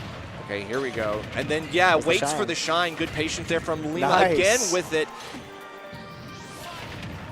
We're going to keep picking it back up, and this time the illusion enough to get yourself quickly back. But we're not out of the woods just yet. But the leapfrog back air, and that's all she wrote for that stock. I don't believe what I'm seeing with the offstage play for Light. This is when Lima should be making hell out of this game, and Light is just playing so patient, so consistent. That was Lima's best offstage sequence. Light still got back to center stage, and then he took the stock. That's unbelievable. Yeah, that's the kind of reversal that, you know, it hurts to see because you had all this momentum as Lima, and to see it kind of wrested away in a very quick series is unfortunate. A Light in shining armor at the moment, putting on pressure in the corner. I like what I'm seeing, and Lima's backing up. Lima's scared. Lima doesn't want to come on stage. Eventually does so, and still gets the hands put on him. Look at Light move. That's right. Light still unperturbed, unrelenting. Going to keep it going, waiting for a falling up air as well. Just trying to mix up all the options, trying to catch Lima maybe in a jump, but nowhere to go except up and to your death. That's another stock loss. 3-1 now. Light building that momentum once again. It looks like we might be taking a one-way ticket to the Light Dub Fight Club. He is moving very well right now at 130%, still alive. The survivability, the recoveries, the offense, it's all been great. I feel like I've been talking about him the whole game, but what else is there to talk about? This has been the story of the set. Light's been moving so well. And still alive at 144. Lima, again, finding a little bit of the issues with finding the stock. Can't get the grab, can't get that potential forward throw afterwards. And Light just resets, waits, delays, and now has to kind of go crazy, but yeah, no. Yeah, there's no way. All the things Light's made it back from, wasn't even totally sure there, Nerf. Yeah, once I saw where the Firefox started, you never know until you see the starting position. You're like, hey, well, no, okay. Right, because then sometimes it starts and drifts further than you think it will. Exactly. The places he's made it back from. That's true, from the far reaches. And he's reaching for a couple more of these aerials, getting some of them on the platform. Tech chases. There it is, just the weight, and it's almost enough, but 110 no rage for Fox. Not that one. Oh! Still close. A very strong performance there from Light. That was as dominant of a 3-0 as we'll see in this top 8. You never say never. You never know. Yeah, right? Maybe I shouldn't speak too soon. Don't speak so soon. Yeah, you don't want to jinx anything. Yeah, Either way, it was a hard-fought one for Lima. Unfortunately, wasn't able to kind of overcome the overwhelming power that is Light and his very quick action and shot calling. Did you see Light's face after he was taking those games? Light won the game and went.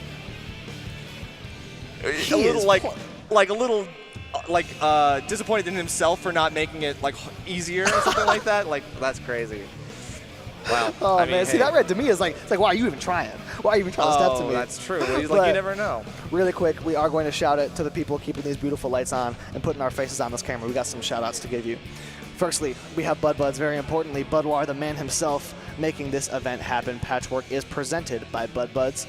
And that is the place for all things Smash in the Carolinas. Follow those Twitters at BuddBuds Esports. And look at that merchandise coming soon. That looks good, huh? That's true, I know. And, of course, there's other ways to support Budwar.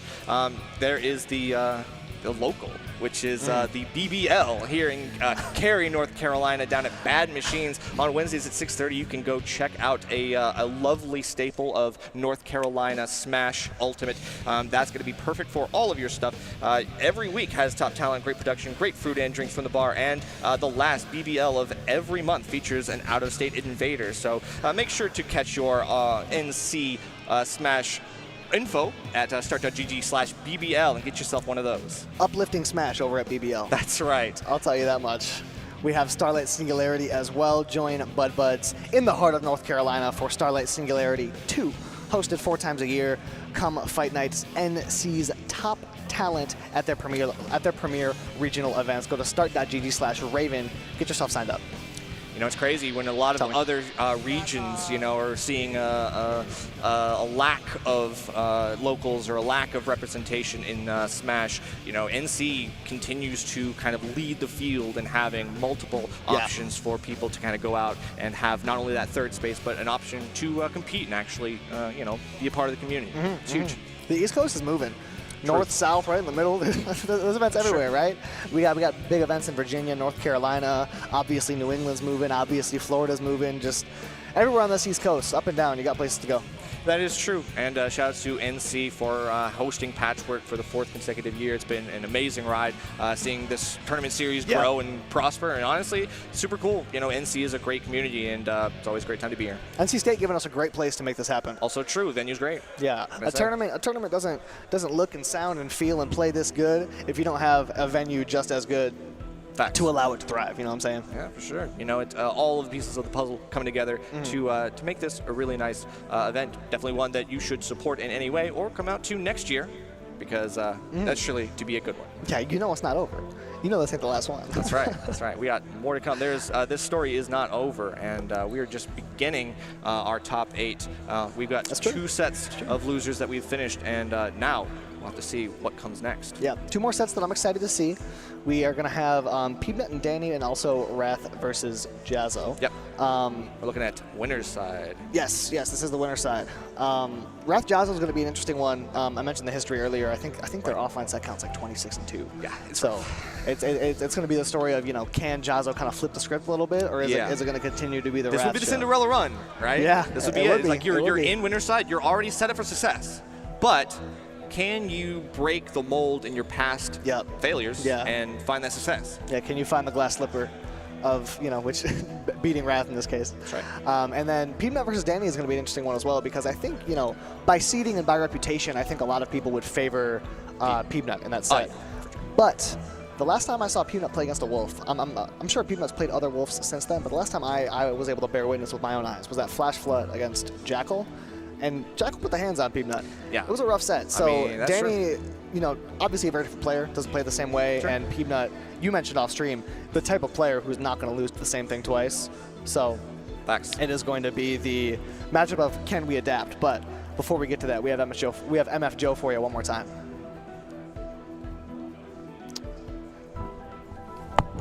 Great work from Light to get that win over Lima.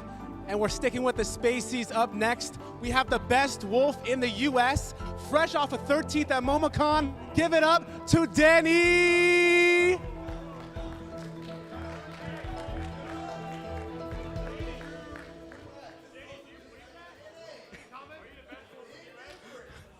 And his opponent is the Carolinas' pride and joy, the reigning Patchwork 2025 champion. His first ever major win last year. He's looking to do it again. Give it up for Peanut!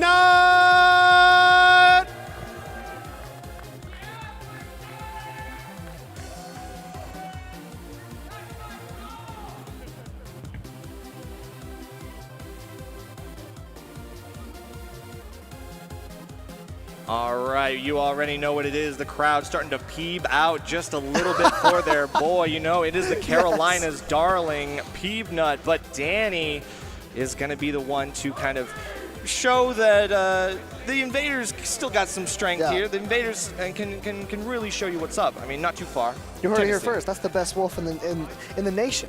That's the best in the nation that Peanut has to deal with. That is what he said. that is technically what he said. Yeah, and we are going to stand on that 100%. You may. Danny is definitely going to be coming from 14th seed. You know, a little bit of an underdog here. Wasn't seeded to make it here, but is making the upset run, and you gotta respect it. Danny's showing that the Wolf has the potential to make it happen. And against Peanut, you mentioned it, maybe a little bit of a character issue for Peanut. It's not the easiest matchup, I'll say, for Mega Man. It's super tough. A character who statistically has pretty good spread of matchups. This is one of those matchups. A lot of the times you see a 14 versus a 2 and you think that's a wash. That's not going to happen. But in a matchup like this, things are closer than you might think. This is you know, I would still slightly favor Peanut, but I would not say it's comfortable in a matchup like this, especially done to 60-40 or something like that. You know, right. The odds are there, and you'd love to see it. Danny, can you make it happen? That is up for Peanut to prevent and Danny to prove. We'll see where we can go with this. As you know, Danny made a solid run to get here. Got a really nice win over Ploopy, I believe it was. Danny was the one that sent Ploopy down to that loser's bracket. I see. Yeah. And you know, Ploopy coming into this tournament the way that she was playing, she definitely could have wound up in winners semis up here. She could have been on this side of the bracket. I could have seen that. So Danny was the one to kind of put a stop to that, and Peanut playing consistent as ever. Yeah, and I think consistency is definitely one word that I find attributed to Peanut consistently as well. Although I will say one of the most irreplicable and inconsistent things you could possibly see happen to Peanut during his run at this point, when he played against Beastley. That set went to Game 5. Beastley and Peanut had a DBZ. They both died at the exact same time, so they had to redo the final stock. But as that happened, the stream crashed, so they had to go play it off stream. So Peanut, the eye of consistency, but had maybe one of the weirdest and least replaceable things happen to him earlier in this run. But it was a close call, and he managed to come out on the other side of it, staying winner's side. That's an important little part of the puzzle as well. But Danny, can these projectiles, is it worth using the reflector? We'll have to find out. Yeah, I will say it's interesting because you would think in this matchup the reflector would just be an absolute dominant tool. But not so. But what you see being so dominant is the movement and the disjoints that Wolf has. Wolf can stay in Mega Man's face, and because of how consistent that movement is, Mega Man really just can't keep him away. And the thing about Wolf is that he has pretty tight enough combos that anything that Peanut wants to do is like a get-off-me tool isn't really close at hand here. You can't really find your way through these get-out-of-jail-free cards that you might be able to do against some other characters with a lot more leeway in between these hits.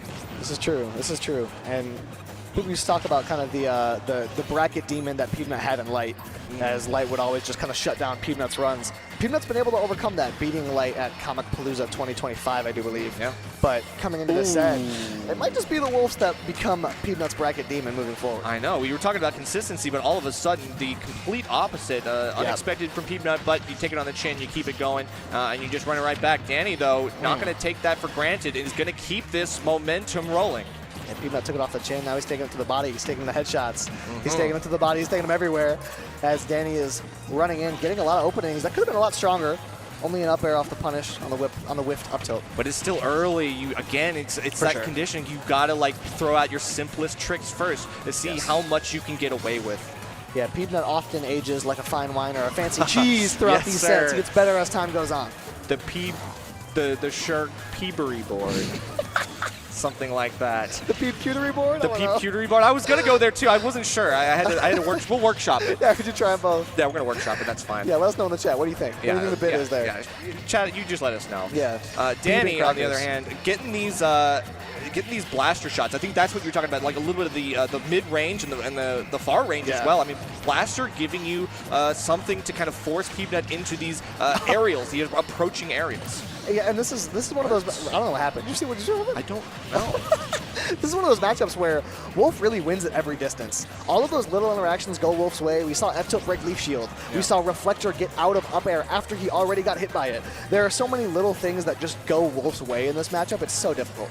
No, that makes total sense. And Peanut having to play the corner, not an uncomfortable place for him, obviously. He's very used to playing at this distance, but look how quickly Danny is able to find the consistent options.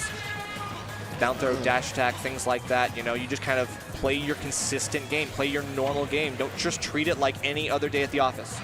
And this is one of those things I personally have been more used to. Ooh, the up tilt from the scrap. But I was going to say, I personally am more used to seeing Danny kind of play a slower style of Smash. But in this matchup, he's recognized that you need to up the ante. You need to pick up the pace against Mega Man and really walk him down. He's doing that very effectively in this game one, but only a one-stock lead. Very much something that could slip away. Yeah, that is true. And so far, I mean, there's a lot of shield pressure that's been working out in Danny's favor. Obviously, poking out the shield and trying to make Peanut kind of jump out or having to play a little bit less defensively and just evade and not just like stand there as a stronghold. Meanwhile, this is kind of paying off. You have this light percentage lead. Where do you go with it? It is just about finding that kill. Sometimes Wolf can struggle once we're past those first killing windows. You got to find where to crouch bomb. He shielded it. Oh, okay. But unfortunately, Peanut able to find another one of those really close up tilts. Being able to just like get up in your face and then throw it out like that, that's something that not a lot of characters can do, especially with the versatility of movement that Mega Man has. Yeah, and I would like to say I didn't do Peanut justice on that. I got too distracted by the basic crash bomb interaction. I missed Peanut making a big last stock comeback. Oh, you're good. From 0% against Peanut's 94, Peanut was able to bring it all the way back and take that first game. That's good stuff. Yeah, honestly, it's the fortitude, man. A lot of these characters, especially those who are seasoned as Peanut is now, having played at this high level for since his first major debut, or major win debut last year, has been a long ride, but definitely getting longer.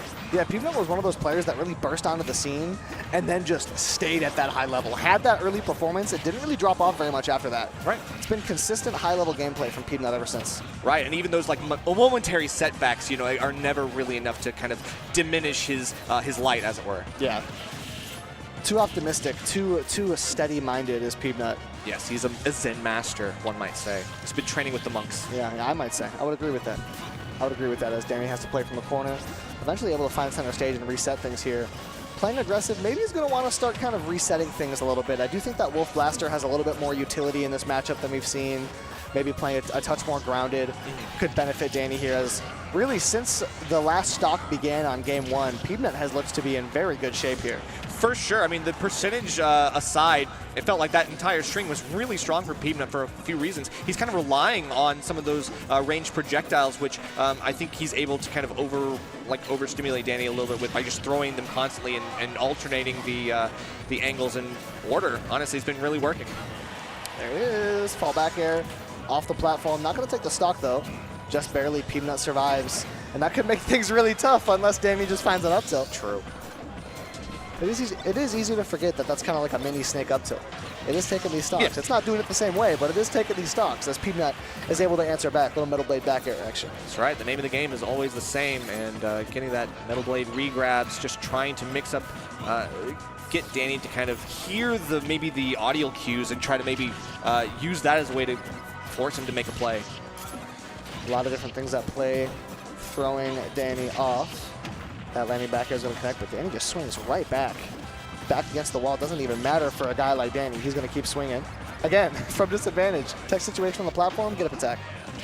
Okay, yep, from back behind. Going to throw it right there, and Peanut getting a little extra damage. This is still as even as it gets, though. Yep. Peanut throwing it behind the back like Jason Williams. White That's chocolate true, right yeah. now. Landing forward air to send off stage. Danny from the corner has been pretty successful. Peanut can often put up a wall and keep you in the corner for a while. Danny's not letting that happen. Double spot dodge, though. Peanut maybe starting to sweat a little bit. You can see the cracks in the armor starting to show. That is all it takes in this matchup. It's one crack from either player, one misinput, and things get wicked really quickly. The side B from off the stage has been huge for Danny, but Peanut is able to respond, finds the up smash, doesn't find the stock, though. This is the spot. How does Danny clean it up? It's going to be Metal Blade back air again. I don't know. Yeah, the full hops have been, I guess, a little bit consistent, or at least enough for Peanut to scout out that movement pretty effortlessly. It's been tough for Peanut to swat Danny out of the air. I like these aerial approaches, but once these scrambles kind of break out, it's been really tough for Danny to adapt. Peanut's looking really solid. That is true. A little slow on the uptake for the grab as well. You know, It feels like Peanut is that, like, just one step ahead, at least for right now. Yeah, oh, nice up smash to scoop there. But Peanut's kind of like memory bank of interactions in a set is as deep as I've ever seen a player have, right? So if an interaction doesn't go his way one time, he's going to store that memory and he's going to be able to adapt to it next time. You're going to have to mix up the way that you take these stocks. Danny playing a bit more grounded, playing with that laser, and it's working out for him. He tacks on some damage and wins neutral out of it. I mean, that is a very big strength for Peanut, but it can also be a weakness if Danny is kind of like able to force that extra mental stack onto Peanut. You never know. That landing fair from Danny just now could have ended this game, but Peanut is able to turn things back around. Leaf shield off stage. What an absolute menace. Again, it comes out. You can't get through this shrubbery, Danny. That's right. You can't get past the up airs as well, Danny, knowing that you can force a potential reflector out of Danny and then getting something for it. You know you can at least make him have to commit to that option. Yep. I like the pellets in the back air. Oh, nice. Waiting for the roll. Peanut put on such suffocating pressure at the ledge the entire stock. Danny wanted out. Peanut knew that to be true, waited for the roll, caught the up tilt. Yeah, he was ready in wait before the roll even started, just stood there and was like, he's just marked the X on the spot and waited for the anvil to drop. You ever see Surf's Up? Yes. Yes, the scene where he draws the X in the sand, the wave brings him right there. Exactly. Peanut saw everything before it even happened. A prophet among us, and what can we say? Here on PS2, we've got a make-or-break opportunity for Danny, down 0-2. Where do we go from here? Peanut a prophet both in the way of telling the future and in the way of making that money. Looking to be a prophet in more ways than one here at this tournament. That's right, getting his money up, not his funny up. He is a serious business kind of competitor, and we're seeing why now. That pays dividends in the end. Ain't nothing to laugh about right now if you're Danny, I'll tell you that much. You see the crash bomber coming out, it's misdirected, but still the movement, the mix-ups from Peanut.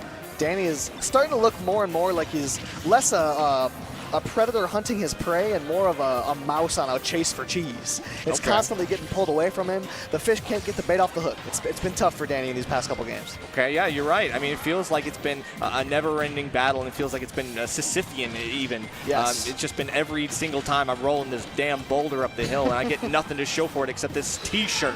Heading to the boulder factory saying, I hope I don't have to push that boulder today. What are you doing? You're pushing the damn boulder. I'm up pondering my boulder. 100%.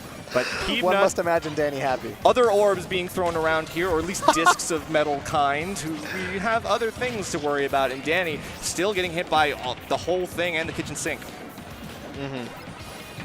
Peanut coming back from off stage. Danny's just lying in wait yet again, catching that back air, and Danny now is able to take the lead yet again. This is not a situation that Peanut is unfamiliar with, as Peanut was able to snatch victory from the jaws of defeat twice.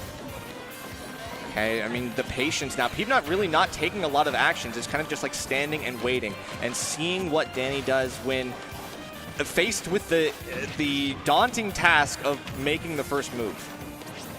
That's a very daunting task. That is, in every game where there's a kind of push and pull between who gets aggressive first, it is a scary move indeed, and Peanut showing you exactly why the up smash comes through. And it was a reactive up smash. You forced the roll again. You are there, ready, and it's something that I will just follow you where you go, and you cannot hide. Another reactive up smash from Peanut, as you say, coming out of shield, but Danny's going to respond right back, and this set has been strange because Danny has looked to be in command of a lot of these interactions, but Peanut has just been able to kind of put himself together when it matters most at the end of these games. Very true. And then just the one lemon enough to kind of force this interaction where you have to go inside the stage, basically skirt the edge in order to not get down air. Speaking of forcing interactions, Danny's just going to run in with the Crash Bomber on him, transfer it over to Peanut, put himself back in neutral. Oh, but speaking of sending her right back to Thesaurus, Peanut able to do the exact same after having it reflected upon him, and now you're getting a lot of shield pressure out of nothing on top of Danny, and this, okay, well, there's one reflected up air, but it's just a reset afterwards. Yep. Yeah, we saw the up air reflections paying Danny dividends earlier on in this set. F-Tilt isn't going to pay quite the same amount of money, but still Danny looking to be in a very solid spot as the lemons come out from the corner. And it was a very good reverse tomahawk grab, if anything, but that still leads to a reset to neutral, but eventually you find the stock. We've got it back down to last stock here. Danny has a potential to turn this into a game win now. Yeah, at any given moment, Danny could surge into a victorious position. We're seeing the beginnings of that right now. Danny runs away, Metal Blade in hand, 2 projectiles at his disposal. One flies to the wayside, but he still puts on some pressure. Peanut stuck in the corner. Peanut kind of like juggling the Metal Blade, always keeping the option on deck whenever you see Danny. And Danny quick to pick it right back up mid-air. Very good reactions here from him, but is it enough to kind of win the nickel and dime competition you kind of entered into? No one is more threatening when they walk than Peanut. Peanut with the Mega Man slowly marching towards you. What is going on inside his head? Well, he's a robot, so who knows? Oh! The code is firing, I'll tell you that much. What do robots dream of? I guess we will find out when Peanut achieves his dreams. Oh, yeah. I like the forward air to send off stage. Peanut wishing upon a star right now to achieve that dream. True. The dream of a steady 3-0. Wishing upon a Metal Blade as well, hoping to get something here. The late reflector, not enough to really give yourself the space you need. A high wolf flash, and you set yourself up right for the trap laid by Peanut. The down smash closes it out, and with a 3-0, Peanut moves on, continues on winner's side. Yep. Just a masterclass in corner pressure and in advantage from Peanut. Just really like siphoned Danny's materials, conditioned him into picking a certain option, and was able to capitalize on those punishes time and time again. Yeah, I mean, Danny was able to take the lead in a lot of these games, but I felt like the reversals, especially in game 1 and 2 from Peanut, where he just comes alive all of a sudden in like the final hour of the game, where you're like back is against the wall, and you know recognize when an angry beast is got his back against the wall, he fights harder than ever. Yeah, and one thing I love about watching Peanut is that the consistency in inputs that you see from him is so high. Very, very rarely are you watching Peanut and think, I don't know if he meant to do that. Yeah. And that kind of like tedious practice, the movement practice, getting a short hop 1,000 times out of 1,000 when you want a short hop, getting a walk 1,000 times out of 1,000 when you want to walk. Yeah. Peanut puts in that work. Do you ever see Peanut tweeting about, I just did 700 short hops in a row. Can you match this? That pays out. That pays out. And that's the thing, you know, a true labber to the core. Someone who is an experimenter, an engineer of the game, someone who definitely has like that breadth of experience, or depth of experience rather, where you know your character inside and out, you know everything your character is capable of, you know all of your matchups, or at least you know how to learn those quick matchups that you might have difficulty with on the fly, stuff like that. You know, it requires that base level of game sense, but also the flexibility to be able to maximize your potential as a player. Yeah, and the flexibility really is huge for Peanut. I think that's kind of the key thing, is that Peanut's ability to learn and kind of, you know, change the game plan on the fly, or even change the practice plan in between tournaments to come back better and stronger. This is exactly what we were talking about. Last time I saw Peanut play against a Wolf, it was, I think, April, so just a few months ago. Peanut got smacked up. it did not go well. And Peanut is able to kind of regain from that and play 3, relatively close games, but still win in 3-0 fashion. Yeah, I mean, every loss is an opportunity to grow and grow your knowledge and grow your understanding of the game and understanding your place in it. And I feel like that's something that Peanut embodies. He definitely lives that example. So. Yeah, the kind of mindset of you either win or you learn. Yeah. Peanut has preached that just as good as anybody else. But we have one more set in this first part of top 8. We're going to send it over to MF Joe one more time to let us know what we got coming up. And up next, we have the second set of winner's side top 8. It's a matchup you've seen before between two of Atlanta's finest. First, we have fresh off of a 5th place at MomoCon, one of the best Shota players in the world. Give it up for Jazzo!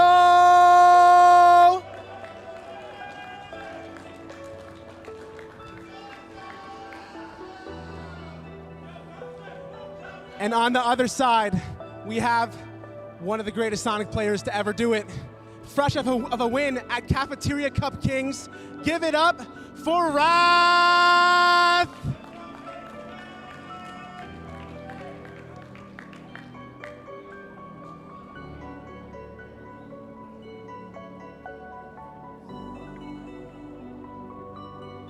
How's it going? So, obviously, as y'all know, today is a very special day on this beautiful Sunday. But for people at home and here may or may not know, obviously today is Father's Day. So one, let's give a big round of applause and a happy Father's Day to Raph. Raph is a father, father to a beautiful daughter. I know that his girlfriend's watching the stream. Happy Father's Day, Raph.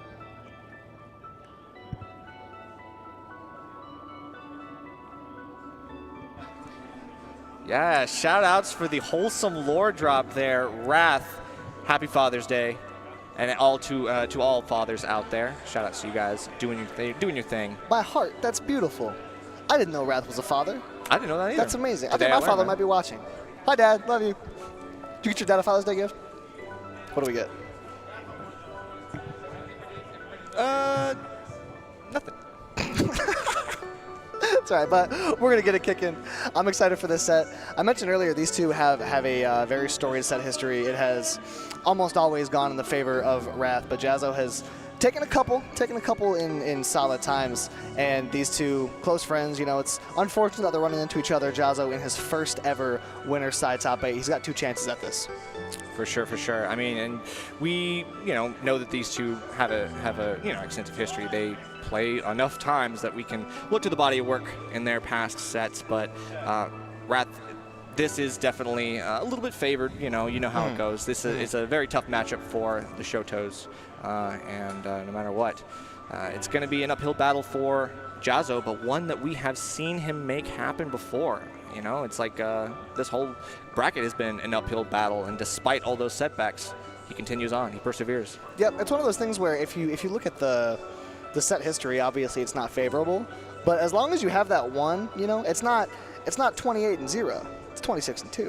You know what I mean? So there have been those times where it can happen, and all that means is that you just got to play hot. You got to play well. You got to maybe hope your opponent doesn't play to the absolute best of his abilities, and you can come through and take this set. So I know that Jazzo's coming in with a lot of confidence, and I also want to say, Jazzo said before this top 8 started that if Jazzo beats whoever he winds up playing in the first round, it was either Lima or Wrath at the time, Jazzo said that if he wins this round that you're about to watch, he's going to win the tournament. He did say that. He proclaimed that with full confidence. He did say that, actually. Yeah, I can confirm. Whether or not that is true is up to the fates themselves, it seems. He'll have to make his own destiny from here on out. It's not going to be easy for him. Nothing is given. Yeah. And Wrath certainly not going to give any ground or anything else. Yeah, and I will say that's a big if at the beginning of that. That's if you win this one. This is going to be most likely the hardest match of the tournament for Jazzo should he win it. We've already seen Jazzo go up against the 1 seed. Was able to take him out. So I mean, logically it makes sense. You beat your biggest demon here now, then you can beat him again later should he rear his ugly head again in the losers or the grand finals potential. But you definitely can make it happen if you play your hardest. You sure can. Find those high risk situations that you're going to have to kind of engage with. That's all it comes to here, as Jazzo's going to be coming in with the Ryu. No for the Ken, obviously, but I think the Ryu is kind of going to allow him to play it a bit further of a distance.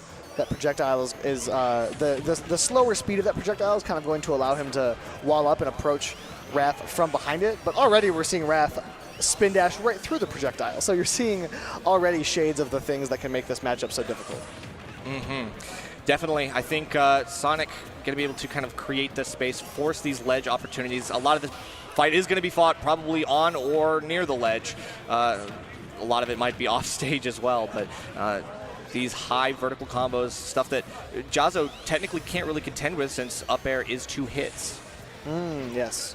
Yes, it's going to be something that's really tough, because that is, you know, Jazzo's probably biggest tool out of disadvantage is being able to find that focus. But the double hit on the up air and perhaps other multi-hit moves coming through from Sonic are going to make it really tough. The fair could be a major issue. Yeah. It just depends. I mean, Wrath has a litany of options, and Jazzo doesn't want to get stuck above because Ryu, not the greatest airspeed on this guy, I'll say it. Yeah, hot take. Hot take there. I don't know. I'm going to come right out and say Ryu doesn't have the best airspeed. You know, I don't want them to vilify me for this. They're gonna have me at the stake. Yeah, you may hurt me for this, but Ryu's airspeed not quite tip top. You know. Oh, that's a good thing you said that. Not what I thought you were gonna say. I'm just kidding. But we've got Wrath and Jazzo still scraping out this first part of the game. Jazzo, this is exactly what we kind of expected. Playing the keep away game from Sonic. Jazzo having to just kind of pick your movement shots. Like, just do what you got to do. Get a little bit closer every couple seconds, and then, you know, it's like dealing with a skittish cat. You just got to, like, inch yourself close. Yeah, right. That's a good way to put it. And then you grab him. Right, because the moment you get close and the moment you grab him, you got to make sure that's a good grab. You got to put a lot of damage out. Exactly. Right. You have to make the absolute most out of it, because look at this. We're damage. seeing two. Yeah, I'm damaging that cat. Because 2 minutes in, we've seen Jazzo have two openings. One of them hardly even an opening, and would only have 26%. Wrath is just playing so evasive. This is a clinic in avoiding your opponent's openings. Yeah, I mean, if there's ever a character to do this to, it's probably this guy. Yeah. I feel like Ryu does not have the natural tools to deal with some of this stuff. Even Tatsu's just, you know, it's possible at mid-range, but it's so predictable. Yeah, and I would like to see what, like, the most experienced Ryu in this matchup looks like, because I honestly can't imagine it's that much better. It's one of those things that's just so tough. It's so tough to keep up with a very solid Sonic as a character with such poor stats. But, I mean, the potential of using Shakunetsu and the Red Fireball is going to be a make or break. It's why we're here and not on the Ken. This is true. It's got to be for a reason. You know, we've got to see the reasoning come out. And there it is, a big, heavy Shoryu to take the stock. Good stuff. And look, he's only at 67%. I was just about to say, I've been calling attention to how difficult this looks for Jazzo, but we're still very much in this game. Only around those mid percentages. We're not exactly risking a stock loss at this moment. So 1 or 2 openings with Ryu's damage output, this game could even itself up pretty quickly here. You say not risking a stock loss, but I mean, I was going to say it might have been Jazzo. You never know, a combo could do that, but then Wrath kind of put his own stock on the line there for a second. Yeah, at the brink of a weird SD there was Wrath, but Jazzo not gonna capitalize on it crazy style. Wrath able to put himself back on stage, back on solid ground as we're getting some damage up. Do like that Shakunetsu coming through. It does great work in this matchup. Ooh, got lucky there. Only got the 1 hit. And that was just enough to focus through and get out relatively scot-free. But just going over the Hadoukens, and it just feels like, yeah, Wrath knows how to play the movement game here. You have a lot of options, a lot of versatility with Sonic and Jazzo. You know, even your best range options that are supposed to kind of help you against matchups like this aren't really helping. And I will say, so far in this matchup, the fact that the mobility on Jazzo's side is so low has obviously played a very big factor, but Jazzo's kind of been able to plant feet and do a lot of damage whenever Wrath gets close, so it hasn't played as scary of a factor as I thought. All of a sudden, this game could get tied up. Yeah, with that parry, things got a little scary. I mean, obviously full rage Ryu, you don't want to mess around with that. Sonic doesn't have the ability to tank these big hits, so Jazzo's just going to have to wait for his options. And Wrath, I mean, is hitting the shield enough. I'm waiting. Is there going to be a time where we see the parry and then in something else? Hey, there sure is. The moment you call attention to it. As a nice out of shield to parry again. It's like 3 or 4 in a row from Jazzo. The timing is coming into handy. The flow state is being found, and Wrath is kind of starting to hold back a little bit more. We're not seeing the same aggression, the same consistency with approaches. Jazzo's all of a sudden looking a bit more threatening. Well, yeah, and of course, Wrath knowing that, okay, I still have the lead. I don't need to be making these approaches. You're right, I was going a little crazy there. I needed to back off. I think that might lead to now Jazzo having to kind of inch forward a little bit more, which could be good. It could work in his favor. Yep. And one thing I will say, I'm surprised I haven't seen the up air be as effective as I thought it would at dealing with focus attack. Yeah. As we see, like one too many times with Sonic moving so quick, a lot of the times you only get one glancing blow of that up air hitting, but Wrath eventually able to take a stop. Yeah, I think one of the reasons for that is that we're seeing, I mean, it's obviously a long stage with the 2 platforms on the sides. There's a lot of options for escape for Jazzo, so he's not really kind of stuck in these vertical combos as much, just because he has some drifting room. He doesn't have the best airspeed, but he can at least get somewhere. Yeah, and it makes it so that Wrath has to be extremely precise with where he places these up airs if he wants both to connect in the exact same spot on the focus attack. Yeah, it's a linear option. You are literally committing to a straight line directly up, so yeah, you got to keep that in mind. Yeah, and you don't often want to commit to something, especially not something so directly vertical in a matchup like this, because Wrath is really going to be making his money when Jazzo is stuck in disadvantage for a long period of time. Right, and think about the fact that Ryu can also do a little bit of sharking of his own, right? It's like if you are now above Ryu, you don't really want to be there either. You get caught in an up tilt, and then the sky's the limit. You might just lose the stock at 80. Yeah, you really can't concede that vertical advantage in this matchup. But now with only 20 seconds left, we are not surprised to see the time be a factor in a game like this, but 113% on Wrath, a full stock ahead. This might just be all she wrote for Jazzo in this first game. I mean, credit to the players. This is the first time I'm looking at the timer, so it's like, okay, he could have fooled me. But obviously Jazzo, knowing what's up and realizing, okay, look, I'm just going to save myself 8 seconds. Yeah. May as well. And at that point, you've kind of gotten all the data you can get out of this game. And the style of play from Wrath for these last 20 seconds are going to be so different from the rest of the game. Yeah. Because, usually Wrath is trying to chip away and do damage throughout the game. But when there's 10 seconds left, you're not going to get any valuable data. Yeah, because Wrath is just running. This is advanced camping. Yes. It definitely is. This is glamping. This isn't no sticks and stones under a teepee. I don't think I'm this is very. Full RP. You're in the car. Yes, you're just sleeping in your car in you're the hardly woods. Camping. The heat's on.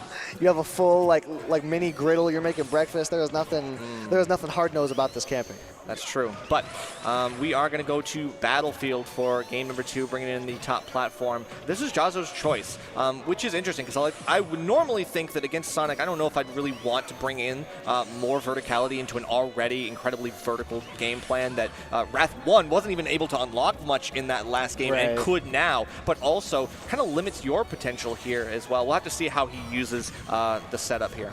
Yeah, I would imagine what Jazzo is trying to limit here is the ability of Wrath to just totally switch the side of the stage and be out of harm's way. We saw Wrath a lot of the times in that game. The moment Jazzo would maybe think he's pinned him down on the left side, he would just escape to the right. And Wrath obviously can do that on this stage, but because it's a little bit shorter horizontally, Jazzo is going to be able to pressure him even after he switches. And even when you go for the focus attack, there's still, okay, I hit you with my one-hit move. I've still got enough quickness of action to be able to follow it up with much more. That's why good movement stats are so important in this game. Sometimes they allow you to overcome interactions that you should have lost, but you can just move fast enough to come out on top of them. As Jazzo puts himself in a decent spot here, only 115, or only 21% rather on Jazzo. Exactly. As 115% on Wrath. You could be gone in the blink of an eye. Waits for the roll in. Jazzo was right. Just couldn't find a big punish. I know, and that sucks to have to see like the flash of inspiration and then having to back off. But that's Jazzo. Knowing that it's smarter to play a little bit longer and to preserve your life, especially now when you can then pick up that stock quickly. And only at 70%-ish, so we're not in dire straits, right? Yeah, and we're basically in the exact same situation as we were in the first game, with the difference being the number on that timer. Yeah. Because last time in the first game, we had this same kind of stock count percentage difference, but there was already 3.5 minutes left. Mm-hmm. So, Jazzo kind of making quicker work, forcing the issue a little bit, and that is going to be the game plan here. That's what Jazzo needs to find success doing, but you need to be able to win the interactions. You have to force the game plan, and then you have to win after forcing the game plan. It's tough. Yeah, exactly. Oh, and then, yeah, it doesn't even want to waste time with that. Sees the focus attack too high and instantly goes out for the forward air. Good stuff from Wrath, but unable to really get the stock here with that just yet. 158. Ryu pretty heavy. Yeah, great awareness off stage there for Jazzo as well. Throwing out the forward air to kind of keep Wrath at bay. Holding on to his stock and living to fight another day with max rage here. Jazzo could take the lead at any moment, you know what I'm saying? Sonic is very light. It really does just take that one opening. We're at a pretty high percentage. We're chipping away at the damage. Things can get scary. Ooh, but the call out, very good stuff. Jazzo not even getting the chance to potentially use the focus or anything else. Wrath just kind of like laser sights him down in the upper magnifier. I do like the way Jazzo is swinging from off stage. I think off stage in this matchup should be a lot worse than it has been so far for Jazzo. Makes sense. He's played it quite well, swinging at the proper times. And we're not that far behind, but it's starting to get a little more dicey. 87% is potentially workable for Jazzo if you get the right read, but so far we're not getting the chance. Oh, the homing attack way off stage. It is so often a death trap for Sonics to press that neutral B button off stage, but Wrath waited for the opportunity where there was no way it could have missed. Jazzo was in a spot where even if he air dodged just to get away from that, he wouldn't have been able to make it all the way back to the stage, and Wrath cleans it up in a much quicker and just as comfortable game 2. Yeah, I mean, also knowing that he's too far away from the ledge to be able to focus himself back and take that one hit and get back. He's way too far for a potential recovery after that. So, yeah, good choice there from Wrath to just seal the deal. And, yeah, a little flashy. We'd like to see it. Definitely, hey, better than timeout. We should, yeah. Better than timeout, bro. I think I would agree. And, yeah, moving into this, we kind of saw on the smaller stage, you know, Jazzo was able to force the pace of play that he would have liked in that game. He was able to speed things up. He was able to force the interactions. He just wasn't able to win them. You know, it's one of those things. Wrath is very, very good at camping and keeping a distance, but you can't just do that. You have to be able to scrap. You have to be able to win fights. Oh, yeah. And in that game, even when Jazzo was able to force the fights, Wrath was winning them. So that game didn't take quite as long. That's true. And we are thinking, but we're going to go right back into it. Ryu for the win, potentially. Yeah, Jazzo looked to be seriously considering the Terry there. We've seen the Terry counterpick work against Sonic players before. I recall a Riddles set versus Sonics at a Gommel, I do believe, where Riddles was getting rinsed on the Kazuya and then switched to Terry and was able to bring it all the way back. But yeah, it's kind of interesting. Like how oh no. Yeah, that was just unfortunate. But Wrath, you know, maximizing the optimal play that you can have here and completely nullifying Jazzo's chance of survival there. Chance of survival is right. There was not a lot of water left in the well, but that 0 to death at the very beginning of Game 3, already up 2-0, might have just sucked the rest of the well dry. Definitely. But we're back on Battlefield. Unfortunately, we didn't really get to see a lot of the strengths of Ryu on this stage in the last game. Jazzo's going to be hard-pressed to kind of bring them to light here. Yeah, I do like the pick. I like the stage. You're able to force the pace, but you do just have to win interactions, and you have to win them handedly. Yeah. And, you know, Jazzo's giving himself a chance to do that on this top platform, potentially, but it's not quite working out. I mean, the evasion from Wrath is still very good. Even when you do get hit, you're still resetting to the platform, getting your shield up in time, and then finding your out. That seems to be the name of the game right now. And Wrath now getting a little too lackadaisical, perhaps, in just kind of floating there menacingly. Hey, you know what's funny is that Jazzo got 0 to death at the very beginning of this game, and we are now in the best game that Jazzo's had so far. Both times in the first 2 games, Jazzo took the first stock, and he was already touching 70%. This time, it's about 10% closer as Jazzo's able to get a couple more hits going. And after the worst start of the set so far, Jazzo has brought this game to a relatively close spot. Yeah, and in this matchup, that is a huge win. Yeah, it's a godsend. It is definitely helpful. Still, you know, if you're not in the lead, sometimes it doesn't really matter because Sonic will still force you to come to him more often than not. Yeah, not playing from a distance as much in this game. Wrath kind of pushing the envelope every now and then, but then eventually, after he pushes the envelope one too many times for his comfort, he's going to back up to this corner. Jazzo, not entirely sure how he wants to approach it, right? He's kind of coming in from these platforms, finds an opening. That's big damage, and that's the first Jazzo lead that we've seen. It might even be a full stock lead here. We find another one of those great anti-airs, but Wrath still finds feet back on ground, takes center stage a little bit, but a couple down tilts. Not really the combo starter that you need here. Did force Wrath to ledge, but how quickly Sonic can just get out of that again. Yeah. I think Jazzo's taken like 20% in the last minute and a half. Yep. He has been so evasive. He's winning these interactions. He's doing great damage control, but an interesting drag down for Wrath puts Jazzo in a disgusting spot and takes a stock in unceremonious fashion. Spent all that time not really being hit, only to be hit with the lightest of touches and then fall to the wayside.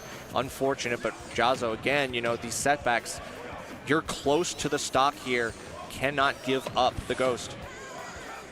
Back air connects. Jazzo was doing so well for such a short amount of time, and all of a sudden, Wrath has been able to totally reverse the tide of things. And yeah, that was a nice catch there, as Jazzo does still have a chance here in this game. Okay, still the patience. We're finally seeing a little bit more of the Shakunets as almost a desperation move, it seems like, as you're running out of options to kind of wrest back some semblance of an interaction that can benefit you, an advantage state, anything. So hard to find a scintilla of advantage here. It's so tough. It's so tough. Up in this close quarter combat, that's where Jazzo wants to be, but Wrath is just able to disengage from it at the drop of a hat whenever he wants to. Having to patiently wait out these spins and dashes, and once you're able to find your in, we haven't seen the parries that were giving Jazzo the options later. There's just the nair, and that's all it takes. A quick one stock comeback, or really nail in the coffin there from Wrath to defeat Jazzo 3-0. It felt like it got closer towards the end, but you know, it just comes down to the matchup, and it feels like yet again it's so tough. Yeah. The matchup is so tough. The rating continues. I'll tell you what, Sonic doesn't gamble, but he does spin to win. We saw the spinning coming through the whole game, standing in this corner, up and down, up and down, up and down. The moment Jazzo kind of presses forward, steps forward just a little bit, I'm on the other side of the stage. Okay. Just so evasive. The movement is so quick, and with Ryu having such poor stats, like you call attention to a few times, how do you keep up, man?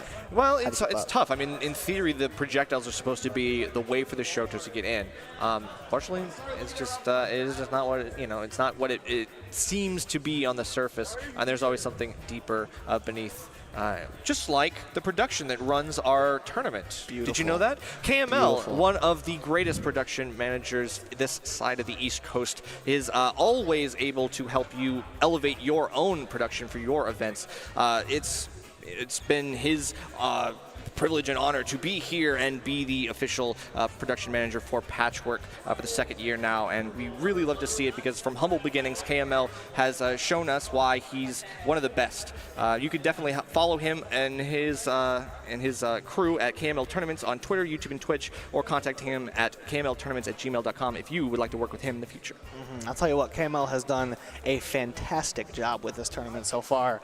I know you can't exactly see it, but from behind the scenes, from where I'm sitting, this is one of the best looking, most well-oiled machines of a tournament I've ever had the joy to participate in. So do hit up those links if you're ever trying to make something happen of your own. KML will do you right. That's true. I can promise you that. You know, Patchwork has been an amazing series of tournaments. We're 4 years in, and I'm super excited to see what the future of this series is.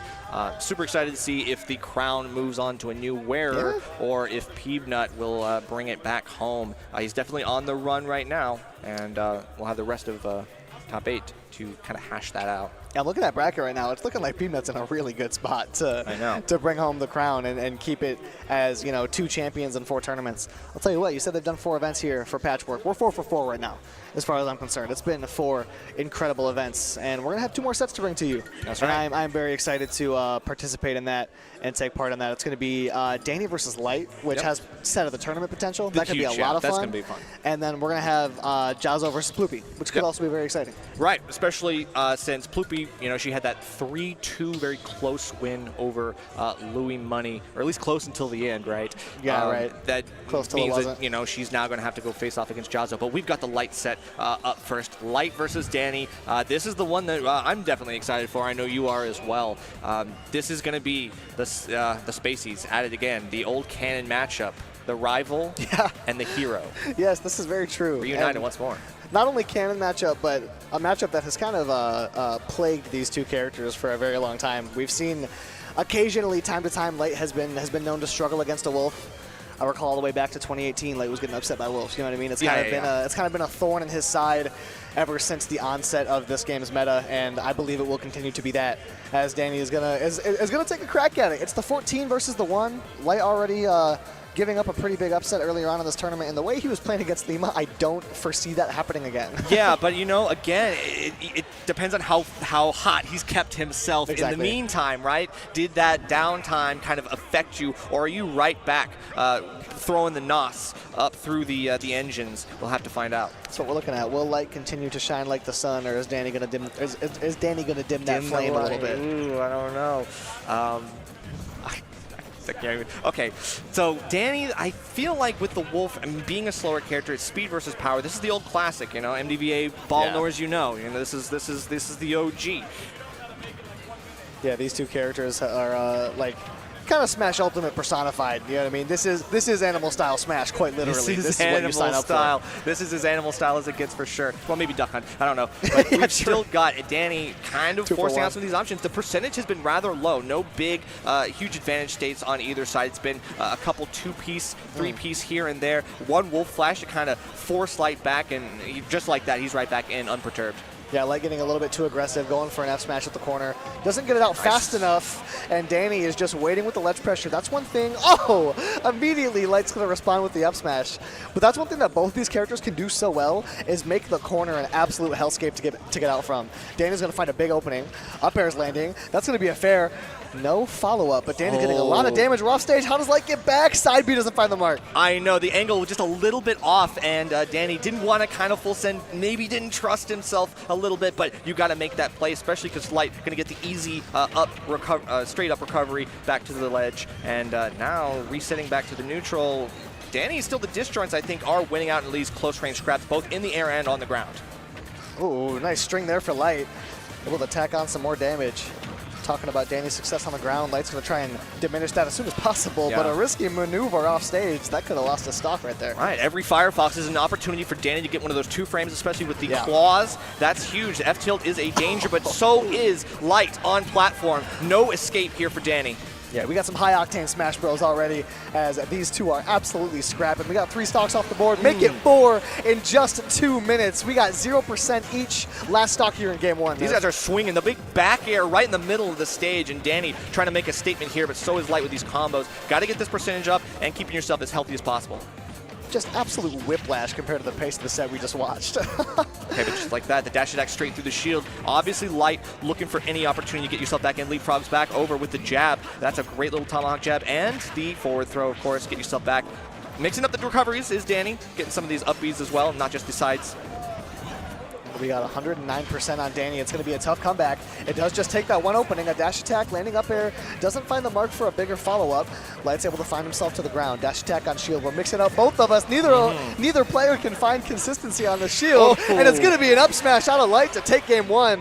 What a high-octane first game there, Nerf. I know. The jump air dodge in, I feel like, was what really sealed Danny's fate, unfortunately. Light kind of put the fear in him and said, okay, I'll wait right here. And the range on that up smash, being able to just turn around and go for it, is a big deal here. And the quickness that you can go for it, that's why Light does it, you know? Yeah, and Wolf kind of likes to tap dance above players with his air mobility, kind of mix up the sides, go left and right. I'm going to drift around you, make it really tough to kind of track me down. Right. But Fox has 2 smash attacks that are really good at dealing with that. We have the up smash, we have the down smash, and we saw both of them come out in this game to take stocks. That's true. Some other characters can't really punish like things like air dodge that help characters with great stats like Wolf. Yes. Right.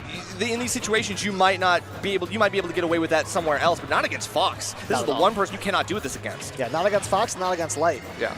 Light, of all players, is going to be very good at punishing it. Forward air is going to land for Danny, but no big follow-up. That's one thing that Danny's going to need to be so consistent with as this set goes on if he wants a chance. We can't just get one hit in neutral. We have to get at least a 2, perhaps a 3, maybe a 4-piece combo. It's got to be big. Okay, still kind of just showing the Danny, not showing his hand too much. Light just waiting for whatever option, right? You have enough catch-all options or catch most options as Fox that it doesn't really matter what way Danny is recovering. Light has something in the bag of tricks. That bag of tricks runs deep, I can tell you that much. That Nair descend to the corner, immediately Light swings back, not perturbed by being in disadvantage at all. And then getting away from the Angel Platform invulnerability, right here, illusioning through. Kind of goated, actually. Yeah, I like that. Just immediately turns head on, middle, runs right through you. Yeah. Dash attack out of the corner. This could be big damage for Light. Dan is able to evade further trouble and immediately put Light into some trouble of his own. Can we make it double? No, we cannot. Oh, but look at all these up tilts. This is a lot of unnecessary damage and can't get out of this as Danny still looking for the right option on shield, but it looks like they're both kind of having the same sort of game plan. There's like these short hop aerials. It depends on who lets go with shield in the wrong time. That shield timing has been so crucial in this set. We've seen it go back and forth, and neither player has really been able to find a consistent W on that front. As we got Badman Dan trying to make his way back from the corner. He does just that, but immediately Light's bullying him up against that platform, chasing him down in the tech chase. Gets a grab. You're off stage. What are we doing? We're not chasing. These short hops are going to keep you at bay. Can we find the ground? It's so tough for Danny. Again, Danny with the air dodge away. That did help him out a little bit, but he kind of still put him in a bad spot, put him on the back foot. Light able to be the hunter, go out there to the ledge and find the stock.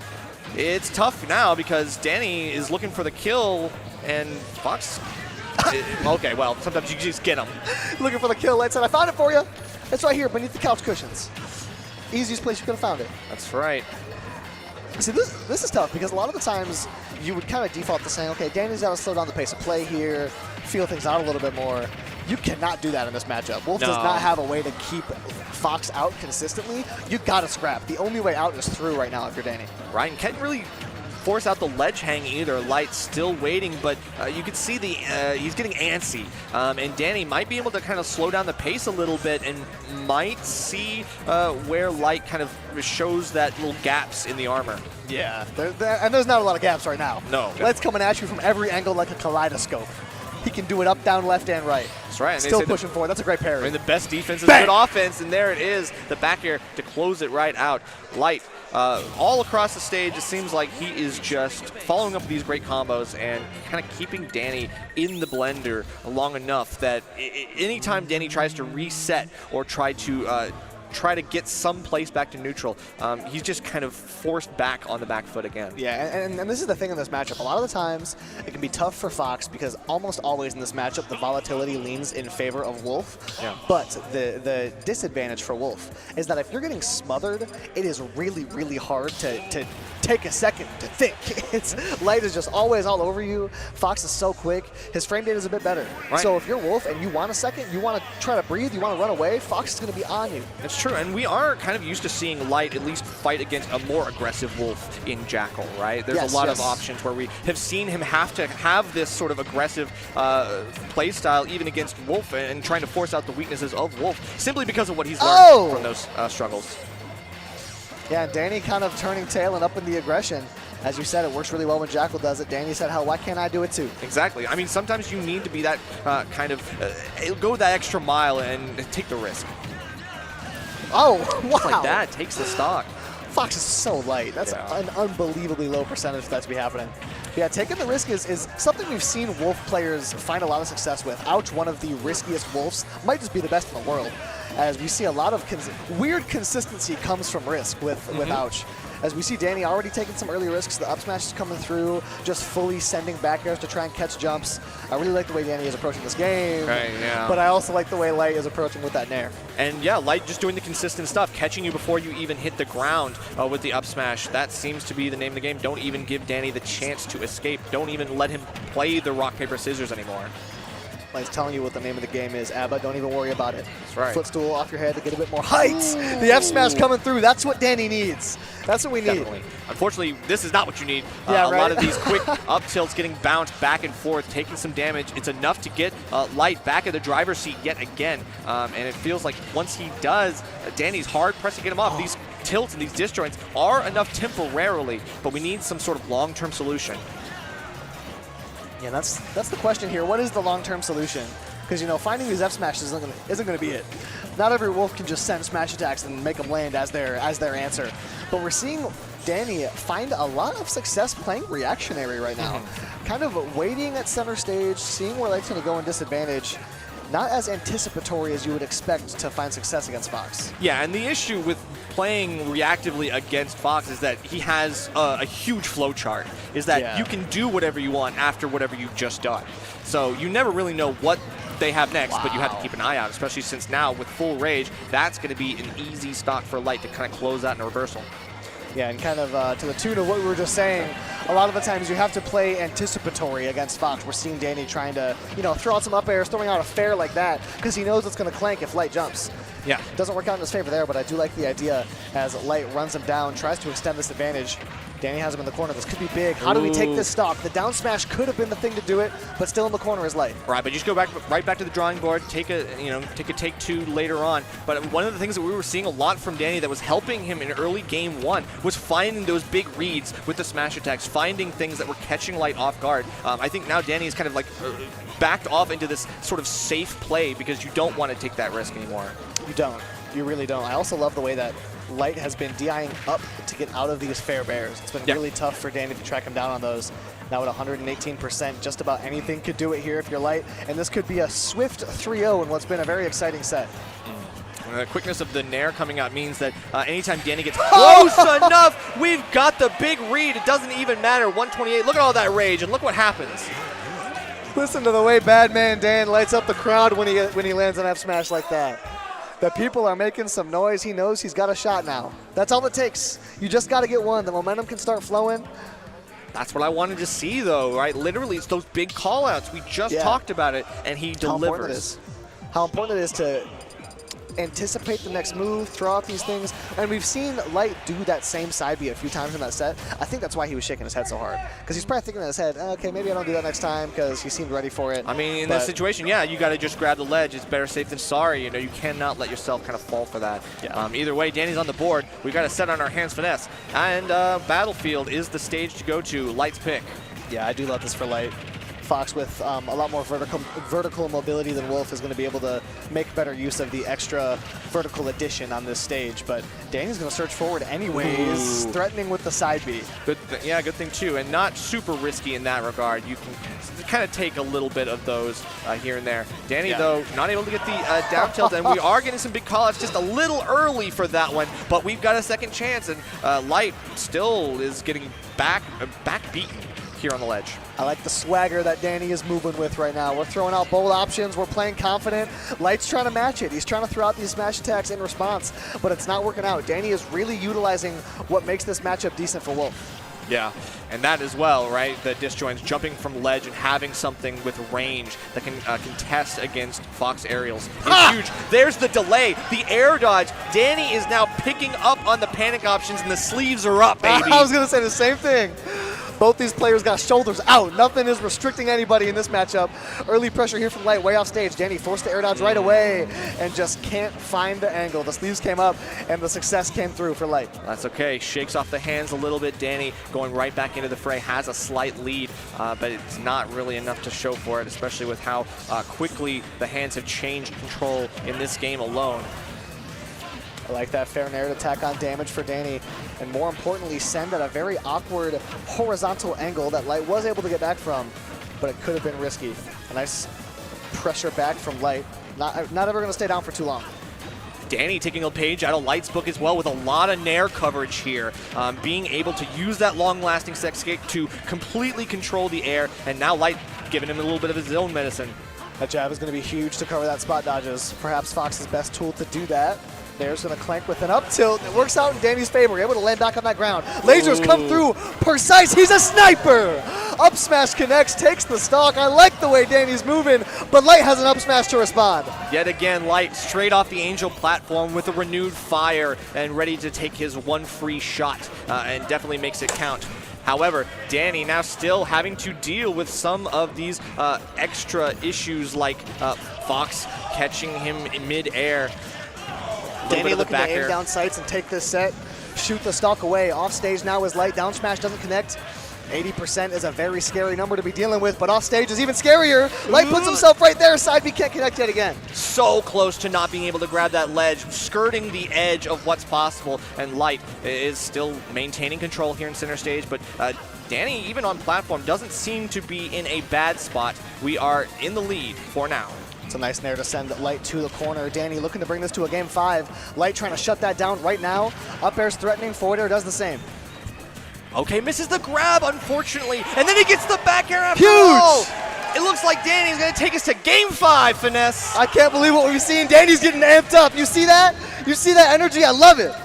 Felt the energy in that last one. It's surging yet again. We've brought Light to the brink. And as explosive as these last 2 games have been, Danny's got to keep this fire going. Yes, yes, and we kind of saw like glimmers in the first 2 games of what Danny was going for with those, aggressive smash attacks and trying to get some crazy callouts. But we just weren't finding the mark. Danny didn't really do the work early on to force Light into situations where he can reap the benefits from these callouts. But ever since then, ever since he's had more time to feel things out, he's looked really good. That's right, and you already hear the music playing. It's PS2 is the pick. Light was ready with that fist bump. He's ready for this game 5. He says no more time wasted. Let's get it on. Not many things I like more than a pre-game 5 fist bump. Both players showing respect to each other. This game has been the equivalent to your favorite 2-minute song. It's just heat back and forth. You want it to last forever, but it's going to be short-lived. Enjoy it while it lasts. That's right. A couple dash attacks. Danny starting to put the hurt on. Get a couple big hits that might help kind of set the stage a little bit, break Light's early game momentum, and make it so that he can't establish his rhythm in this game yet. Yeah, any type of rhythm for either player would be massive. I like the nair for Light to send off stage. Yet another one. These nairs have been huge for Light. I love the way he's playing around them. Forward throw, not too much here, but a nair keeps you off stage. Force the jump. Yep, there it is. Wow. Fox nair is shutting down so many options for Wolf. There's just no safe place for him to go to. So far, we're waiting for the right read, the right timing on all of that. The claws coming out, but no, they do not find their mark. Still the illusion enough to keep yourself safe. And then the back air, very tense on that shield. Every shot that Danny goes for is now a lethal one. Yeah, at 117%. Any scratch could lead to you bleeding out. The up tilts are going to connect. Light still chasing down with grabs. The crowd lights up yet again. Light chasing down on the tech chase. A lot of damage getting put on. Danny needs to find a stock now if he wants a chance. Yeah, and then there it is. Again, it's these jump from ledges, 2 for 2, punished and called out. Danny this time firing back with the forward tilt of his own. Danny looking for a combo starter. That up smash is not going to be the one. We find ourselves back to the corner. Light putting on great pressure. That nair is really just a catch-all. It's doing everything. It's paying his taxes. It's taking stocks. It definitely is. It's taken names too, and so far in this bracket it certainly has. Will continue to do so. Light fighting for this stock to be gone as soon as possible. A moment of reprieve as we land on these platforms. Forward air connects. Danny keeping Light in the air, and the F smash connects. Danny gives himself a lead. And keeps it going, but we've got to get back. Can you survive here? It's now down to this. Fox with the potential and actualized to bring this right back to even. Look at this nerve, 0% on the board in game 5. Danny draws first blood. Light's gonna be in disadvantage early. And we've got some good damage here. That's halfway to a stock right now, but with the jab lock, look at how much damage we could be going for a ride right now. Tensions rising, but who will rise to the occasion right now? A nair out of the corner. Danny pushes forward. Okay, the patience. I almost thought we might see an up smash there from Light, but he kept it close to the chest. Don't want to play that card just yet. There's that nair, no follow-up though. Light with a nair up smash takes it! Light in 5! Light in 5, New York. I mean, hey, it's not New York, but hey, Northeast up yet again. Yeah. And the pop-off as well. Light feeling really good about that one. It was wow. Definitely hard fought. Going down the last game 3 and 4, and then going into game 5, he definitely had that kind of potential to lose out here, but he kept it safe. He kept it normal. He went with the right autopilot options, and here it's just that tried and true muscle memory option. You just go for what works and what has worked time and time again. Let's take a breath, man. Yeah, that was good. That was stressful. I can't believe I don't mean to be too on the nose with my commentary here, but I cannot believe the whiplash of just a slow, sluggish 3-0 just not much happening, not much to talk about, to just an absolute barn burner, slugfest, whatever word you want to use, whatever regionalism you have to describe something that was sick.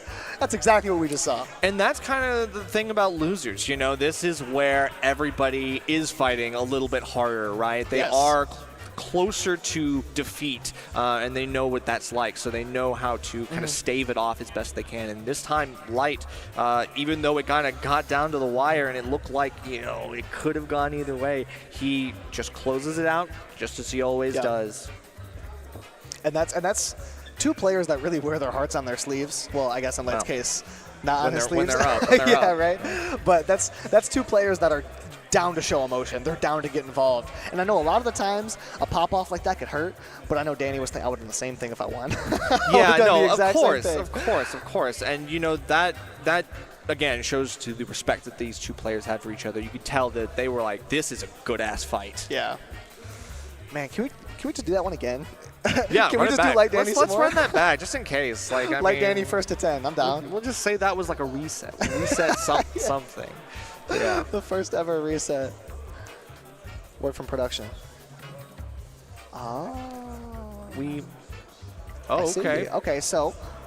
Yeah, so we do have a time crunch in this tournament. Melee ran a little bit long, so to save on time, we have Jazzo versus Ploopy, a recorded set happening off stream, and that also means that's going to spell the end of our block nerf. I know. I like the way you blamed Melee there for a second. That was actually really good. I wouldn't have thought to do that, but that's really nice. Hey, I do it when I can. It's their forever, baby, till I die. But we had some amazing sets, and definitely a great time was had by all. I hope the same was true for you out there at home. And I'm sure everybody here in the venue is still living the dream, enjoying some great Smash. There's more to come, though. And before we go anywhere, where can they find you, Finesse? Yeah, it was a hell of a block. We got the links below. We got Feels Like Finesse on Twitter. I be tweeting right on there. So if you want to get involved, if you want to hit me up, let me know if you hated it. Let me know if you loved it. That'd be preferred. But we had a great time. What about you, Nerf? Tell them about I, on the other hand, do not be tweeting. So you can follow an account that doesn't really post too much. So it's all good. But at the same time, you can always keep up with what we are doing in the future. And we always appreciate the support. So shout outs to those who definitely come out. And we always want to help support our locals as well. And that's why Patchwork is such a big event here in North Carolina, because they give respect. It's all grassroots here. And it definitely kind of sells that community-focused aspect that we really want to push home, right? It's like this is what it's all about. So thank you all for your support and for being a part of the community. That's going to be it for us, but again, there's still top 4 to come, so please stick around. Go get yourself a bathroom break, get a snack, get some food, whatever you got to do, but be ready, because this bracket is not over yet, and there's some heavy hitters, so we'll see you on the other side. Stick around.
Ladies and gentlemen, all other identifiers, we are back here at Patchwork 2026, doing something a little different this time around.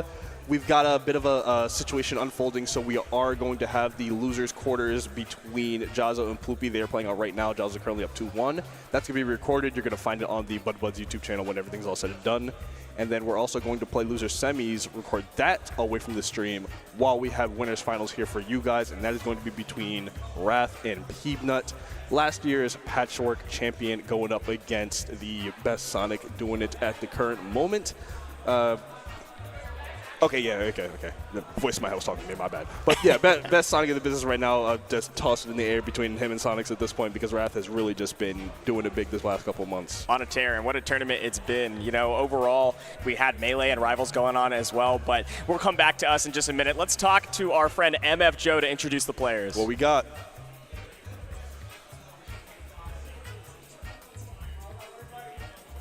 Home in the venue, I need your energy right now. We got winners, finals of Patchwork 2026 coming right now. Up first, one of the greatest players to do it, hailing from Georgia, looking to take this one home today. Give it up for Wrath.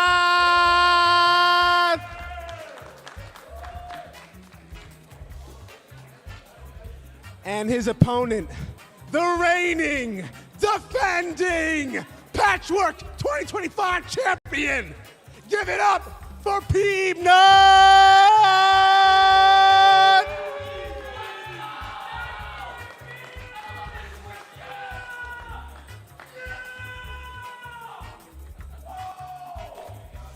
So excited for this matchup.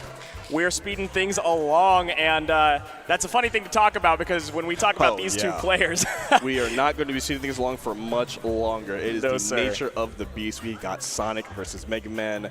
Peanut, such a masterful Mega Man player, the best Mega Man on the planet. Go ahead and at anyone about it. They are not going to fight you over it, I promise, man. And then on the other side, we have Wrath, who is very, very comfortable playing that slow, methodical gameplay. He knows exactly what he has to do to get to the finish line, and if you tell him you're going to get there, but it's going to take 45 minutes, he'll take that every day of the week, twice on Sundays. And guess what day of the week it is, guys? Oh, my goodness. Oh, my goodness. And if you want proof in the pudding, just go to YouTube and search up Peanut versus Wrath. Every single VOD from the last 3 years is 30+ minutes long. We are in for it. That's the nature of the beast, but that's what you come here to watch. My name is Kevin with a K. I'm joined with Dom. I know we didn't get a chance to introduce ourselves because we're trying to get straight through it because what a long and beautiful day it's been. We had a wonderfully long and I would argue arduous at times Melee bracket that ended with Salt being a repeat champion, and now we're looking at potential repeat for Peanut as well. We could have two-time returning champions. And then on the loser side of bracket, we were just told, I believe you said Jazzo had taken it in Game 5? Ploopy, Game 5. Ploopy, Game 5. Oh my goodness, Yeah. what? That's an incredible upset. I know that Jazzo has struggled in that matchup before. I believe that Ploopy was up 4-0. I don't know if that was just offline or online as well.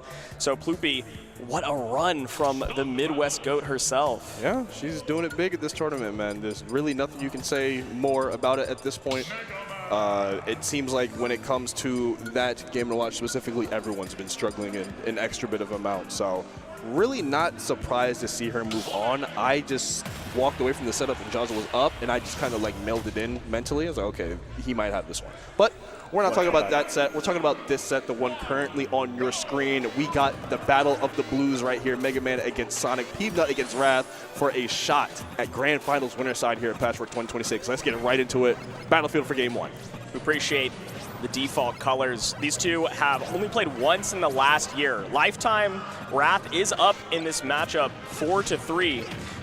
But at VAR's Ultimate Summit, Wrath actually won this one 3-1. So in their most recent fight in the last 6 months, the only time they played in the last year, Wrath had a pretty handy victory. We've got quite some time before we'll see that come into play, but you're kind of seeing the glimmers of that at the start. Yeah. And right off the rip, we're just getting the little bits of damage that we can get. Sonic is going to rip his chunks of damage out whenever he can get the opportunity. So really the game plan against him is just kind of limiting the amount of opportunities he gets. And for Mega Man, it's just going to be a slow grind for the most part. You know, you don't speed through Mega Man like that unless you're, you know, one of those guys. But for the most part, you take your time in that game, get your power-ups ready. You fight all the bosses in a very specific order because that's how things need to be done, you know. But Peep is just going to get this little bit of damage every single chance he gets. And if there's an opportunity for a big combo or an early KO, you damn sure we're going to take it, but they're not going to come too often.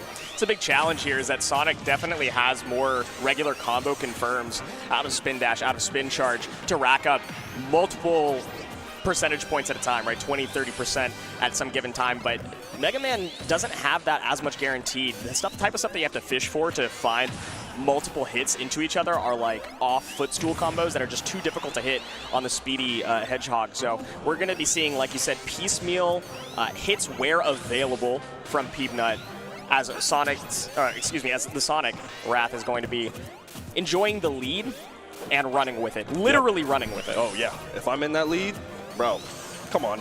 You've seen Sonic in this game enough times. Do I need to say the line at this point? Okay, nothing doing on that back here. That's the second one. We're about, minute and a half into this game, or about 2.5 minutes into this game now, and we are about at the same spot on both sides, 117 to 111. It's really just going to come down to who cracks first, you know? Because neither of these guys are going to make it easy for the opposition to really get that big hit to land that first KO. So it's just going to be a matter of who wins that war of attrition. And right now, it looks like Peep is going to be on the hunt, but Wrath gets that late nair into back air. Probably my least favorite confirm to get hit by in this entire game. Even still, it just feels so bad when you get hit by that super late nair, and then that size 17 foot just grows and smacks you in the forehead, bro. It feels terrible. We talk about the clock being a resource as Peanut returns fire. Even stocks across the board. Important and crucial because you can't get a lot of extra credit racked up onto yourself in stock deficits when you're playing timeout characters. Yep. And we've seen both of these guys at various times go for timeouts against other characters. There's no reason they're not going to be looking for it against each other. With the timer being a resource, I would like to think that it's more of an alteration of other resources. This second stock may as well be the last. Yeah. The first one to lose it is going to be the one that has the massive onus to find something just huge on the back foot. Especially since we're going to get down to maybe, 2.5 minutes when the second stock comes off the way that this game's been going. So really, like you said, this next stock is the last stock, and whoever's able to get it is able to dictate the pace for the rest of the game. Now, Peanut seems to have upped the tempo a little bit, which I think is favorable.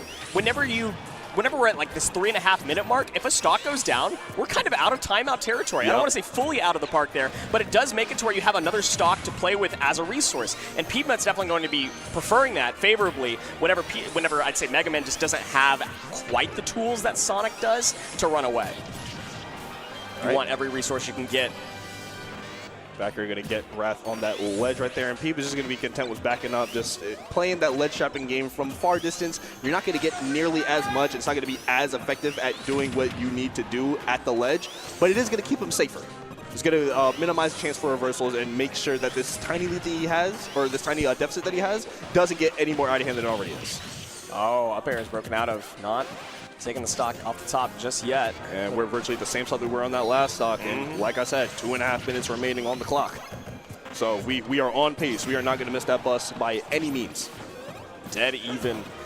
If the timer keeps ticking down or no stock is taken, I think we might have to go back to that previous consideration. This potentially is and should be treated as the last stock. And wow, what a crucial DI into air dodge that Wrath is going to stay alive with. Sent coast to coast, still fighting for life, finds his way back to the center. Peanut's at ledge, swatting back, and we're just going to get back to even footing. Back to the long-range footsies once again. 2 minutes on the clock. Next stock taken is important, and what an F smash from distance. Wrath is moving around too much, and Peanut said, you have to be aware of the space I'm covering. I've got kill moves from range as well. And now this is where the speed of Sonic is really going to come into play right here. You thought it on defense was strong. When I need to get in there in a pinch and make something happen, who better than the fastest thing alive to get in there as quickly as possible and try to make something happen, man? But I'd like to meet that with beep, beep, beep, beep, beep. True. I have heard that before. We were just talking about that. Interrupting okay, with the pellets. Oh my goodness. This is a tough spot. Yeah, definitely. You have to pick your ledge option correctly right here because if that stock comes off, 62 is really nothing to Sonic. That's like, what, 2.5 spin charge conversions? We could get that damage back, but we have to get that stock up as soon as possible. Only one hit F tilt, though. Pete back at the ledge. Oh, back throw. Is it going to do it right here? Yes, it is, and we have just over 60 seconds to work with. Going to burn out as much of that clock as possible on the Angel platform. And now, your job is to protect your character at all times. 62%, like we said, is nothing for Sonic the Hedgehog, man. We got to play immaculate defense here if Pete wants to win this game. Pellets and range are the name of the game. 14%, just a couple more of those could be a problem. As long as you return fire piecemeal, even when you're getting comboed, you could still be in a favorable spot. All right, starting 36. some combo. Oh, God. Already halfway there after one grab, not even getting a spin charge, just one grab and some chip damage, and we're already halfway there. 30 seconds remaining on the clock. Raph trying to find a way to get in on Pete right now. He's just dancing around these platforms, just picking spots very, very carefully, and Raph has to chase him down with everything he has left. We only have 20 seconds left here. We have to start getting some damage on the board.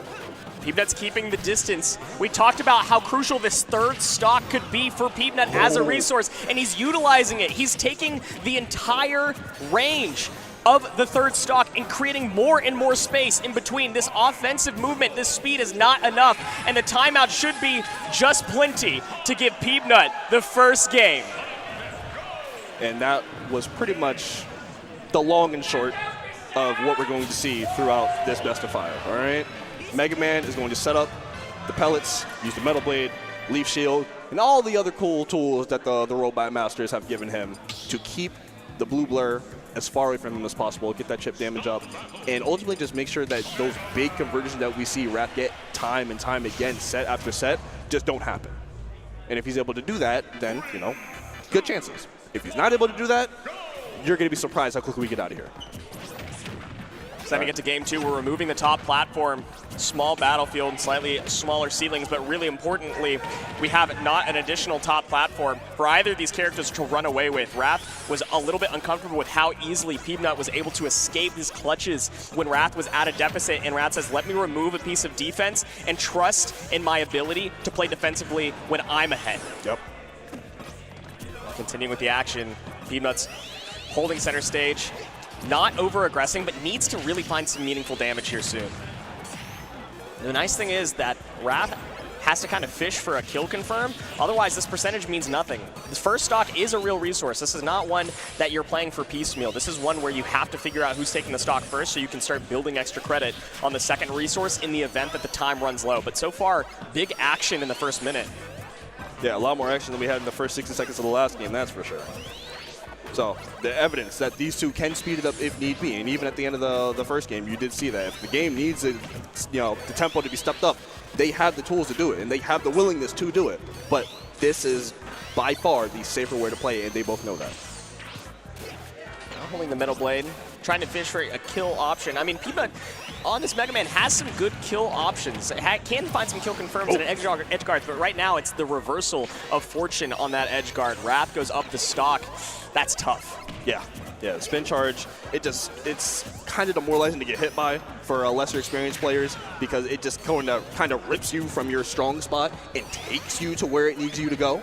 And that's exactly what he did right there. Pete wasn't at the ledge when he got hit by the spin charge, but that's exactly where he ended up, and that's where Raph was able to get that first stock off.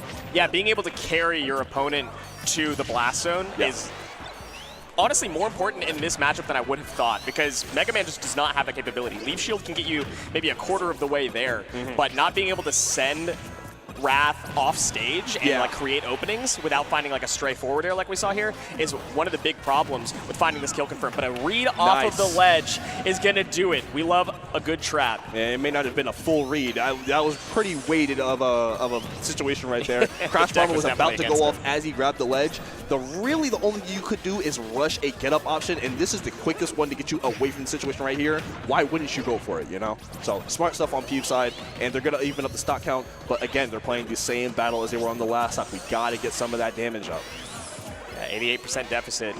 We're not in timeout territory. I don't think we're even close at this point. Yeah. We have left timeout city for it now. We are not even in the suburbs at the moment. But Raph wants an additional resource in his favor, so that's why he's playing defensively. He says, if I can make the timer a problem for you, I will. So Peepnut's got to find some movement right now. Yeah, for sure. All right, 48%. I call that some movement. Maybe we need more. We'll take whatever we can get at this point, man. Pellets do a nice job of carrying you part the way there as well. Oh, okay. Great tech, great tech. Keep that stock intact, and now the game plan does not change at all now that I'm back on the stage, and the spin charge is going to give me a good chunk of that damage back as well. 113 to 80. Okay. Oh my goodness. Okay, I've seen Air Shooter take a lot of stocks at lower percents. I just had to hold my breath for a little bit, but thankfully Wrath is still here to tell the tale. Can be a concerning situation. Well, anime trade at the moment. Peanut can't find it. Oh, once Back again, throw. Looked for an aggressive Just option barely off gonna the ledge. survive. Now he's in the backfield. Oh. Yeah. The one that misses the tech is the one that goes down the stock. That's tough. And Wrath is going to escape to the other side. Another roll from ledge being called from P, but this time it is not going to be a mortal mistake. Oh, okay. Getting hit with the weak hit of the down smash. I've never seen it. You barely see the strong hit. All right. Having to drop the metal blade, but no breakout of that situation. Peanut wants to get a confirm ASAP, is trying to force the issue, and is taking chip by chip on the back end. It's not too bad at the moment. 44% is recoverable. All right, spin dash right back to center stage. Wrath is making sure that he's able to just dance around wherever P wants to be, play on his terms, so he can finally get his feet back on the ground and start playing the game that he's been trying to play for this entire game. And now that we are back, it is time to start playing it. 185 though. That's about one mistake anywhere on the stage at this point, and that's going to be a gone stock. And Peanut loves to play this rhythm game with the pellets to try to interrupt his opponent and find an opening on his own tempo. But the issue is that he wants to up the tempo, and Wrath doesn't like it. We did find a nice opening on that tempo mix. Didn't think that you could hit that strong from range. Again, the forward smash finding some good conversion. But Wrath is happy to slow the song down. All right, jab 1, 2, 3 is going to get Peeb on the right side here. 107% to 3%, bro. And you have 2 minutes on the clock. Like you've been saying throughout this game, time is a resource, and Wrath knows that for sure. And with a 115% lead right here, you bet that we're not doing anything like this unless we feel like it is absolutely necessary. Beautiful jump call out right there with the spring back air, and we are going into game 3. It's good stuff so far. It's been slower, but I've seen slower. And I've seen less exciting, for sure. So I like what I'm seeing from both players right now. They're both showing exactly what these characters can do. So the nice thing about watching Peanut in general is you never feel like you're watching a timeout where you're bored. It's always like this is a big part of the game, and I'm okay with that. But credits to Wrath for also choosing to, like we keep talking about the tempo, mixing up the tempo and going for aggressive choices to just close out the game, to close out stock by stock, as opposed to just playing the runaway game. You can use running away as a conditioning tool. It doesn't have to just be a defensive option. You know, I might be in the minority, but I feel the same way about Wrath. The way that you feel like you may not be exactly watching a timeout per se, but you know that it could get there if the means dictate so. I kind of enjoy watching the methodical break you down. I'm going to take piece by piece and put them together to put this win on the table. I dig it. I dig it a lot. So this right here, this is my jam. We're going into game 3. The stage, though, not my jam. Oh, my God. I can't believe this is interesting that this was left open. I don't hate it, right? It makes sense why it was left open. You know, neither of these guys are going to say no to more space at the end of the day. Right. It's good for me. If you want to play there, then so be it. But it's just the fact that I gotta look at it. We on Kalos. Like, we really on Kalos. It's beautiful to see. I can't believe it. Is it? The side platform's definitely comfortable for Wrath. It's kind of difficult for Peanut to approach whenever you're on the side platform, so I can see that coming into play a little bit later with Wrath. We are still good. All right, yep. Nothing doing just yet. But the flatness of the stage, of course, totally reasonable, totally fine for Wrath. Happy to play here because it also allows you openings on frame traps, on juggles. Not a whole lot of safety for Peanut, but really what this does is it exacerbates the idea of getting a lead and circle camping. Yep, because those two platforms on the side, you saw it a little bit with the spin charge that Wrath used earlier. These two platforms basically act as save points. As soon as I use my spin dash or my spin charge, if I go to one of these platforms and you are not like preemptively trying to cover me, it's free. Even if I get a read on you trying to cover it, I can just go back and I'm at center stage and now you're at the ledge. So this game plan right here from Wrath is going to pretty much be exactly what you are going to see from them for the remainder of the game. This is probably going to be the only game we see on the stage for that fact. Even though it's good for Mega Man, it's like I don't want to chase him on the stage more than once if I don't have to. I also like the idea that Leaf Shield and Crash Bomber have hit on this stage way more than like dual plat or tri-plat stages because you don't have the platforms to mix up your landing or your vertical like range. Yeah. So you can cover so much more space and cover so much more aggression with those choices. But the back air, just jumping in. Again, this is the mix-in of aggression at the right timing that Raph is so good at. Yeah, that was actually beautiful timing. He got a really good call on when Pete was going to shoot that forward smash. Sometimes you want to go from the small lemon to the big lemon. And he got a good idea of when that lemonade stand was going to open up and just put that back there right in there. And against the forward smash, the thing that Peanut has been finding tempo with is it's very a big adaptation from Raph. Very successful, but Peanut turns it around before tacking too much in on the back foot. Yeah, I like that. Back air at 125, just a clean stock. This deficit isn't getting too big for him. And now we are on the second stocks proper. 85% to 22 though. It seems like Peep has been in this situation a ton in this set so far. We just got to find a way to manage. Don't fall into the trap of trying to chase this rodent around because that's exactly how you lose to him. But also make sure you keep the damage light, you know? Look at that, the side platforms that's again. So tough. It's backing up with the spin charge or spin dash all the way to the side platform, then re-aggressing. It's so difficult for Mega Man to approach that far. Yeah, it is. It is. Oh, and it rips him off stage again. Spin charge forward air. What can you do at a certain point, you know? I mean, playing the stage like a master. I understand now why Raph left this open. The comfort is immaculate. Yep. There's really no reason to shy away from the stage like this. It just plays into his strengths so well as the strengths of the character. But Peep has a little bit of something to say about it. 55% on this stock so far, but this game that you got to play right now, it's very unfavorable, man. You have to try to maximize your damage on this stock and at the same time take as little as possible because you need this stock to complete the comeback when you take this stock off of Wrath right here. But 59%, that's not what we want to see if you're in Peanut camp. It's getting problematic. It's getting into the territory of maybe this is a call-in situation. Man. So difficult, so far behind, but again, not in timeout territory, so as long as Peanut just doesn't get killed, you can keep finding openings, you can find your kill confirms. It's doable. Yeah, it is doable by some force of nature, but we're going to have to see one of those forces of nature open up in the next couple of seconds, or else you can probably start calling it right here because this is an insurmountable lead for most Sonic players, let alone one of the best on the planet. Yeah, let alone one of the best on the planet at holding a lead, at maintaining a lead, and suffocating you with exactly. a lead. Yeah, I'm understanding why maybe other plat stages aren't super beneficial, but leaving these wide side platforms open for Kalos, it acts like the regular dual plat stages do for Sonic because of how you can jump to them so easily. Pushing him off the stage with that lemon at least. But now, can you get anything off this ledge? No, sir. Another stray spin charge. Can attack on just another bit of damage that we cannot afford to take on Peep's side. Can't cover the high recovery either. And it just looks like this game is slowly fading to black right here. And Wrath may be going up in the set 2-1. And we're just waiting for the inevitable conclusion. But Metal Blade back air. We have a stock. That means we have a chance. 156 already on the table. What more do we have in the tank? Fade to black, still looking inevitable, but before the credits roll, a little bit more action, a slight twist in the plot potentially. But this back throw is going to close that one out. Curtains on the movie. I've seen this one before, bro. It's over. Yeah, man. I've read this movie. I've seen this book. You don't need to read it to me again, man. Wrath, relatively dominant in that game. Really not a single point. Hold on, breaking news. Oh. We got some news about what's happening off stream on the losers semi side of things. Light versus Ploopy was going on, and Light is the one that's going to take it and move on to the losers finals to face whoever does not make it out ahead on this one. As we run it back to Kalos. I was dead wrong. Straight up, I was dead wrong. I did not think we would see this stage again after what we just saw. But that just means that Peep saw something in that game that he liked, and he wants to act on it. Whether or not that's advisable is not my call because I am not nearly as good, so we just got to let him cook.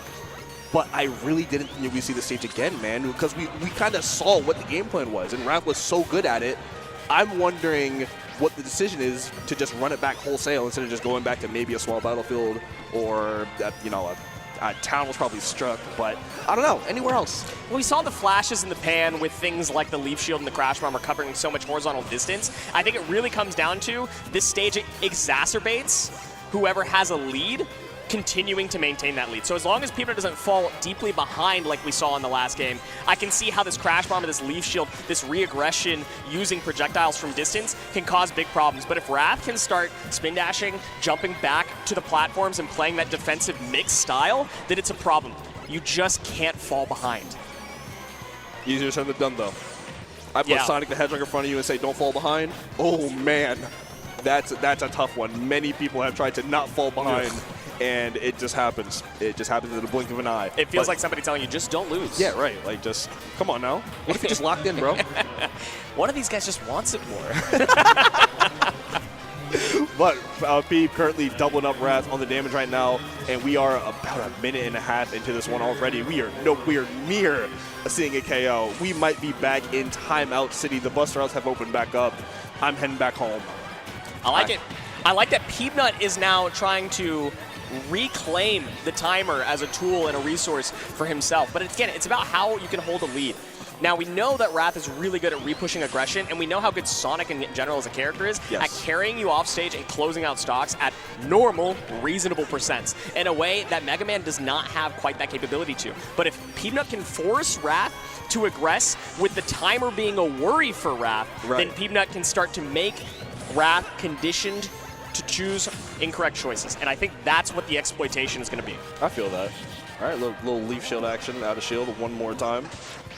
The classic. Always works. Works against everyone.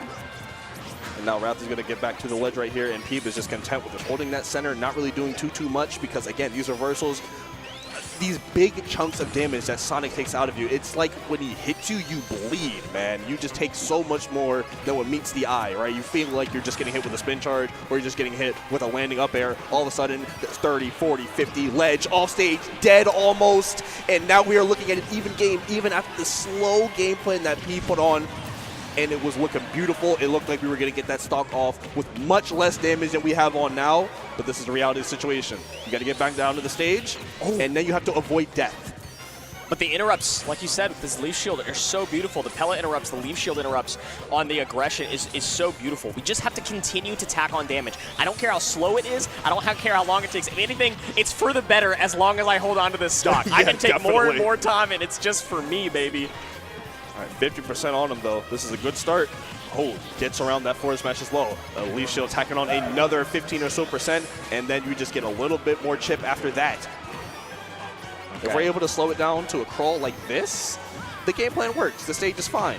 But the minute that you slip up and that lead goes the other way, oh, buddy. Oh, buddy. Yeah, this is such a dangerous dance that Wrath is playing. This hard aggression, this pressing in, trying to choke Peanut into the corner is so difficult to do just naturally, but it's also going to be a problem because you're letting the timer resource. That? Oh my. What? Don't ask me. No, I thought that was locked on his position. I didn't think there was a way that he could dodge that. Kalos difference. That was it might have been a trajectory situation. Maybe, but either way, that is a beautiful awareness from Peep to be able to get around that, and great recovery. Oh. And now we're finally getting stock off. We've already taken 104. This is not ideal. We're already sub 3 minutes, man. It's looking like a really good speed run right now. That's how much time you have to make up this deficit and put yourself back on top. But a quick 39 is a good way to start. I thought we were going to see something devious, man. I had to hold my breath.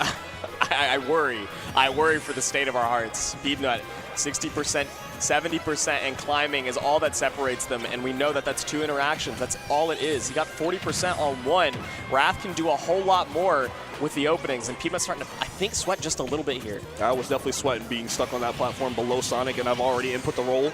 Like, that was definitely one of the situations where you just, like, sort of quake a little bit, like, oh, I'm not really too confident what I did. My body said to do it, you know? Like, I'm really not even confident here, almost 100% up until I see that stock fly off.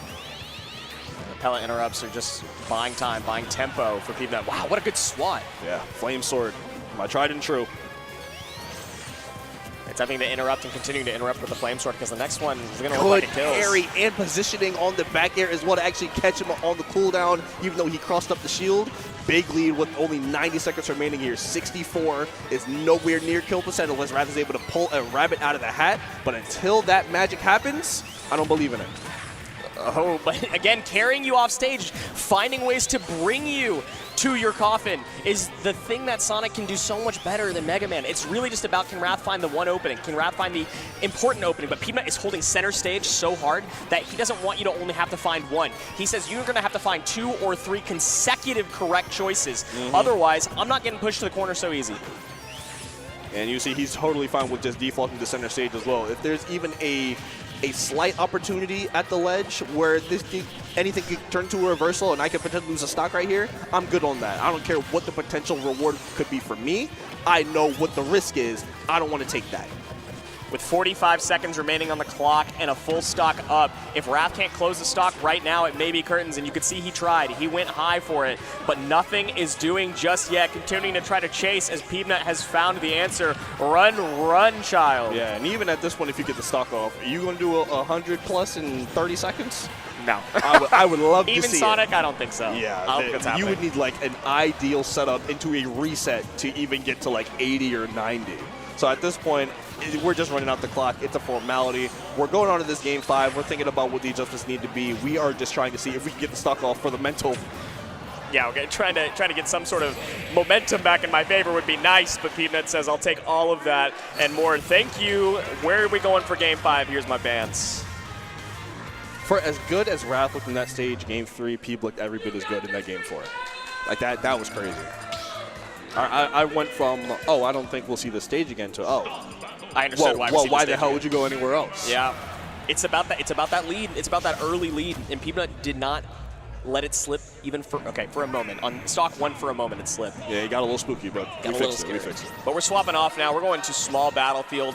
Wrath is going to prefer this one. Likes to have these side platforms. It makes it a little bit harder for Peanut to play the horizontal projectile game plan, but a nice opening lead and some continuation from Peanut as Wrath finds some turnaround off of a failed leaf shield. The up air into the back air. The bane of every player's existence, man. Sonic gets that free 39 off a grab at 0. I love that. That's so much damage. I'll just say it out loud. Yeah. Yo, up throw, up air, back air 39. Is that not privilege?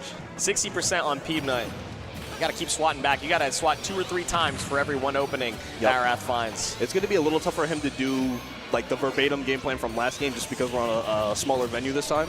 But if we can take any bit of that energy and turn it into a winning recipe with less space, then Peeb is going to be in good shape. But until then, we just got to sit here and look at Wrath, just take control of this game. But Peeb is interrupting momentum just a little bit, has Wrath at the ledge. Again, these pellets are just interrupting every spin charge opportunity. If you're at the ledge, you're going to stay there, and that's where I'm going to maximize.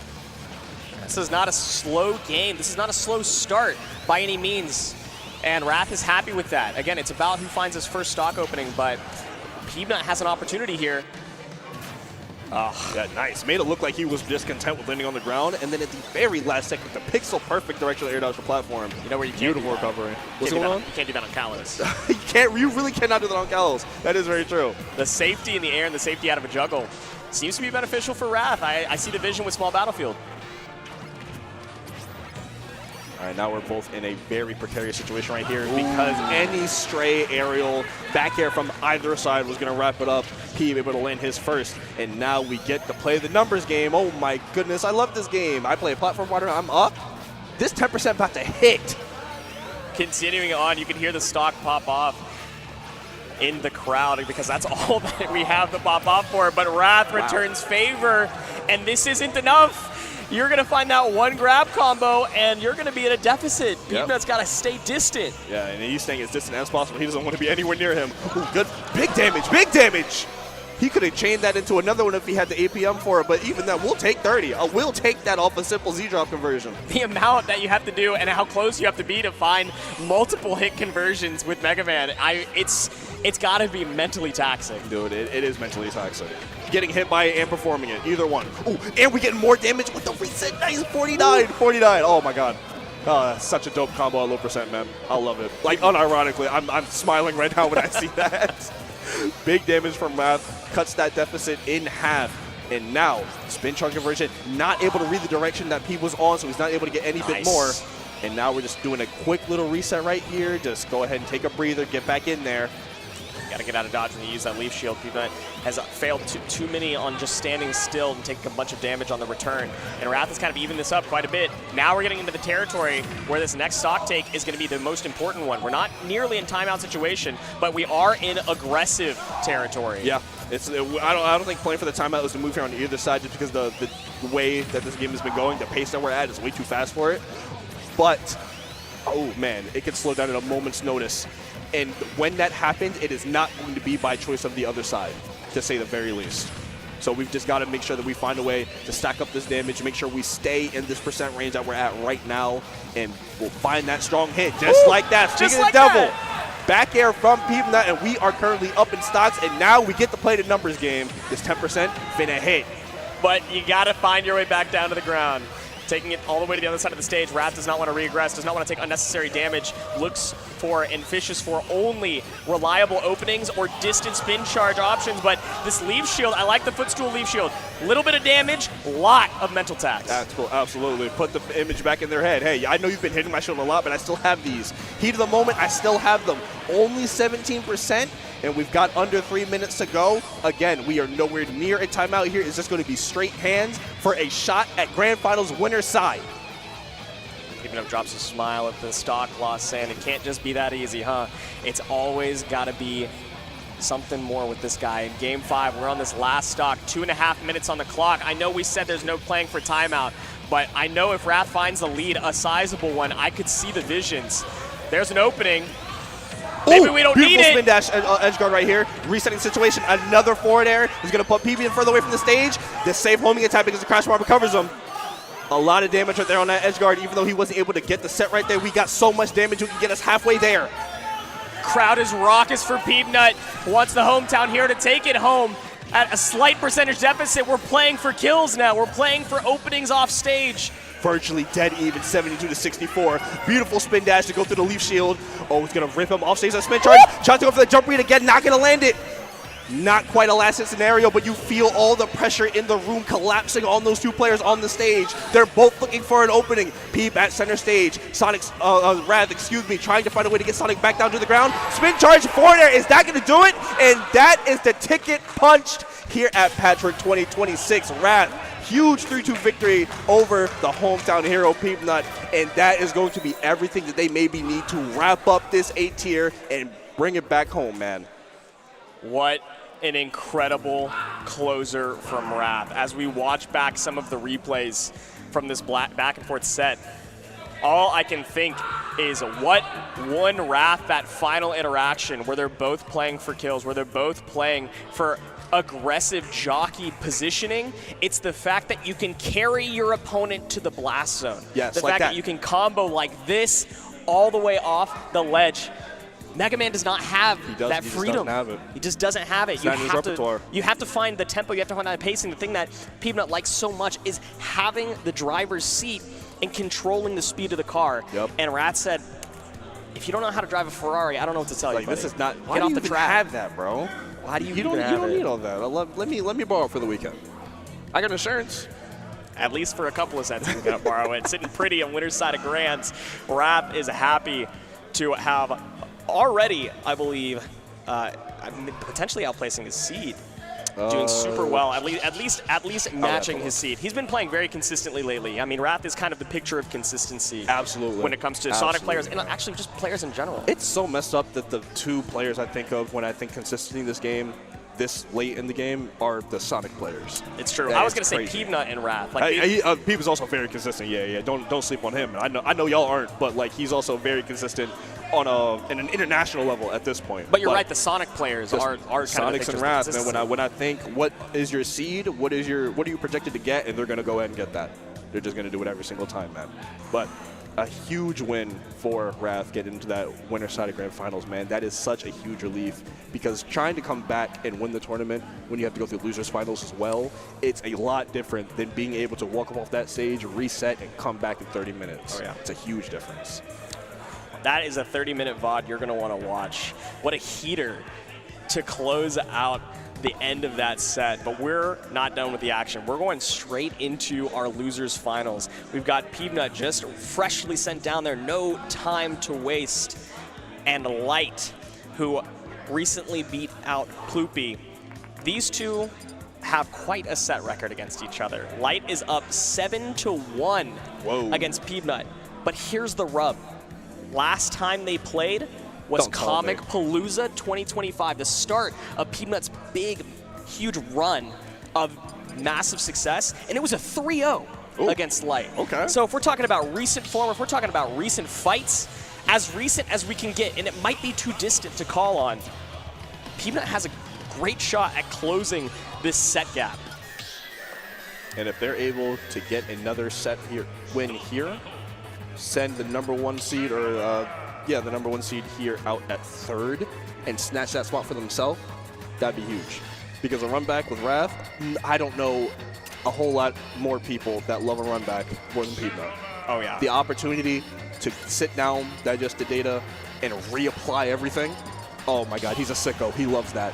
He loves that so much. And you know the Carolinas crowd would love it too, but we've got to fight through the Fox as Light is going to start us off at PS2. Potentially oh yeah, I like that. I like running up and fishing for a grab. I really like that Light just slows down the pace of a game with a grab after having it up at Mach 10. Yeah. It's like when Light gets a grab on you, it feels different than when other top players get the grab on you, because it feels like he's literally just like stopping time when he does it. It's buttons, APM, APM, APM, all of a sudden Z, and now you just have to kind of deal with the consequences of your actions. It feels like he's kind of interrupting your defensive game plan, you know? And you gotta sit there and accept the fact that you made the wrong choice. Yep. So I'm gonna just shield against Fox. Works every time. Ah, jeez. Oh no. Crash Bomber not reflected, but turned back around onto Peanut. Quick thinking from both of their parts. Light just went for the ledge jump to put it back on Peep, and then Peep just got off the screen entirely so that he couldn't combo off the explosion at 127, potentially wrap up the stock. And catching the get-up option. Light's maintaining ledge pressure. Getting up with the leaf shield and jumping away, not wanting to deal with the consequences of that action. Peanut says, I'd rather reset, and Light said, I'm going to make you pay for that. Down smash. A little too much time on that ledge, player. I'm going to need that. So Light with a huge lead in this game one to start. As long as they don't over-aggress right here and just get the little bit of damage that Peep is going to give them. 57 off the rip, and we get back down to the center stage. Oh, my goodness. Oh, trying to follow, but slipping off the platform. Peanut gets a little bit of tempo on Light. Ledge pressure, waiting. Oh, wow, just the instant call out on the neutral get up. Swinging him back, but maintaining center stage. Peanut does not want to over-aggress, would like to hold positioning. And that tempo, that driver's seat we talked about. Ooh, huge damage right there. Z drop into the grab, into the back throw. Mega Man's highest damage throw coming out. Big damage, early KO, 99 on Light only. And Peep is going to find a way to get that stock off. Honestly, right now, we are in a much different situation than we were 10 seconds ago. The 2-frame on the Flame Sword? What? He's low. What can't this robot do? He's low. Again, ledge pressure, name of the game for Fox. Ledge Trump, nothing doing. Peanut's happy to play and plank. And Leaf Shield again. What can't this robot do? These leaves got me back to center stage, man. Beautiful anti-air back there as well. And now Peep only 30% off the pace. Very big opportunity to potentially steal the lead back for themselves. Oh my God, the instant wall jump to get the back air off ledge. Beautiful stuff. Double parry. We are playing at a high level right now, folks. And a high speed. If you want to talk about a shift change. Oh my God, he went for it. That's one right there. It's not a risk because I have them.